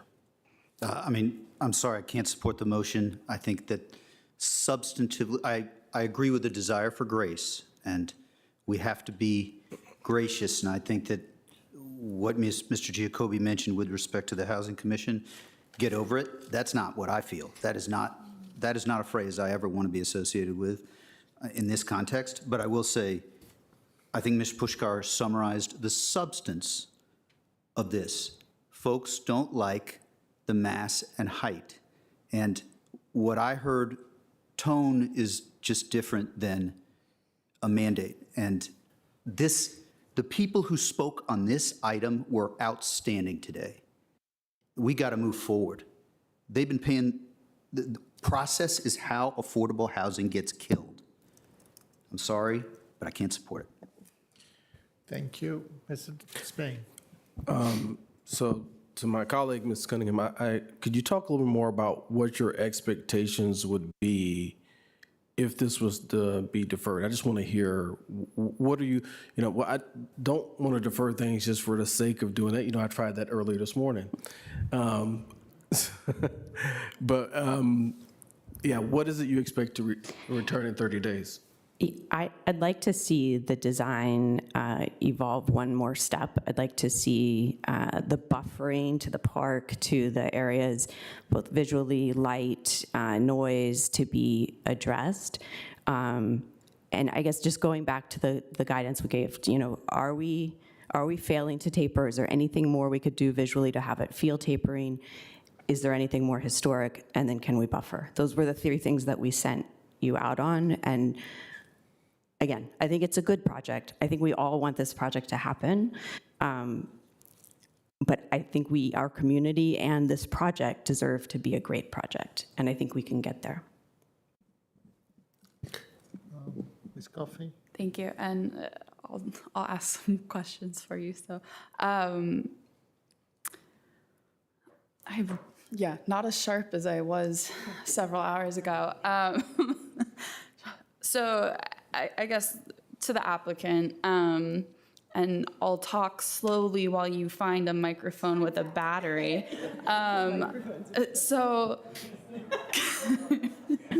Show's over. Batteries are done. The room has decided we've gone too long today. So can you, I guess, I'm wishing I was more eloquent at this moment to ask the question that is in my head out loud, but what time pressures do you have? What things, what is your reaction to today versus March 15th? And then is there anything in the architecture and design, height, massing, et cetera, of this project that on a math financing level can change in 1 month? I mean, I have to say, it's unfortunate that we're being asked to defer it or that there's even this conversation. We've been at this since 2021. And we did take the direction from the county board to work with the neighborhood. We took that seriously and we did that. No, we did not agree to meet with individual members of an association. We did agree to meet with the association and take that feedback. And we changed this project at every step. And if you pull up the facade that is adjacent to that park, you will see how we pushed the building back to almost 40 feet from the park. We then pushed the first floor back so that the second floor it's another 37 feet back from that. There is a small portion of the building that goes up the full height adjacent to that park. We added multiple layers of buffer. So we believe that we have done everything that we can do to address the concerns. It comes back to the fundamental disagreement about the height of this building. and not wanting the project. I was actually so surprised to hear comments about how much they care what Melwood clientele think or don't think about the project or what's happening inside the building when they have clearly said they don't want the project to happen. So we have done, in good faith, worked to change this building. As to deadlines, we are filing for a tax credit application. That deadline is March 12th. Nothing is going to change on this project between now and March 15th. We have done our best. We really have. I know that there are differences of opinions as to whether we could have done more, but we made changes at every step of this process and frankly got very little positive feedback about the changes that were made. The letters that we saw were the same letters every month. The testimony that we heard was the same testimony. We made changes, and we need some acknowledgement of the hard work that we did to address the concerns of the community on those items that we could address. But we really just cannot, a deferral would be death to this project, potentially, at least in terms of that LIHTC application. And so we would request that you not support that motion. Thank you. Mr. Spain, I see your light on. No, I'm gonna turn my light off. Okay, it's vestigial. I can say a couple of things. In all honesty, I appreciate the device of deferral to make a point and to, sometimes to induce some change, even if it's small. I kind of agree with the idea or the perception that it is a fundamental disagreement here on massing height and appropriateness of that building. And this is a question that we, had a very substantial round of discourse back when we discussed the GLUB study. In my opinion, even practically, we are at less than 20 days from the next board meeting. This is a very short time. So I don't believe that we can expect any substantial improvement here. If you can, you would do that, or if there is an architectural improvement, et cetera, this can still happen. But I don't think that this process that has taken so long deserves to be delayed anymore, and we should close the chapter at some point and make a decision. So this is why I'm not going to support the motion, with all due respect. So are there any other comments or questions? I'll just say, I think Susan said this is a good project, not a great project, and I don't know that I agree with that assessment, but I do know that if it's between a good project that can actually move forward and a great project that never happens, I'm with the good project that can actually move. So I would not vote for this motion. So, colleagues, Ms. Cunningham, any Let's just take a vote. I will take the vote. So all in favor of for Ms. Cunningham's motion for deferral, please say aye. Aye. Opposed? No. Nay. No abstentions. The motion doesn't carry. 4-1, 1-4 actually. So then we are back to the motion on the table by by Mr. Spain and seconded by Vice Chair DeFerranti. I will call the vote. Whoa. Can we have quick concluding comments? Absolutely, yes. Because I think maybe Ms. Cunningham would like. We're gonna conclude in comments right now? Yeah. Well, look, I know the hour is late. I think my colleague, Ms. Maureen again said, we're so closely aligned here. Let me just go back for a second. Many of you didn't know me. Last year, I ran for this office, letting everyone know that I'm a pro-housing person, all right? And so with that being said, I know this process started long before I showed up.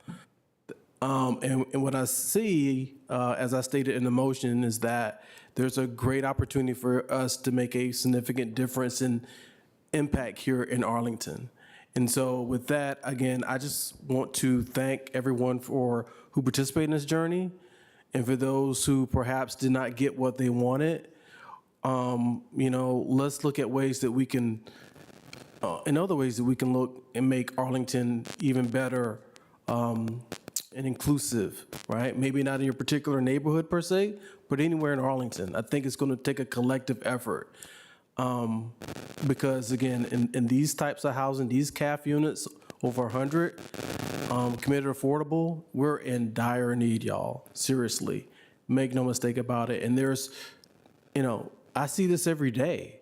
There's folks living in their parents' basements because they cannot go out and there's no place for them to be accommodated or live on their own. And we can do better than this. So thank you again. I look forward to this moving forward and breaking ground. Thank you. Thank you, Mr. Chair and colleagues. I'll return to the theme that I tried to outline just in my notes here of grace. And I'm not here to tell you that the 14 folks who spoke in opposition are going to find necessarily much grace in me at this particular moment, but I do feel that folks who spoke showed, concern. And what I would love to feel is we can't have great conversations if we're hammering motives. And I've just shown that I'm passionate and imperfect on my care for this project. But, I think that Ms. Coffey's question rendered it nearly useless, right? If a month from now you can't get the LIHTC credits, that cripples the project, I think. And so that's a sort of analytical piece in addition to the emotional grace that I hope we can take away from the project. And I do feel, I wouldn't have phrased it the way you did. I don't know if I'd had perhaps the tone or associate myself first with the group that Mr. Alban did. But you said, there's no social contract for no change. I agree with that statement. I think I won't be here 40 years from now. I'm 51. I'm super lucky if I'll be 91. But I'm just saying, my daughter will be here. Will she be able to, how will she fit into this? How inclusive will it be? Also, the folks who are family of those with disabilities spoke all in favor of this. And, Melwood was here. You guys care a ton, and to have your motives as though you're not caring for those with disabilities, that's hard for me to sit, and that stretches my grace. So I think the thing that I'll close with, of course, all the family members and those with disabilities, the 38-year-old gentleman who spoke about his fiancée and what he is able to do, Mr. Yee, I think it was. I mean, that's what the spirit we have to take from today. That's what Arl Now and everybody should cover. That's the thing. We did all our homework for 4 hours today, but that's the thing. More American dream, more Arlington American dream. And Mr. Williams, just 60 years that you've been here, and you've been here 9 hours today waiting for this. I saw you on the freaking, excuse me, but I saw you on the climate change. Yeah. I saw you on climate change. And I don't know why you care so much about this, but it's the unexpected voices that speak to this, like you did today, like, what will it be like 20 years from now? You were sort of saying, I want it to be inclusive, just like when I was in elementary school. And so that's why I'm for this project. Thank you, Mr. Ferranti. Ms. Coffey? Thanks. I will try and be as concise as possible, and I'm going to flip my own timer for that purpose. I admire all of us for surviving what has now been 4 hours, 34 minutes on this one item alone. I think it does show the seriousness with which we approach the topic and the process. And Ms. Myers, I see you're laughing.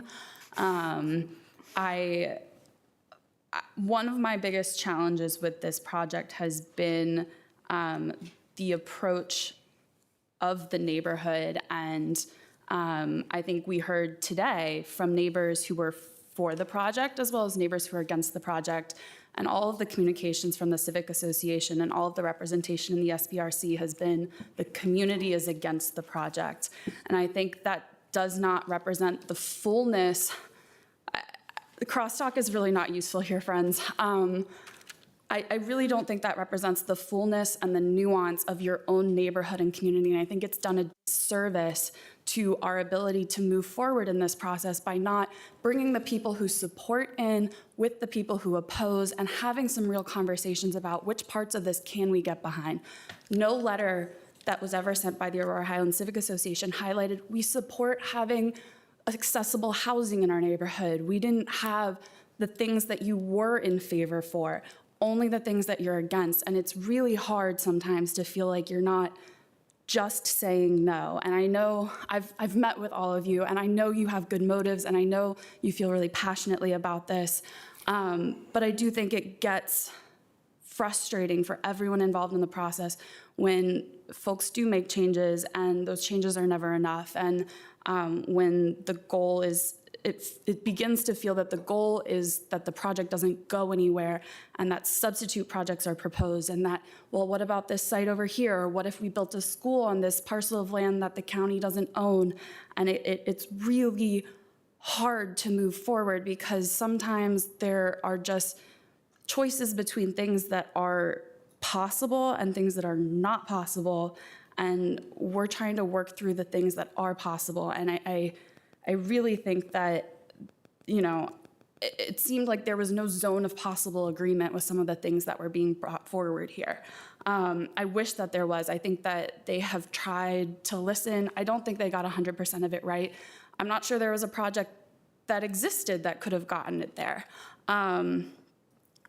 At the end of the day, I think this is a really unique project that fulfills a need we're not seeing. As far as I know, in terms of committed affordable projects that focus explicitly on people with disabilities, we've had 2 in 10 years. Gilliam Place is the other one.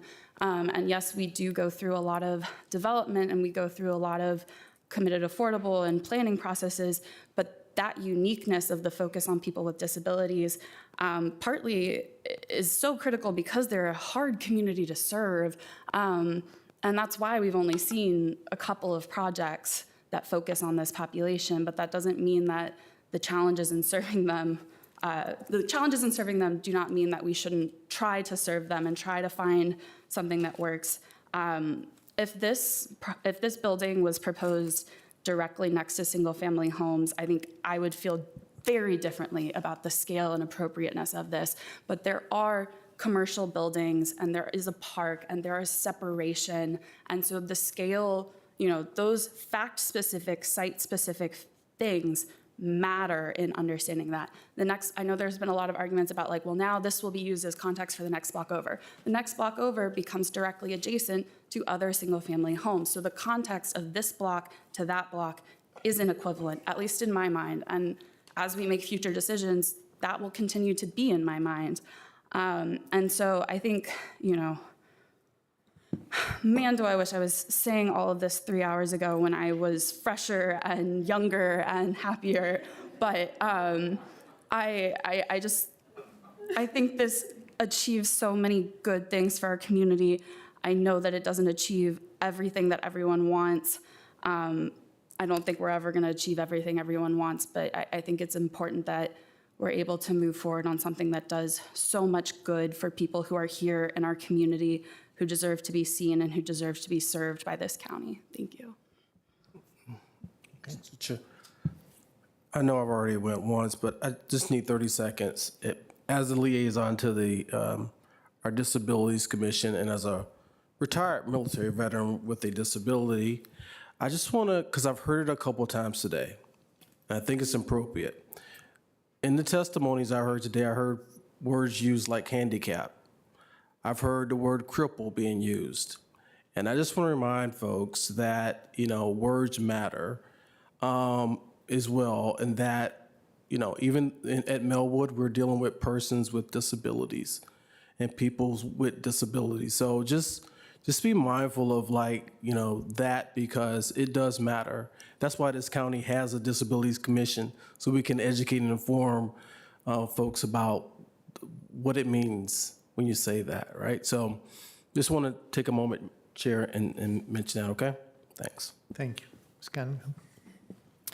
We started this very, very long day a while ago, and we had a lot of really wonderful moments this morning talking about how important both democracy and sustainability are to our community. And I think we all are coming back to some of those fundamentals in 2025.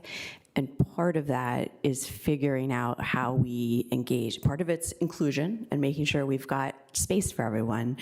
But part of it's also how we go through these processes, how we engage with one another, how we build neighbors and relationships that last for decades so that you have fond memories of your elementary days.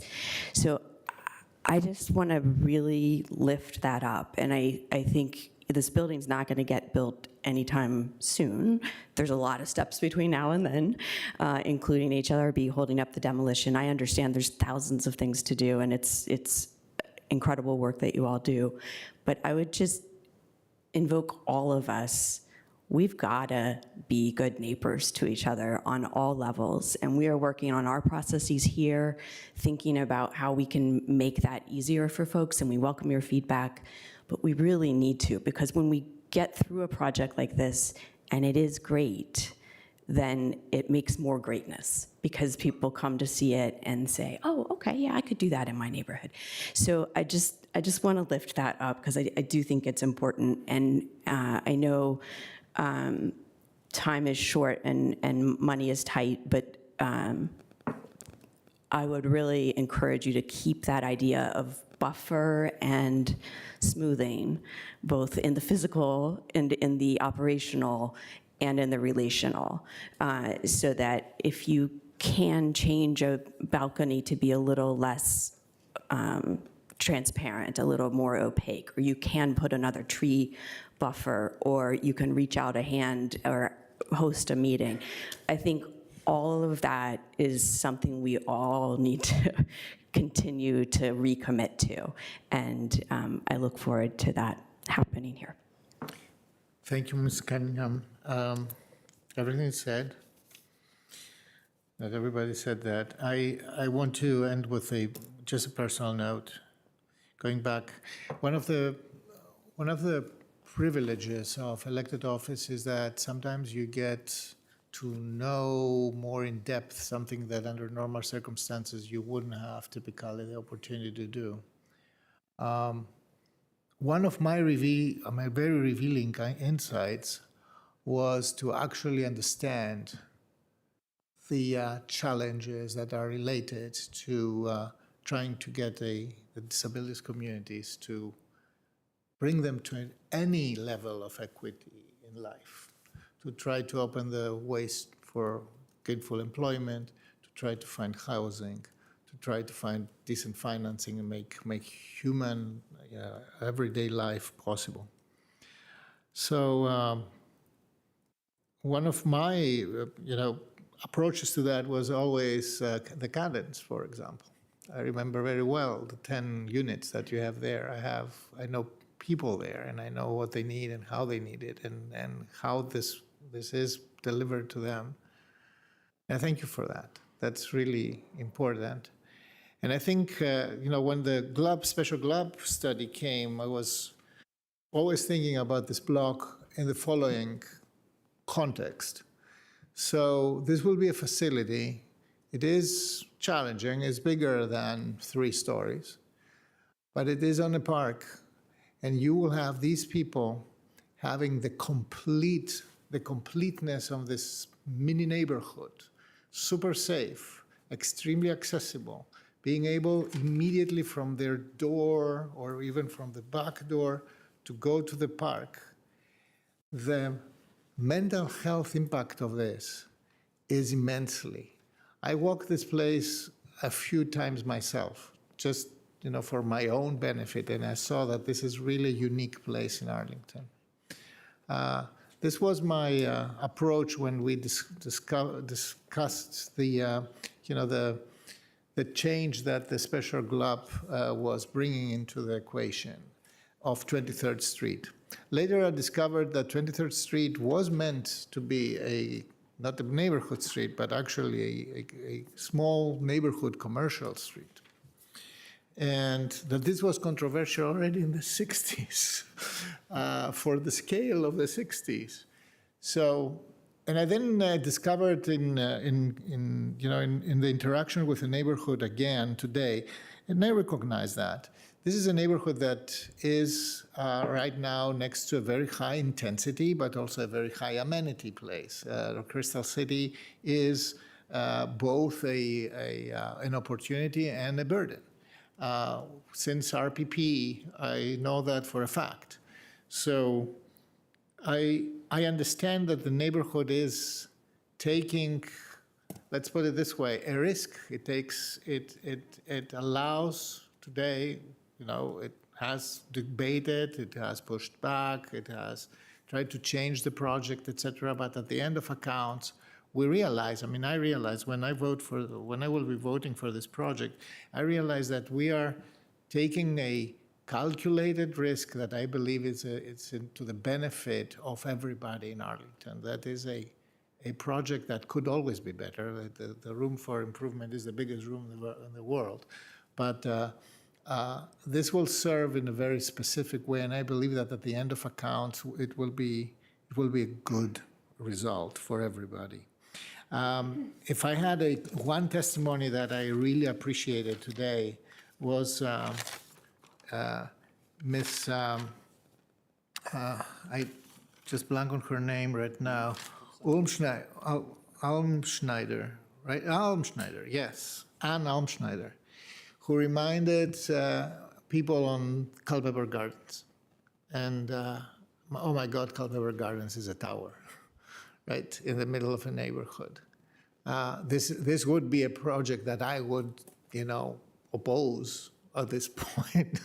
But here it is, and it's a gem. And the question is, how do we get another one?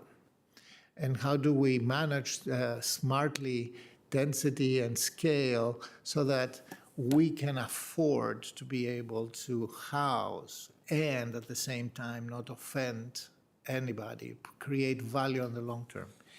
So I think we will continue to be in conversation with the neighborhood. It is a lot that needs to happen. Just the landscaping of this, and the construction of the project later, etc. I need that this is a good point of finding a way of reconciling the rifts that are between the neighbors that are most impacted by this and those who are for this. And by the way, if we didn't have this housing crisis that we have, if we didn't have this crisis of services that we don't provide, etc., we wouldn't be in this corner every single time. But we are, and I believe that the right thing is to move forward with this project. So, is there any other comment? I then will call the vote. All in favor of the motion that Mr. Spain offered and Vice Chair DeFerrantis seconded, please say aye. Aye. Aye. Aye. Anybody against? I think I'm going to abstain. One abstention. So the motion carries 4 with 1 abstention. Thank you. We are not done yet. There is a second motion on the use permit. Mr. Chair, I'm happy to make that motion. I'm sorry, but I'll move that the county board approve the use permit to allow the community service use Melwood, subject to the conditions of the staff report and with a county board review in 3 years, February 2028. A second. And it's moved and seconded by Ms. We should have a Cunningham. thorough conversation about this. Yes. Don't you think? On this one, I think that everyone appreciates the use, so thus I further move not to have a thorough conversation. All the questions. Second. Which I can third. So is there anybody who still wants a conversation on this? No? I'm happy to establish that. Then I call the vote. All in favor of Vice Chair DeFerrantis' motion, please say aye. Aye. Aye. Against or abstentions, it carries unanimously. Thank you very, very much. We Then I believe that Ms. Coffey has a timer. That was 4 hours and 45. No, no more. 4 hours and 50 minutes for this item alone. It is You guys got the prize. we will recess for 5 minutes just to change, to stretch our legs. Oh my goodness.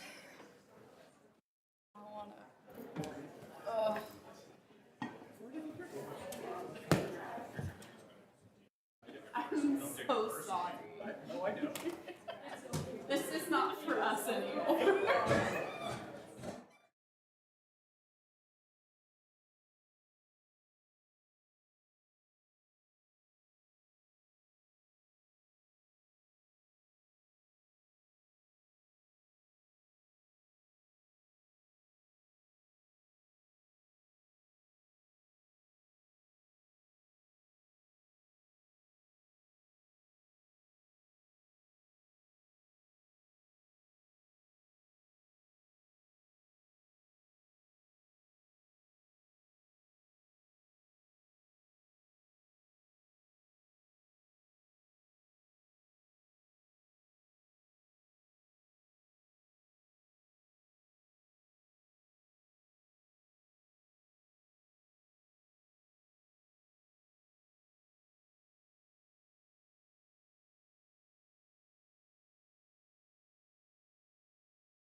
Back in session after a short pause.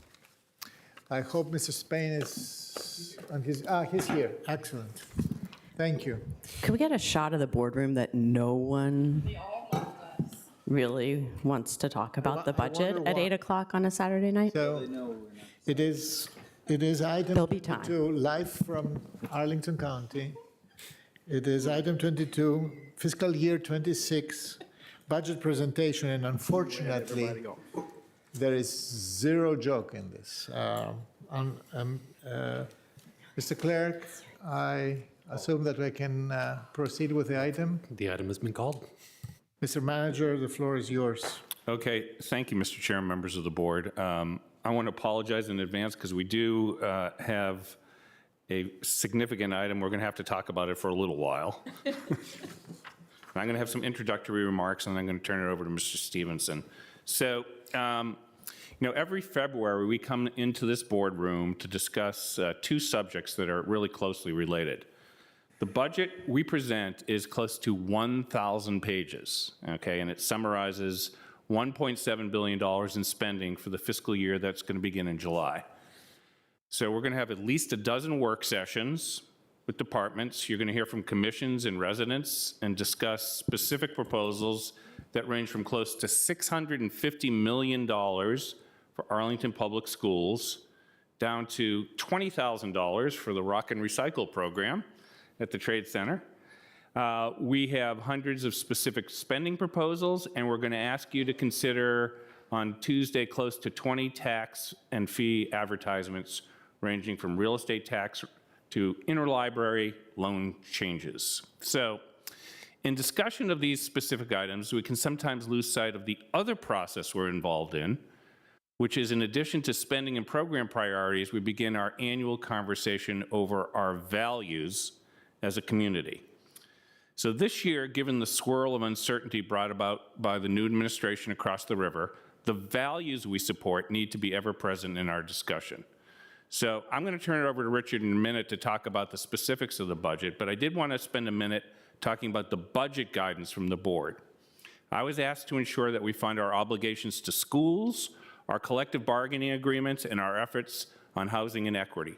But more importantly, I was asked to ensure stability, efficiency, and quality in our mission-critical functions, reflect community values, be responsive to the needs of those who are most vulnerable, value our employees, and prioritize fiscal resilience and reduce adverse impacts on taxpayers. To do that, my most important proposal is to add over $11 million to our budget stabilization reserve, bringing the total to $33 million to handle the potential cuts we might face in federal assistance. While none of us know what might happen with the changes in federal programs, we all know that Arlington County has weathered worse situations in the past, whether during the pandemic, or during the Great Recession of 2008 and 2009, the aftermath of 9/11, the Base Realignment and Closure Commission. We have always done and will do what is needed to redirect our resources to the people and places in need in our community. In that sense, this budget we propose today will most assuredly change and adjust to the circumstances we see in the world around us. No resident should doubt the challenges we may face, nor should they doubt my resolve or the commitment to the county by the county board to ensure that Arlington remains a beacon of stability. So the budget does ensure that our most vulnerable residents have a safety net, does look out for our staff, and I think with the proposals on revenues focused on increases to fees and a suggested increase from 4% to 5% in our meals tax, we do our best to be fiscally resilient while reducing the impacts on taxpayers who themselves are stressed. You will see that in a number of areas, we've been careful not to overcommit given this high level of uncertainty. So any budget is a difficult balance, but as I hand this budget over to the county board for you to consider, I hope you will see this as a good starting framework that is true to your direction and the vision we all have for our county. With that, I'm going to turn it over to Mr. Stevenson, who will walk you through about 23 slides with a lot of detail. Over to you, Richard. Thank you, Mr. Manager.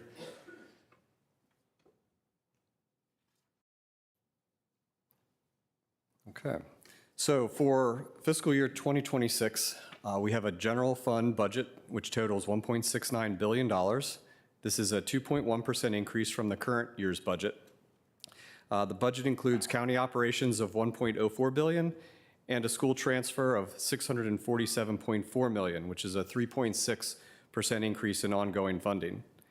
And similar to last year, there is an amount of unallocated one-time funds available for consideration as we move through the public budget process, and this totals $1.5 million.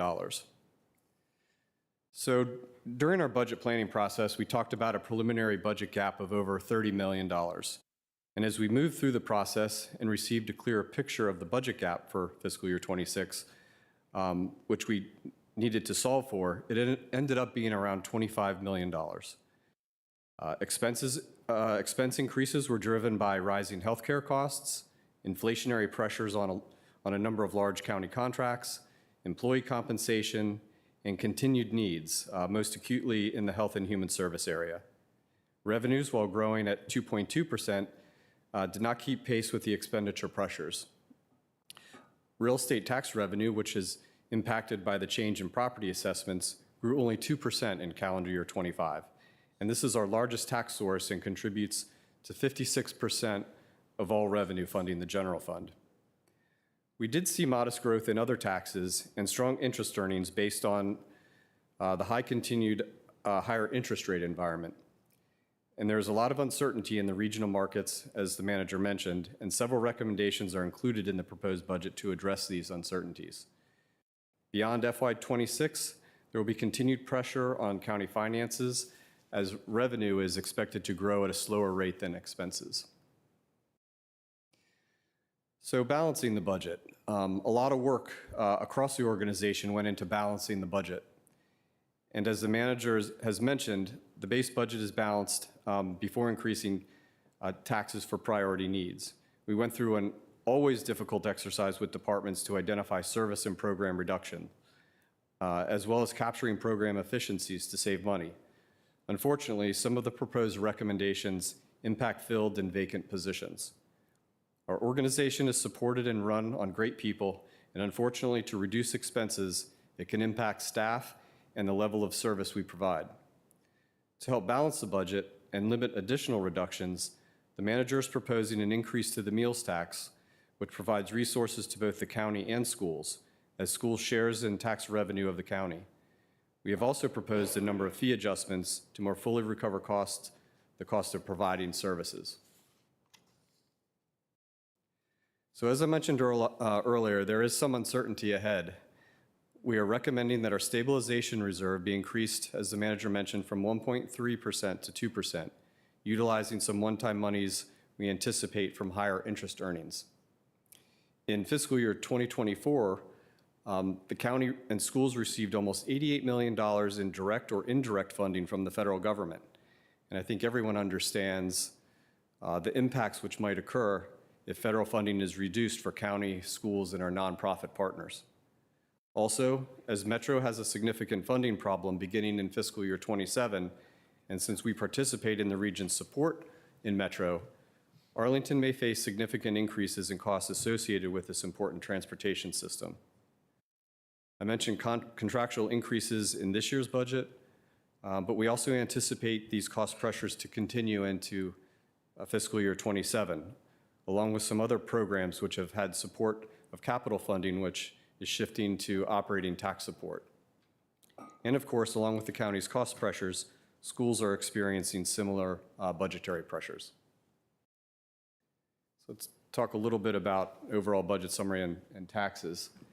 So the tax rate supporting the proposed budget is recommended at $3.3 per $100 of assessed value, which is no change from calendar year 24. For the average homeowner, this would equate to an increase in their real estate taxes of 3.7%, which is based on the appreciation of the property value at current tax rates. Including other taxes and fees paid by residents in single-family dwellings, the total tax and fee increase is estimated at $356 over the current year. For those living in apartments, we tried to calculate what the average change would be this year with the average apartment unit value. increasing only 0.4%, and their comparable increase for taxes would be approximately $20 in this fiscal year. And as I mentioned on a previous slide, the manager is proposing an increase to the meals tax, which has remained unchanged since 1991. Aside from real estate tax revenue, almost all of our other taxes show continued improvement over the current fiscal year. And at the recess meeting on Tuesday, the board will consider the manager's tax and fee proposals and approve rates to advertise for our public hearings in March. And these rates will be the maximum the board will be able to adopt. So oftentimes, as we're going through a budget process where reductions are being taken, we're often asked why we can't just cut vacant positions to balance the budget.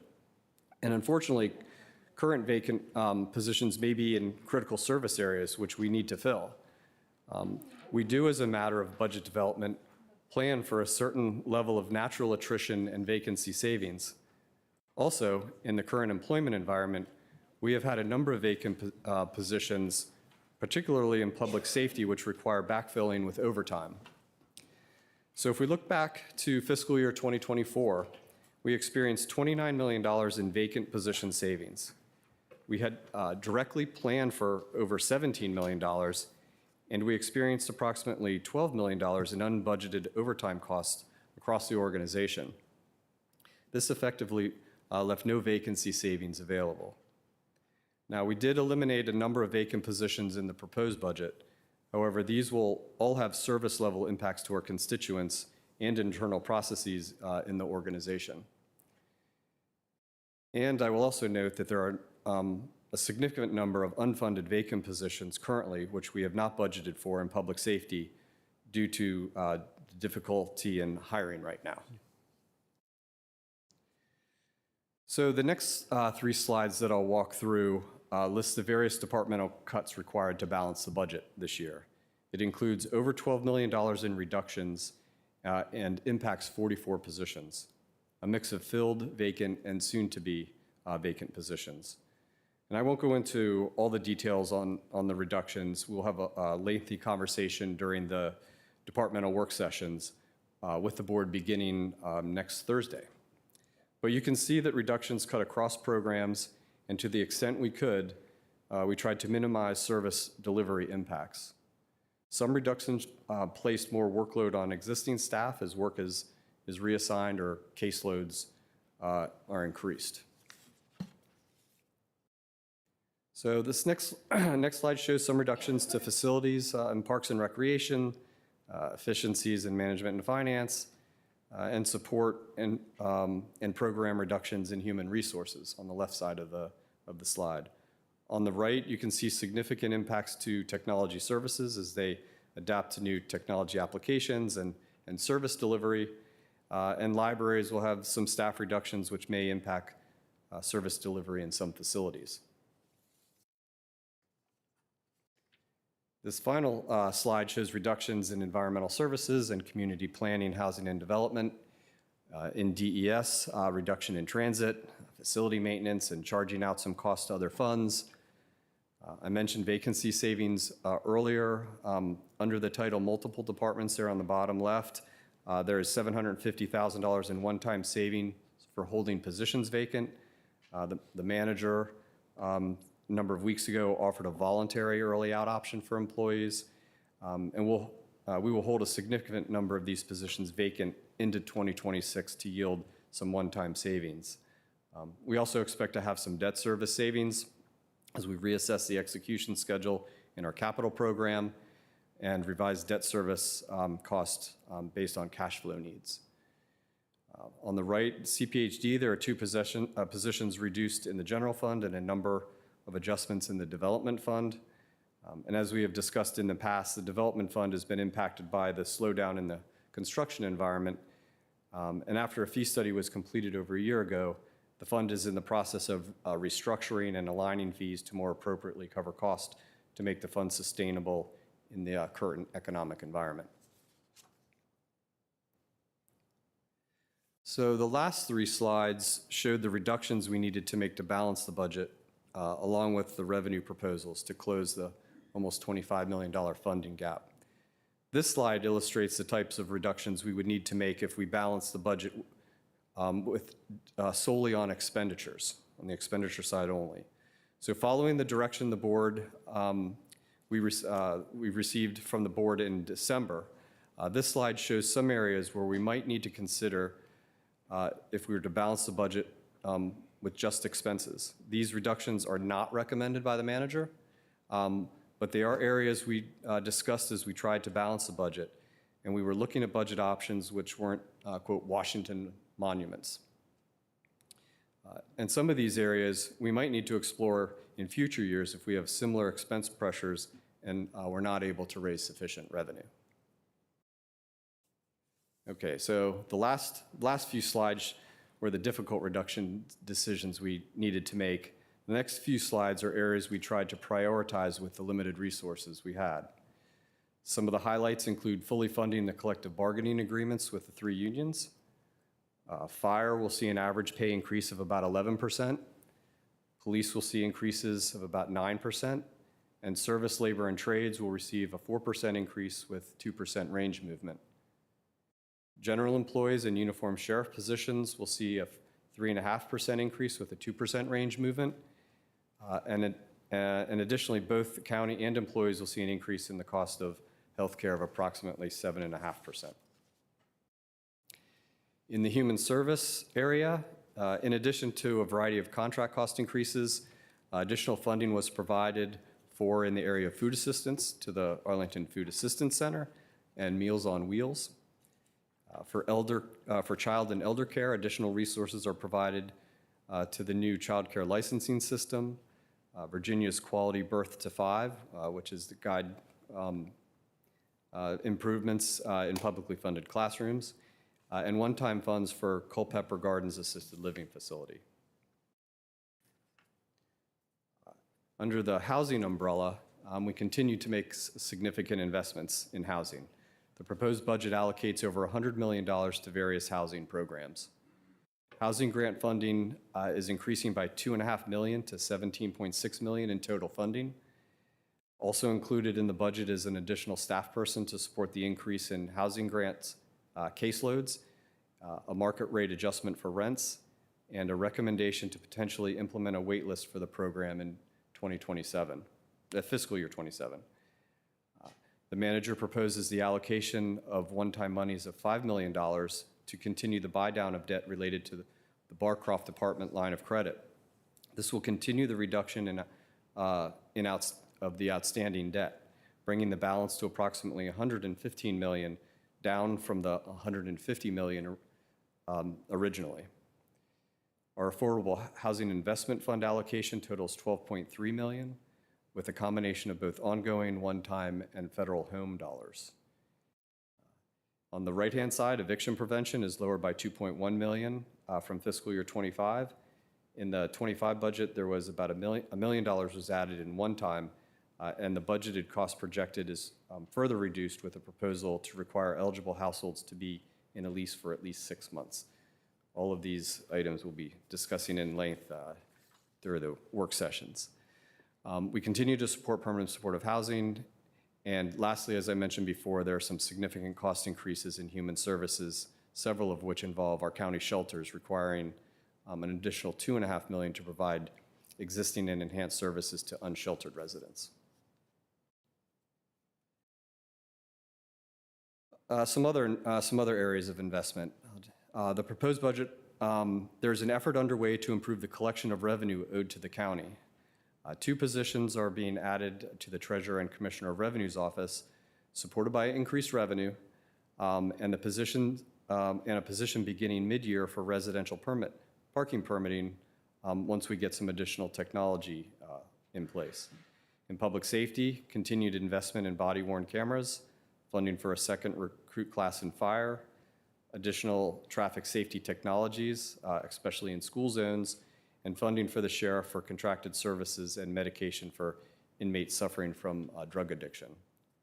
On the right side of the slide, you can see funding for our current and continued efforts in areas where we have very busy restaurant and bar activity, adding resources to ensure businesses, patrons, and residents are safe in those busy areas. And for the environment, one-time monies are allocated for our efforts in climate action planning and funds to support and maintain our tree canopy and invasive remediation. Finally, funds to address economic development, transitioning support for the Arlington Fair, and investments toward our high-density concrete maintenance program and funds to support shifting some resources of the Longbridge Aquatic Center to the general fund as the generous Boeing money donated is waning. Quickly on capital, we continue with the proposed budget with our capital investments. We need to invest and maintain a wide variety of capital assets, from technology to wide array of parks and outdoor activity areas to public safety, facilities and energy management, along with a number of other programs. Work is done across all of these areas you see on the slide here, and the county is requiring capital investment and maintenance. So even though we have gone through a process to balance the budget where reductions were required, there are still a number of areas where, if additional funds were identified, the board might want to consider some of these examples.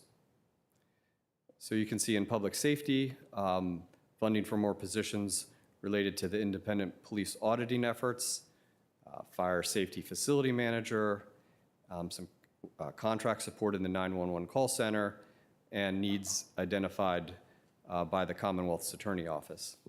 Under compensation, the board might want to consider being, since our need to be competitive in the region on pay is always a challenge, and retaining and attracting good talent is crucial in providing the high quality of service to our residents and businesses.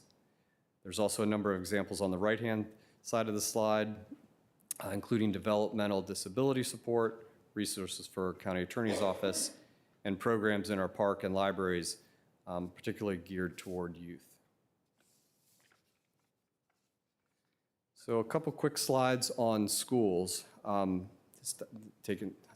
just to highlight some particular pieces of information.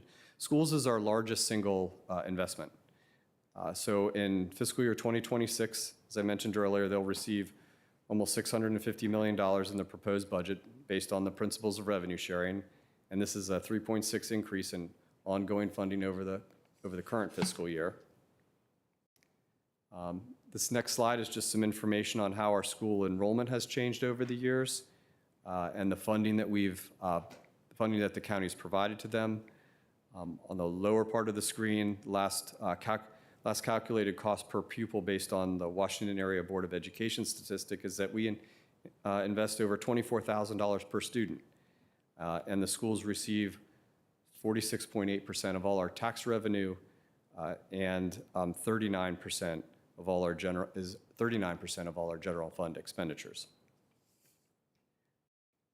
And then I think one of the manager's favorite slides illustrates the amount of additional services provided to the schools.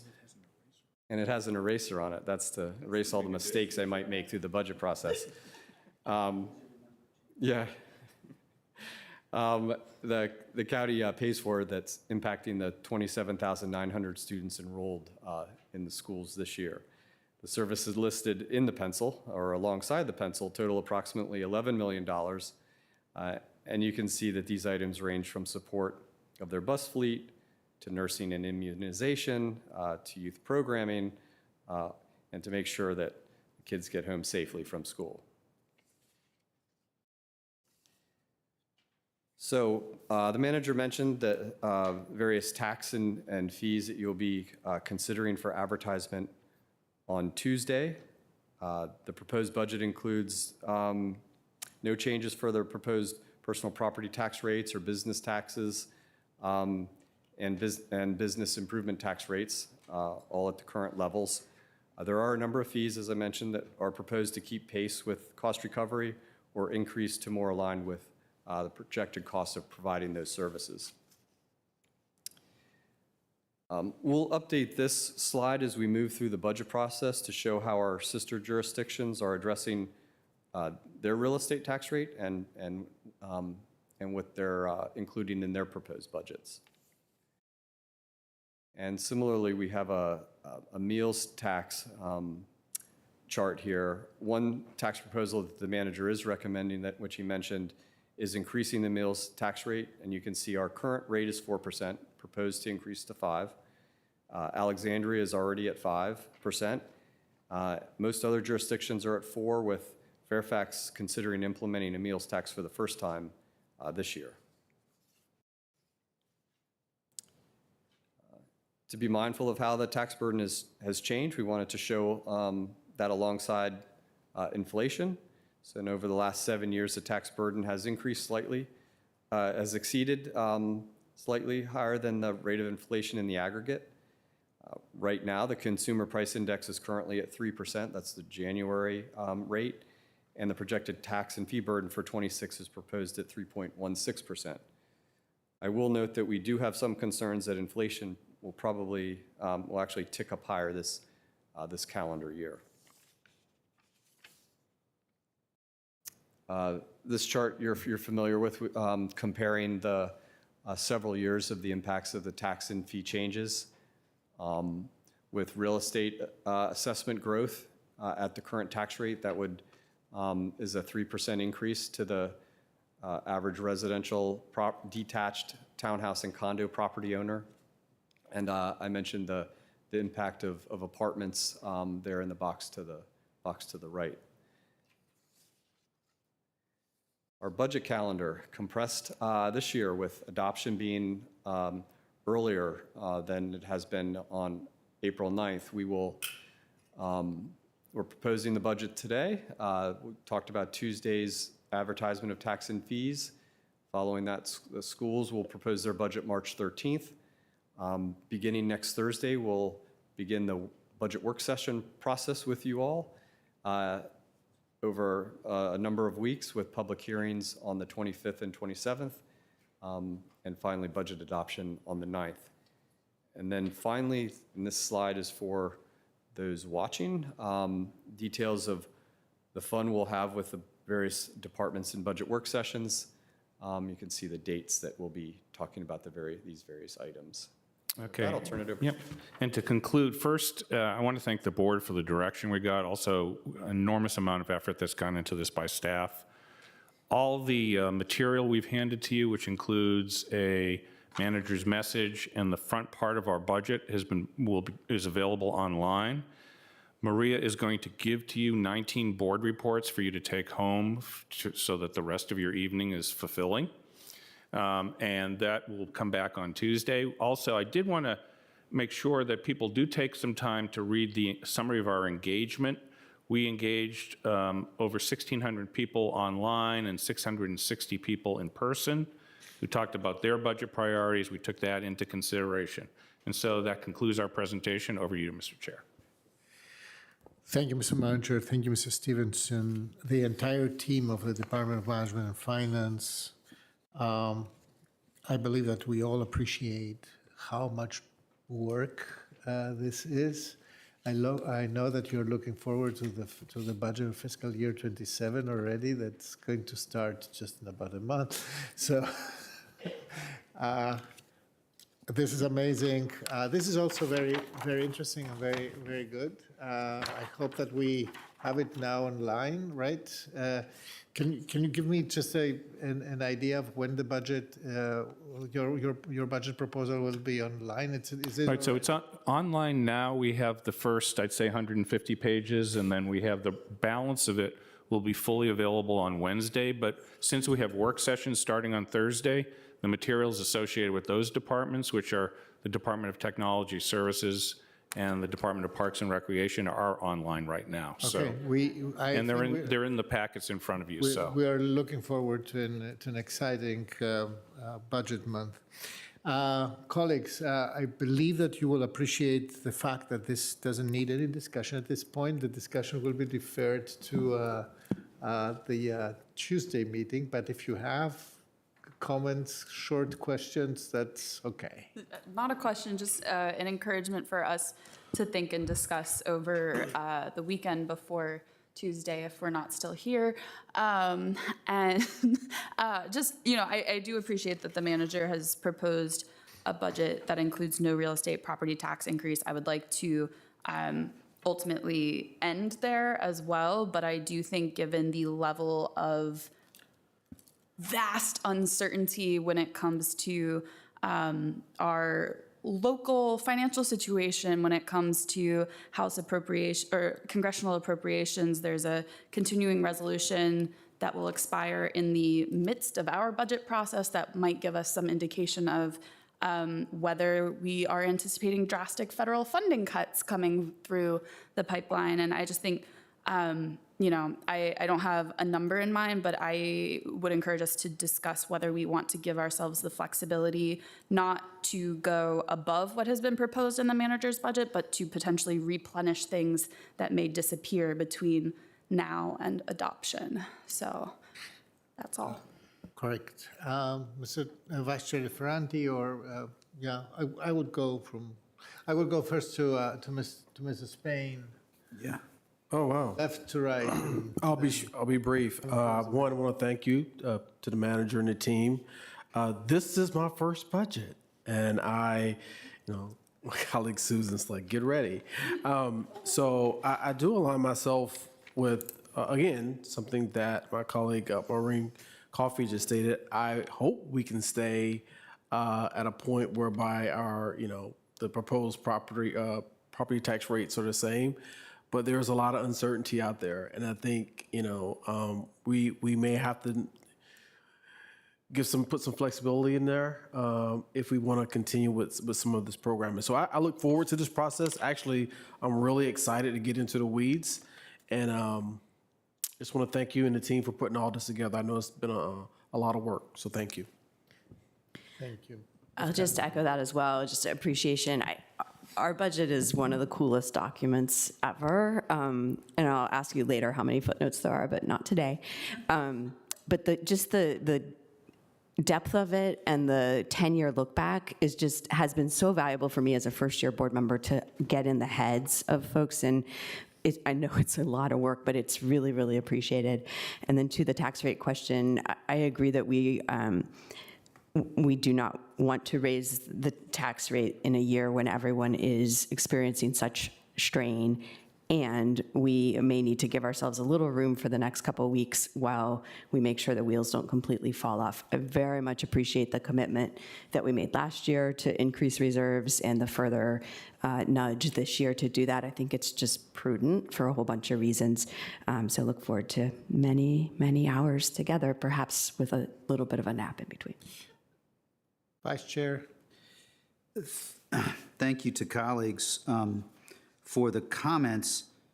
I'll just sort of try and take it a little bit. I would credit, not because I don't want to give credit to colleagues always, but I think I was late to understanding the fiscal pain this time, because in 2017, not all three branches, the House, Senate, and the presidency, were aligned with ideas that I don't share. But Ms. Cunningham was realist earlier, and I was realist late because I was thinking, I'd been a federal lobbyist, I was thinking, not that it'll be normal, I still don't believe that the Department of Education is going to be eliminated, because the margin in the House of Representatives is 2. But I do think there could be significant cuts. And so the questions for me, first on the meals tax, I'm for advertising the additional 1%. I'm sure we will hear from folks saying, don't do that. But for me, the incidence of that, can fall on, it's a choice to go out to eat, fundamentally. So that's one thing. And then the second, the size of the envelope. This 2-day period is super important. That's why I'm just trying to get on the record, not keep us here till 9, that the choice for me will be between a 1-cent increase at the top on the real estate and advertising 1 cent and advertising 0 cents. And the question for me that I could use from DMF's help is it possible to triage us so that we understand what the 88 million is in federal funding and whether the 33 million that we will have is actually enough? Right, so in the material we handed to you, we have a statement that's included in our combined financial report that sums up the $88 million in federal assistance. And so you should take a look at that. The biggest chunk is housing choice vouchers, which is, as you can see, is going up close to 28 or 29 million. The other big chunk is for schools with the school lunch program. But that also, that $88 million does understate to a certain degree the impacts there might be in our community for outside of government, which would be, our members of our community experience. So that's in the material there, and that is, I think, the place you're going to look. We did not spend time triaging, but I think you can figure out which ones more at risk and which are less at risk. And, we can spend some time over the next few days figuring out what kind of buckets they fall into, but it'd be a guess as to how to do that. There's a secondary attachment that DHS has put together that also gives a little more detail on the programs and the FTEs involved and the dollars. So they've done a great job breaking that out. We're still working through what that looks like across the organization, but that's, Great, that's super helpful. And I'm sure I could have been less explicit, but I feel like transparency is relevant here. And so I share the goal of colleagues to get to zero. I would note that in COVID, in the worst year, we didn't even think, we just kept the rate the same. And USAID employees, my God, and so I really empathize with that, but I also, most vulnerable is how we frame how we should fund, and so that's the question for me. And thank you, Mr. Chair. Thanks, colleagues, for tolerating. We will have to deal with risk this time, enormous risk. And there is not only the the net of federal funding that may be in jeopardy here. It is actually the cascading effects of what is happening. The economist in me says, well, warning, warning, warning. This is there are huge red flags. I don't believe that anybody here along this dais wants to increase the tax rate. We understand what pain is and how we try to respond to this, etc.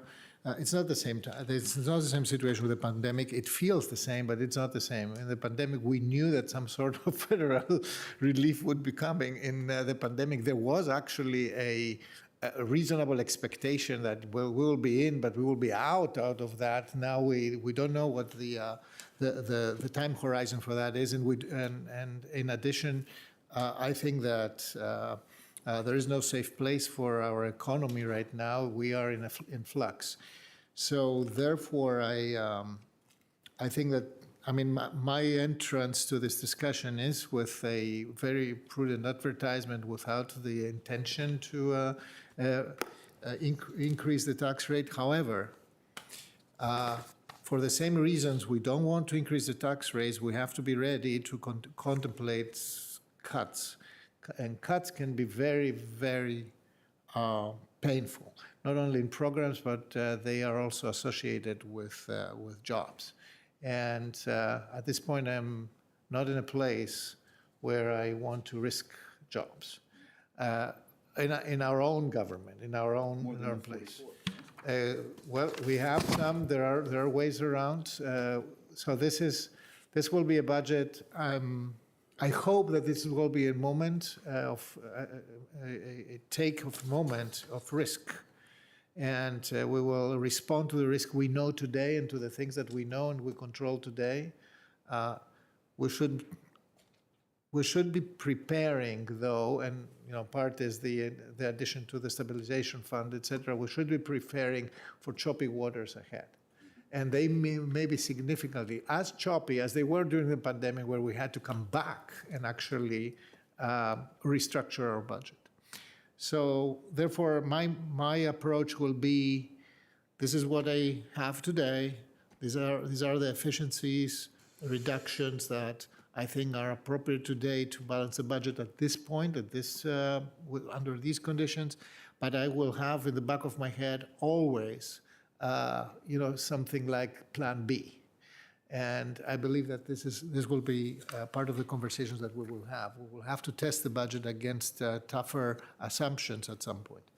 So, and with that, I think. You have your light on, right? Yeah, can I Yes, take you 2 can. minutes? One is I just want to clarify the 88 million is operating costs only. So there are capital projects that could also cascade. That's correct. But they're slower to cascade. And I was making an oblique reference to it. We have projects, especially in the transportation field, where we get capital dollars. Yeah. So that's not included in that 88 million. Yeah, great. And then just to tie our whole day together, resilience was the word for the earlier part of the day where we were still awake. And we're going to be focused on resilience. But I know it's a scary time, but I do want to emphasize that the leadership of the county for many decades has kept us in a very good and solid place. And so we still have a AAA bond rating. Of all the places in the world to be, this is a pretty good one to be. And that will remain true through this bumpy chapter. Thank you. Thank you. Any other comments, colleagues? We'll have plenty of opportunity to do that on Tuesday, February the 25th, at our recessed meeting, where we will have to make some basic decisions, some starter decisions on, what we advertise for tax rates, fees, etc. Mr. Kushner, do we have any other items to come before the board tonight? No further items. No further items. Thank you, everyone. The board is in recess until February 25th, 2025 at 1:30 p.m. And here we get our board reports for the famous book club.